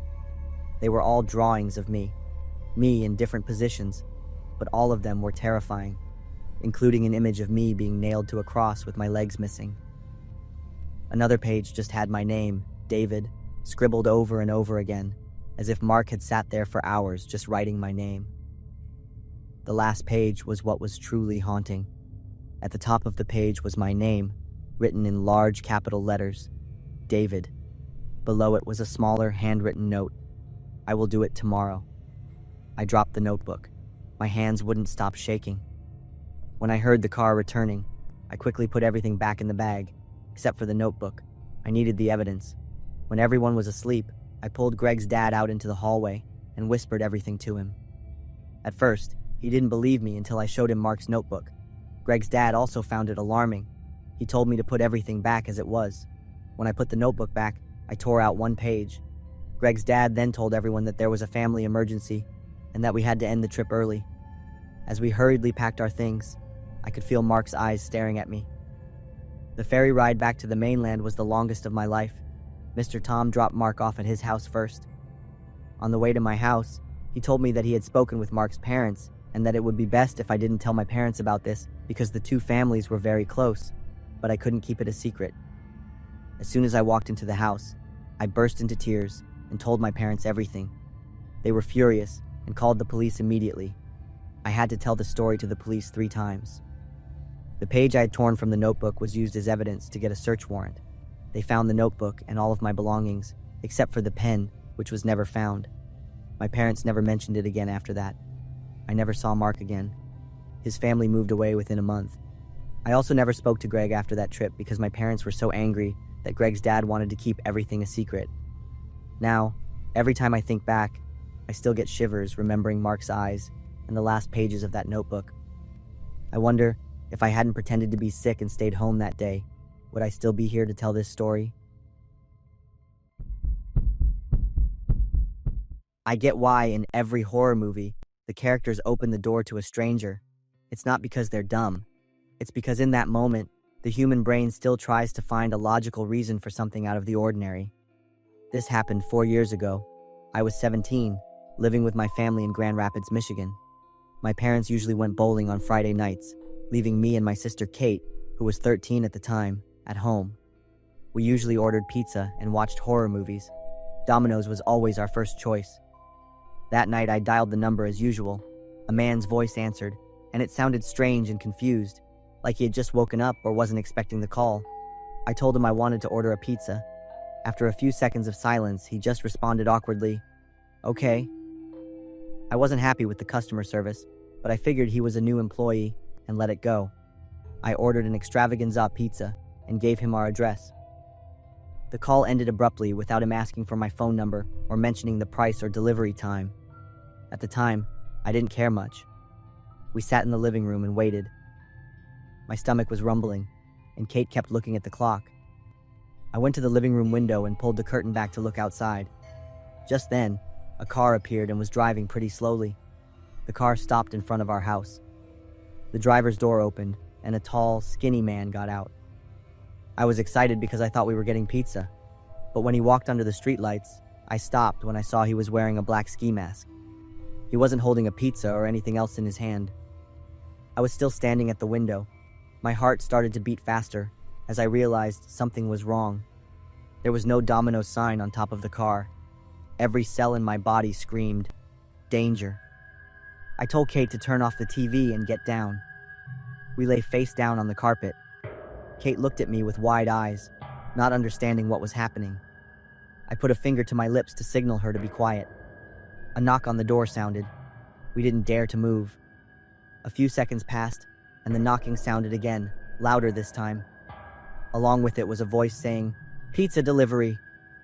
I immediately recognized the man's voice from the phone call. A part of me still wanted to believe it was a misunderstanding. Maybe he really was a pizza delivery guy. Maybe the mask was just to keep him warm. Maybe he forgot to bring the pizza from the car, but my instincts told me to stay still. The man said he was the pizza delivery guy bringing us pizza. The way he used the words sounded strange, like he was reading from a script. Then he raised his voice as if he had lost his patience. "Open the door." He was no longer pretending to be a polite service worker. Kate squeezed my arm tightly. Her body was trembling.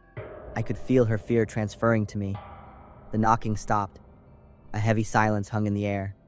My muscles were tense from lying in that position for so long, but I didn't dare to move. Finally, the sound of footsteps rang out again, slowly fading away. I waited until I was sure he had left the porch. Then I crawled to the window. I only poked my head up just enough to look outside. The man was walking toward his car, but hadn't left yet. He stopped, turned his head, and looked back at our house. In that moment, I felt like he was looking directly into my eyes. Even though I couldn't see his real face through the mask, I felt his gaze as a cold shiver through the window, giving me goosebumps. He got into his car, started the engine, and drove away. My hands and feet were numb, and Kate was still shaking. I told her about the phone call, about how I might have dialed the wrong number. The more I talked, the more I understood what had happened. I'd accidentally called a stranger and carelessly gave them my address, and the fact that it was just my sister and me at home. We called Domino's again, checking the number 3 times. The person on the other end of the line was a professional, friendly employee, which made me feel like I was back in the normal world. More than 20 minutes later, the familiar car with the sign on top parked in front of our house. The delivery guy was a young man in a uniform, getting out with a hot pizza box. I opened the door, took the pizza, and looked around. I didn't expect to see anything unusual, but I still had to do it. That pizza was the best pizza Kate and I had ever eaten. We were so hungry and tired, and we had just gone through a heart-stopping situation. I can't stop thinking about that night. I've asked myself a few times, what if we had opened the door? Was it a spontaneous plan by the man because of my wrong number, or had he done things like this before? I'll never know the answer. But every time there's an unexpected knock on the door at night, I still look through the window before I open it.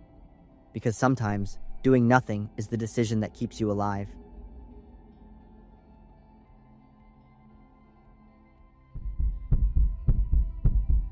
I'm Beth, 32 years old, and a part-time cashier. My husband works at a factory. We have 2 kids, Emma, 7, and Jake, 5. Dollar Tree has always been a special place for my family. It's one of the few places where we can go shopping together without feeling financial pressure. Even just walking around is a fun family outing. My husband got a raise at the factory that day and decided to take the whole family to Dollar Tree. Each of us would get to choose one item we liked. Jake and Emma excitedly ran straight to the toy section. My husband looked for a toolkit, and I went to the back of the store to find the brown wooden picture frame I had my eye on last week. The single frame was perfect for our family photo. I was happy imagining putting it on my nightstand, with a family photo inside to look at every night before bed. As soon as I picked up the picture frame, a hard push from behind made me stumble. I looked back, and it was a large, muscular woman wearing brand-name sportswear. I protested her pushing me, but she became even more malicious, insulting my family in a nasty way. My patience had a limit. I slapped her, grabbed the picture frame back, and left with the words, "If you're so rich, then don't shop at this Dollar Tree." The woman stood there, frozen, her face as red as a tomato. Her anger built up by the second, and the veins on her face were visible. She went from being a normal Karen to a raging gorilla who could attack at any moment. I didn't care. I simply went back to my family and continued shopping. At the checkout counter, we all got the items we wanted and felt very happy. Suddenly, I saw the woman standing outside the store, right next to the glass door, staring at us with an angry expression. I knew something was wrong. I thought we might run into her on our way out. But when I looked up again, she was gone. We walked out to the parking lot and got into the car, ready to leave. But when my husband turned the key, the car started but couldn't move. He tried several times, with a confused look on his face. I think there's a problem with the tire. Suddenly, a thunderous banging came from outside the car. I saw the big woman from earlier appear. She was holding a long metal pipe, her face distorted with rage. She was swinging it with terrifying strength. Each hit shook the entire car. Emma and Jake screamed in terror. I immediately understood. She wasn't trying to get in. She wanted to destroy the car with us inside.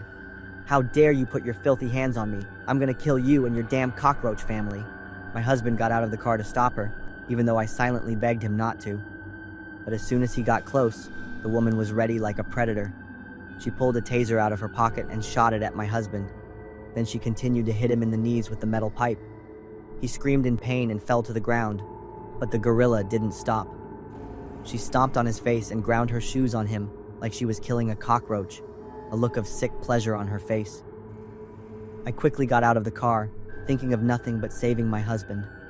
But I was no match for her. She turned to me with a vicious smile and hit me in the stomach with the pipe with all her might. The pain exploded. I fell to the ground, unable to breathe. As I lay there, curled up, she hit my knees with the pipe again. We lay on the ground, writhing in pain. I tried to look at the car. Jake and Emma were still screaming inside. Luckily, she seemed satisfied and walked away. But the nightmare wasn't over. As we tried to get up, the woman came back with a can in her hand. The crazy woman started pouring the liquid from inside all over our car. The strong smell of gasoline filled the air. I froze for a few seconds. My kids were in there. I tried to crawl as fast as I could to stop her. My husband did the same, but he was more seriously injured and was behind me. When I saw her take out a lighter, I knew everything was about to become the most horrible nightmare. I screamed and cried like a madwoman. Suddenly, a big man rushed over and pushed her hard, and she fell down. The lighter flew far away. He quickly opened the car door and pulled Jake and Emma to safety. I collapsed, completely relieved. My husband hugged me tightly, and we both cried. The police had arrived. The woman lay on the ground, still smiling even though she was handcuffed. Her eyes were still full of hatred. She stared at me and whispered loud enough for me to hear, "Next time, I'm gonna kill your family." Even as the police car drove away, her crazy laughter echoed in the air, haunting my mind. After the incident, her family kept calling, offering money for us to drop the lawsuit. They said she had a mental illness and needed treatment, not jail time, but we refused. A monster like that should not be free. Looking back on what happened, I feel prouder of my little family than ever before. My husband didn't hesitate to step out and protect us even though he knew the danger, and the two kids bravely got through that horrible situation. We may not be rich, but the love and unity in our family are the most precious treasures that no one can take away. On our way back from a long trip, we just wanted to get home. But a stop in the middle of a rainy night made everything take an unexpected turn. That was the night I learned that not everyone who knocks on your car window needs help. My girlfriend and I had recently taken a long road trip to California. The trip there was completely normal. However, on the way back home, we started in the middle of the day, and most of the drive was at night. We were tired after the trip and just wanted to get back to our cozy home as soon as possible. The trip took about 10 hours each way, not including stops for food. We stopped to eat twice, the first time after about 3 hours of driving, and then again late at night. We got off the highway around 12:30 a.m. and went to the nearest Wendy's to eat. The late-night atmosphere was quiet, with only the sound of the car engine and the dim neon lights from the stores that were still open. We got back on the highway. I was driving and eating my chicken nuggets. My girlfriend hadn't finished her Baconator, but she wasn't in the mood because I kept rushing her. I knew she was annoyed, but I just wanted to get home sooner. Not long after we got back on the highway, it started to rain. My girlfriend made me pull over. She didn't want me to eat and drive in bad weather. I was a little annoyed at being told to stop. A feeling of frustration and exhaustion washed over me, but I also understood that she was just worried about our safety. When we pulled over, it started to pour. I had just finished eating, and then we heard a thump on the window. The sudden sound startled us. At first, I thought it was just the noise from the rain. But when I looked out the window, I saw a figure. I didn't want to roll down the window because the rain was so heavy, but through the loud sound of the rain hitting the car, I couldn't hear what the person outside was saying. I only opened the window a small crack and asked the person what they needed. It turned out to be a woman. She was soaked and looked terrified. The sight of her made me feel both pity and unease. She asked for a ride. I couldn't refuse in that condition, so I told her to get in the back seat. My girlfriend looked at me with a look of confusion as if asking, "Why did you let her in?" And I could feel her anxiety from the way she squeezed her hands together. I asked the woman where she was going, but she didn't answer. Her strange silence made the atmosphere in the car feel suffocating. My girlfriend glanced at the woman and then at me with a worried look. I looked at the woman in the back seat through the rearview mirror. I thought she didn't hear me. I repeated my question, and she was still silent. The tension in the car grew thicker. I said loudly that I would let the woman out in the next town we passed. Still, there was silence. This time, it seemed like she was ignoring us. My girlfriend gave her a look of annoyance. About 20 minutes later, the rain had stopped, and we were able to move. We got back on the empty highway. Suddenly, a piercing scream came from the back of the car, and the woman in the back seat suddenly put her arms around my neck and choked me. Everything happened too fast to think. I couldn't breathe. The car swerved, and I quickly slammed on the brakes, almost sliding into the median. My girlfriend screamed at the woman to stop and started scratching her face. The woman's screams became more and more frantic. As soon as I got free from the woman, I quickly got out of the car, my breathing uneven from the shock I had just experienced. I went to the passenger side door, helped my girlfriend out, and then opened the back door and pulled the woman out of the car. She started to beg, "Please, please." That was all she had said since we met her. Her voice and appearance were pitiful, but I didn't feel safe at all when I looked into her eyes. It wasn't the look of a normal person asking for help, but something empty and terrifying. I ignored her, and we got back in the car. As I put the car in gear, there were thumps on the window. Her screaming was like a crazy mental patient. That sound haunted me for many nights afterward. I locked the doors and drove away quickly. My girlfriend immediately called the police and warned them about a strange woman wandering on the highway. Her voice was shaking, and she was probably still in shock after what happened. We didn't stop again and drove straight home. We both knew we had just escaped something terrible. The remaining miles home passed in heavy silence. Each of us was lost in our own thoughts about what had just happened and grateful to still be alive. Months have passed since the incident, and I still can't forget the look in that woman's eyes every time I drive on a lonely road at night. The feeling of unease still haunts me, making me always check the car doors and be more cautious of strangers asking for a ride. My name is Emily. 4 years ago, when I was a sophomore in college, I worked the night shift at a McDonald's in Austin, Texas. I had only moved here a few months ago for a student exchange program. It was a weekend. In the first few hours, everything went as usual. There was a large crowd of customers for a weekend afternoon. Around 3 p.m., a man walked in. He was tall with short brown hair, wearing a gray t-shirt and jeans. "2 Big Macs," he said in a short sentence. I asked if he wanted a drink, but he shook his head. I entered the order into the computer, gave him the total, and handed him the receipt. He paid with cash, took the receipt, and stood to the side to wait for his food. I continued to serve the next customers. A few minutes later, after I had just finished a family's order, the man came back to the counter. This time, his face showed clear signs of frustration. "Hey, you charged me for 2 Big Macs, but I only ordered 1. I was stunned. I remembered very clearly that he said, 2 Big Macs. His voice was very clear. There was no ambiguity. "I remember you ordered 2 Big Macs, sir." His face suddenly turned red. "Don't put words in my mouth. I know what I said." His voice was now significantly louder. A few other customers started turning to look at us. I had never encountered such an angry customer before, so I was a bit flustered. "I'm sorry, sir. I didn't mean that. There might have been a misunderstanding. Don't get slick with me." He slammed his hand on the counter. "I only ordered 1 Big Mac." I took a deep breath, trying to keep my voice calm and professional. "I apologize for the confusion. Can I refund you for 1 Big Mac?" "No, you should be fired. You don't deserve to work here," he yelled, his voice echoing through the restaurant. By now, every customer was looking at us. Just then, Jack, my coworker on the same shift, came over. He had almost 2 years of experience, so he was very calm. The man immediately turned his anger toward Jack, explaining how he had been overcharged. Jack listened patiently. After a few minutes of talking, the man shook his head. "Forget it.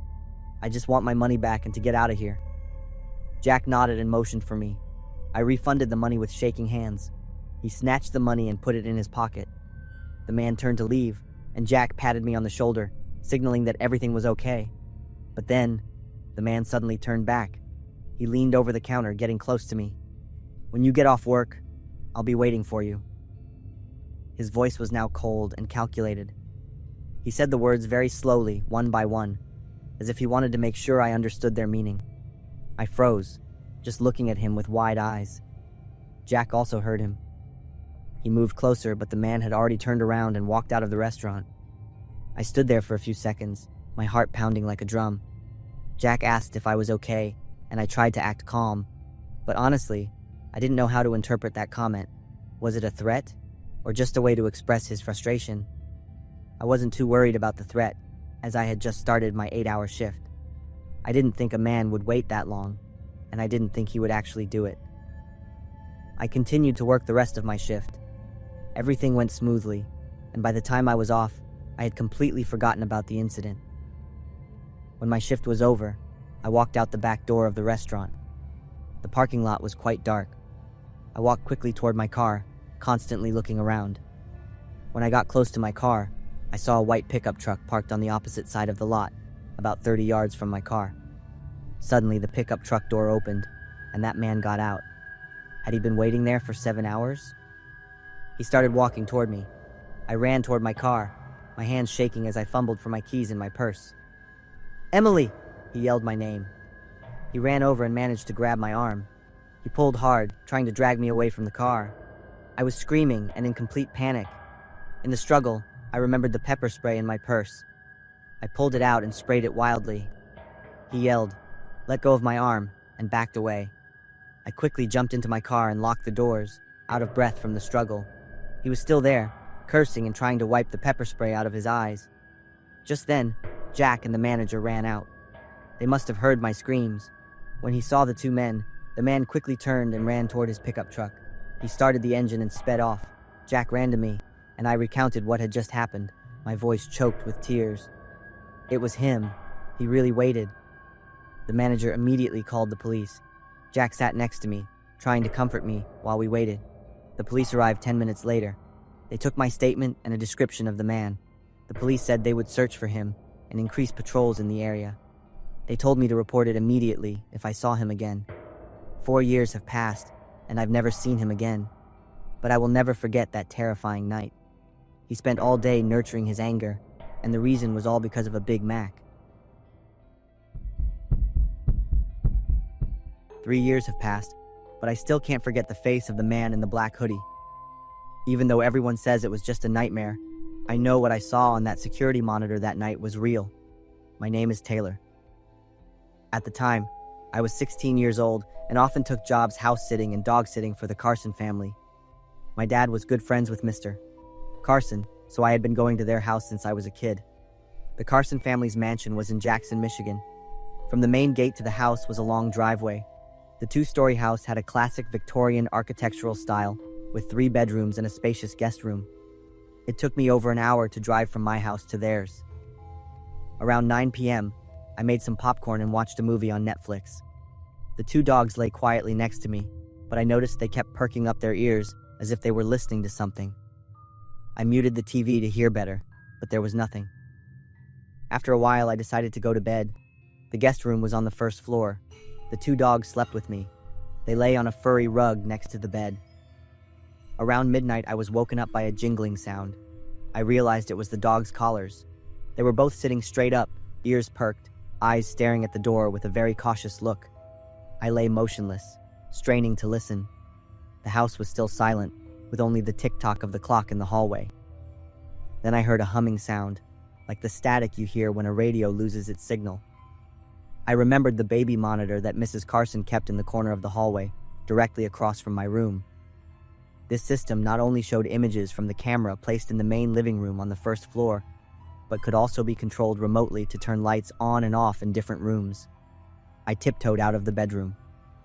I approached the security monitor in the hallway. On the screen was a pitch-black image of the main living room. After fumbling for a bit, I found the button to turn on the main living room light.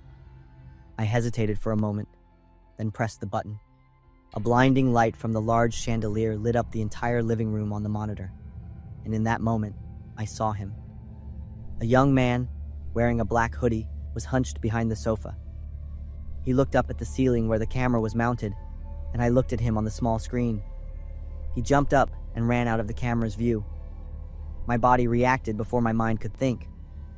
I ran back to the bedroom and locked the door tightly, quickly grabbing my essentials into my backpack.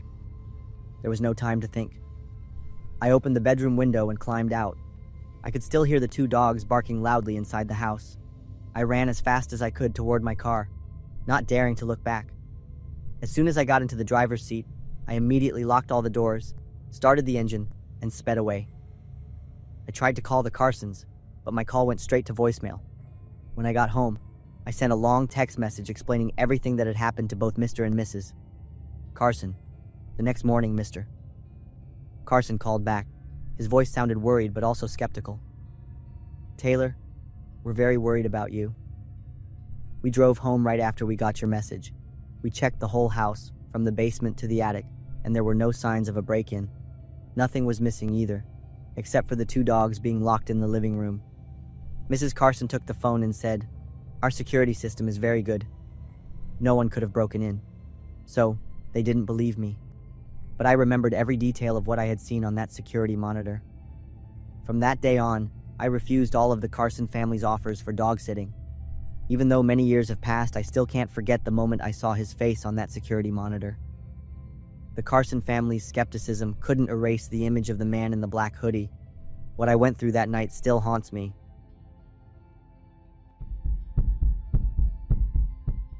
I never thought my senior year would end that way. I should have seen the warning signs, but at 17, I wasn't thinking about things like that. I grew up in a small, quiet, and safe town. Everyone knew each other, and if you did something stupid, you could bet your parents would know before you even got home. It was all fine until I fell in with the wrong crowd. My group consisted of 3 people: me, Ryan, and Derek. Ryan was different. He genuinely believed in devil worship. At first, I thought it was just an act, or a way to get attention. Then there was Derek, who wasn't like Ryan, at least not at first. He was a kid from a broken home, just like me. Derek spent more time at Ryan's house than at his own. He had a quiet anger, a dangerous kind of anger. I think I stuck with them just because there weren't any other options in this small town. It was the week before Halloween, and Ryan told us he was going to throw a costume party since his parents were out of town. That night, the house was packed. Ryan promised there would be a surprise. "Something you guys will never forget," he said with his eyes lit up. I thought it was just a joke, maybe a seance or some stupid scare prank to mess with the girls. I was terribly wrong.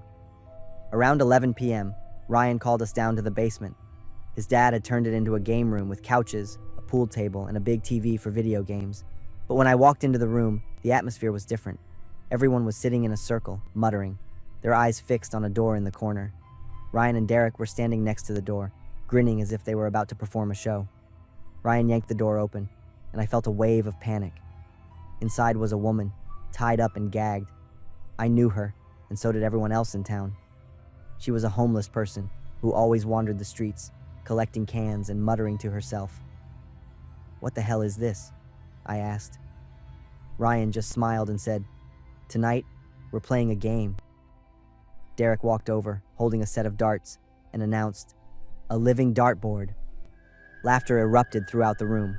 I wanted to believe it was just a prank, that they would untie her and let her go, laughing at how scared we all were. But then, Ryan threw the first dart. It stuck in her arm. She let out a helpless cry through her gag, and her body twisted in pain. Everyone just stood there, watching. Their eyes were so emotionless. Then, Derek threw another one, which landed right below her collarbone. I couldn't move. My feet felt like they were nailed to the floor. Then others started throwing darts. Not everyone, but some just sat there as still as I was. Things had gone too far, and I had been wrong about Ryan. "This is crazy. Let her go," I finally said, my voice cracking. Ryan turned to look at me, and his smile disappeared. "You don't get it? This isn't just a game." Derek reached into a black bag and pulled out a long knife. "We're offering her to the master." I was disgusted. They weren't just playing a game, they were going to kill her. I turned to leave, but Ryan's older brother, who had been filming the entire thing, was blocking the door. "If you leave, this tape goes to the cops or your parents," Ryan said. He made sure all of us were guilty. I glanced around. Everyone was in costumes, so I couldn't see their expressions, but I could hear crying starting to spread. Then a girl whispered in my ear, "I'm calling the police." She had hidden her phone in her purse. I stood in front of her, blocking the view as she made the call. Meanwhile, Ryan had dragged the woman to the center of the room, placing her in a circle drawn with white chalk. Ryan raised the knife, his face wild. The woman struggled, trying to scream but couldn't. And then, a siren blared, and flashing red and blue lights shone on the basement windows. Ryan's face twisted in anger as he turned to us. "Which one of you a-holes did it?" I lunged straight at him, my shoulder hitting his ribs, making him stumble backward and fall. The knife dropped to the floor. Derek ran to pick it up, but I was faster. I grabbed the knife and cut the ropes on the woman's wrists. The basement was in chaos. Everyone was running, pushing each other up the stairs. Some people stood there, frozen in fear. The woman was finally free. She ripped off the gag and let out a painful scream. The basement door burst open. The police stormed in. Ryan was still trying to get the knife when they restrained him. Derek ran, but was caught shortly after. We were interrogated for hours. Most of us weren't charged because we were spectators, not participants. But Ryan and Derek were different. Ryan was sentenced to life in prison. Derek got 25 years, and Ryan's brother got 15 years. I still see their faces in my nightmares. I left town as soon as I could, moved states, changed my phone number, and cut off contact with anyone who reminded me of that night. To this day, I never dare to go to another costume party again. Almost 8 years ago, when I had just moved in with my boyfriend, Kyle, who is now my husband, about 6 months had passed. I suggested that we adopt a puppy. I thought it would be a great opportunity to see if my boyfriend was ready to be a dad. So, we adopted Benny. From the moment we brought Benny home, he became a source of positive energy for us. With his bright eyes, perky ears, and playful personality, Benny kept us busy and filled every day with love. However, Benny absolutely hated the rats that lived near the building's trash cans. Benny would bark at the trash cans every time we took him out. Since our apartment was on the ground floor, it was a daily occurrence. The back of the building became a battlefield when Benny chased a rat and almost jumped over the fence. From then on, we knew we couldn't risk him going back there again. If he got over the fence, he could run straight into the highway. And then, one day, the unimaginable happened. We woke up, and Benny was gone. Kyle hadn't closed the back door carefully when he came home drunk the night before. I was completely devastated and very angry. I didn't say a word to Kyle until he swore with his heart and soul that he would bring Benny back. Kyle searched the entire neighborhood, knocked on every door, and put up missing dog flyers. He even posted an ad on the local Craigslist. For the next few days, I kept asking every 10 minutes, "Has anyone responded yet?" I knew that hoping too much would lead to more disappointment. But one day, Kyle received a text message saying that Benny had been found. The person said he found Benny wandering near the highway and took him home. Then a friend told him about the Craigslist post, and he contacted us. We immediately called the man back, feeling incredibly excited. The man on the other end of the line sounded older and friendly. He told us he had taken good care of Benny. A sense of relief washed over us, and we couldn't hold back our tears. Then we quickly drove to the address the man sent us to pick up Benny. When we drove to the man's address, the surrounding area became desolate. I was a little nervous, so I checked the address, and it was completely correct. Kyle stopped the car in front of a rundown house. A man stood at the doorstep, waving us in. He said Benny was in the basement and motioned for us to enter the house. The house looked even worse up close. Kyle looked at me with a cautious expression and slightly shook his head. "Could you bring Benny up here?" "We'll wait here," I said. His smile disappeared for a moment. He invited us into the house again, but this time, his eyes became colder. Kyle spoke up, his voice firm, as he said we wouldn't go inside and would wait outside. The man's mood completely changed. His face was quite annoyed. "All right," he said, and went back inside, leaving the door open. Kyle leaned toward me and whispered that something was very wrong and that we should leave, but I insisted on checking if Benny was really there before we left. We waited, but the man didn't come back. A few minutes passed and Kyle looked at his watch, his face serious as he said, "Let's go." Suddenly, the man came back, his face blank, with no sign of the initial friendliness. He asked coldly if we were going to come in. Kyle repeated that we weren't, and we started to walk away. It wasn't entirely my will. Kyle was pulling me away. I looked back, still hoping Benny was really there and would run out to happily greet me. I caught the man's gaze as he stared at us as we left. When we got to the car, he called after us, his tone quite calm, but Kyle drove away decisively. I stayed silent. My mind was only filled with the image of Benny. After a while, Kyle broke the silence. He said he didn't think the man really had Benny. The house, the neighborhood, the way the man acted, it all just seemed like a big trap. That thought sent a shiver down my spine. Amidst all the confusion that day, I kept wondering, what would have happened if we had walked into that house? That night, I couldn't sleep. My mind kept replaying everything, especially the way the man's face changed when we refused. The next morning, I still felt uneasy. I looked up information about the house, and my stomach tightened when I saw that it had been foreclosed on years ago. I called the police and told them what had happened. About a week later, an officer called me and said they had found something in the house but wouldn't reveal what exactly it was. They just told me, "You're lucky you didn't go inside." When I heard that, my heart pounded as I imagined the terrible things hidden inside. So Kyle's guess was completely right. I was so lucky, I listened to him. We never found Benny. To this day, I still scroll through lost pet websites whenever I have a free moment or miss Benny. I stop and watch when I see a dog with perky ears that looks like Benny. Maybe Benny was taken in by a kind person. Or maybe he never left that house, and that's what the police didn't reveal so I wouldn't be heartbroken. I will always remember Benny. Wherever he is, I hope he felt our endless love for him. I was about to start my senior year of college, and I was so excited to finish this chapter and move on to what everyone calls the real world. My academic advisor suggested I join the mentorship program for incoming freshmen, acting as a big sister to help them out. I thought it was a great idea, and as my advisor said, it would look great on my resume. I wished I'd had a program like that when I was a freshman. I definitely wouldn't have felt so lost and anxious for the first few months. Everything went really well at first. I met a few of the students assigned to me, and genuinely felt like I was helping them ease their anxieties about starting college. On the first day of classes, I was supposed to meet a girl named Carol. She had canceled on me twice already. I figured she didn't need much help, but I was completely wrong. She needed help, but not from me. We finally met on our third attempt. Carol was a beautiful young woman, quite tall and athletic. The conversation was pleasant at first. She seemed confident, independent, and fearless. After chatting for a few minutes, I asked her why she wanted to be in the program. She told me she just wanted to talk to me and see how awesome it was to be a senior. It was nice and refreshing to talk to such a level-headed young person, especially after meeting so many nervous and insecure freshmen. We talked for about 20 minutes and exchanged phone numbers. I didn't offer to meet up again because I didn't think she needed more support, but I told her she could call or text me anytime. About a month later, I started getting notes left on my car. They were short, sweet, and always signed by a secret admirer. I thought it was kind of cute, but since I wasn't looking for a relationship at the time, I never bothered to wonder who it was. Then the notes started getting more frequent and weird, saying things like, "I love you so much. I can't wait for you to realize it's me, and we can be together forever."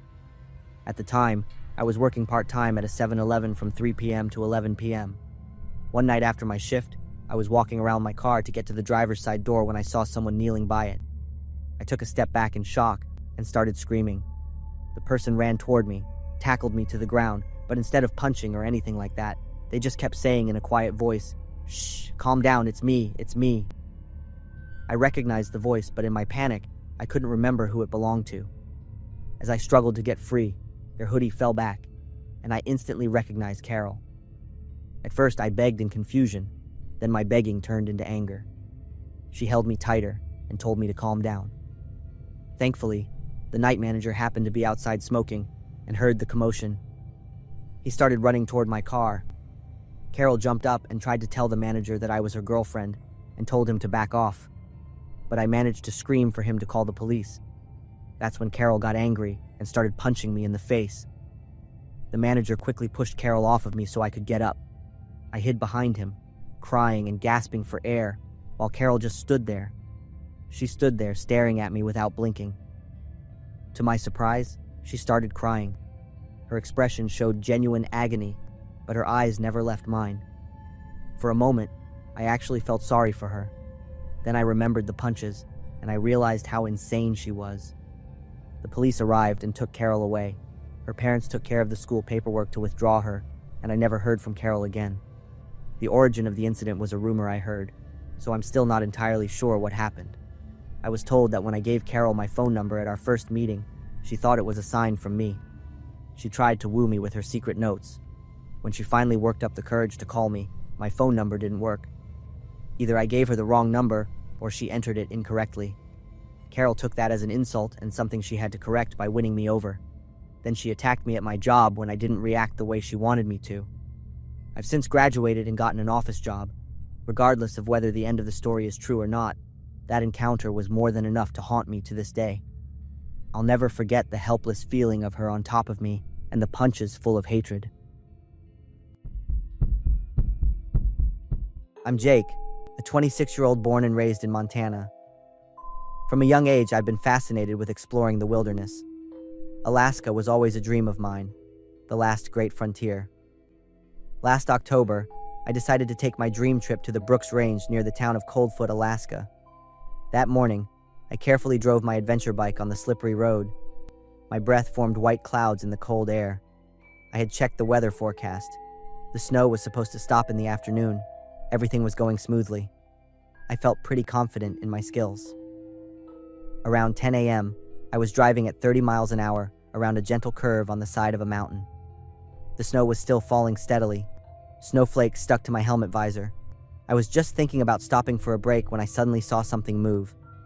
A huge black mass slowly came out of the bushes on the left side of the road.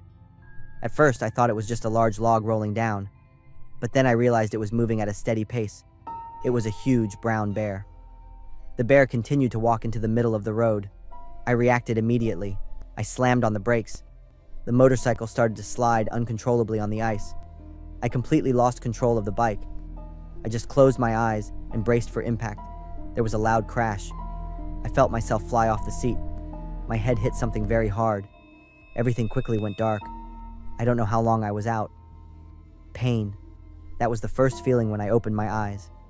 I was lying face down. I tasted the salty, metallic flavor of blood on my lips. I couldn't move my left arm. My right leg hurt. I guessed it was broken. I looked around. I saw my bike lying on its side a few yards away. Then, I heard breathing. It was heavy and raspy. I turned my head to the right. My heart stopped. The giant brown bear was lying pretty close to me next to my bike. Its hip was bleeding. It lifted its head and looked at me. Its dark brown eyes were full of annoyance. The bear's growl woke me up. I had to figure out what to do. Okay, Jake, here's the situation. I'm hurt, the bear is hurt, and we're both grumpy. Don't move quickly. Absolutely not. I had read somewhere that bears can run faster than a horse, even though this one didn't look like it could run right now.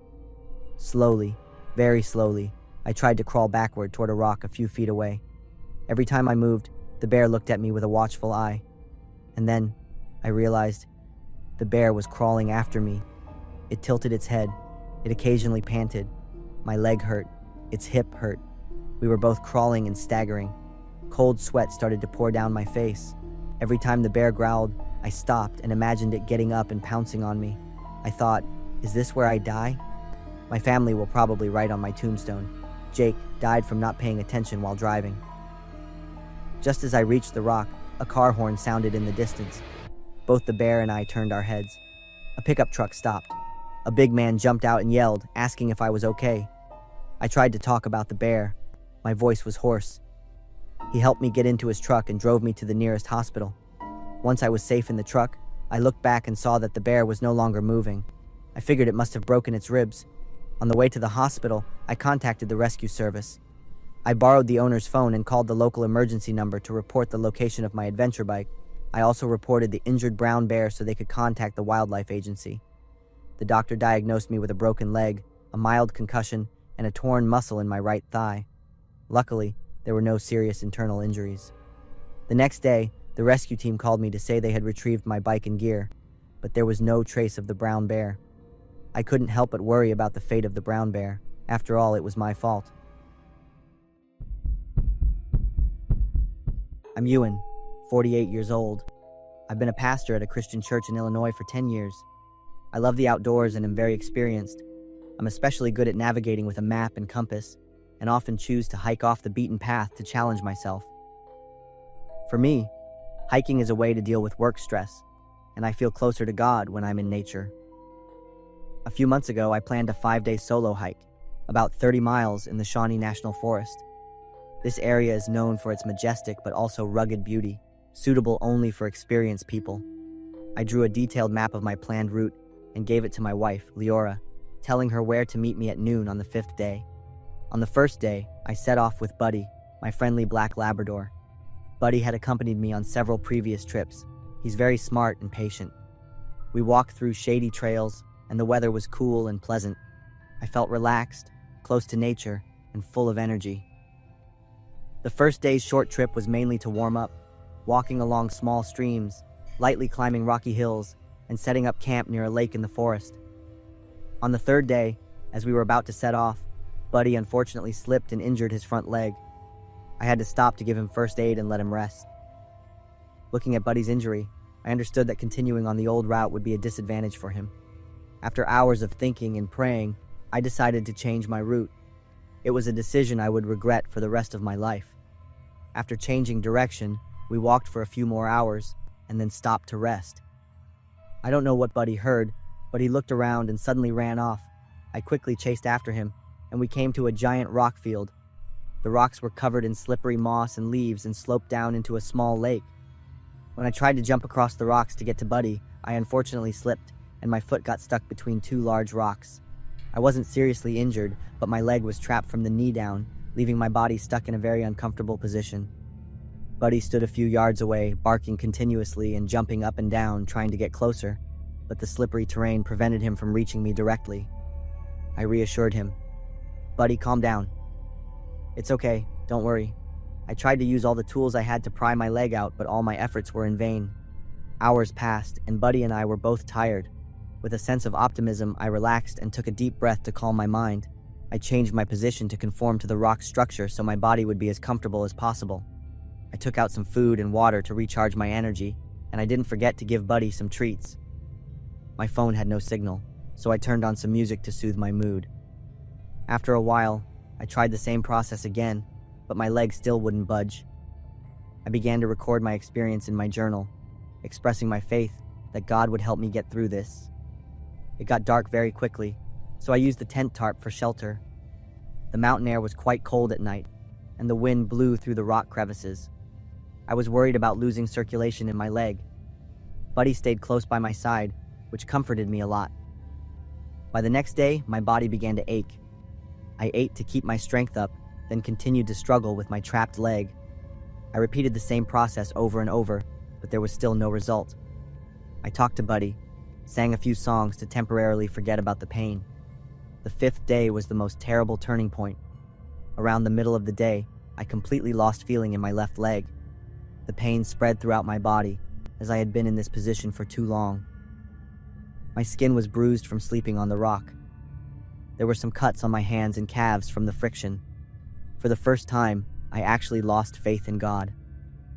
I even wrote in my journal with pessimistic and resentful words toward God.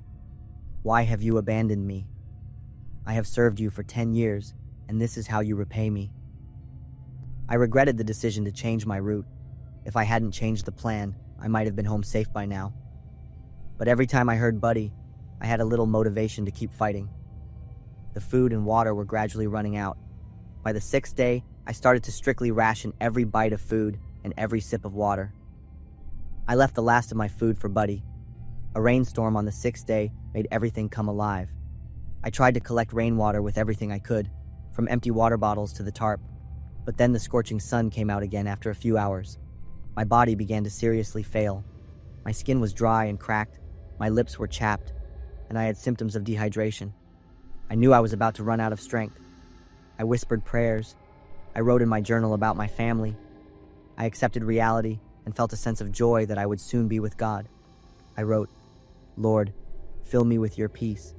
May my circumstances not deny the love I have for you. I am ready to die, even though I miss my family." I was no longer aware of the time. My consciousness was fading. I took off my wedding ring and placed it on the rock next to me, hoping my family would find it. I whispered my last words to Buddy. "Thank you, Buddy. You are very brave. I'm happy to have you as my companion." But I didn't hear Buddy anymore. I tried to call a few more times, but it was completely silent all around. I cried because I thought Buddy might have died from exhaustion. At that moment, I felt the ultimate helplessness and despair. Darkness gradually covered me, and the last sound I heard was Leora's voice. I woke up and saw the familiar faces of my wife and children. My family was standing there. Leora was holding my hand, her eyes teary. Overcome with emotion, I started to cry and couldn't say anything. I was happy and moved to realize I had been rescued. I remembered Buddy. Leora looked at me, smiled gently, and said, "Buddy is still alive. He's the one who led everyone close to your location." Buddy was exhausted and is being taken care of carefully. Leora told me about the search. By the end of the 5th day, I still hadn't appeared at the meeting point. Leora reported me missing to the authorities. A large-scale search was launched. They searched all night without any results, because I had changed my schedule from the original plan. On the morning of the 7th day, one of the search teams found Buddy. Leora continued. He was exhausted, but he still tried to lead them back to where you were trapped. Hearing that, I cried again, but this time with immense relief and gratitude. My leg has gradually recovered, but the injury left a lasting effect that limits me from long hikes. Buddy was also checked by a doctor who advised him to limit his activity, as his wound had become infected and needed time to heal. It's been almost 5 years since that fierce survival. We've both had to change our lifestyles a bit, but we are safe and healthy. Our family life has returned to a peaceful rhythm. We cherish every moment together, knowing that every day is a precious gift. I regretted changing my schedule, but at the same time, I'm grateful because it taught me to appreciate life more. Every time I walk around the neighborhood with Buddy, I take a deep breath to feel the fresh air. Buddy's steady breathing next to me makes me feel a sense of security and peace.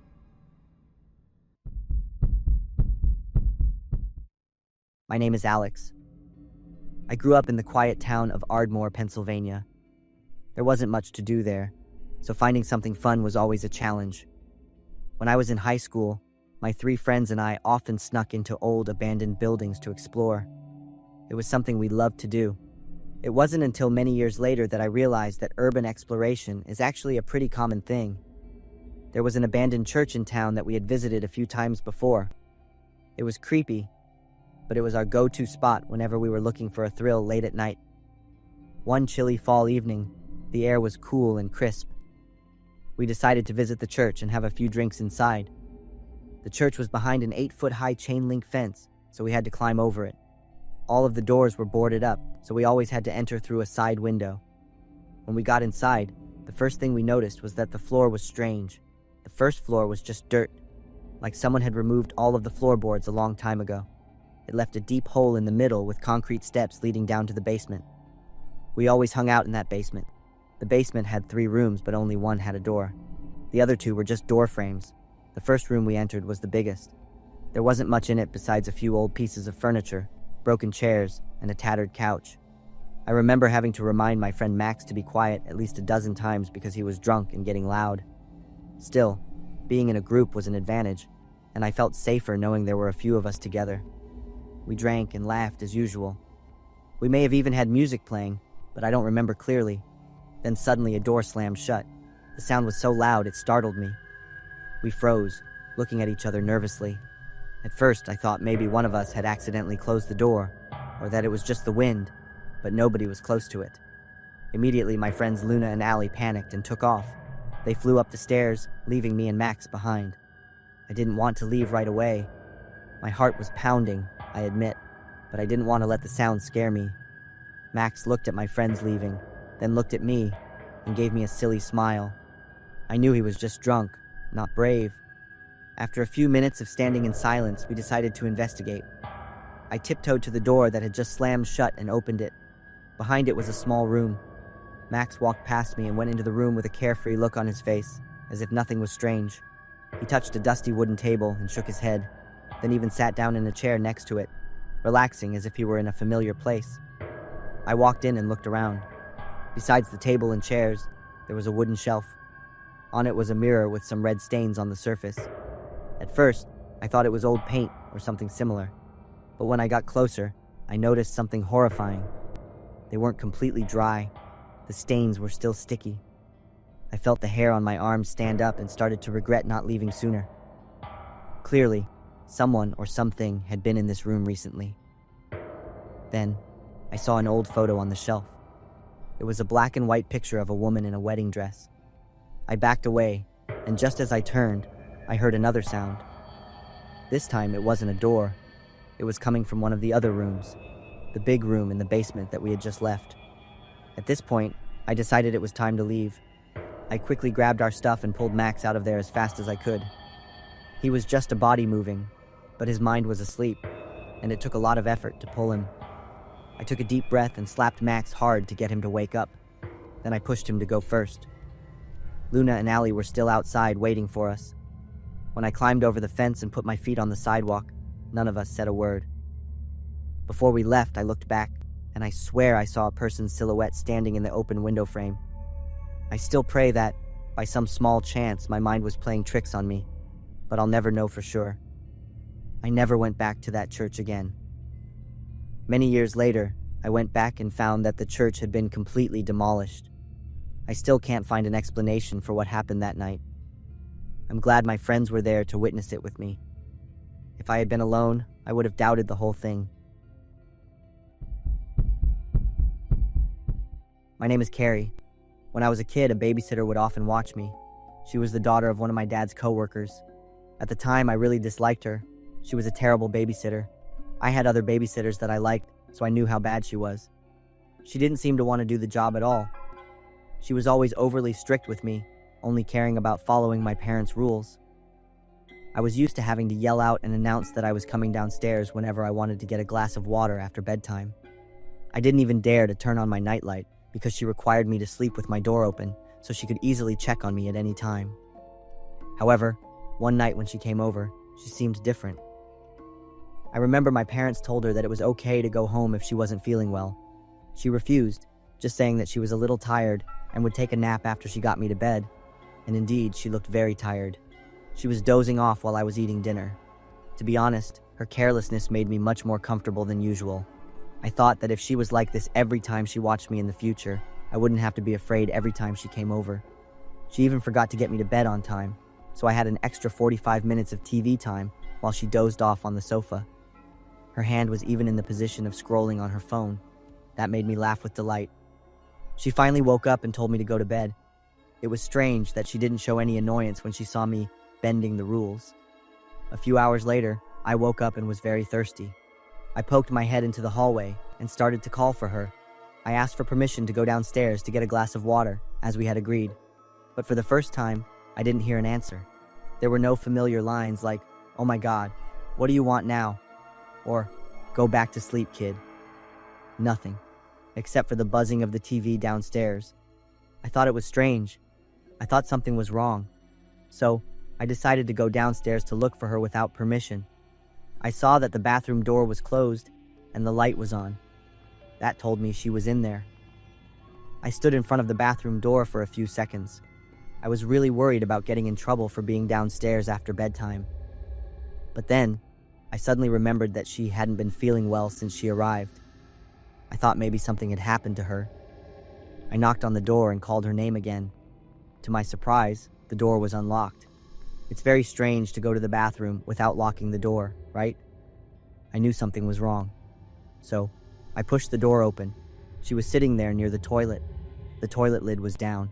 She was leaning against the wall with something sticking out of her arm. I didn't know what it was until I was older.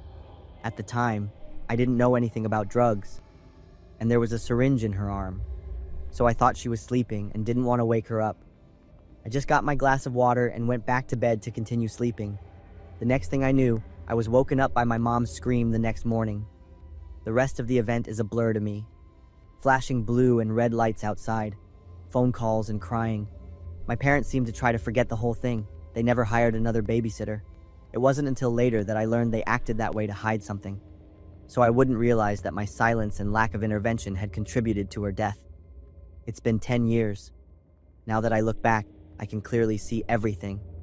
All of the rules my babysitter made were a perfect plan. Me yelling out before I went downstairs was like an alarm for her to quickly stop whatever she was doing.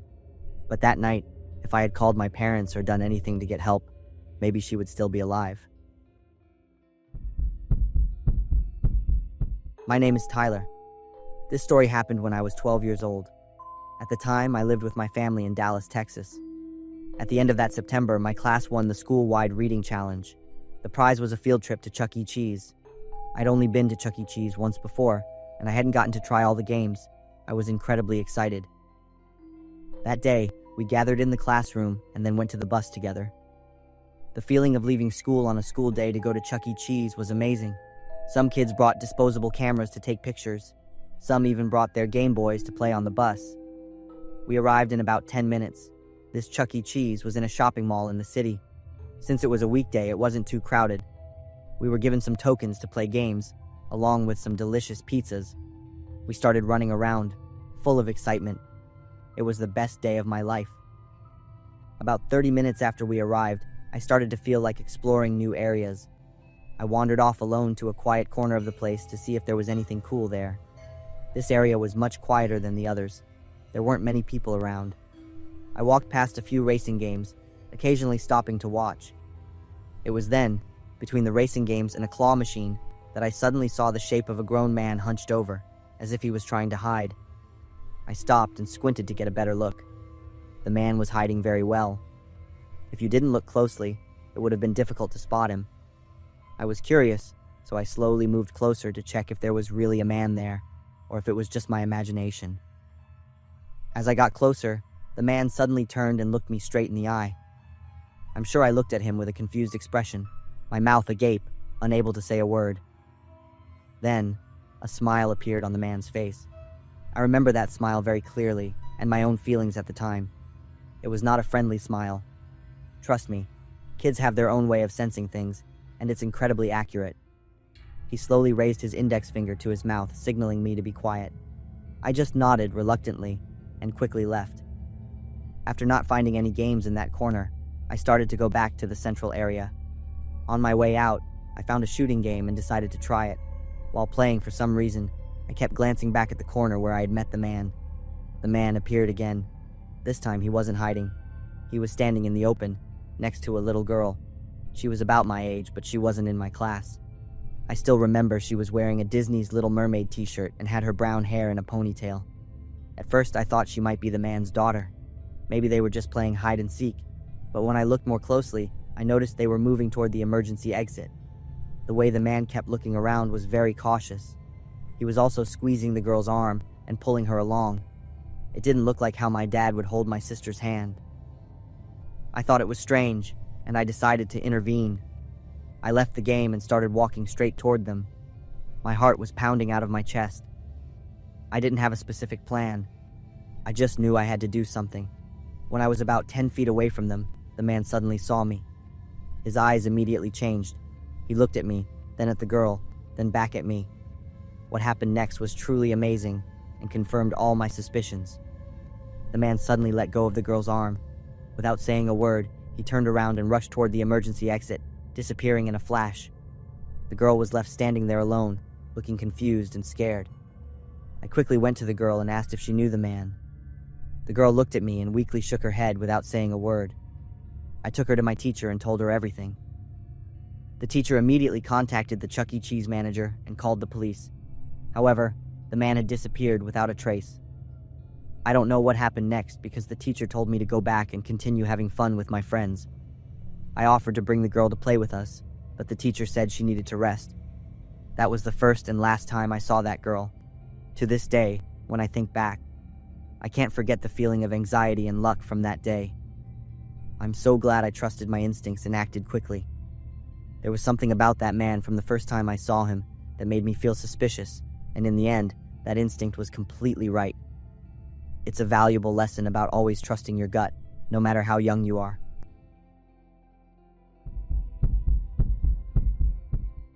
I still can't forget that smell, even though it's been 10 years. Every time October comes, when the yellow leaves begin to fall and the air smells like smoke from burning leaves, I remember that trip. It was a trip that was supposed to be a normal Halloween memory but became the worst nightmare of my childhood. When I was 10 years old, my family and I were driving from Savannah, Georgia to Charlotte, North Carolina to visit my Aunt Beth and Uncle Mike. My mom had planned this trip a month in advance, excited to celebrate Halloween with our cousins. My dad wasn't too thrilled with long car rides, but he still drove from 5 a.m. so we could get there before lunch. The road stretched through the mountains, which were beautiful in the fall. The bright red maple trees, golden oak trees, and green pine trees created a perfect natural painting. Sometimes, I even saw white-tailed deer jumping through the grass along the roadside, and I pressed my face against the window, watching them with delight. About 3 hours into the drive, near the South Carolina border, I saw a large orange wooden sign that read, "Pumpkin Patch, pick your own." As a 10-year-old excited for Halloween, I immediately begged my parents to stop so I could choose a pumpkin. I saw my dad frown because he wanted to get there early, but my mom put her hand on his shoulder and said we needed a break anyway. My dad slowly drove toward the pumpkin patch. I put my hand on the door handle, ready to open it as soon as he turned off the car. When we stepped out of the car, a strong, foul odor immediately hit us. Pumpkins were scattered all over the field, but most of them were rotten. They were a dark brown color, some cracked open to reveal black insides with flies buzzing all over them. But the overwhelming smell in the air wasn't from rotting vegetables. It was strong and unpleasant, like old meat, making me want to turn around and run immediately. But what scared me the most was the dead crows lying everywhere. I couldn't understand what was happening. My mom covered her nose and said in a shaky voice that we should leave. But before we could get back to the car, my dad started to cough.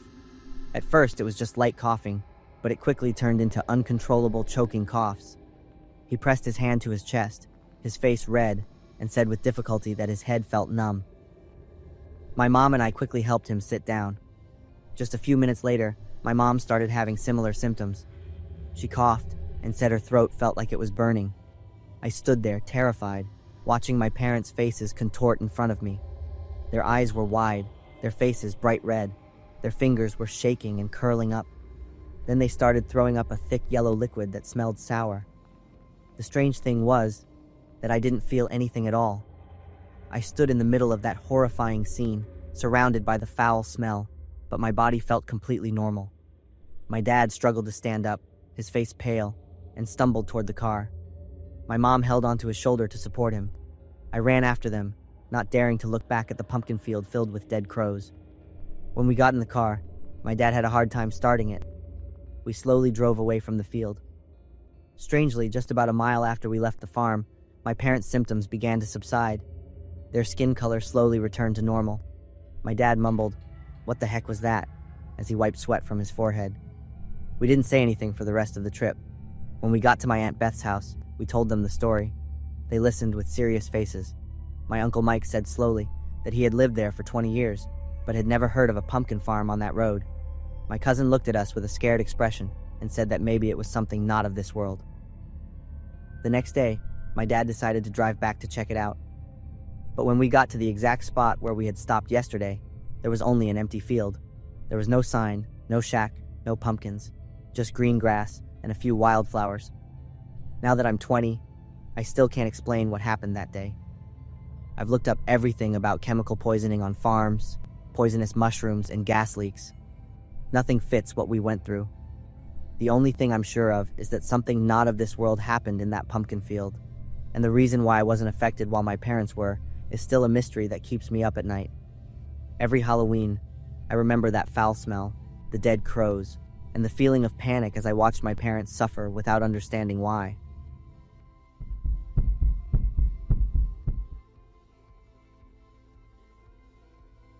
My story begins on July 20th, 2024, when I was 24 years old.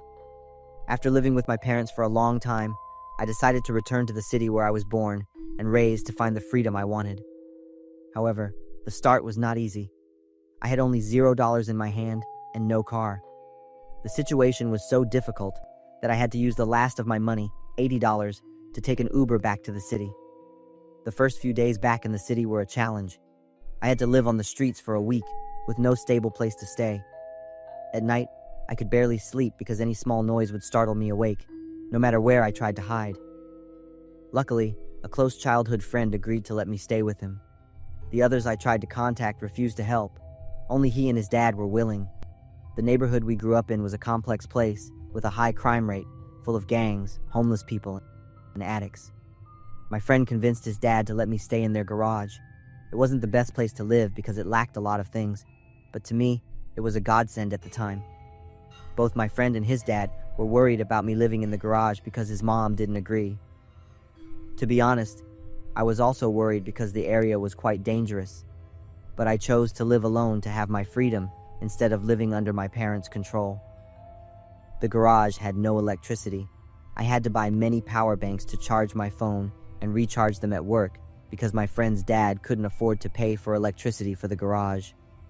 The garage also didn't have a bathtub to shower, no hot water, or a heater to withstand the cold winter. I had to get a gym membership to have a place to shower. Luckily, the garage had a toilet and a sink, even though the water was freezing cold. I only used it to wash my hands and face. My friend's family had prepared a lot of blankets, food, and water for me, so I would have enough energy to go to work. They also set a curfew, telling me not to come home too late so my friend's mom wouldn't find out. I had to sneak in through the back door on the right side because she never went to the garage. They trusted me with a key.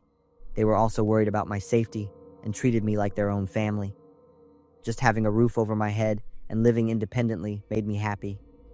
My friend's dad was an extremely kind person and had known me since I was a child. My friend's mom didn't agree to let me stay, but he and his dad risked everything for our friendship and trust. So, she had no idea I had been there for 8 months. At first, I only planned to stay for 2 months, but they saw that I was genuinely trying to contribute, so they let me stay. The only conditions were that I had to have a job and help with the rent and keep the garage clean. To me, that was a very fair deal. The garage was my friend's dad's old wood shop from when we were kids. The alleyway behind the house was a dark alley with no fence. It had a window and a door on the right, which I guessed was an emergency exit. Gangs and addicts often hung out in this alley. My friend's parents and neighbors constantly had to deal with trouble from these people: fighting, littering, vandalism, and many other serious problems. The police only came if someone called. Unfortunately, my friend moved out. He and his girlfriend had saved up to rent their own apartment. Because of that, we saw each other less often. But he would still visit and buy me food when I was unemployed and had no money. I was lucky to get a full-time job at a warehouse thanks to a friend from college who referred me. I worked there for 8 months. In the 6th month, I experienced one of the most terrifying moments of my life. My friend's parents were away visiting family for a while. One night, I finished my usual 12-hour shift.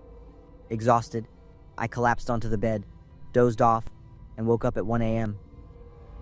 I suddenly realized I had forgotten to lock the back door after taking out the trash. Luckily, no one had broken in while I was sleeping. I quickly ran to lock both locks. When I lived there, I often used headphones to play Call of Duty Mobile. But that night, my headphones ran out of battery, and I didn't want to wait for them to charge, so I turned the speakers up to full volume. This was my second mistake. My friend and his dad always told me to be quiet and not to make loud noises because it would attract suspicious people in the back alley. They often hung out there, and a small reason was all it took to start something. But I had looked through the window and saw that the alley was empty for 2 hours, so I thought it was safe. While playing the game at full volume, I suddenly heard footsteps from somewhere. It sounded like 3 people talking. All 3 had bikes and were rummaging through the trash cans for bottles and cans. I immediately stopped playing, my heart pounding. I knew I was in trouble as soon as the 3 men stopped talking and started whispering to each other. A few seconds of silence passed. Then one of them started knocking on the door repeatedly. I didn't dare to open it or answer. The door had a small peephole, so I decided to look and see who it was. There were 3 people, 2 with shaved heads and covered in tattoos, and the other wearing a hoodie. Suddenly, they started yelling, telling me to open the door and saying, "I know you're in there. We just want to talk." My soul left my body as they started kicking and using their full body weight to pound on the door. The door shook violently. I quickly grabbed my friend's baseball bat and got ready to defend myself. I didn't want to call the police because my friend's mom didn't know I lived there, and my friend's parents were away. I kept thinking the neighbors would hear and call the police, but unfortunately, no one did. It was very late, and everyone was asleep. It was just me and those 3 gang members. I called my friend repeatedly, and he finally answered. I panicked and told him everything. He had to go to work early, so I had woken him up. He told me to find a place to hide with the baseball bat and only call the police if they broke in. He also said he would come with his brother if the situation got worse because he lived pretty close by. I was terrified when I heard a scratching sound. I realized these guys had pocket knives. Surprisingly, they didn't try to break the window near the door. I guess they didn't want to make more noise by breaking glass. That made me even more scared. It was 3 of them against me alone. I just prayed they would give up and leave. An hour passed, which felt like an eternity. Finally, they gave up. The door was too solid for them to break. I sighed in relief, but couldn't sleep for the rest of the night. I called my friend again and told him they were gone. Luckily, it was a Friday, so I had the weekend off. My friend came over the next morning. He told me to come with him and showed me how the entire back door was covered in knife scratches. He had to tell his dad about it. The door's paint was destroyed. They were upset, but accepted my apology. They told me to be extremely careful and not to make any noise at night. They explained that they were trying to break in and find anything valuable to trade for drugs. The next night, I was still scared, afraid that the 3 men would come back, but I never saw or heard anything about them again. I thought that maybe someone had called the police, or they knew they had failed and wouldn't come back. I ended up losing my job at the warehouse because business slowed down. I couldn't find another job anywhere else. My friend's dad said he had tried to help me as much as he could, but I needed to go back to my parents. I wasn't mad at them. They had helped me so much. If it weren't for them, I might have been living on the streets. After 8 months of living there, I decided to go home. To this day, I still wonder what would have really happened if I had forgotten to lock the door that night. I might not be here to tell this crazy story. That moment still haunts me now, as if it just happened yesterday. 2 years ago, I had a part-time job at Spirit Halloween. It was great because I got a discount on everything. Those things can be pretty expensive if you love Halloween as much as I do. Unfortunately, our store was severely understaffed. This meant I had to work on Halloween night. Instead of enjoying my favorite holiday, I had to stand behind the counter. However, I had bills to pay, so I tried to get through the shift without being annoyed. We were busy all day. People were coming in to buy last-minute costumes. I was constantly scanning barcodes and bagging items for customers one after another. About an hour before closing, the store started to empty out. 2 guys came in. I saw them walk straight to the mask section in the back. To me, they looked very suspicious. When they walked in, they were staring everywhere and keeping their heads down. Sometimes, we had to deal with theft at Spirit Halloween. I hoped these 2 guys wouldn't steal anything. After about 10 minutes, I saw them both walk out of the section and line up to pay. I silently cursed myself for thinking they would steal. When it was their turn, they bought 2 masks. One was a scary, scarred-faced Freddy Krueger mask. The other was a Jason Voorhees mask. They put cash on the counter and didn't say a word. I scanned the barcodes, took the money, and put the masks in a bag. They took the bag and left the store. Less than 5 minutes after they left, I realized my cell phone wasn't where it was supposed to be.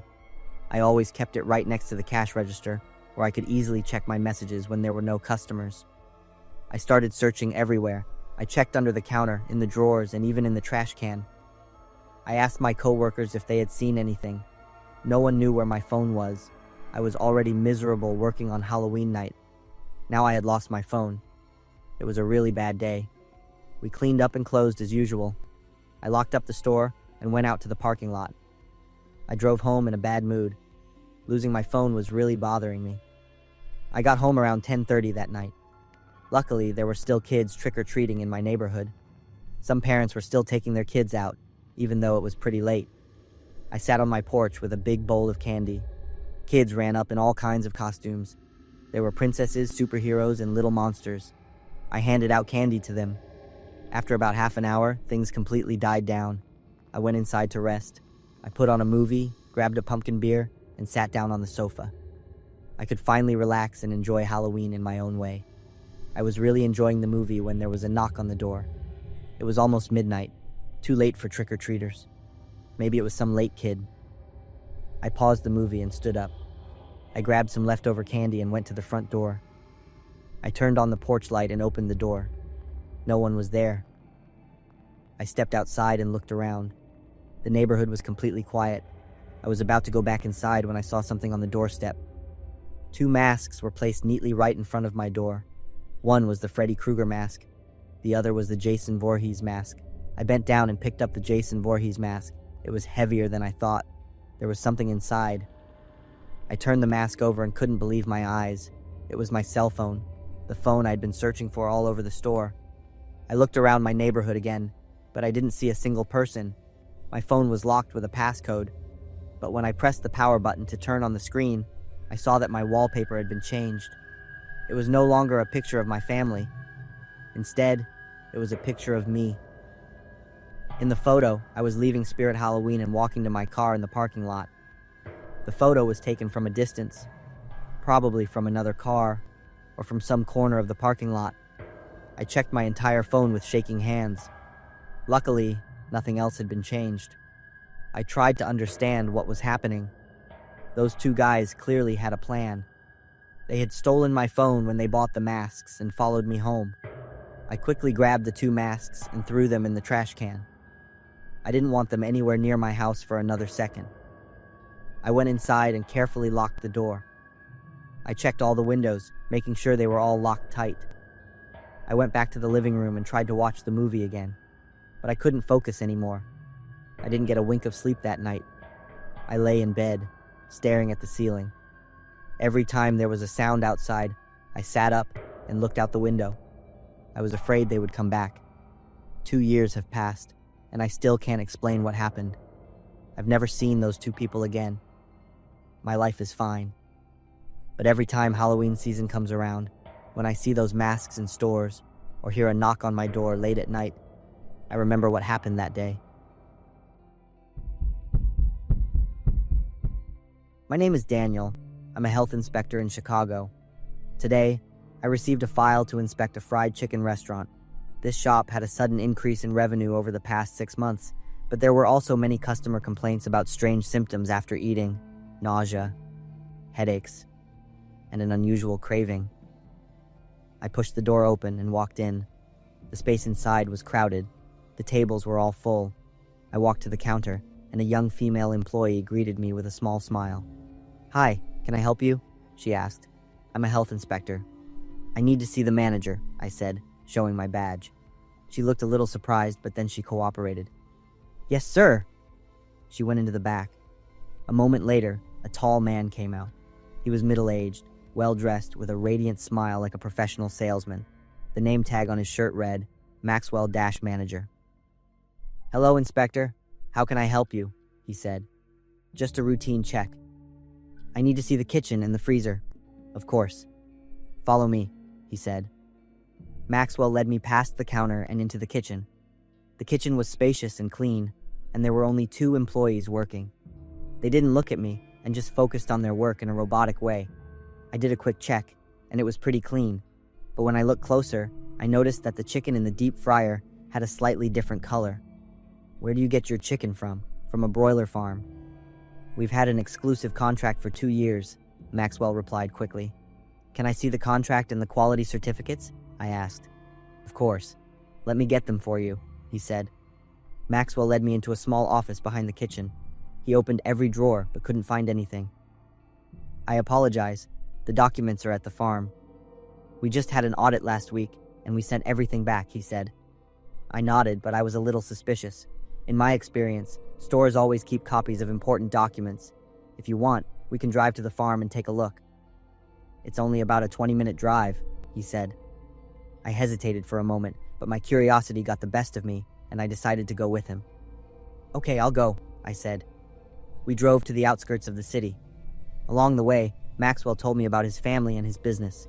He talked naturally and was friendly. After a 20-minute drive, we turned onto a small dirt road.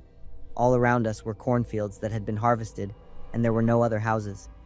The farm that Maxwell was talking about was at the end of the road, surrounded by a barbed wire fence. As soon as I got out of the car, I smelled a strong, foul odor.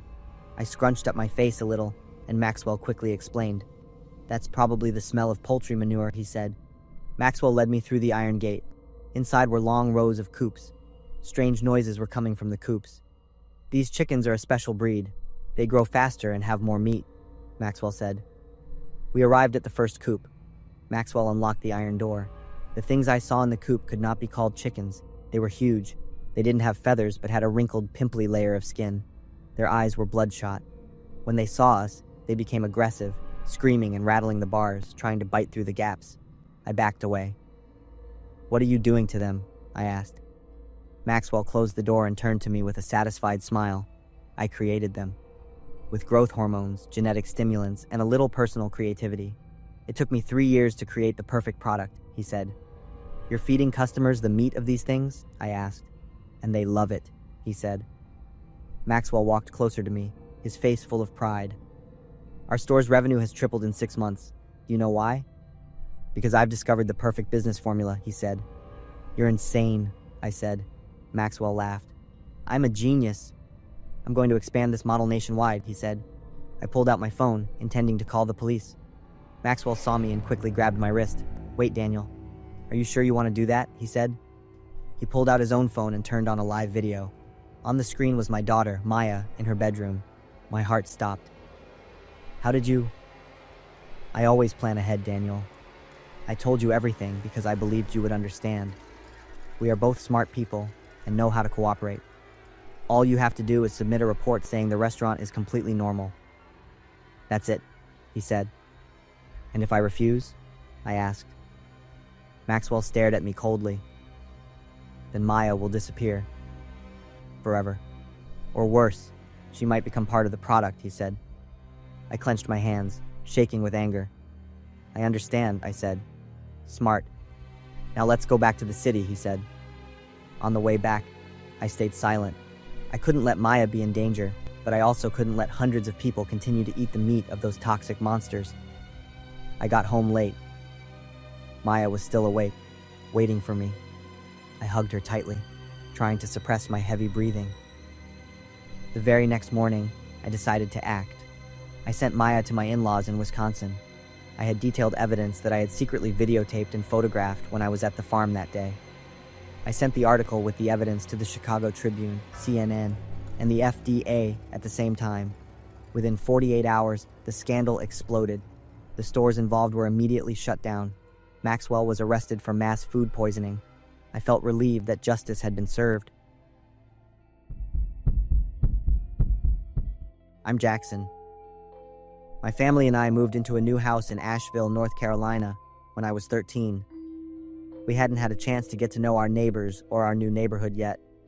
That's probably why my parents had so much trouble finding me, even though I was held just a few dozen yards from our house. That evening, I was watching TV on the living room couch and fell asleep. I vaguely remember someone lifting me up, and I just assumed it was my parents carrying me to bed. At the time, I was a skinny, small kid, a little over 5 feet tall, and weighing less than 90 pounds. When I woke up, I was standing outside my house with a strange teenager. He was much taller and bigger than me, definitely a high school student. I was still half asleep, so I thought he was a friend of someone in my family. He was really friendly and introduced himself as Tyler. Tyler told me he was having a party at his place and listed off a few kids from my new school that I knew, saying they'd be there. I didn't suspect a thing and followed him to a house more than half a mile away. He said he lived there with his brother. The house was quiet. There was no sign of Tyler's brother or a party, but I still didn't feel like anything was wrong. I guess I wasn't fully awake yet. Tyler led me inside and said while we waited for his friends to show up, we could go upstairs and look at his model car collection. I trusted him and followed him. The upstairs room was dark, with just a dirty bed and a strong, musty smell. As soon as I stepped into the room, Tyler's whole attitude changed. The friendly smile was gone, and his eyes became cold and terrifying. Before I could even react, Tyler grabbed me and threw me onto the bed. Being so small, I had no chance against a guy who was much bigger and stronger. Tyler jumped on top of me, using his weight to pin me down. He grabbed my right ankle and twisted it. There was a loud pop as my ankle broke. The pain was unbearable. I screamed and struggled, but it was no use. My screams were met with Tyler's delighted laughter. I took advantage of a moment when he let go, rolled off the bed, and limped down the stairs. My right ankle was definitely broken, but I had to try.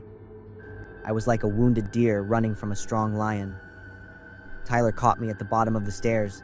He started kicking and punching me over and over until I had no strength left to fight back. Every hit felt like my entire body was about to shatter. When he threw me onto the couch downstairs, I was crying and begging him to let me go. I promised I wouldn't tell anyone what happened, but he refused. When I asked him why he was doing this, the maniac slowly said he loved the sound and feeling of bones breaking. He said he had done this before and described how much he enjoyed it. That's when the hours of living in a personal hell began. I was held captive in Tyler's house. The most horrible thing wasn't just the beatings, but the moments when Tyler would act nice. After each session of torture, he would completely change. He would watch movies with me and talk to me like nothing had happened. Tyler even wrapped white socks around my feet as if he were bandaging my wounds, put braces on my legs, and helped me walk. I couldn't understand his mindset. At times, I almost believed the nightmare was over, that Tyler had felt remorse and was going to let me go.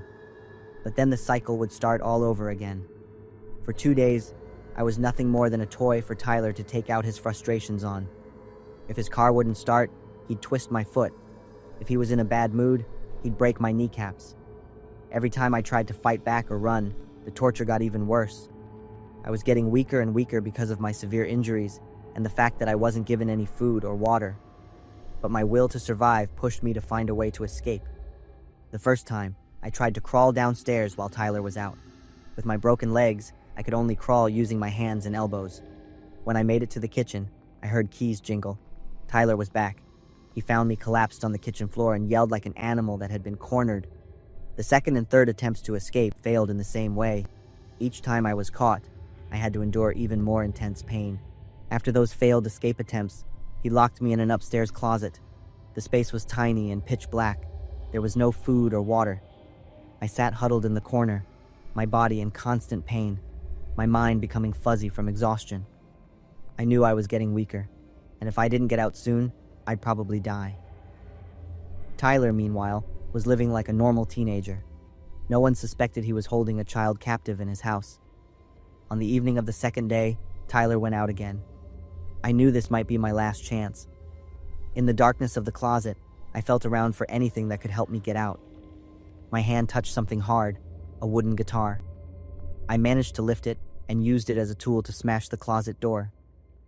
After a few tries, I pushed hard, and the door swung open. I rolled out of the closet and went for the stairs. Since I couldn't use my legs, I could only crawl and roll. I remember passing out from the pain a few times, but my will to live was stronger. I had to get out before Tyler came back. I finally made it to the wall phone in the kitchen. My hands shaking, I shook the cord until the receiver fell to the floor. In a weak voice, I called 911 and gave them my location. The police arrived before Tyler did, and I was in critical condition. They rushed me to the emergency room right away. Let me tell you about the terrible state I was in. I heard the details from the doctor who treated me. They probably thought I was unconscious, but I remember everything clearly. My feet were twisted, my toes were crooked, and my skin was pale. My arm was dislocated, my thigh was broken, and my ribs were bruised and fractured. Most importantly, I had serious internal bleeding, which could have killed me at any moment. The doctors saved my life, but they said it would take years and dozens of surgeries to repair my legs and get back my ability to walk. Later, my parents told me what happened. While I was being treated, the police began an urgent investigation. They searched the entire house where I was being held, collecting evidence and looking for clues about the perpetrator. What was unbelievable was that Tyler was my family's neighbor. I was very close while my family was doing all the searching. The police also interviewed witnesses in the area, trying to identify Tyler.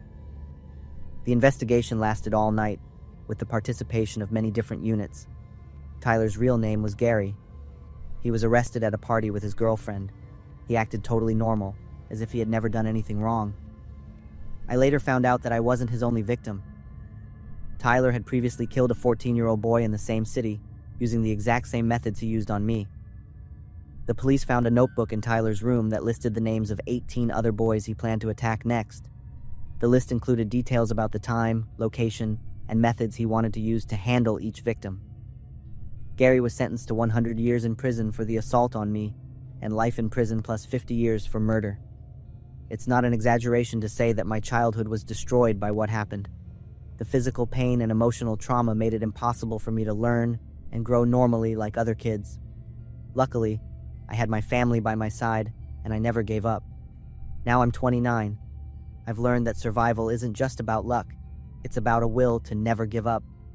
Even in the most terrible situations, we can find the strength to fight for our lives. My name is Maria, and I'm 24 years old. I live in Texas. Last fall, my best friends and I planned a weekend getaway to the woods. We wanted to escape our busy lives. We rented a remote cabin on Airbnb, about an hour's drive from the nearest town. Our original plan was to just relax, camp, and enjoy nature. But that trip changed the way I see the world forever. Everything seemed perfect at first. The cabin was beautiful, nestled among the trees. The sounds of nature were peaceful. It felt far from civilization, which was exactly what we wanted. The owner, a woman named Karen, was very nice. She greeted us warmly and showed us around. She had prepared everything perfectly. The cabin was spotless. The beds had fresh sheets, and the kitchen was fully stocked. Karen gave us a map of the area and suggestions for local sites. She even left us a plate of homemade cookies. But there was one room she didn't show us. She said it was a private room she used when she stayed there. We respected her privacy and didn't think much of it. That night, I woke up to the sound of someone walking around. I thought it was one of my friends looking for a midnight snack. But when I checked, they were all asleep. The kitchen was empty. I thought I was just imagining things and went back to bed. But then I heard the sound again. This time, I was sure it wasn't one of my friends. My heart was pounding. I grabbed my flashlight and walked carefully toward the kitchen. I saw a woman in a white dress standing in the middle of the room. She had long, flowing hair. I froze, unable to move or speak. The woman turned toward me. Her eyes were almost completely black. I screamed and ran back to my room, waking up my friends. They thought I was sleepwalking, but I knew what I had seen. After I calmed down, I slept with one of my friends so I wouldn't be as scared. The next day, we tried to forget what happened and enjoy our weekend, but things only got worse. We started hearing strange noises throughout the cabin. It sounded like someone was moving in other rooms or whispering in our ears. Doors opened and closed on their own, and things were moved from where we left them. Something was clearly wrong with the cabin, but we didn't want to leave. We had paid a lot of money for this trip. We didn't want to waste it. That was a mistake we would soon regret. On the fourth night, we were all sitting by the fireplace trying to relax. We heard a knock at the door. It was Karen, our host. She looked scared and panicked. She told us the cabin was cursed. It was built on sacred land where a tragedy had happened years ago. A family had been murdered in the woods, and their spirits haunted the land. She begged us to leave right away. She told us to pack up and go home the next morning. She said she couldn't let us stay another night. We were confused by Karen's behavior, but we saw the fear in her eyes and decided to trust her. That night, Karen slept over. We all slept together, but we were woken up by a scream. It was Karen, and she was in the next room. We rushed into the room. The air was filled with the smell of mold and rot. Dusty old portraits stared down at us from the walls. The windows were covered with thick curtains, making the room feel like a dark pit. Karen was lying unconscious on the floor. An X was carved into her forehead. We knew we had to leave. We grabbed our things and ran out of the cabin. We didn't look back until we were far away. One of my friends insisted we call the police and report everything. Karen's story and what had happened to her really got to me. I started to believe that spirits might actually exist. I couldn't forget the figure I had seen in the kitchen. The police investigated the cabin. They found evidence of a cult's presence, including strange symbols carved into the walls. But what we found out next was a true shock.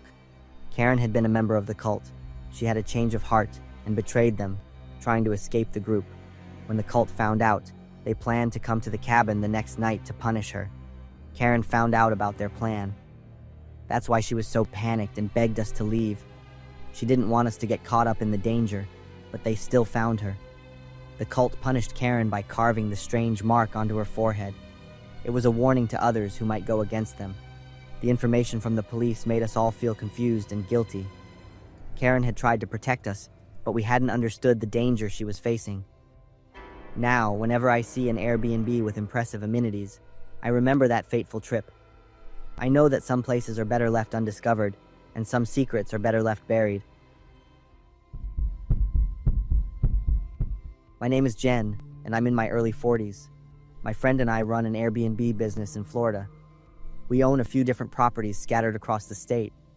My friend handles the finances, and I take care of the day-to-day operations, like answering guest questions and checking properties before and after guests check out. Summer and Christmas are our busiest seasons. The fall is usually very quiet, which makes it hard for us to stay profitable. But last fall was an exception. One of our properties in the Panhandle was booked for 3 weeks. It was a huge booking for us. We were overjoyed. We always try to create the best possible experience to make a good impression and encourage guests to return. Most Airbnb rentals are contact-free, which became even more common after the pandemic. Because of this, we didn't meet the guests even once during their 3-week stay. All we knew was that one of the 2 guests, named Alice, had paid for everything. I messaged Alice to ask if everything was okay during their 2nd week, and I got a short reply. "Fine, thanks." I assumed their vacation was going well, so I didn't bother them anymore. When the 3 weeks were over, I went to the apartment to check it. Something was wrong when I tried to open the door. It seemed like it was being blocked from the inside. I had to give it a few strong pushes to get in. I saw that someone had stacked chairs against the door, probably to slow down the opening, rather than to lock it completely. I stepped into the living room and immediately saw the mess they had made. Unlike a party that would leave behind empty bottles or cigarette butts, this place looked like there had been a fight. Many glasses and plates were broken, a chair was missing, and the table was overturned. Next, the state of the bedroom horrified me even more. The sheets were covered in stains, and the whole room had a terrible smell. Finally, I gently pushed the bathroom door open, looked inside, and immediately slammed it shut, after I saw something shaped like a human lying in the bathtub. I say shaped like a human because it didn't look like a living person. It looked almost like a pile of freshly cut meat. At first, I was in denial. I tried to think of anything else it could be. I took a deep breath and opened the bathroom door again.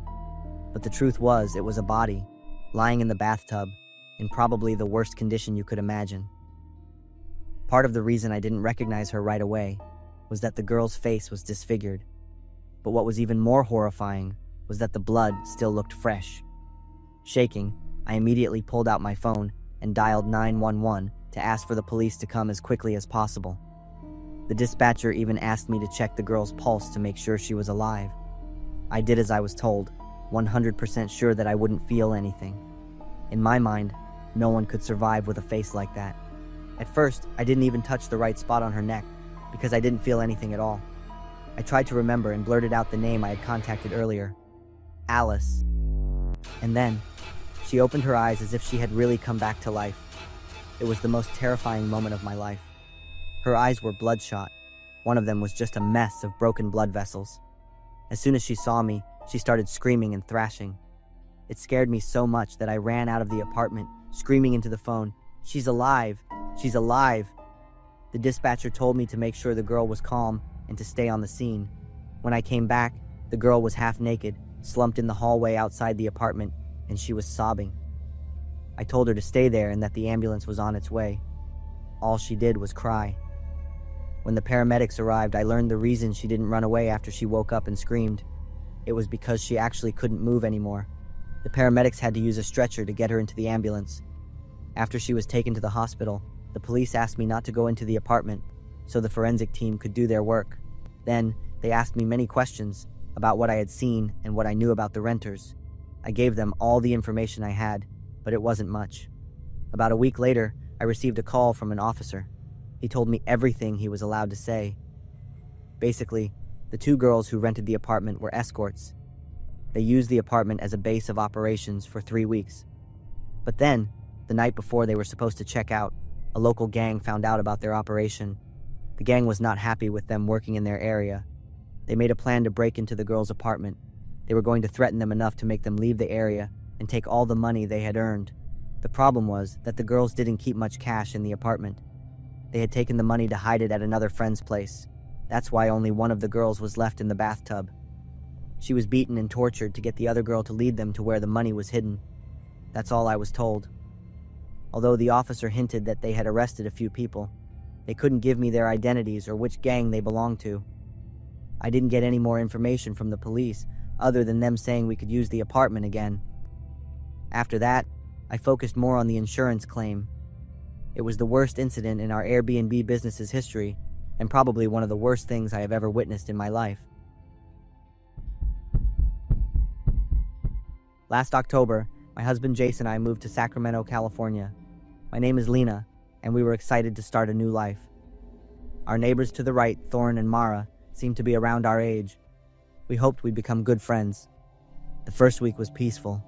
I was busy setting up the house and planting some flowers on the porch.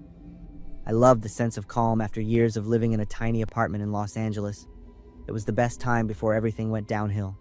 Strange things began to happen about a month after we moved in. One night, I woke up to the sound of a woman sobbing. I nudged Jace, but he was fast asleep, so I just lay there and listened. The crying went on for a while, and then suddenly stopped. I didn't think much of it at the time and went back to sleep. The next morning, I saw Mara at the grocery store. She was pushing her cart carefully, constantly looking over her shoulder. Her eyes were red like she'd been crying, and her hands were trembling as she reached for a carton of milk. When I said hello, she jumped and looked at me with a panicked expression. It took her a few seconds to recognize me. She tried to smile, but it couldn't hide the fear on her thin face. When I got home, I told Jace about the strange encounter. From that point on, we started paying closer attention to the noises from next door. Over the next few days, the crying happened more often. Sometimes it was a piercing scream at 2 a.m. that would wake me up. Other times, it was a long, constant moaning that kept me from sleeping. Jace tried to comfort me, saying they might just be having marriage problems, but my gut told me it was something else. One weekend afternoon, I decided to take a box of homemade muffins over to their house. Mara opened the door just a crack. I immediately noticed bruises on her arms. When I asked if she needed any help, she just mumbled, "Thank you," and said she was fine before closing the door. That night, the noise from next door was worse than ever. There was screaming, things breaking, and a terrible argument that made me shake with fear. I begged Jace to call the police, but he said they probably needed some time to work things out and we shouldn't get involved. But I really wanted to help Mara. The next week, I went to visit Mara again. This time, she invited me in for tea. She began telling me about her terrible nightmares. She described being trapped in a dark place with dirt falling into her eyes and mouth. She said she tried to scratch the dirt away to escape, but the more she scratched, the more dirt fell. While she was talking, I took a closer look at the bruises on her arms. I was shocked to see they didn't look like bruises from being hit. They looked like deep scratches she had made herself. That day, Jace came home and told me in a serious tone not to go to Mara's house again. "I don't know what's happening over there, but I have a bad feeling about it, and I don't want you to get mixed up in it." I listened to him, but my heart ached for Mara. She needed a friend, someone to understand what she was going through. But that Friday night, everything changed, and I finally understood why Jace was so worried. Around 1 a.m., I woke up to a sound from next door, but this time it was different. It was like someone was laughing and crying at the same time. Jace woke up too. He grabbed my hand as the moaning grew louder and more distorted. Suddenly, a piercing scream rang out. I recognized it as Mara's voice. Jace threw on a shirt and ran outside. I followed him. Jace knocked on the door hard, and Thorn opened it. He looked exhausted. His eyes were bloodshot, like he hadn't slept in days. He apologized for the noise and said Mara wasn't feeling well. Just then, we heard a moan from the living room, followed by a painful cry in Mara's voice. "Leave me alone!" "I can't take it anymore." Thorn's face went pale. He tried to close the door, but Jace had already peeked inside. I also caught a glimpse of a sight I will never forget. Mara was on the floor on her knees. Her hands and feet were in chains, her clothes were torn, and her hair was a mess. But the worst part was her fingers. They were bent backward, and her nails were caked in black blood. Mara was clawing at the wooden floor, making a horrible scratching sound. When she saw us, she looked up with all white eyes and a chilling smile. Thorn rushed to her, begged her to stop, and then turned back to us, begging us to go home. Jace pulled me back to our house. I was shaking and couldn't say a word. We lay in bed, too afraid to sleep. A few days later, Thorn came to our door. He looked completely different. He was thin, and his eyes were hollow. We invited him in, and he nervously told us the whole story. They had been married for a year. Everything was great at first, but then Mara started having terrible nightmares. She began hurting herself. Some nights she would scream and speak in a language Thorn had never heard before. The sounds didn't even seem human. Thorn had taken Mara to the doctor, but they only diagnosed her with a mental disorder. Thorn even invited a spiritual medium over, but the man ran out of the house screaming that Mara was possessed and then drove away. Thorn had no choice but to chain Mara when she started hurting herself and him. On the night we saw her, Mara suddenly became clear-headed and begged Thorn to save her. She confessed to him that when she was 21, she had an unwanted pregnancy with a man she couldn't even remember. Fearing being judged and ruining her career, she decided to get an abortion. Mara said that ever since then, she always felt like something was watching her. It started with strange dreams, but after she married Thorn and they moved into their new house, things got worse. She felt the presence of a child, a small, hateful spirit. It would whisper hurtful things to her, keeping her from sleeping or living a normal life. Thorn now understood why Mara was always waking up crying. She was hurting herself to punish herself. Thorn and Mara had a funeral mass performed by a priest. Mara confessed her sins to God and prayed for the spirit of the baby to be at peace. A few days later, Thorn and Mara came to see us. They looked much better. They told us they were moving to another city and apologized for all the trouble they had caused. They didn't say much about Mara's condition, just that they needed a fresh start somewhere else. I felt so much sympathy for Mara, a woman who had to live with the consequences of a past decision for so many years. But what I remember most is the love Thorn had for his wife. He never left her, even in the most difficult times. He was even willing to do things he never believed in before to save her. A young family now lives in the house next door. I often think about Thorn and Mara and wonder if they ever found peace in their new home. I never thought I would stand in the middle of a city on fire. Not in a movie or on the news, but actually there, smelling the smoke and feeling the scorching heat on my face. My name is Ricky, and I'm 27. In early September 2025, I was on a slightly crazy motorcycle trip from Thailand back to England. I'm currently stuck in Kathmandu. I arrived the day before and immediately found myself in the middle of a protest. I booked a hotel room and will stay in Kathmandu until the curfew is over. That morning, I was riding my motorcycle through the streets when I heard a strange noise. It sounded like thousands of people all at once.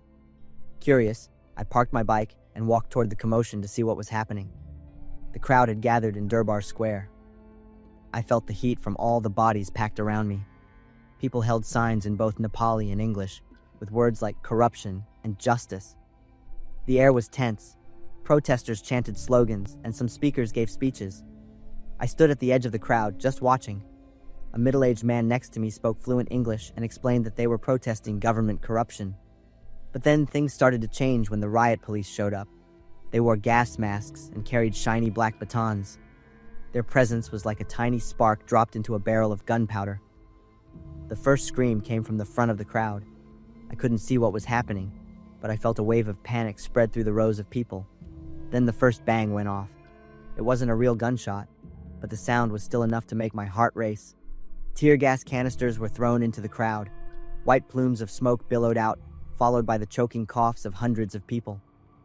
I tried to get out of the crowd, but everyone was doing the same thing. The feeling of being swept away by a stampede was something I'll never forget. My feet barely touched the ground as I was pushed along by the power of the panicked crowd. When I finally broke free, my eyes were stinging and my nose wouldn't stop running. The tear gas burned my skin. But instead of running back to my hotel as my instincts screamed at me, I followed a group of protesters heading toward the Parliament building. Maybe it was the curiosity of a wannabe journalist, or maybe it was just the feeling of witnessing history in the making. The scene at the Parliament building looked like a war zone. Iron fences had been torn down, and barbed wire was pushed aside. Protesters and police faced each other only a few feet apart. There were shouts, the clanging of metal, and the constant explosions of tear gas canisters. Then everything escalated in a terrifying way. I don't know who started the first fire, but flames began to rise from the first floor windows of the Parliament building. Thick black smoke poured into the sky. The protesters weren't scared by the fire. Instead, they cheered as if they were watching a sports game. The fire spread to the surrounding buildings. Cars and motorcycles were set on fire, creating more columns of black smoke. A nearby gas station caught fire and exploded with a bang that shook the ground. The sound was like thunder in my ears. In the middle of all that chaos, I saw strange moments of human kindness. An old woman shared her bottle of water with people around her who were affected by the tear gas. A young man asked me in English what soccer team I supported, as if we were sitting in a coffee shop instead of a riot. After witnessing the chaotic scenes, I decided it was time to leave. I needed to get back to my motorcycle. I was worried if my bike was still in one piece. In situations like this, theft is common. But when I got there, I was so happy and relieved to see that my baby was still safe and sound. Nothing was stolen. Just then, a group of people approached me. One of them talked to me and explained that the protest was about political change and fighting corruption. Then, another person in the group offered me a bottle of water, but I politely declined because I had just finished my own. This person introduced themselves as being from the Kathmandu Hiking Group, a club with 32,000 members who often go hiking and organize cleanup campaigns. They were there to give out free water to everyone after the protest. I was incredibly surprised and touched by this kindness. Only in Nepal could you be in the middle of a protest and come back to find your bike still there. After a short conversation, I said goodbye and rode back to my hotel in peace, a complete contrast to the chaos I had just experienced. That night, I lay in my hotel bed, thinking about everything I had seen. In the darkest moments, there were still flashes of kindness. This trip changed my perspective on travel. Before, I always imagined spectacular roads, beautiful photos to share, and memorable experiences. But the reality of travel is not always like that. Sometimes you get thrown into unexpected and violent events that you aren't prepared for. It's in those moments that you truly understand who you are and what the world is really like. When the plane took off from Kathmandu 3 days later, I looked down at the city shrinking below me and thought about home. The familiar streets where I grew up, the peaceful mornings drinking coffee without worrying about tear gas or gunshots. Stability and peace became incredibly precious in my eyes. Nepal taught me how fragile the line between order and chaos is, that there is both an angel and a devil inside every person, and that peace is a gift we often don't appreciate until we see the absence of it. I've always lived by the motto, just do it and see what happens. I know it's not the wisest advice in the world, but it has helped me a lot in life, and certainly in the story I went through. A few years ago, on Halloween night, one of my best friends hosted a Halloween party at his house. His parents were gone for the weekend, so we had the whole house to ourselves. A costume was required to get into the party, and I was dressed as Michael Myers. At the time, I was 18 and a senior in high school. The party was a lot of fun, with more than 40 people, music, drinks, and crazy costumes. It was a pretty typical Halloween party, but everything changed when Lucas suggested playing with a Ouija board. He asked me and a few other people if we wanted to go down to the basement to use it. At the time, I had only had one beer, but instinctively, my answer was no. I don't mess with anything spiritual. I truly believe you shouldn't play around with spirits and things like that, especially on Halloween night. After being called a coward a few times for not wanting to join, I told them to just do it and see why they shouldn't play with a Ouija board. They laughed at me as I watched Lucas and a few other people go down to the basement to play. I didn't care what they said. I was going to do what I felt most comfortable with. The basement was always colder than the rest of the house. The ceiling was low, the lights flickered, and a musty smell filled the air. Honestly, the Halloween vibe was spooky enough. I felt like I should stop there. The party continued upstairs, and I ignored what had just happened. Around midnight, I left completely sober. I drove home without checking to see how Lucas or the others were doing after they went to the basement. When I got home and got into bed, my phone lit up. I got a text from the party host asking if I was okay and saying that the people who played with the Ouija board had just been in a car accident. I had to reread the text a few times. I immediately thought about what I had said to them before they went down to the basement. I immediately called Lucas. It rang once, twice, 3 times. He picked up. Lucas was out of breath on the phone. He said he was driving home when he felt like someone, he swore, like an invisible hand from the back seat, yanked the steering wheel to the left. The car lost control and crashed into a ditch. Lucas said that he was fine, and so were the others with him. I breathed a sigh of relief, but I was still worried. The next day, I went to the hospital to visit Lucas and the others. All night long, they heard tapping on their windows, even though they were on the 2nd floor. Lucas said he had the same recurring dream of a dark figure standing in the basement, staring up at the ceiling. To this day, Lucas and I are still friends, but he never talks about it. No more Ouija jokes, no more Halloween parties. I still live by my old motto, just do it and see what happens. But if you ask me about Ouija boards, I will tell you not to do it, never try it, especially on Halloween night. The following horror story I'm about to tell is real. It happened to my 2 best friends, Neelam and Alita, at their workplace in the fall of 2012 in Glasgow, Scotland. The air here turns cold as soon as the sun sets. That's typical of autumn in Glasgow, with a biting cold that invades every corner. Around 6 p.m., my 2 friends, both in their early 20s at the time, were working as cosmetologists at a beauty salon in the city's West End. They were getting ready to close up and go home when a group of 3 rather large men wearing ski masks burst in and pushed the salon door open. They were carrying bulging blue plastic bags. The men then closed the large roller shutter in the front, locking Neelam and Alita inside. Both of my friends were quite stunned and didn't know what to say or do. The men started yelling and asking where the salon owner lived. The owner was a woman. My 2 friends answered with trembling voices that they didn't know, which was true because the shop owner hardly ever came to the shop and only managed it from afar. He would only come directly when it was really necessary, even though both girls were very scared. They thought that the men would leave after knowing that the shop owner wasn't there. However, things became much scarier when the 3 men suddenly pulled out hammers and duct tape.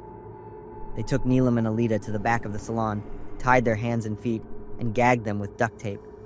They were forced to sit on wheeled chairs and were taped to the chairs. The thugs discussed what to do next, whether to wait for the owner to show up or leave. The girls were so terrified they were stiff, and they hoped the men would leave. Neelam was especially worried because she had a cold at the time. Her nose was completely blocked, and the duct tape over her mouth was extremely uncomfortable. Her glasses also slid down her face from struggling, making it even harder for her to see. Neelam tried to tell the men to take off the tape because she had a cold, but she could only mumble because her mouth was taped so tightly. One of the men yelled at her to shut up. Neelam tried not to cry, knowing it would only make things worse. Alita was still in shock, but was mainly worried about Neelam and prayed that the thugs would leave. She also tried to speak, but couldn't. At this point, Neelam was breathing very heavily and erratically through her nose. Luckily, after a few minutes of observing the girls and the salon, the men decided to leave through the front door, but not before destroying the cash register and some mirrors with their hammers. They also smashed some of the tools in the shop. Surprisingly, they didn't steal anything. The men then left the salon, leaving Neelam and Alita tied up and gagged in the back. The two girls struggled for a long time to get out of the tape. Alita managed to move her chair close to some hair tools and eventually used a pair of scissors to cut the ropes on their hands and feet, then removed the tape from both of their mouths. As soon as Neelam was freed, they immediately called the police. When the police arrived, they gave the two girls warm blankets and took them to give their statements. The entire incident actually only lasted about 20 minutes, even though it felt much longer to the girls. Luckily, neither of them was physically hurt, but the shock left a big and lasting impact for a while. The men were never caught. Neelam and Alita participated in suspect identification, but couldn't be sure who the thugs were because they were wearing masks. Both of my friends quit their jobs at the salon right after this event and moved on to work elsewhere. They are now both very successful and have put that terrifying incident behind them. They never found out what the men wanted from the owner and are very grateful that she wasn't there at the time. Otherwise, things could have been much worse. Of course, they had their suspicions about the owner after the horrifying event, but they were just grateful to be alive and healthy, to have left that salon forever, and they are both very happy with their lives now. My name is Billy. I live with my parents in a small town in Ohio. My family has a tradition of going to a pumpkin patch every fall, and it was always the moment I looked forward to the most all year. 9 years ago, around Halloween, I was 12 years old. My family visited a small pumpkin patch just outside of town. The farm wasn't big, just a few acres with rows of pumpkins, a small shed, and a few old tractors. The pumpkins there were always big, round, and bright orange. My family would go to pumpkin patches like this and handpick the best ones for carving and decorating for Halloween. That year, I saw a big, round pumpkin with a smooth surface, but I didn't get it right away. I went to look at more. In the end, I still chose the first pumpkin I saw. My parents were still picking theirs while I had mine. I rolled it over to the cart. I started to imagine the creepy face I would carve into it, glowing in the Halloween night. When we had all picked our pumpkins, my parents paid, loaded them into the car, and we drove home. When we got home, my mom laid out some old newspapers on the kitchen table and went to get the knife and carving kit. The smell of pumpkin filled the air as my dad started carving his. My mom started gutting hers. I was focused on my pumpkin, eager to begin. I grabbed my knife and started carving the top of the pumpkin like I always did, right around the stem, so I could lift the lid off. Except something strange happened. It was like the top had already been cut and then glued back on. I was confused. I pulled hard on the stem. To my surprise, the top of the pumpkin came right off, as if it had been sealed shut. A rotten smell immediately hit me, and I gagged. My mom noticed my reaction and asked what was wrong.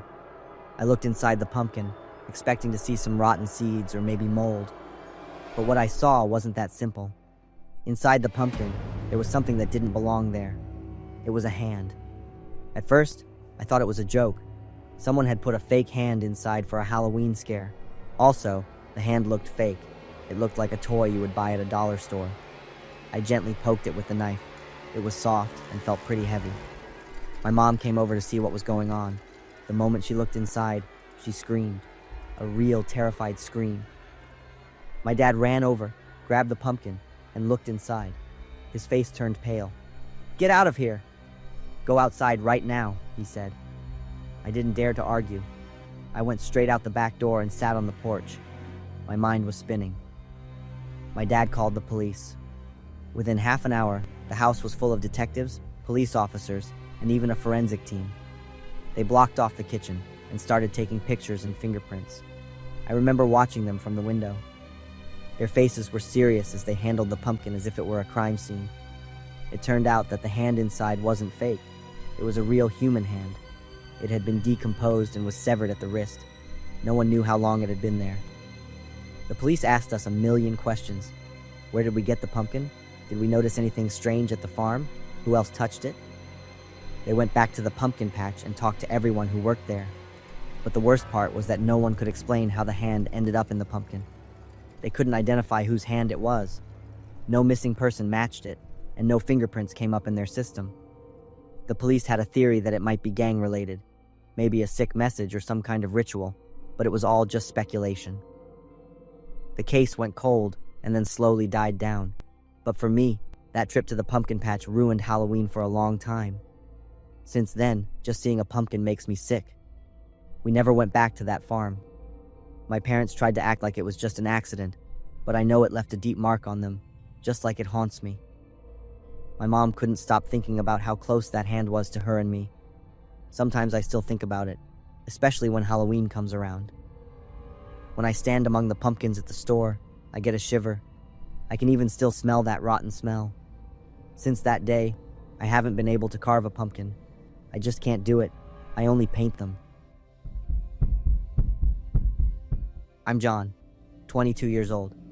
I'm finishing up my college degree in the small town of Springfield, Illinois.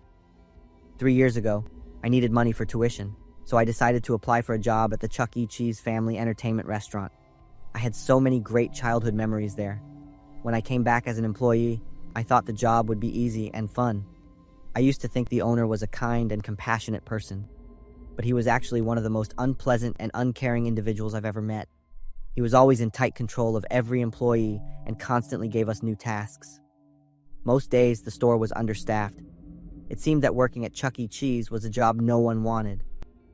In the end, I had to do almost everything I was asked to do, except cook. However, out of all of us, the mascot was the most overworked person. For a long time, I never saw the person inside the costume. Almost all the time, he was in the Chuck E. Cheese costume and on stage performing for the kids. One day, I witnessed his exhaustion. At the time, I was wiping down a table right next to the performance stage. When I glanced up, I saw a drop of blood coming from the corner of the mask's eye. I couldn't believe my eyes. Around me, the kids were giggling and clapping to the music, completely unaware of the unusual thing happening right in front of them. I knew the person behind the mask had felt my stare. Charles started to act weird. His familiar dance moves became clumsy. His steps were no longer steady. The person inside the costume was visibly shaking. He was trying to control his body, but he couldn't. Suddenly, the owner appeared with a look full of rage. He yelled at me to get back to work. When the mascot saw the owner, he retreated behind the curtain in a hurry. The kids screamed. This made the owner even angrier. He quickly ran through the restricted door to the back room. A few parents looked annoyed and seemed to be getting angry with the employees. I didn't want to get yelled at, so I quietly followed the owner into the back room. I followed the yelling to the mascot's dressing room. I tiptoed closer and saw that the door was ajar. The scene I witnessed made the blood in my veins run cold. The mascot, without his mask, was hunched over in front of the mirror, crying bitterly. When I saw his face, I was so shocked that I had to cover my mouth to keep from screaming. His face was full of cuts. "Please, I can't do this job anymore.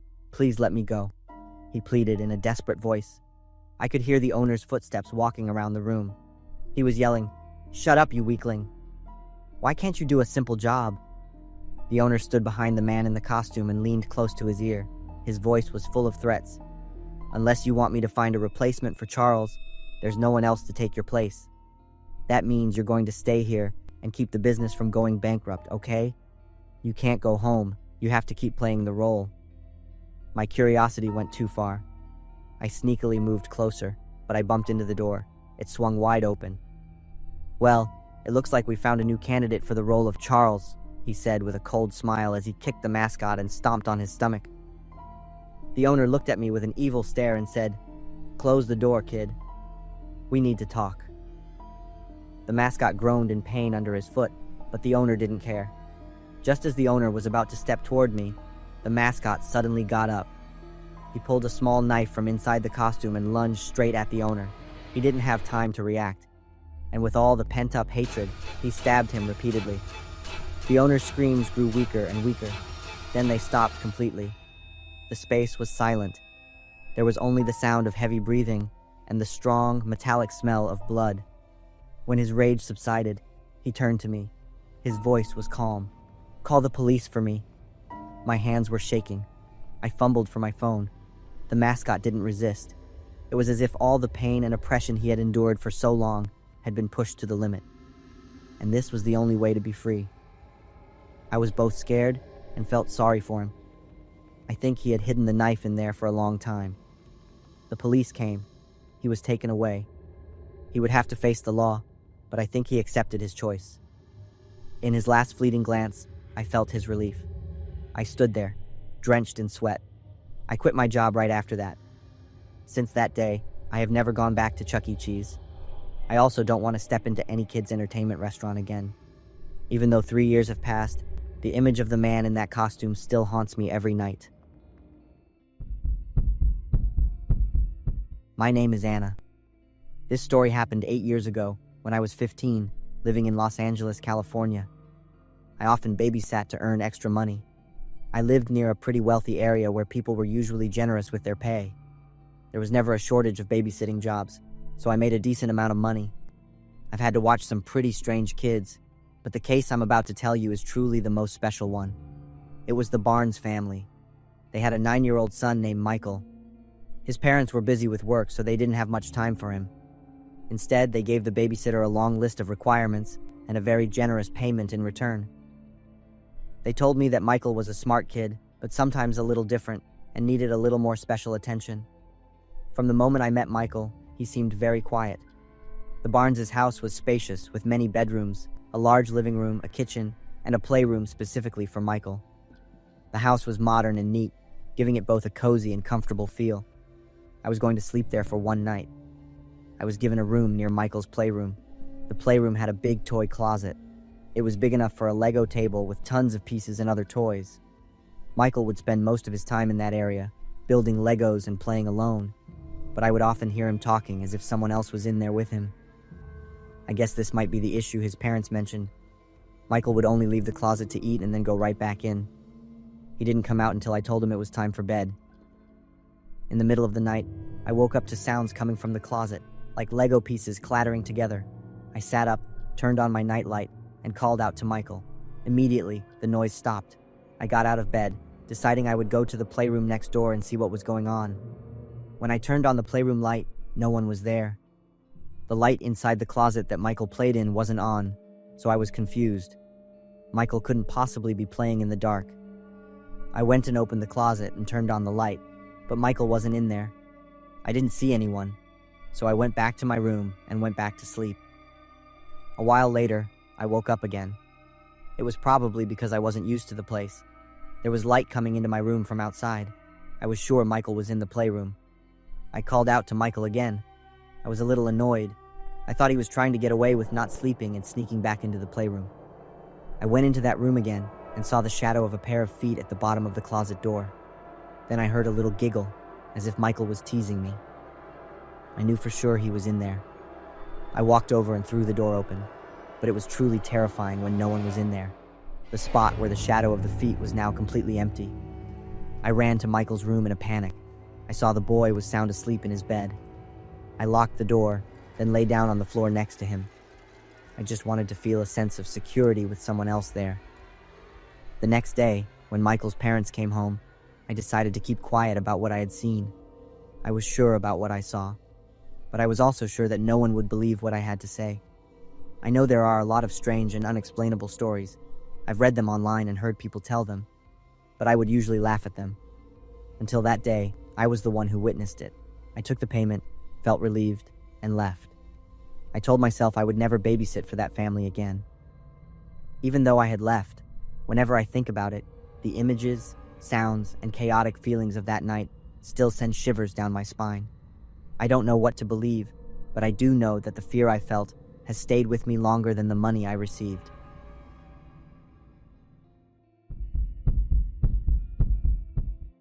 I once thought that my busy days would be balanced by quiet nights alone in my suburban home. But that night, when the back door alarm went off and I quickly dismissed it as a system error, everything changed. My name is Emily, and I'm 34 years old, living alone in Phoenix, Arizona. As an entrepreneur, my days are usually busy and non-stop. Every night when I turn off my laptop, my mind feels like it just ran a marathon. What I value more than anything is a quiet night at home. I live in a 2-story house in a suburban neighborhood. It was a weekend night. I had just finished a long day of client meetings and emails. All I wanted to do was watch my favorite movie with a glass of wine. The house was so quiet. It was the kind of silence you only really feel when you're completely alone. I had no idea how fragile that silence was. Around midnight, just as I was about to go upstairs to bed, my phone buzzed. It wasn't a call or a text. It was a notification from my home security app. Backdoor alarm activated. I opened the app and saw the alert. I checked the camera and didn't see anything unusual. I didn't think much of it. I deactivated the alarm, thinking it was probably a bird, and that was my mistake. I went upstairs to my room. A few minutes later, I was starting to fall asleep, but then I heard a soft thud. My eyes snapped open. At first, I thought maybe the wind had knocked something over outside. I held my breath. I listened carefully. Then another sound came. This time, it sounded like something heavy being dragged across the floor downstairs. My heart started to pound. I got up and quietly locked my bedroom door. My mind raced. I started thinking about what to do next. I had taken precautions. Every door and window had sensors. My phone was connected to the security system. I even kept a gun in my nightstand drawer. But none of that brought me any comfort right now. The thought of a stranger in my house made me feel like I had been violated. It was something I was not prepared for. Another sound came. It sounded like a chair falling over. I quickly grabbed my phone and called 911. I whispered my address to the dispatcher and explained what I had heard. They reassured me that the police were on their way. I added, "Please tell them not to use their lights or sirens. If someone is inside, they will hear them." The dispatcher stayed on the line as I took the gun from my drawer and hid in a corner of the room. The sounds became more frequent and less subtle. I think they were rummaging through stuff downstairs. I heard very light footsteps on the stairs. My body wouldn't stop shaking. Suddenly, the footsteps stopped. The house was completely silent for a few seconds. I swear that silence was scarier than any sound. There was no way to know what was going to happen next. I was almost completely holding my breath, my hands gripping the gun tightly. Then there was a gentle knock on my bedroom door. I immediately aimed my gun at the door, telling myself not to panic. The dispatcher's voice was still in my ear. "The police are almost there." A few minutes later, I heard noises outside. I heard an engine, followed by whispered voices. The police had arrived. A wave of relief washed over me. About 3 more minutes passed. Then, there was a loud sound downstairs. Shouting followed. Then, it was silent again.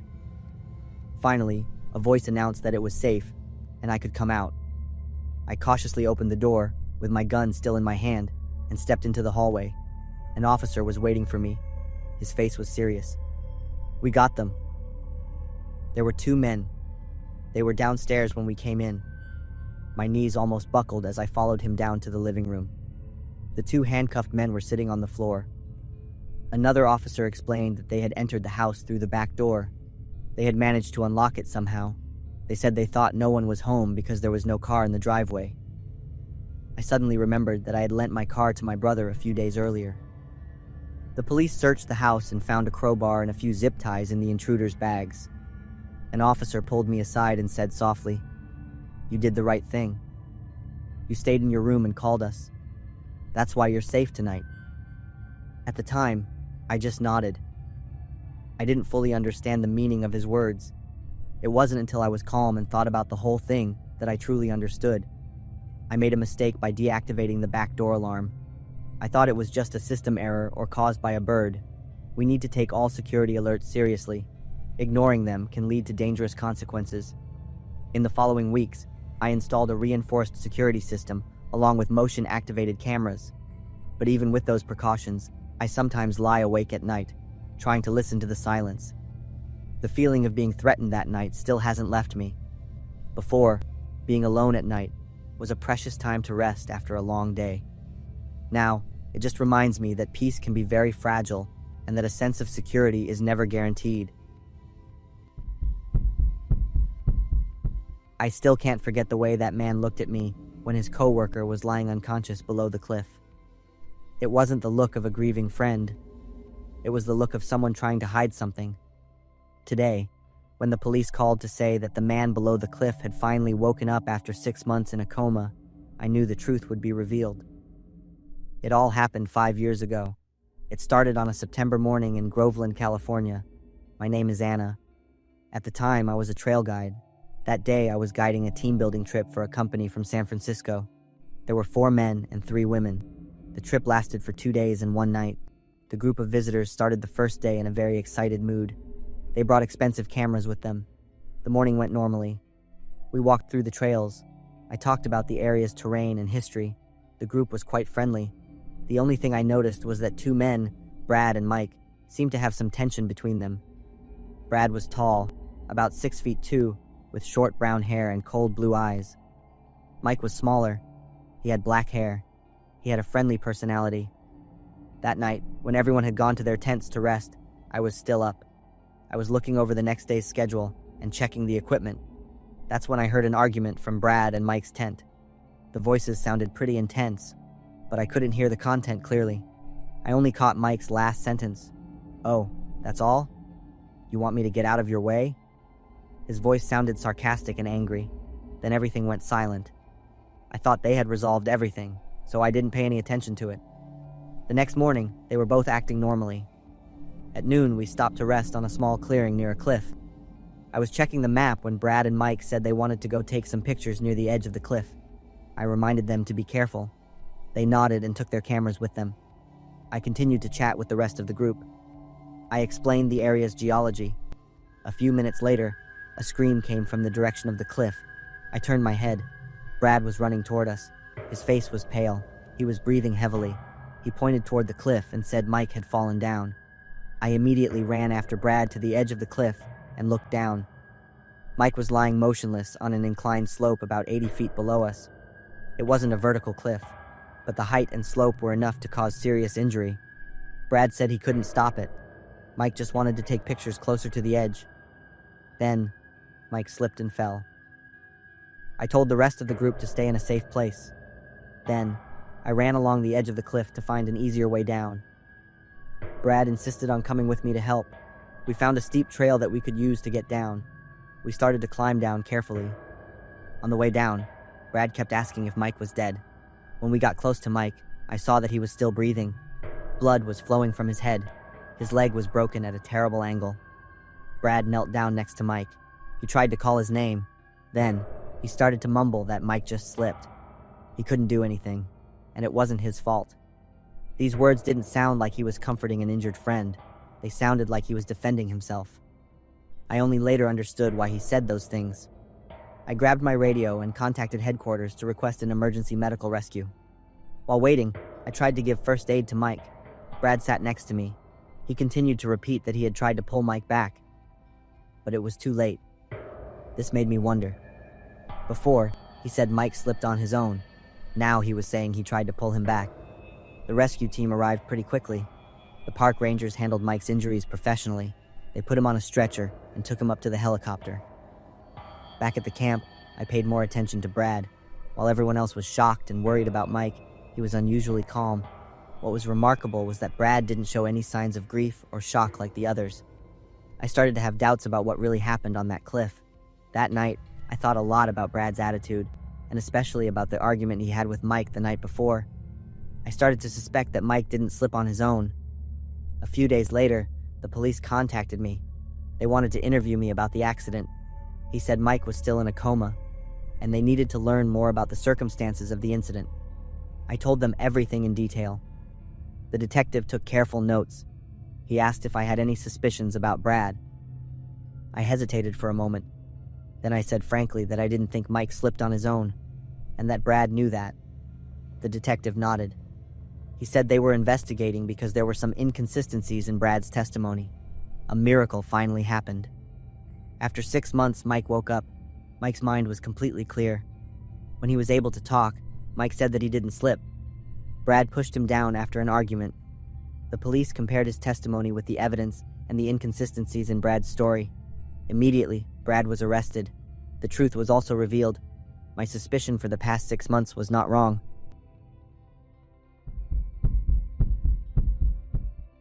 My name is Jimmy. I've been a night shift receptionist at the Riverside Motel for 3 years.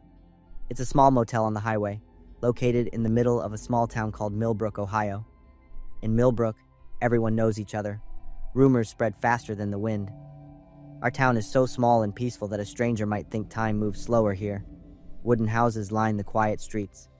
The Miller's family grocery store has been here since 1952. On Sunday mornings, after church, everyone gathers at Miller's Diner. They drink coffee and chat. The Riverside Motel, with its cozy rooms overlooking the river, mainly serves travelers. But sometimes it also becomes a place for private dates. Dr. Richard Morrison was one of the most respected people in our town. For many years, he ran a family clinic and took care of everyone's health. Richard was on the church board and donated to the local school. His wife, Susan, taught piano to children and ran a book club. They had 2 daughters and were the perfect model of a family. So I was quite surprised when I started seeing Richard show up at the motel one night. The first time was a few months ago. He was holding hands with a young woman. I was impressed by her standout blonde hair and her bright red dress. When I gave him the room key, Richard looked me straight in the eye. I understood what he was trying to tell me. I just nodded politely and pretended to be busy with paperwork. From then on, they became regulars. Every time he left, Richard would leave a $100 bill on the counter. I took the money with mixed feelings. A little bit of disappointment to see someone I once respected do something like that. But it wasn't my business. And honestly, I couldn't say no to that money. Everything changed when a new colleague named Marcus started working. Marcus was young, full of energy, and not from our town. "She's hot," Marcus whispered to me when he first saw Richard and the girl walk in. "My God, the old man with her must be really rich." I warned Marcus to watch his mouth and mind his own business. He just shrugged and gave a wry smile. Then one night, things started to get weird. Richard and the girl came, but they stayed longer than usual. Around 3 a.m., only Richard came out. He placed the key on the counter. "She'll be out later. I have to go." I didn't pay much attention and went back to my work. A moment later, Marcus suddenly pulled me into a hidden corner. He looked excited. "I have something to confess to you." I hid a small camera in the bathroom of that room. I was shocked. "Marcus, are you crazy?" "I know, but that girl is too hot. I swear this is just a one-time thing," Marcus said as he quickly worked on his phone. The screen showed a black and white image from the hidden camera. It started with the girl walking into the bathroom. I won't describe the next images. Both Marcus and I watched with great focus. A loud thud sounded. It was followed by a painful scream, then silence. The girl had slipped. We saw it clearly. A dark liquid started to flow from her head. It spread quickly. Dr. Richard ran in. He found the girl lying motionless on the bathroom floor. But instead of calling an ambulance, he stood still for a few minutes. He just stared, as if he was thinking about something. What happened next will haunt us for the rest of our lives. Richard took out medical tools. He sat down next to the girl. He gently cut her into small pieces. And then, he ate some of those pieces. There is no way to describe our feelings. With calmness, he slowly ate little by little. After a while, he continued to eat the internal organs. Marcus was frozen. I don't remember how many times I threw up. Finally, I crawled to the phone on the counter to call the police. 2 police officers arrived a few minutes later. After watching the video, they immediately blocked off the room. They also called for backup and a crime scene investigation team. They searched the room with luminol. They found traces of blood under the bathroom floor even though it had been thoroughly cleaned. What was even more surprising was that the remaining body parts were neatly arranged in the refrigerator. The head, with its wide-open eyes, and the golden hair that once impressed me, were now smeared with dried blood. Dr. Morrison was arrested the next morning at his clinic. At the police station, according to the detective doctor. Morrison confessed everything. They had met on an online dating site. On that fateful night, the girl slipped in the bathroom and suffered a head injury, but she didn't die right away. If she had gotten help in time, she could have lived. Dr. Morrison said he panicked. He didn't dare to call 911 because he was afraid his affair would be exposed. That would cause his career, family, and reputation to fall apart. In his desperation, he chose to hide the evidence by getting rid of the body himself in a way no one could have ever imagined, the detective explained to us. After the incident, the Riverside Motel was temporarily closed. Marcus and I were forced to testify in court. Dr. Richard, who was once respected by the whole town, had to go to trial. He was charged with hiding a death and desecrating a corpse. I've never stopped thinking about that blonde woman. Now that I look back, I'm not sure what makes me more uncomfortable, the images of what Richard did, or the fact that I was an accessory to a sick person. I'm Ethan. I graduated from the University of California, Berkeley. Looking back, my college years were pretty smooth. I joined a fraternity, got good grades, and had a great time dating. I still keep in touch with a lot of my fraternity brothers. I recently got engaged to Lily, who also went to Berkeley. There's one experience from my freshman year that I think about a lot. It was a big lesson for me when I was looking for a job. I felt pretty lost at the beginning of college. Everything was new. It seemed like everyone around me was so confident, like they had it all figured out. As a freshman, I quickly felt the pressure to have my long-term career planned out. This seems early for an 18-year-old. But it was the norm at my school at the time. If you wanted to go into business, you pretty much had to have an amazing LinkedIn profile. I remember feeling so stressed trying to build a professional image online. It felt like my future depended on who I connected with and what skills I listed on my profile. Anyway, I got everything done that I needed to. I started to look for an internship for the summer after my freshman year. Before long, I got a message that really caught my attention. It was from a respected business company. They expressed interest in my profile. It wasn't an automated message. The text was clearly written. It showed they had looked at my profile and actually wanted to reach out to me. I read the message at least 6 times before I replied.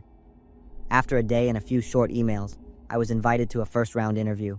I spent hours researching the company and preparing for the interview. I practiced every single practice question I could find. Soon after, I got a message from a man named Adrian Kowalski. It's a name I'll remember for the rest of my life. He said that he would be the one interviewing me. The first thing I did was look him up online. But my excitement quickly turned to confusion. I searched all over LinkedIn for Adrian's profile. Strangely, I couldn't find anything. No career or social media profiles. I just brushed it off. I figured maybe he just wanted to stay private. Adrian and I agreed on a time and place for the interview. It was at a coffee shop. This is when I started to feel uneasy. Why wasn't the interview at the school or a library? We had endless perfect places to do an interview right there in our college town. So I was confused. Still, the address online looked pretty normal, so I didn't think much of it. The day before the interview, I told my friend Noah about the situation. He was even more confused than I was. He said the situation seemed shady. I agreed with him, but I thought the position was worth the risk. Noah offered to drive me to the interview since he was free that day. Of course, I agreed and was very grateful. It was around 4 p.m. on the day of the interview. Noah drove to my dorm. I was so nervous. This was my first interview ever. After about 20 minutes of driving, I told Noah to drop me off at the end of the street. I would walk the rest of the way to the coffee shop. Noah offered to wait. I felt so lucky to have such a supportive and kind friend. I walked a few minutes to the location and just stopped in my tracks. I looked up at the construction site in front of me. There was no coffee shop. Even weirder, the whole area was not residential. I was confused. I double-checked my phone and confirmed that I was at the right location. I figured maybe Google Maps just hadn't updated that this place was being rebuilt. I was about to call Noah, but before I could, a voice called out behind me. I spun around. A tall man in a nice suit was standing there. He had a silver Bentley next to him. I felt relieved. Thank goodness I hadn't just left, but his presence felt so out of place with the abandoned surroundings. He walked toward me.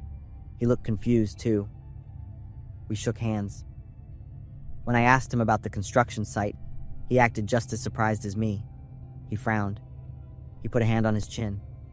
Then he said, "Let's find somewhere else. Get in." He turned back toward his car. "The front seat is yours," he called back. I followed him with a sense of excitement I couldn't contain. I opened the door and got inside the car. I saw there was another man already in the car. He looked at me and gave a friendly smile. I saw that he had his hand in his coat pocket. I saw something that looked like a gun. I started to panic. Everything in my head was just so scrambled. This was clearly a trap. I turned around and ran as fast as I could away from the car. I heard the man call my name behind me, but I didn't even look back. The car was turning around. It was heading in my direction. I had to think fast. There was no way I could outrun a car. The streets around me were a maze. There was nowhere to hide. I felt fear spread all through me. I came to an intersection. I had to choose to go left or right. Logically, left was closer. But my feet went right. I ran across the street and down the block. I knew I was running out of time. Luckily, there was a building ahead with a fire escape low enough for me to jump on. I used all my strength. I ran and grabbed onto the ladder.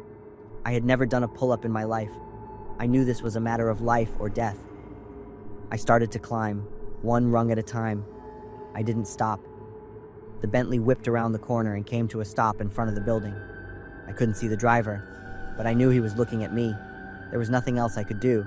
If they chose to come after me, I would have to fight. The car sat there for another moment. Then, it sped off down the road, turned left, and never reappeared. I couldn't breathe. I pulled out my phone and called Noah. I was practically screaming into the phone about what had happened. I stayed on the fire escape until he found me. I got in the car. We drove away in silence. The aftermath of that whole situation was pretty minor. I know for sure that they were scammers. I told my story on student forums to remind everyone to be careful. I also told all my student friends. No matter how hard I try to forget, there are times, like now, when I can recall every terrifying detail of what almost was the last day of my life. Now, I'm about to start a family. I have a stable, maybe even a little rich job. The experience taught me a powerful lesson. Always be aware, question things, and listen to your gut. I'm Ethan, a college student in California who was always short on cash. In 2008, when the economic crisis made part-time jobs scarce, Craigslist became my lifeline. The website was like a hidden treasure, with countless opportunities to make quick money, from moving furniture to participating in research surveys. I lived in a small apartment with 2 friends on the outskirts of the city. Every morning, after drinking coffee and checking my email, I would open Craigslist out of habit. I often checked the free section for things I needed, then browsed the for sale section for bargains. But the section I visited most often was gigs. One afternoon in the fall, while browsing the job listings, a title made me stop. Make money by helping with a medical procedure for $1,000. That number made my eyes light up. Maybe it was helping a disabled person or taking care of a patient at home. I clicked on the post. The first few lines made me frown. Then I laughed when I understood the real content. The medical procedure the poster mentioned was the amputation of his own right leg, just below the knee. He needed someone to come to his apartment to assist him with this self-performed surgery, to make sure he didn't bleed out or go to sleep forever. The post's writing was both funny and knowledgeable, so much so that I thought it was definitely a sophisticated prank. The writer even guaranteed that no experience was needed. He would teach me how to apply a tourniquet and handle the wound. When I saw the email address, I was completely convinced this was the work of a group of medical students playing a prank. In good fun, I sent a short email praising their unique sense of humor. "You guys made me laugh so hard. Great idea." The response came faster than I thought. The sender's name was Dexter. He insisted this was not a joke. I replied with a skeptical tone, saying I still didn't believe him. He explained that the amputation was something he had been planning for years and had even practiced on one of his fingers to prepare for this major surgery. My curiosity won out, and I asked him about the motivation behind this bizarre decision. Dexter said that when he was 8 years old, a popular teenager in town was in a terrible car accident. The kid lost a leg, but miraculously survived. While everyone else showed pity, Dexter, at the time, felt jealous. He was jealous of the attention, sympathy, and privileges the teenager received. From then on, something in his brain flipped a switch, creating an obsession with losing a limb. I know this sounds crazy, but I've always felt incomplete. Losing a leg will make me feel whole. Dexter wrote. I still didn't believe him until he sent proof. The email had 2 attachments, a photo and a video. My heart pounded as I opened the first file. In the photo was a hand. On the back of the hand was the phrase Dexter amputation, along with the date of the email. But what made me look again and again was that the little finger was completely gone. All that was left was a scarred stump. My hands were shaking as I clicked on the video file. The screen showed a man wearing a white mask sitting at a table. In his hand was a large pair of bolt cutters. I wanted to turn the video off immediately, but my actions didn't follow my wishes. I couldn't take my eyes off the screen. He placed his little finger between the 2 blades of the bolt cutters. There was no screaming, only the sound of metal and a slight snap. The finger fell onto the table like a broken toy. I felt sick, and I pushed my chair away from the screen. My hands were drenched in cold sweat. This was not a joke. Dexter had really done it. In the following emails, Dexter talked about how he had assisted a few other people. One man had amputated his genitals, with Dexter sitting next to him providing moral support. In another case, he helped a man submerge his leg in a bucket of ice for 20 continuous hours. The freezing temperature completely killed the tissue in his leg, forcing hospital doctors to amputate it. I don't take money from them. I do it because it's my mission, Dexter wrote. When I suggested he seek psychological therapy, Dexter flatly refused. Don't try to convince me. If you do, I'll stop replying to your emails. I sat there in a daze, my heart racing. Part of me was confused, and the other part just felt a shiver down my spine at the eerily calm tone of his words. But the craziest thing was that I exchanged emails with Dexter for weeks. He said he had found someone willing to help, a retired doctor. He agreed to help Dexter on the condition that he be paid $2,000. Dexter's last email came one morning. Today is the day. I'll let you know how it goes. As I read the words, my heart pounded. A feeling of tension and anxiety crept in. I didn't call the police. That's stupid, right? I found myself hard to understand at the time. I waited for an email from Dexter for several consecutive days, with an indescribable restlessness. I kept refreshing my inbox, hoping to see Dexter's name appear. A week passed in terrifying silence. I started sending emails. Are you okay? Please reply to me. I'm so worried. I didn't get any response. I imagined the worst-case scenarios. He could have died from blood loss. Or worse, he could still be alive but completely disabled. Or maybe he changed his mind at the last minute and disappeared to start a new life. I will never know the truth. And that's what haunts me more than anything. Sometimes, I still dream about Dexter. His face is hidden behind a white mask, and his stump of a finger silently points at me. After that, I stopped using Craigslist. I deleted the app from my browser and started looking for jobs through more official channels. There are nights I still wake up to the sound of that crash. But what haunts me the most isn't the accident. It's what happened afterward. I grew up in a coal camp in a small town in West Virginia. We lived in a working-class neighborhood. My parents worked hard to make a living, and I lived with my 5 siblings. Our town was also very small. It was so small that it eventually merged with a bigger town and no longer exists. Jim Hatfield, who would later become my husband, came from a very wealthy family. His family owned almost all the timber companies in West Virginia, even nearly half the state. Despite being the heir to the family fortune, Jim didn't want to continue his family's timber business. Instead, he chose to work in the coal mines, just like many other workers. This is where he met my father.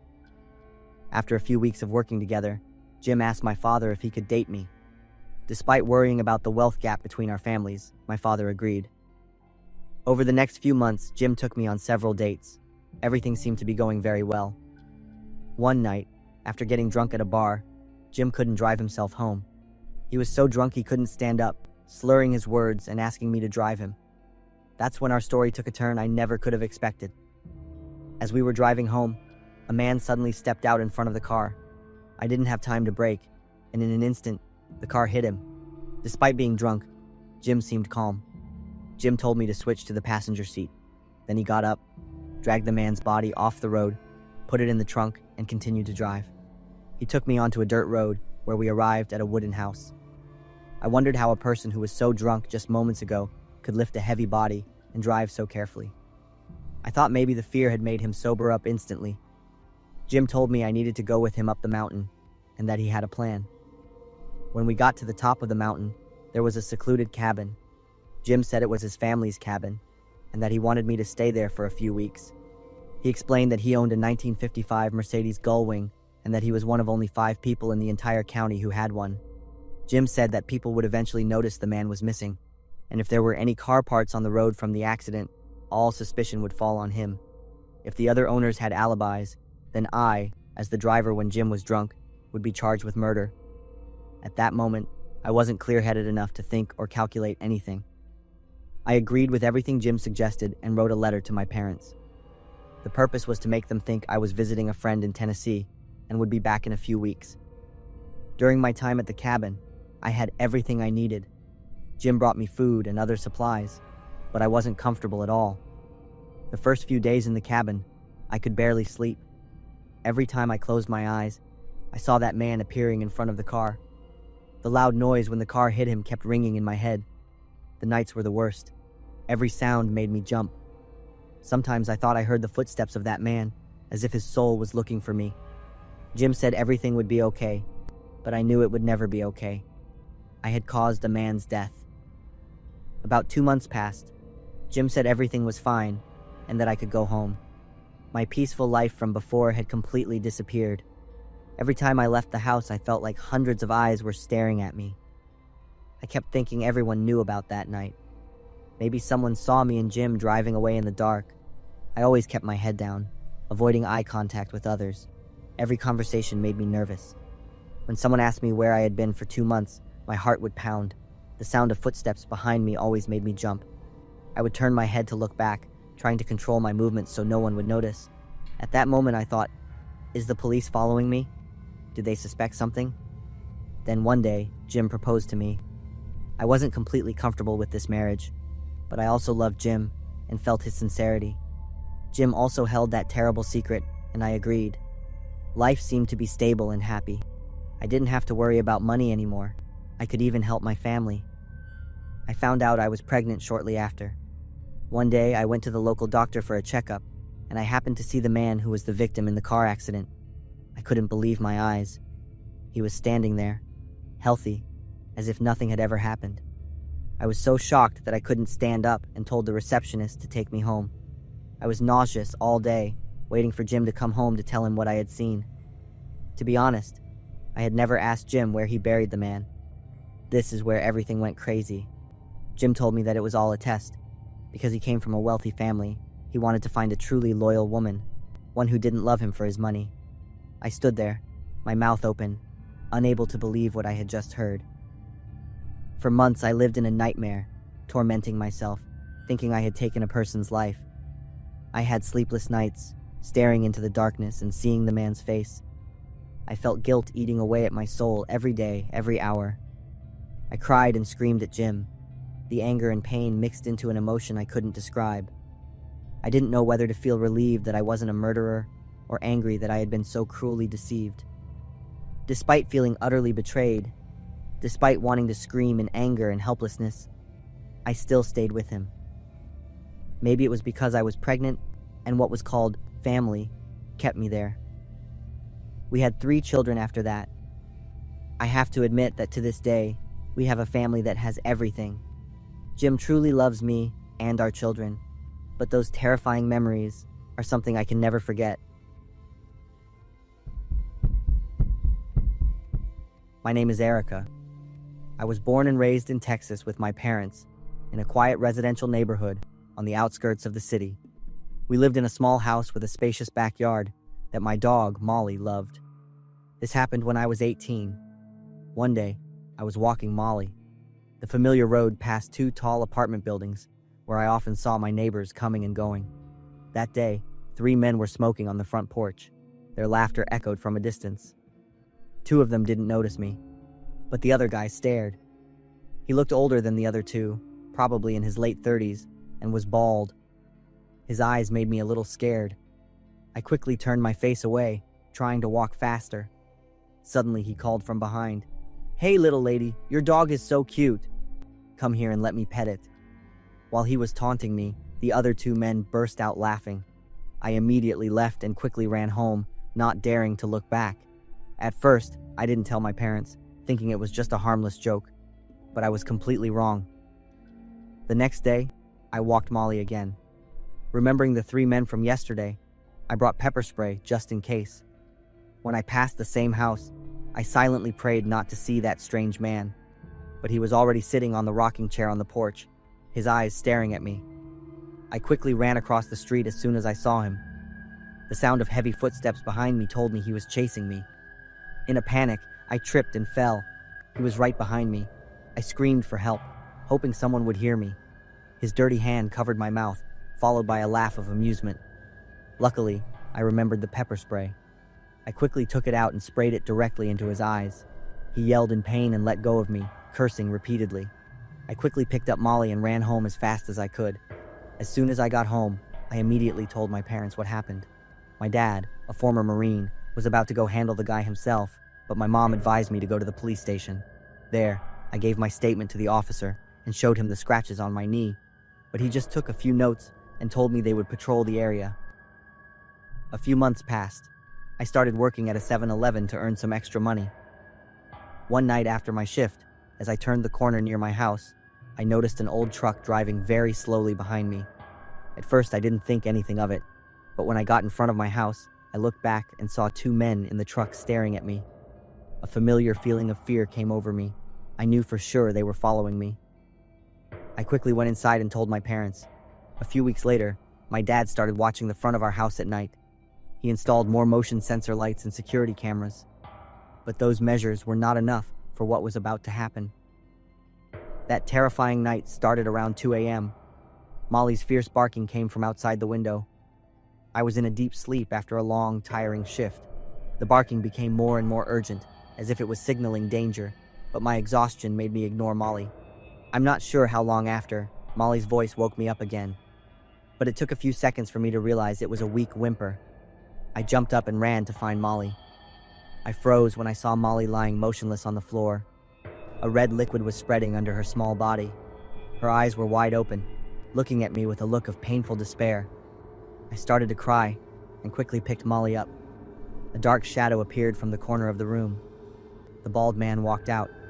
He laughed with delight. "Did you think you could get away from me, little girl?" Terror took over my entire body. I wanted to scream, but I couldn't. He lunged at me with terrifying speed. His heavy body pinned me down, making it hard to breathe. He repeatedly punched me in the face. The pain spread all over my head, and my ears were ringing. I felt blood flowing from my nose, and a salty taste spread through my mouth. With my last bit of strength, I tried to struggle and kicked wildly at him. When I saw him start to unbuckle his belt, my terror peaked. I screamed with all the strength I had left. His dirty hand covered my mouth. Tears streamed down my face. I thought my life was over. Suddenly, the bedroom door burst open. My dad yelled, his face red with anger, holding a gun pointed directly at the man. My mom stood behind him, her face pale with fear. 2 gunshots rang out, shaking the entire room. I pushed him off me and collapsed on the floor, shaking uncontrollably.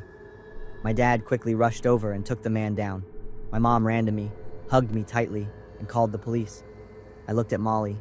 My little friend was still in a pool of blood, but wagged her tail slightly when she heard my voice. Molly was alive. A few minutes later, the police arrived and arrested the man. But it wasn't just him. They found his 2 accomplices tied up in the backyard. They had also been part of this terrifying plan. They intended to break in, kidnap, and assault me.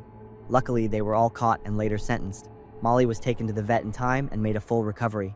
To this day, I still live with my parents because the fear of being alone still haunts me. Molly is old now, but still healthy. I spend more time with Molly, always appreciating and grateful for my loyal friend who saved my life. My name is Sarah, and I'm 31 years old. I've been working at the 911 call center in Austin, Texas, for almost 5 years. With experience handling thousands of emergency calls, I was confident that I could predict any situation that might happen. But the call that night will haunt me for the rest of my life. It was a normal night shift. The phone rang, and I picked it up. On the other end was a grumpy man's voice, saying he wanted to complain about a noise. When I asked him to give me more details about the situation, the man suddenly yelled, "What? I'm sorry, I can't hear you because of all the screaming." I was a little startled by his shouting. but I listened very carefully, and I didn't hear any noise at all. When I told him that, he spoke in an annoyed tone and accused me of thinking he was lying. He was like a child who gets an attitude over the smallest things. But honestly, throughout the entire conversation, I didn't hear any other sounds. He continued to pour out his complaints, his voice becoming more and more tense. According to him, this had been going on for 3 hours straight, and the new neighbors had been causing such a disturbance for 6 months now. He described the loud music, the heavy footsteps that sounded like they were stomping on his head, and the slap sounds coming from the apartment upstairs. I tried to calm him down because I could feel the tension escalating on the other end of the line. He confessed that he was exhausted with these inconsiderate a-holes. He had tried everything, talking to them, contacting the building owner. But they laughed at him with contempt, and the landlord told him to stop hallucinating. The frustration in his voice seemed to be reaching its peak, making me feel anxious. Then everything started to take a disturbing turn. He suddenly mentioned a fight that happened the night before. As usual, that guy and his girlfriend were playing their favorite music and doing their thing to the beat. I was about to lose my mind. He described it as if his brain was about to explode and smoke was coming out of his nostrils. He insisted that he wasn't usually hot-tempered or rude and had never hit anyone. But that night, something compelled him to act. My heart beat a little faster. "Did you get into a physical fight with him?" "Yeah," he answered, a short but cold response. And then, the horrifying words began to pour out. The man said he chose the biggest and sharpest knife in the house. He described going upstairs and knocking on the door. When the young couple opened the door, he felt they looked at him with contempt and defiance. They looked at me like I was a lowlife, like they were saying, "I want to torment you." I stabbed the kid right in the neck and face. He didn't scream or say anything. He just fell down. His girlfriend was hiding behind the sofa, shaking like a leaf, with her eyes bulging out. What happened next made me cover my mouth to keep from screaming. The man talked about chasing the girl with the knife in his hand, forcing her back into the living room, throwing her on the sofa, and starting to slash her. I took a deep breath and asked how many times he did that to the girl. Who remembers? At least 100 times. He only stopped when he saw too much blood flowing. He then threw the knife away and left as if nothing had happened. But what gave me goosebumps the most wasn't the brutal actions, but the man's complete lack of emotion after recounting it all. I know I should have called an ambulance for them, but they're not hurt. And then, in an unbelievable absurdity, the man went back to the original reason for his call. His voice was filled with frustration again, just like when he first complained that his neighbors were still playing loud music. Throughout the call, I hadn't heard any other sounds besides his voice. I tried to control my shivers. My mind was in a mess with the horrifying information I had just heard, but I had to keep my voice calm and continue the conversation to buy time for the police to pinpoint his exact location. I reassured him and told him to stay in his apartment and wait for the police to arrive. I couldn't believe that one day I would have to sit and listen to a murderer recount his crime. When the police arrived at the building, they didn't hear any unusual sounds from the apartment upstairs. A complete silence enveloped the entire building. And then, the horrifying truth was revealed step by step. The man, after a thorough investigation, turned out to be a former sharpshooter in the army who had been discharged for serious mental health issues. He was having severe hallucinations. The noises, music, and screaming he heard only existed in his disturbed mind. The horrifying scene was only discovered when he himself called to complain about the noise from the apartment upstairs. The young couple there was dead. There was no one in that apartment to create the sounds he heard, and no one to turn off the music that only existed in his sick imagination. He had killed 2 innocent people in his hallucination, completely unaware of the true extent of his brutality. In his disturbed mind, he still thought he was just scaring the couple to make them stop the noise. I will never forget that call. It was a terrifying reminder of the destructive power of mental illness if left untreated, and how fragile the line between reality and illusion can be. On my shifts after that, every time the phone rang, I felt a shiver down my spine. We just wanted to get away from the suffocating atmosphere of the base for the weekend. None of us thought that a simple road trip would lead us to face something unexpected. At the time, I was 24, a recent college graduate, and had been stationed at Goodfellow Air Force Base in San Angelo, Texas, as a communications specialist. Life on the base was pretty boring, just work and long nights in the barracks. That is until I met two friends. Reese was a radar technician, and Jalen was an officer. We decided to drive to Austin to escape the stuffy atmosphere of the base. Jalen offered to use her car. We left in the morning, and the road stretched out straight through the dry fields. There weren't many cars on the road. Only a semi-truck would pass by now and then. About an hour into our drive, Reese looked behind us. She pointed to a black Tahoe that was driving behind us. It's been following us for a while now. I didn't think much of it until Reese kept watching. When Jalen sped up, the Tahoe also sped up. When we slowed down, it also slowed down, always keeping the same distance. Jalen tried changing lanes, and the car also changed lanes. The Tahoe had black tinted windows, so we couldn't see who was inside. Looking closer, I saw a small black light bar on top of the car, but I wasn't sure. We kept driving for a while. Then the Tahoe turned on its warning lights and pulled us over. So my guess about the lights was right. "Undercover cops?" Jalen mumbled, and slowly pulled over to the side of the road. The Tahoe stopped right behind us, with its lights still flashing, but there was no siren sound. A tall man got out of the Tahoe, wearing a police uniform. I watched him every second. When he got close enough, I realized that he didn't have the word "police" clearly on his chest or hat, just a small patch on his sleeve that I couldn't read. Instead of going straight to the driver's window, he slowly walked to the back of our car, where he stood for a few seconds, looking through the rear window. Reese rolled down her window and asked what was wrong, but the man didn't answer. He slowly approached the driver's door, his face emotionless as he looked at each person in the car. "Driver's license and registration." Jalen reached for her license in her purse and asked, "What did we do wrong?" But there was no answer. Still, she reluctantly handed over the documents. The man went back to the Tahoe and sat in it for a long time. About 15 minutes passed as we sat in silence, watching him through the rearview mirror. Finally, the Tahoe door opened again, but this time, it wasn't just one man. 3 men got out. They were all wearing the same uniform, but I still couldn't see any official markings.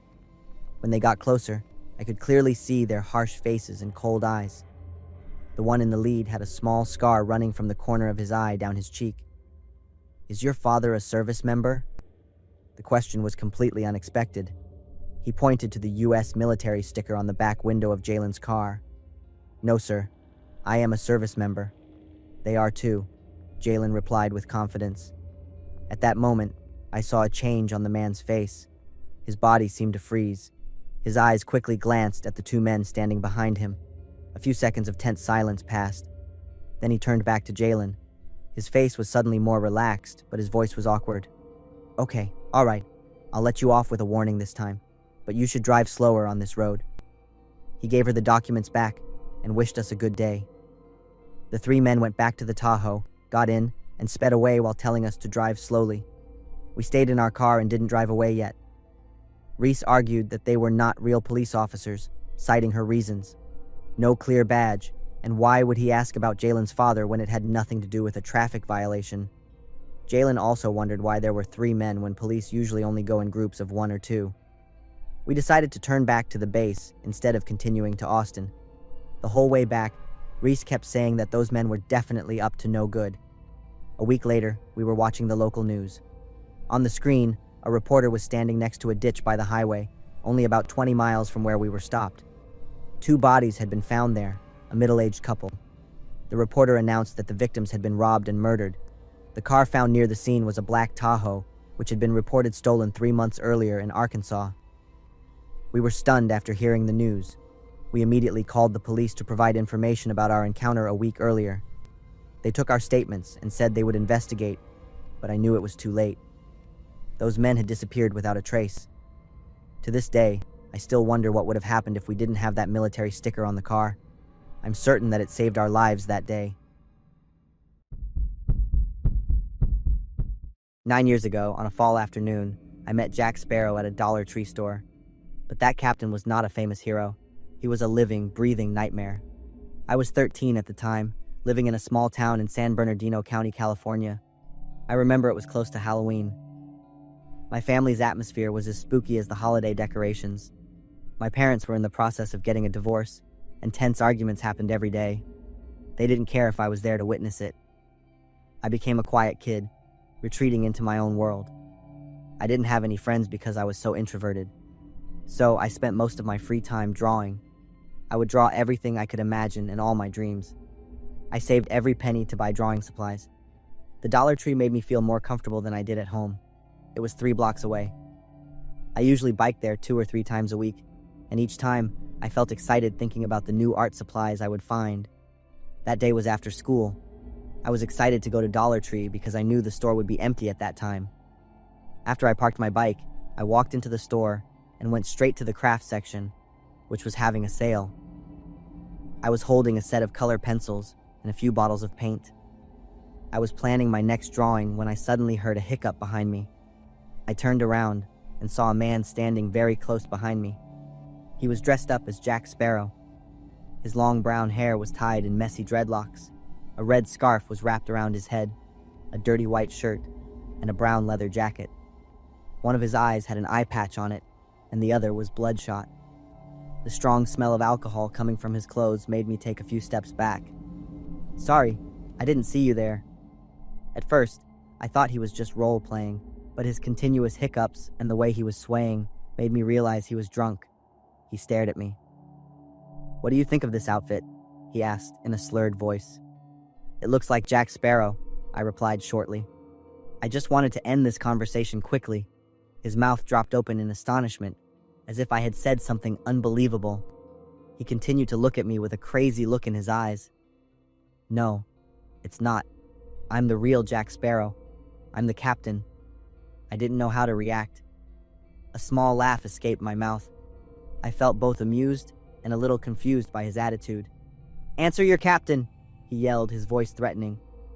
The mix of annoyance and fear made me snap. "You're the worst Jack Sparrow I've ever seen." After saying that, I turned around and quickly walked away. My heart was pounding in my chest. Luckily, he didn't follow me. A few minutes later, I went to the checkout counter to pay. I looked around the store and felt relieved when I didn't see that strange man anywhere. I finished paying and walked outside. That's when the real nightmare began.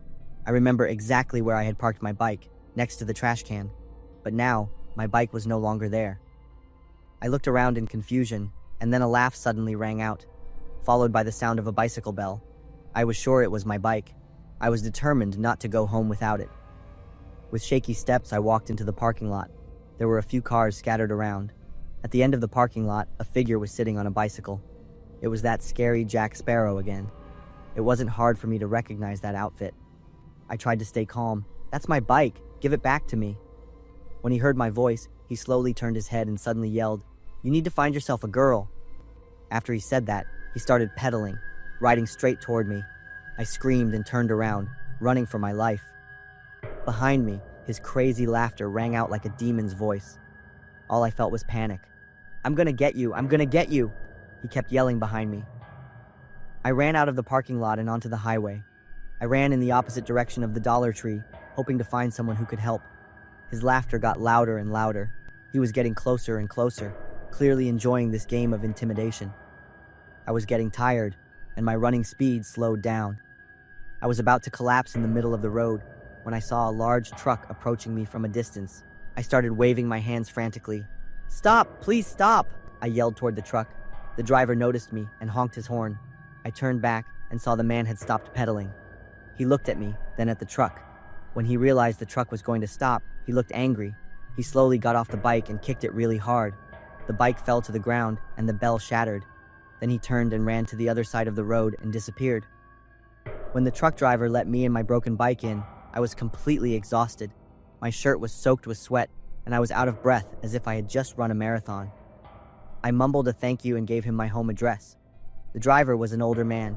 He looked at me with concern, but didn't ask any more questions. Other than giving me directions home, I didn't say anything. When he dropped me off in front of my house, I thanked him again for his help and went straight to my room. I didn't go out for almost a week after that.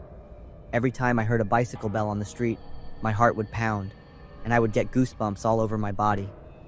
The reason I never shared this experience with anyone is because I knew no one would take it as a real threat.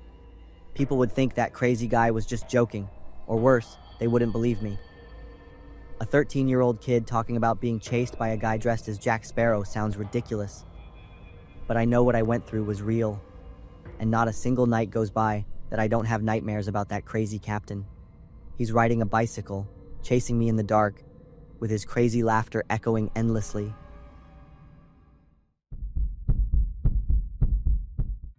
Every time I'm home alone, I remember that night. It's been almost 3 years, but the knock on the door in the middle of the night still makes me jump. I'm Bianca. At the time, I was 15 years old and lived with my dad in a small house in West Lubbock, Texas. Our neighborhood was pretty quiet, with one-story houses lined up along a straight street, neatly trimmed lawns and white picket fences. The people here were pretty private. My dad worked the night shift at a textile factory. I was used to being home alone. My dad always told me to lock the doors carefully and not to open the door for anyone, not even our neighbors. That night, I was sitting in the living room watching a movie. Since I didn't have school the next day, I was up pretty late. It was about 10 p.m. I don't remember the exact time. A knock on the door sounded, 3 gentle taps, then silence. My heart skipped a beat. Who would come at this hour? I muted the TV and quietly went to the door. Through the peephole, I saw a girl. She was very young, probably my age. She was dressed simply and seemed decent. Behind her was a gray car parked near the curb. I opened the door a crack, with the security chain still on. I'm sorry to bother you so late. My car broke down. Can you come out and help me take a look? Her voice sounded very normal, even a little shy. I don't know anything about cars, but I can call a tow truck for you. She quickly declined, saying it was just a small issue with a dashboard light. I still refused. I didn't have my driver's license yet, and never paid attention to those things when I was in a car. You should call someone who knows more about cars, or you'll just be wasting more time. I said that, but the girl's pleading attitude became more urgent. She moved closer to the door, with a pitiful expression. I can't help you. I stood firm in my decision, closed the door, and locked it. Through the peephole, I saw her still standing there, staring at the door. At that moment, my heart pounded faster when I met her gaze. A few seconds later, she turned and walked toward the car. I stood there, watching, and was so shocked I froze. The girl didn't get into the driver's seat as I had expected. Instead, she opened the back door and got into the back seat. I was a little confused because she said the problem was with the dashboard in the front. The car started to move. Then a thought came into my head. If she wasn't driving the car, then who was? I ran to the window, pulled the curtains back, and watched the car as it drove away. So the entire time she was standing at my front door, there was someone else in the car, waiting. I remembered how she had insisted on me coming outside, not accepting any other solution. I was so lucky that I had been firm. My dad's words before he went to work were always deeply ingrained in my mind, and they helped me avoid danger. I couldn't sleep that night. I sat in the living room, constantly looking out the window and listening to every sound. When my dad came home the next morning, I told him what had happened. He immediately called the police, but there weren't many clues. No license plate number, no names, just a vague description of the girl in the gray car. The most important thing was that I was safe. I had listened to him, and he was very proud of me for that. Even so, it wasn't easy for me to get over it. My dad had to ask for a shift change to be home with me. We installed a bunch of cameras and a doorbell camera. Slowly, my life returned to normal. But the question about that girl still haunts me. Who was she? Was she a victim who was forced, or was she a part of a plot? And most importantly, what would have happened if I had gone outside that night? To this day, every time I hear a knock on the door at night, my heart still tightens. The image of that girl's cold eyes and the back car door closing are still burned into my memory. I know that if I had just unlocked the door a little that day, I probably wouldn't be here to tell this story. My girlfriend Natalie and I had been dating for almost a year. She loved to explore new places, and I needed to escape the suffocating atmosphere of the city. We decided to rent a cabin on Airbnb for a short trip over Labor Day weekend. According to the website, the cabin was in Durham, North Carolina, nestled among tall oak trees, with a spacious front porch and large windows that let in a lot of natural light. The price was reasonable, and the owner seemed easygoing. The drive from our place to Durham took almost 3 hours. The GPS led us onto a small dirt road. The cabin appeared after a curve, but in person, it looked deserted and lacked the cozy feel from the photos. The air was colder than I thought it would be. There was no lock on the door. The doorknob turned easily, but the door seemed stuck. I had to push hard to open it, and it made an unpleasant creaking sound. Inside, the cabin was fully furnished, with a stone fireplace and large windows that let in sunlight. But there were details that made us frown. In the sink, there were 3 dishes with dried food residue. The refrigerator had some leftover food. Near the TV, there was a blurry photo frame of a man. We didn't feel completely comfortable, but we had traveled a long way and the cabin was generally okay. Maybe the previous guests had just left and the owner hadn't had time to clean up. We decided to ignore it and continue to enjoy our trip. We started cleaning up and unpacking our bags. In the evening, we cooked dinner together and watched a movie, with Natalie curled up next to me on the sofa. Around 10 p.m., we heard a noise outside. At first, we didn't pay attention, but then the sound became clearer. It was a car engine. I went to the window and gently pulled the curtain back a little to look outside. It was an SUV, parked right in the driveway. A tall man moved with an alarming confidence. Natalie turned off the TV at my request, and the room was plunged into darkness. We stood still, watching the strange man. Instead of going straight to the front door, he went around to the back of the house. I saw him pull something out of the trunk of his car, a large gray bag that looked very heavy. The shape of the bag gave me goosebumps. He went deep into the backyard, disappearing from view. His confident and decisive actions truly unsettled us. A few minutes later, the sound of a shovel rang out steadily. We moved to the window overlooking the backyard and saw him digging a hole with the bag from earlier placed next to it. Our suspicions were now confirmed. Natalie was in a total panic. She whispered to me about calling the police and accidentally kicked the leg of a table, making a pretty loud noise in the quiet night. Both of us froze in place. Natalie looked at me with her eyes wide and round with fear. The next second, footsteps sounded, and a flashlight beam shone into the living room window. We stood there, frozen, unable to think or react. I could hear Natalie's quick breaths in my ear. The footsteps stopped, the flashlight shone directly at the window, and swept around. How can an intruder be so brazen? The footsteps continued, and then stopped at the front door. I heard a metallic sound. Maybe he was checking the lock. The doorknob turned slowly. A small click sounded, and the door was kicked open. The man walked in with a menacing look. In his hand was a handgun. To make things worse, he even knew where the light switch was. I could see his face clearly. Feeling a sense of familiarity, I looked at the photo hanging on the wall. "Who are you?" he yelled, pointing the gun straight at us. I raised my hands, and Natalie fearfully hid behind me. "We rented this house," I said. "I'm the owner of this house. No one is allowed to be here." His voice had a hint of surprise. The gun was still pointed at us. I opened the booking app and showed it to him. He looked at the screen. His eyebrows furrowed, and his mouth opened a little. "This can't be," he mumbled, his eyes still glued to the phone screen. The gun was lowered a little, and that was our chance. I signaled to Natalie with a quick nod. We grabbed hands and ran straight for the back door. "Stop!" he yelled and chased after us. The back of the house was shrouded in darkness with only the faint moonlight. We ran straight into the woods, not daring to look back. I could hear him running behind us. We kept running deeper into the woods. The sound of his footsteps began to fade. Maybe he decided not to chase us anymore, or he got lost in the darkness. When we felt we had run far enough, I took out my phone and called 911. My voice was trembling as I described the situation to the operator. There was an armed man in the house we rented, and we suspected he had just buried something in the yard. The police arrived, and we led them to the cabin. The man was gone, along with his SUV, but the bag was still there, half buried in the newly dug hole in the backyard. Inside was the decomposing body of a man. Natalie almost fainted when she saw the scene. We immediately packed our bags and moved to a hotel. Natalie was in a bad mental state. She couldn't sleep and cried a lot. Early the next morning, we left, and I took her straight to the hospital for care. The investigation later revealed a more complicated story than we had imagined. The man in the bag was a real estate agent. The killer was Tom Bradley, the real owner of the house. The agent had threatened to sue Tom over a $600,000 debt. They had a violent argument last week. Bradley had beaten the agent to death with a golf club and then brought the body back to the house to dispose of it. We had rented the house from a sophisticated scammer, and he had vanished without a trace. The police couldn't find any information about his real identity.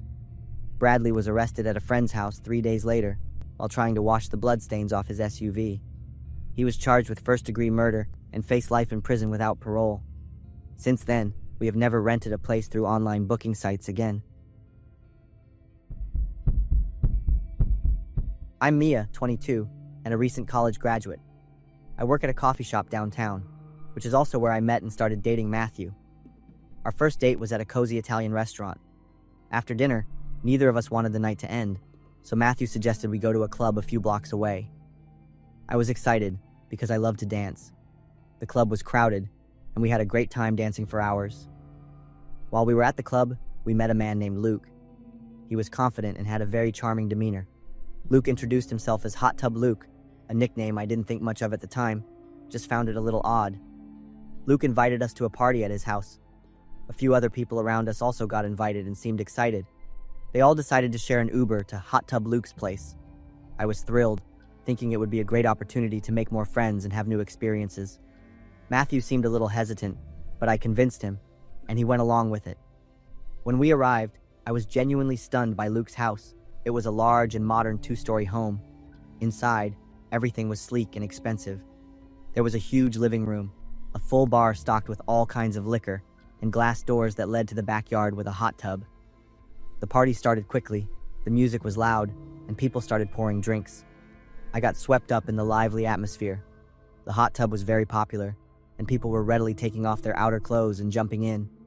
Even though I didn't get in the hot tub, I was having a great time dancing and talking to others. However, Matthew didn't get into the party as much as I did. He wasn't dancing a lot and kept looking around as if he was evaluating everything. I noticed Matthew watching Luke a few times, but I didn't think much of it. Around 2 a.m., when I was still having a blast, Matthew came over and said we should go home. I was surprised. Although it was late, the party was still going strong. I said I wanted to stay a little longer, but Matthew was firm. He said he was tired and didn't want to linger. I was a little annoyed and thought Matthew was spoiling the fun. But I didn't want to make a big deal out of it, so we called a taxi and left. The ride home was quiet. I was still buzzing with excitement, but Matthew seemed distracted. He didn't say much, just stared out the window. I figured he was just tired or didn't like parties. The next morning, I woke up to a phone call from an unknown number. I answered, and it was the police. They asked if I had attended a hot tub party the night before. I quickly confirmed that I had. The police asked me to come to the station to answer some questions, which left me confused. On the way to the station, my mind was racing. I had no idea what was going on, but I couldn't shake the feeling that something was terribly wrong. At the station, the officers were very serious. They asked about the party, such as when I got there, who I was with, and what I had seen. After that, they told me the reason for their call. A girl at the party had been sexually assaulted after Matthew and I left. The police didn't go into detail, but said the incident was very bad, and Luke was the perpetrator. I was in complete shock. I had been having the time of my life in a place where such a disgusting crime was happening. The police asked more questions about Luke, but I didn't know anything about him besides his charming and elegant demeanor. The officers added that they had found a lot of videos and pictures of parties, and even Luke's crimes stored on his computer. This made me feel sick to my stomach. The man I thought was just a fun host was a predator, and I had been in his house completely unaware. Leaving the police station, I felt shaky. I couldn't stop thinking about how close I had come to something horrific. I felt stupid for not realizing it. But more than that, I couldn't stop thinking about Matthew. Thanks to Matthew's determination and caution, I was saved from something terrible. I texted Matthew as soon as I got home. He came over that afternoon, and I told him everything the police had said. Matthew looked pale, probably also in shock. I asked him why he was so insistent on leaving the party. Matthew said he didn't feel comfortable and didn't trust Luke. It was a gut feeling he had from watching how Luke acted. He was always hovering around the girls, encouraging them to chug their drinks. Matthew didn't want to scare me at the time, so he just said he was tired and wanted to go home. I hugged him and thanked him so much. In the following weeks, I followed the news about Luke. It turned out his real name was Chris. He had been doing this for years, hosting big parties, luring young girls, and then taking advantage of them. Chris finally went to court a few months later. I wasn't called as a witness, but I followed the case online. He was sentenced to 10 years in prison. This brought a sense of justice, but it couldn't erase the harm he had caused. This incident changed the way I see seemingly harmless situations and the importance of being more careful with strangers. Matthew and I are doing very well. I'm so grateful to have him by my side. I still clearly remember my heart pounding that night and the crazy look in his eyes when he saw me. Now I can finally tell this story calmly. I'm Iris, a third-year college student at a university in Georgia. I share a small house with my two best friends from freshman year, Nora and Quinn. We lived like three sisters, sharing everything with each other. It all started when Nora suddenly announced she was taking a leave of absence from school to go home for medical treatment. We were all surprised because Nora looked completely healthy. On the day she left, Nora cried a lot. We told Nora to keep in touch and promised to visit her when the semester was over. Since Nora left, the house had become much quieter. That weekend, Quinn went home to visit her family. I was even lonelier being by myself. I was in my room studying for an exam. Around 10 p.m., I heard a noise from the kitchen. At first, I didn't pay attention because I was focused on studying, but the noise repeated like someone was rummaging through a cabinet. My heart started to beat faster. I walked out of my room. It was dark outside, with only the light from my room shining out. Suddenly, the kitchen light turned on. I put my hand over my mouth to stifle a scream. After a few seconds of observation, I slowly moved toward the kitchen. As soon as I stepped out of the hallway, I saw a dark figure standing in front of the refrigerator. It was a tall man. His shoulders were broad, and he had a long scar on his left forearm. When he turned around, I was startled again to see his red face and scraggly beard. But there was something familiar about him when I looked a little closer. He came toward me aggressively. "Where's Nora?" Hearing Nora's name, I suddenly realized it was her boyfriend. But the person I had seen before was a brown-haired guy with a bright smile, completely different from the man in front of me.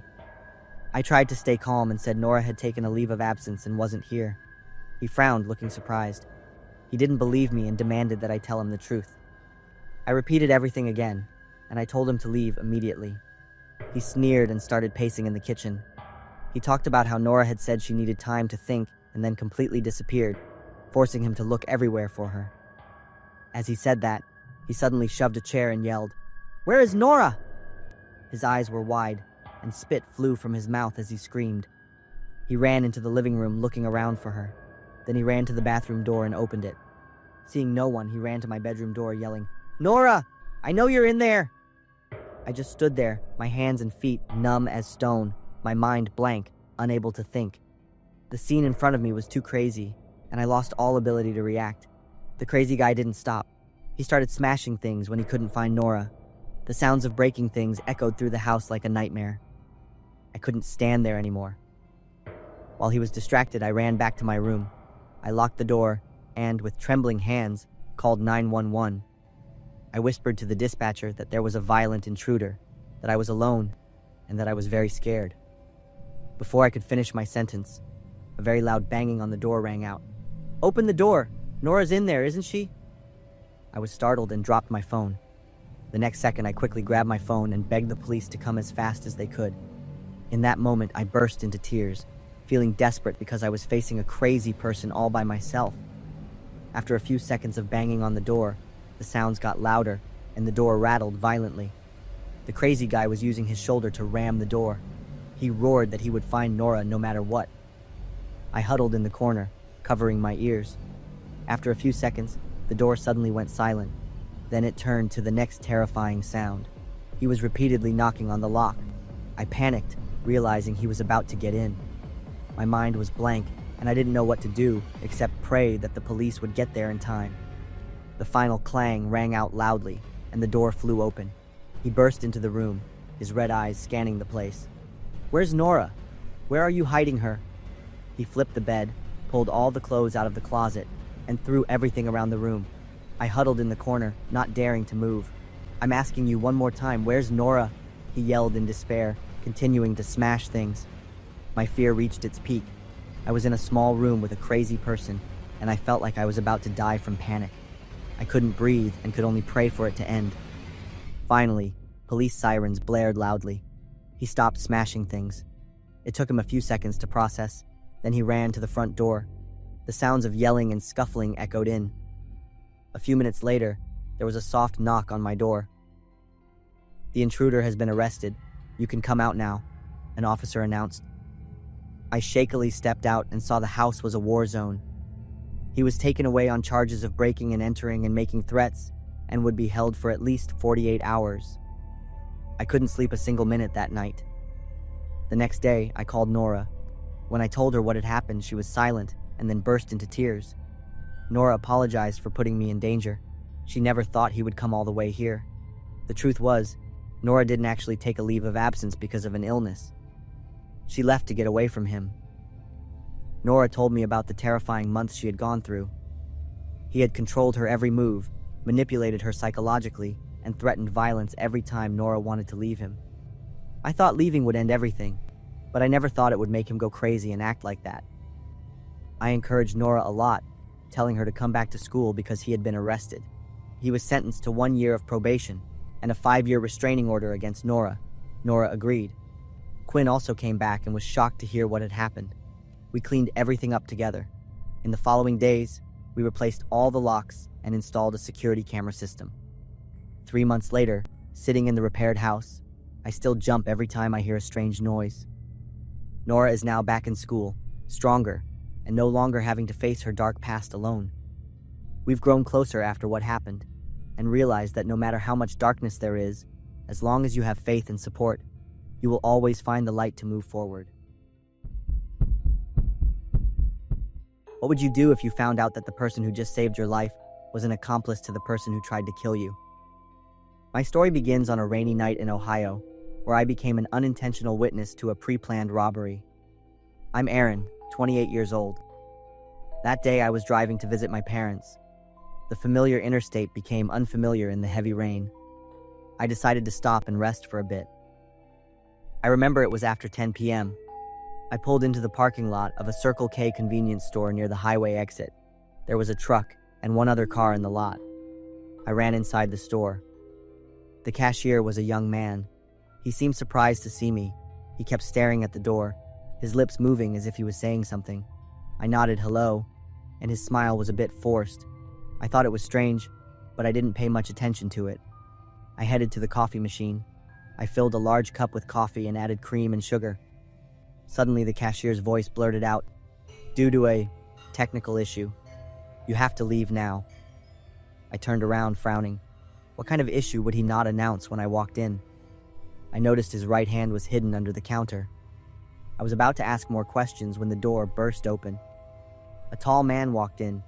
He wore a long black coat that covered most of his body and a ski mask that only showed his eyes. Rainwater dripped from his coat. He stood still for a second. Then he pulled a gun from his pocket and pointed it straight ahead. My heart felt like it stopped. The coffee cup fell from my hand. The robber quickly turned toward me. In just a few steps, he was on me. The cold gun barrel pressed against my temple. "Why are you here?" he hissed, looking very angry. At that moment, I thought this guy was an idiot for asking a customer why they were at a convenience store. But I couldn't argue with him. My legs felt like jelly, and I could barely stand. I put my hands up and kept begging him. "Don't do it." The cashier suddenly spoke up. I saw no signs of fear on his face. Instead, he was staring at the robber. The robber froze. His eyes glanced backward, probably thinking about something. I didn't dare to move even an inch. Then he swore, lowered his gun, and quickly walked out the door. I stood there like a statue until the sound of an engine starting up and fading away. I collapsed, having to hold on to a shelf to keep from falling. The cashier sighed, his face down to avoid my gaze. "Call the police." My voice was shaking. "No need," the employee said, sounding exhausted. I froze, and when I tried to convince him further, he suddenly yelled, "Just go. Now." He stared at me with wide eyes. Then the next second, his expression changed to one of worry, and he held his head in his hands. Surprised by his strange behavior, I quickly left without saying anything else. My hands wouldn't stop shaking. It took 3 tries to unlock my car. I drove out of the parking lot and stopped at a gas station half a mile away. Sitting in my car, I pulled out my phone and called 911, reporting the whole incident. The police arrived at the Circle K 15 minutes later with 2 patrol cars. I led them back to the scene and recounted the entire incident. The cashier was still there, his face pale when he saw the police. I was asked to leave after the police had gathered enough information and my statement. As I walked out of the store for the second time that night, I still couldn't stop shaking. The cold sensation of the gun barrel against my temple was still vivid. 3 days later, the case was solved. I saw the information in the local newspaper. The police had arrested the robber at a motel 50 miles away. His name was Matt, and he had just been released from prison after serving a 3-year sentence for theft. Another shocking piece of information: he was the cashier's biological brother. In a deeper investigation, the police discovered they had been exchanging messages beforehand.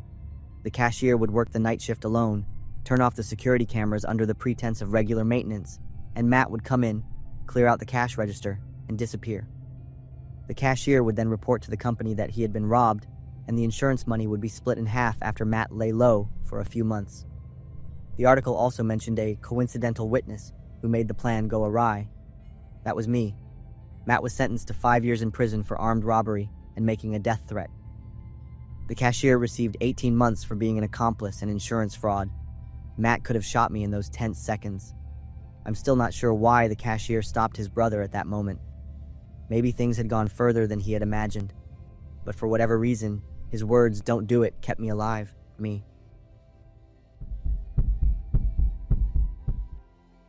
That colorful toy truck almost killed me. I'm Mike, 32 years old. 3 months ago, I worked as a quality control inspector at a Dollar Tree distribution center in Laredo, Texas. My job was to inspect goods and make sure they met the standards before they went on the shelves. I had been doing this for 5 years and had never encountered any serious problems. I was checking a new shipment of toys. The items were small, brightly colored plastic trucks. I picked one up and turned it over to look at the label. Below the regular English text, there was a passage in another language. I was drawn to the bold red characters, which were different from the rest of the label.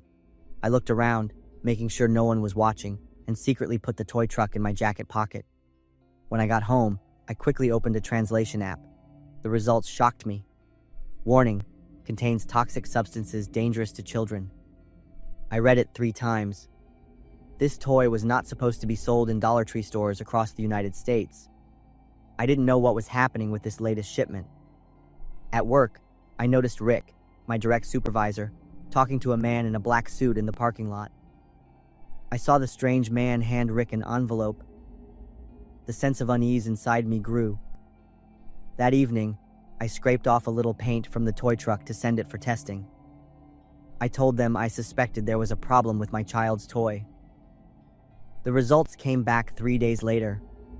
The lead content was 10 times the allowable level. There were also cadmium and some other toxic chemicals.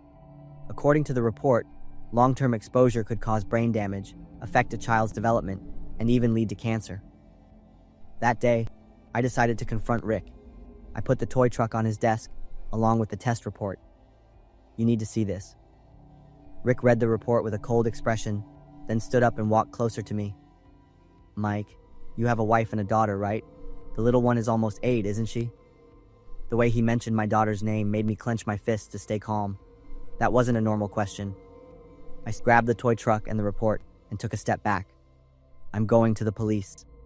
At this point, the last bit of a smile completely vanished from Rick's face. "You're going to regret this." I ran back to my desk, packed up my things, and quit my job immediately. I drove home as it started to get dark. I thought about my wife and daughter, wondering if I should tell them what was happening. When I reached a downhill stretch of road, I gently pressed the brake, but the car showed no signs of slowing down. I pressed harder. The pedal went all the way down without any resistance. In a panic, I pulled the handbrake. I saw that it had no effect. The car was accelerating downhill. The taillights of the truck in front of me were getting closer. I quickly swerved hard, and the car crossed into the oncoming lane and crashed straight into the median. The sound of the impact echoed in my head, and everything went black. I woke up in the hospital. 3 days had passed. My wife was sitting next to me, her eyes red. The doctor said I was lucky to be alive, but my spinal cord was damaged. I might never walk again. I was completely devastated. My body and mind were in a state of emptiness. Seeing my wife and daughter, I remembered Rick's inquiry. I was sure he was behind all of it, but there was nothing I could do. In my mind, I saw Rick's cold smile. I knew exactly who was behind all of this, but I chose to stay silent. I had already suffered so much pain and such a serious outcome. I didn't want my wife and daughter to suffer anymore. If I spoke up, Rick wouldn't necessarily get caught. He would find more horrible ways to take revenge on my family.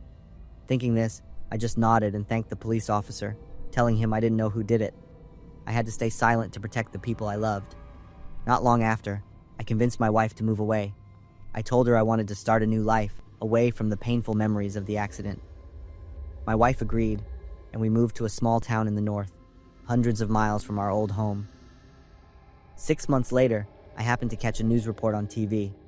A journalist was reporting on the recall of thousands of toxic Dollar Tree toys. Images of small, colorful trucks appeared on the screen. The exact same toys I had discovered. The reporter said a large-scale investigation had been launched, and many people involved had been arrested and prosecuted. The camera panned over the list of arrested people, but I didn't see Rick Brown's name anywhere. I turned off the TV and looked out the window. My daughter was playing in the garden. My wife was preparing dinner in the kitchen. Our lives had returned to peace. I sat in my wheelchair, thinking about what had happened. But what about Rick? He was probably somewhere, continuing his dirty business, but one day he would have to pay for his choices. All I want now is to protect my little family. I've been sleeping with a knife next to me for months, and I'm planning to register for a legal gun after what happened that night. I'm Matt, 28 years old. I was born and raised in Santa Rosa, California. I lived with my parents in our small house. For almost 30 years of living there, I was familiar with every sound, every creak of the old floorboards, especially my dad's footsteps. He's had chronic insomnia since I was a kid. Every night I would hear him walking around the house, the sound of him opening the fridge to get milk, or the sound of him going down to the basement to check the furnace. This made me an insomniac just like him. That's when I decided to buy my first house. After I'd saved up enough money, I found a house about a 30-minute drive from my parents' place. The house had 3 floors, a small unfinished basement, a first floor with a living room, kitchen, bathroom, and dining room, and a second floor with 3 bedrooms and a bathroom. I was proud of my accomplishment, and I knew my parents were proud of me too. I spent the first week mostly unpacking and getting to know the new house. As the house started to feel more like home, I felt more comfortable, but my insomnia got worse. I guess I was just overthinking things. I took a melatonin and a sleeping pill my doctor had prescribed for me. That night, I slept very soundly, partly because of the medication and partly because I was exhausted. But then I was woken up by a sound. In a daze, I heard footsteps slowly coming up the stairs. My brain automatically created a familiar feeling for that sound. Dad is up at night again, I thought to myself, and I was about to roll over and go back to sleep. But the footsteps stopped right outside my bedroom door. My mind started to clear. My eyes flew open. I was in my own house. My heart started to pound. I lay motionless, trying to listen. The house was terrifyingly silent. "Dad?" I called out loudly. No one answered. I slowly sat up. The room was dark, with only a little faint light from the street lamp shining through the curtains. I reached for the switch on my bedside lamp and turned it on. I slowly walked to the door and put my ear against it, listening. But I didn't hear anything. After a few seconds of hesitation, I turned the doorknob and opened it. I saw an empty hallway. I stepped out and turned on the hallway light. The light flooded down the stairs. I went to each room and turned on the lights. The second bedroom was empty. The third bedroom, which I planned to use as an office, was also empty. The bathroom was the same. Finally, I went to the top of the stairs and looked down. There was a man standing at the bottom of the stairs, looking straight up at me. He was tall, wearing a black hoodie. His face was covered by a simple white mask with no expression. His eye holes were staring right into my eyes. He wasn't holding any weapons. He was just standing there, looking. For a moment, we both stood still like statues. I could hear my heart beating like a drum. Then, a sudden anger welled up, overpowering my fear. I, as the owner of the house, yelled, "Get the hell out of my house!" The man didn't say a word. He slowly turned around and walked toward the front door. I heard the door close softly. I ran downstairs, my heart racing. My hands trembled as I locked the front door securely. I needed to call my dad. I reached for my phone in my pocket. Just then, I heard the sound of a door closing from the back of the house. The blood in my veins ran cold. While I was focused on the man in front of me, someone else had gotten into the house without me knowing, and they had just left. I stood in the middle of the living room, my whole body shaking, my mind blank with fear. My phone buzzed in my hand. I pressed the answer button. Matt? Why are you calling so late? My dad's voice sounded worried. Someone broke into my house. Are you okay? Why didn't you call the police? I suddenly realized I had made a mistake. I called 911 with my hands still trembling. 10 minutes later, 2 police officers showed up at my door. They checked the whole house from the basement to the second floor. Then they sat with me in the living room to take my statement. The police asked me for details about the intruders. I described a tall man wearing a black hoodie and a white mask. I didn't see his face. They asked if anything was stolen. I looked around the room. The TV was still there. My laptop on the table was also there. My wallet on the kitchen counter hadn't been touched. Nothing was missing. They asked me if I saw which way they left, or in what vehicle. I shook my head. I didn't have time to look. I just heard the door close. The police checked the windows and found the point of entry. The kitchen window frame had been bent, just large enough for an adult to climb through. It looks like they didn't have the intention of stealing. Maybe they were just looking for a place to hide, or... The officer didn't finish his sentence, but I understood what he meant. After the police left, I no longer felt safe in my own home. Now, every night I keep a kitchen knife next to my bed. I've installed an alarm system and security cameras, and I've changed all the locks. I'm doing everything I can to feel a sense of security and get a full night's sleep. I'm writing this with my hands still trembling, 3 months after escaping the worst nightmare of my life. But I haven't escaped the haunting of it yet. I'm trying to, and I believe I will. I'm telling this story because out there, someone else might be making the same mistake I did. I'm Lewis, 34 years old. Before everything happened, my life revolved around a single issue: my weight. From childhood, I was always bigger than my friends. As an adult, I tried everything from dieting and fasting to going to the gym, but nothing worked. Faye, a girl I dated last year, broke up with me. She said she couldn't keep waiting for me to change. Job opportunities were also lost because of my appearance. That night, I was sitting in my apartment, scrolling through Facebook in a bad mood. Suddenly, an ad popped up.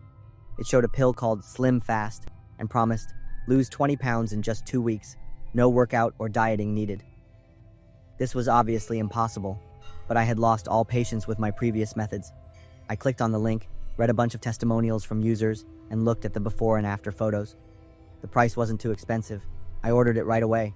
The package arrived 3 days later in a black box with no label other than a return address in a small town called Marfa, Texas. Inside were 30 pills, each the size of a pea, along with an instruction sheet.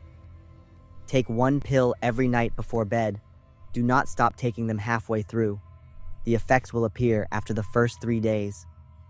I took the first pill that night. It tasted bitter, leaving an unpleasant aftertaste in my mouth. I woke up the next morning feeling strangely light. The scale showed I had lost 5 pounds. I was overjoyed, thinking this was a good start. I looked forward to every night so I could take the pill. Imagining what I would look like made me smile to myself with happiness. But on the 3rd night, strange things started to happen. In the middle of the night, I suddenly woke up because of a freezing sensation spreading from my feet to my whole body. The room temperature was warm as usual, and the heating system was working fine, but I was trembling as if I were in a freezer. I pulled the blanket up to my neck and tried to fall back asleep. In my daze, I saw myself standing in an empty room with black walls, and there were faint, incomprehensible whispers coming from everywhere. I bolted upright, my heart pounding wildly. The next week, I lost another 17 pounds. My friends started saying I looked different. My best friend called to check on me because I hadn't replied to his messages all week. "Lewis, are you okay?" I didn't know what to say. The truth was, I felt like I was living in a hazy dream. I couldn't distinguish between reality and my surroundings anymore. I told my friend I was just busy with work.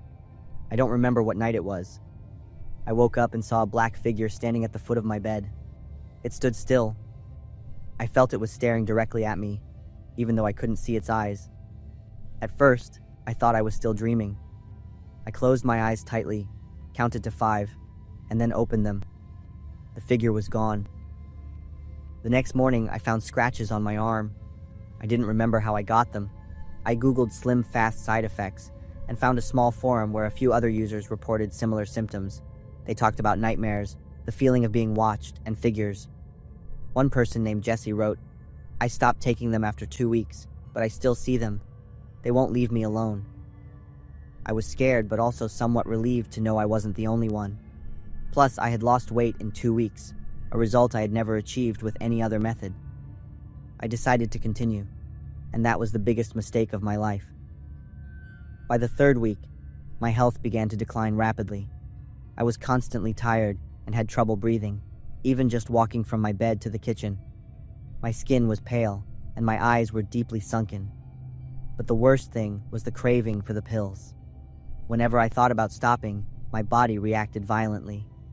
I had a pounding headache, my hands and feet shook uncontrollably, and it felt like thousands of ants were crawling through my veins.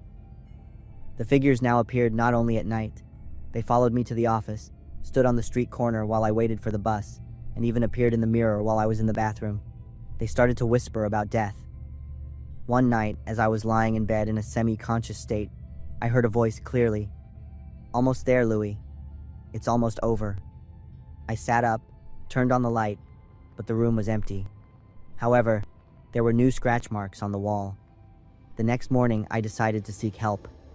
I went to a nutritionist and told him the whole story, showing him the remaining pills. 2 days later, the doctor called me back with results that sent a chill down my spine. The pills contained a few unknown substances, some metabolic stimulants, and animal bone ash. "I believe you have unintentionally participated in an ancient ritual. These pills are designed to open a connection with entities from another dimension. They feed on a person's life energy, and the addiction to the pills is a way to keep them attached to the victim." I felt like my world was collapsing. So, what do I do? The doctor referred me to a priest. An exorcism was held at the church. The priest prepared a circle of salt around me, lit candles, and recited prayers. The figures began to appear. This time they weren't just standing still. They moved, circling the salt circle like hungry wolves. They made a hissing sound like claws scratching. As the priest continued to pray, the entities became more aggressive. They attacked the invisible barrier around the salt circle, and with each impact, I felt like someone was tearing my insides apart. I screamed in pain. "Don't let them pull you out of the circle." After a final, painful hiss, the black figures vanished, and I fainted on the spot. When I woke up, I was lying on a couch in the priest's room. A sense of relief spread through my body, but I knew the battle wasn't really over. My health was severely damaged. It took 3 months of physical therapy for me to walk normally again, and the nightmares still came. More importantly, the story of Slim Fast quickly spread when I decided to speak out and warn everyone. Dozens of others also came forward telling similar stories. Slim Fast was banned, but the manufacturing company had disappeared without a trace. Now, I spend my time giving talks at community centers, sharing my story with people who are desperately looking for a quick weight loss solution. I want them to understand that there is no magic to changing your body, and the price you pay for shortcuts can be your life. I thought I'd gotten a great deal on a house until I discovered the horrifying secret hidden inside. I'm Maya, a freelance designer. In March of last year, I decided to leave Los Angeles. City life had exhausted me. The endless traffic, skyrocketing rent, and the feeling of loneliness in a city of millions. I wanted to find a quiet place, a small town in Northern California, to start a new life. I finally chose a small town called Grass Valley, nestled among the pine forests of the Sierra Nevada. On Craigslist, I found a house for an unbelievably low price. I called the seller immediately. "Hi, I'm Will," a tired voice answered. I asked about the house, and he explained that it was old in a secluded area, and he wanted to sell it quickly.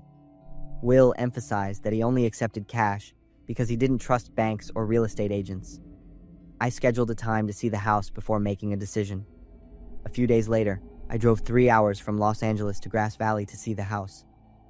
Will was a middle-aged man with an unapproachable demeanor. The house was old but sturdy, surrounded by many trees and about 5 miles from town. When I asked him why he was selling it so cheaply, Will was silent for a moment, then said, "My wife, Ella, disappeared 2 months ago. I'm desperate to find her. Everything in this house reminds me of Ella, and I just can't stay here anymore." I was quiet after hearing Will's story, feeling sympathy for him instead of the unapproachable feeling I had at first. As Will showed me around the house, I heard a faint scratching sound from inside a wall somewhere. "What's that?" Will shrugged. "Squirrels and mice. They've been a problem for years. It's because of all the trees around here." Will generously offered to include all the tools and building materials if I agreed to buy the house, since he didn't need them anymore. I signed the contract that same day and gave Will the full amount in cash. Before he left, he stood there for a long time, looking around as if he was very attached to the place. 3 days later, I moved in with my best friend Levi to help me fix up the house. Levi is a contractor, so I completely trusted him to make all the decisions. On the first day, we planned to repaint the living room. As we took down all the items hanging on the walls, I noticed a picture of a woman with long hair. This must have been Ella, the wife Will mentioned. I carefully put the picture in a corner. When we started painting the walls, the scratching sound returned. This time it was louder and more frantic. "That animal sounds pretty big and strong," Levi said. "We should probably call a service to handle it." We turned on some music to drown out the noise and continued our work. By the third day, as we were cleaning out the basement, I heard a faint sound, like someone crying. "Did you hear that?" I asked Levi. He stopped what he was doing and listened. "It's probably just the wind." But the next day, the crying returned, along with some screaming. At this point, we started to feel uneasy, but I had put all my money into this house. I had no choice but to continue with my plan. The next day, while doing some repairs in the basement, we discovered a wall that looked strange. The bricks and mortar were newer than the rest. "This wall was built recently," Levi said, touching the surface. "There might be another room behind it." After some discussion, we decided to break down the wall. After nearly an hour, we had created a large enough opening for us to go inside. Levi went first, shining his flashlight. Immediately, we were hit by an overwhelming stench. The flashlight beam swept around the room. We realized it was a small, windowless room with a low ceiling. Then I noticed the long brown hair of a woman. She was lying face down on the concrete floor, her body curled up. I screamed, clutching onto Levi, my heart pounding. He was also panicked and quickly shined the flashlight into another corner. But by doing so, we accidentally discovered the next horror. In the opposite corner, another woman was sitting, leaning against the wall, her head bowed. This time, Levi screamed even louder than I did. Suddenly, the woman slowly looked up. Her lips moved as if she was trying to say something. I started to walk towards the woman, despite Levi's attempts to stop me. My emotions were incredibly mixed at that moment.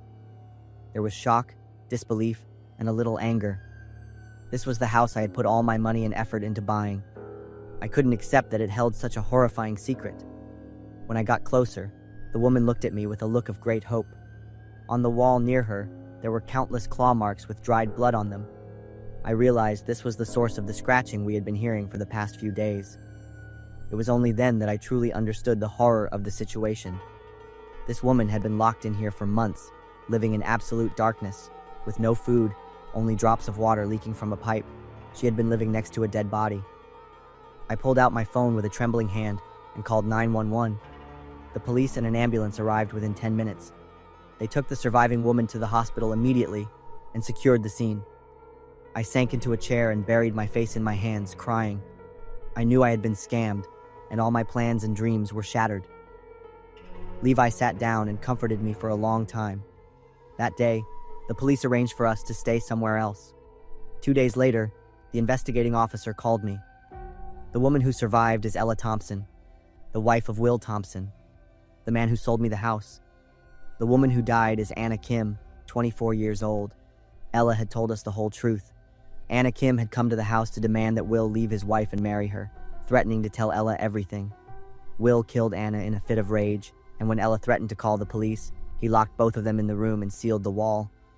I felt stunned and cried a lot again when I learned the whole truth. Will was arrested at a motel in Sacramento. He confessed to murder and unlawful imprisonment. Ella recovered after 3 weeks of treatment at the hospital. As for me, I put the house back up for sale after having everything in the basement completely cleaned out. I'm living in a small apartment now.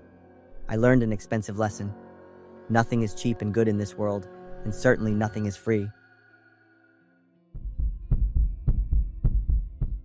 If I had been more careful when choosing a place to live that day, I probably wouldn't have woken up on an operating table.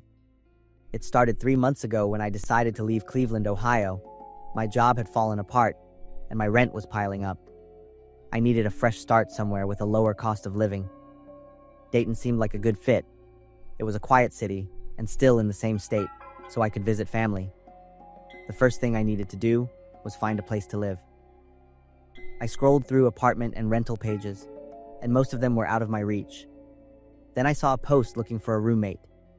It was a 2-bedroom apartment on Oak Street, near downtown, with a rent that was half the average price. The apartment currently had one occupant, a guy named Vince, who made the post. We exchanged a few simple messages, and I quickly moved in with him. On moving day, I parked my rental truck in front of a 3-story red brick building. The apartment was on the 2nd floor.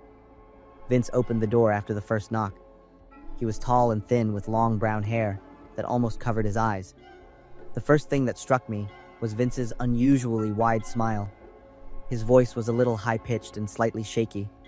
His hand was cold and clammy when we shook hands. Vince didn't say much about himself, and I was hesitant to ask. The apartment was bigger than I expected. A large living room with a window overlooking the street. The kitchen was small but functional. My bedroom had a single bed and a wardrobe. There was a faint, musty, foul smell. I figured it was because the room hadn't been used. The first few days passed quite peacefully.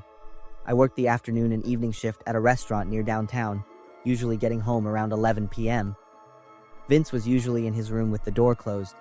The musty, foul odor I noticed at first didn't go away. It became more and more pronounced. I opened the windows and lit scented candles, but it didn't help. The smell was especially strong near Vince's room. On a day off when Vince was also home, I couldn't stand the smell anymore, so I asked him about it. Vince, who was in the kitchen, turned back with that familiar smile and explained that he was working on a dissection research project on small animals like rats and birds. He wanted to understand their internal structure. Better rats than people, right? Vince chuckled softly and walked into his room. I stood there watching him go, thinking my roommate was incredibly strange. After living with Vince for almost a month, I decided to find another place. I had saved enough money for a security deposit. I told Vince about it, and he didn't say anything, but he did mention he was going home to visit his family that weekend. I figured he wasn't happy about me moving out, so I just kept quiet. I breathed a sigh of relief, finally getting a quiet night to myself. That evening, as I was sitting on the sofa, I was startled by a sound at the front door. I turned off the TV and listened. It was a key turning in the lock. Maybe Vince had come home early. I stood up, ready to greet him. The door opened, but instead of Vince, I saw a tall, dark figure in a hoodie, his face covered by a white mask. Before I could react, he lunged. I tried to run to the kitchen, but my foot caught the edge of the table, and I tumbled to the floor. In the next second, a strong blow to my head sent me into darkness. When I woke up, I found myself tied tightly to a metal table. I was in a small room with no windows, lit by a single overhead bulb. The concrete walls were bare and damp. The stench was so overwhelming it made me want to throw up. Around the table were metal shelves full of glass jars. Inside were dark brown fragments, suspended in a clear fluid. On another table, I saw surgical tools, scalpels, pliers, scissors. My mouth was taped shut, leaving me to only make muffled sounds of helplessness. From a dark corner, a voice began to hum a sweet melody that, in this context, was horrifying. The singer emerged from the shadows and walked closer. I couldn't believe my eyes. It was Vince with his familiar smile. But this time, it was more grotesque, with wide, bulging eyes filled with a look of sheer delight. Better people than rats, right, Mike? Without a word, he picked up a folding knife from the tool table and opened it. Vince placed the tip of the blade on the skin of my stomach. I tensed, struggling in desperation. The blade began to cut into my skin, and a searing pain hit me, feeling the warm blood ooze out. I was helpless, and so desperate I started to cry. Suddenly, I felt the rope on my right wrist loosen slightly, probably because I was sweating so much. I tried to twist my wrist. Vince had turned away to grab a tool, mumbling something about a perfect specimen. After a few minutes of struggling, my right hand finally came free. I immediately sat up, grabbed a knife from the tool table, and stabbed him in the shoulder. Vince screamed, stumbling backward, clutching his shoulder. He became enraged at the sight of his own blood, yelling hysterically. I quickly untied myself and ran. After I got out, I realized that the horror room was Vince's bedroom.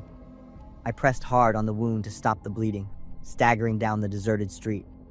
I saw a light at a nearby house and crawled toward it. I pounded on the door. A middle-aged woman opened it. She was in a panic when she saw my state.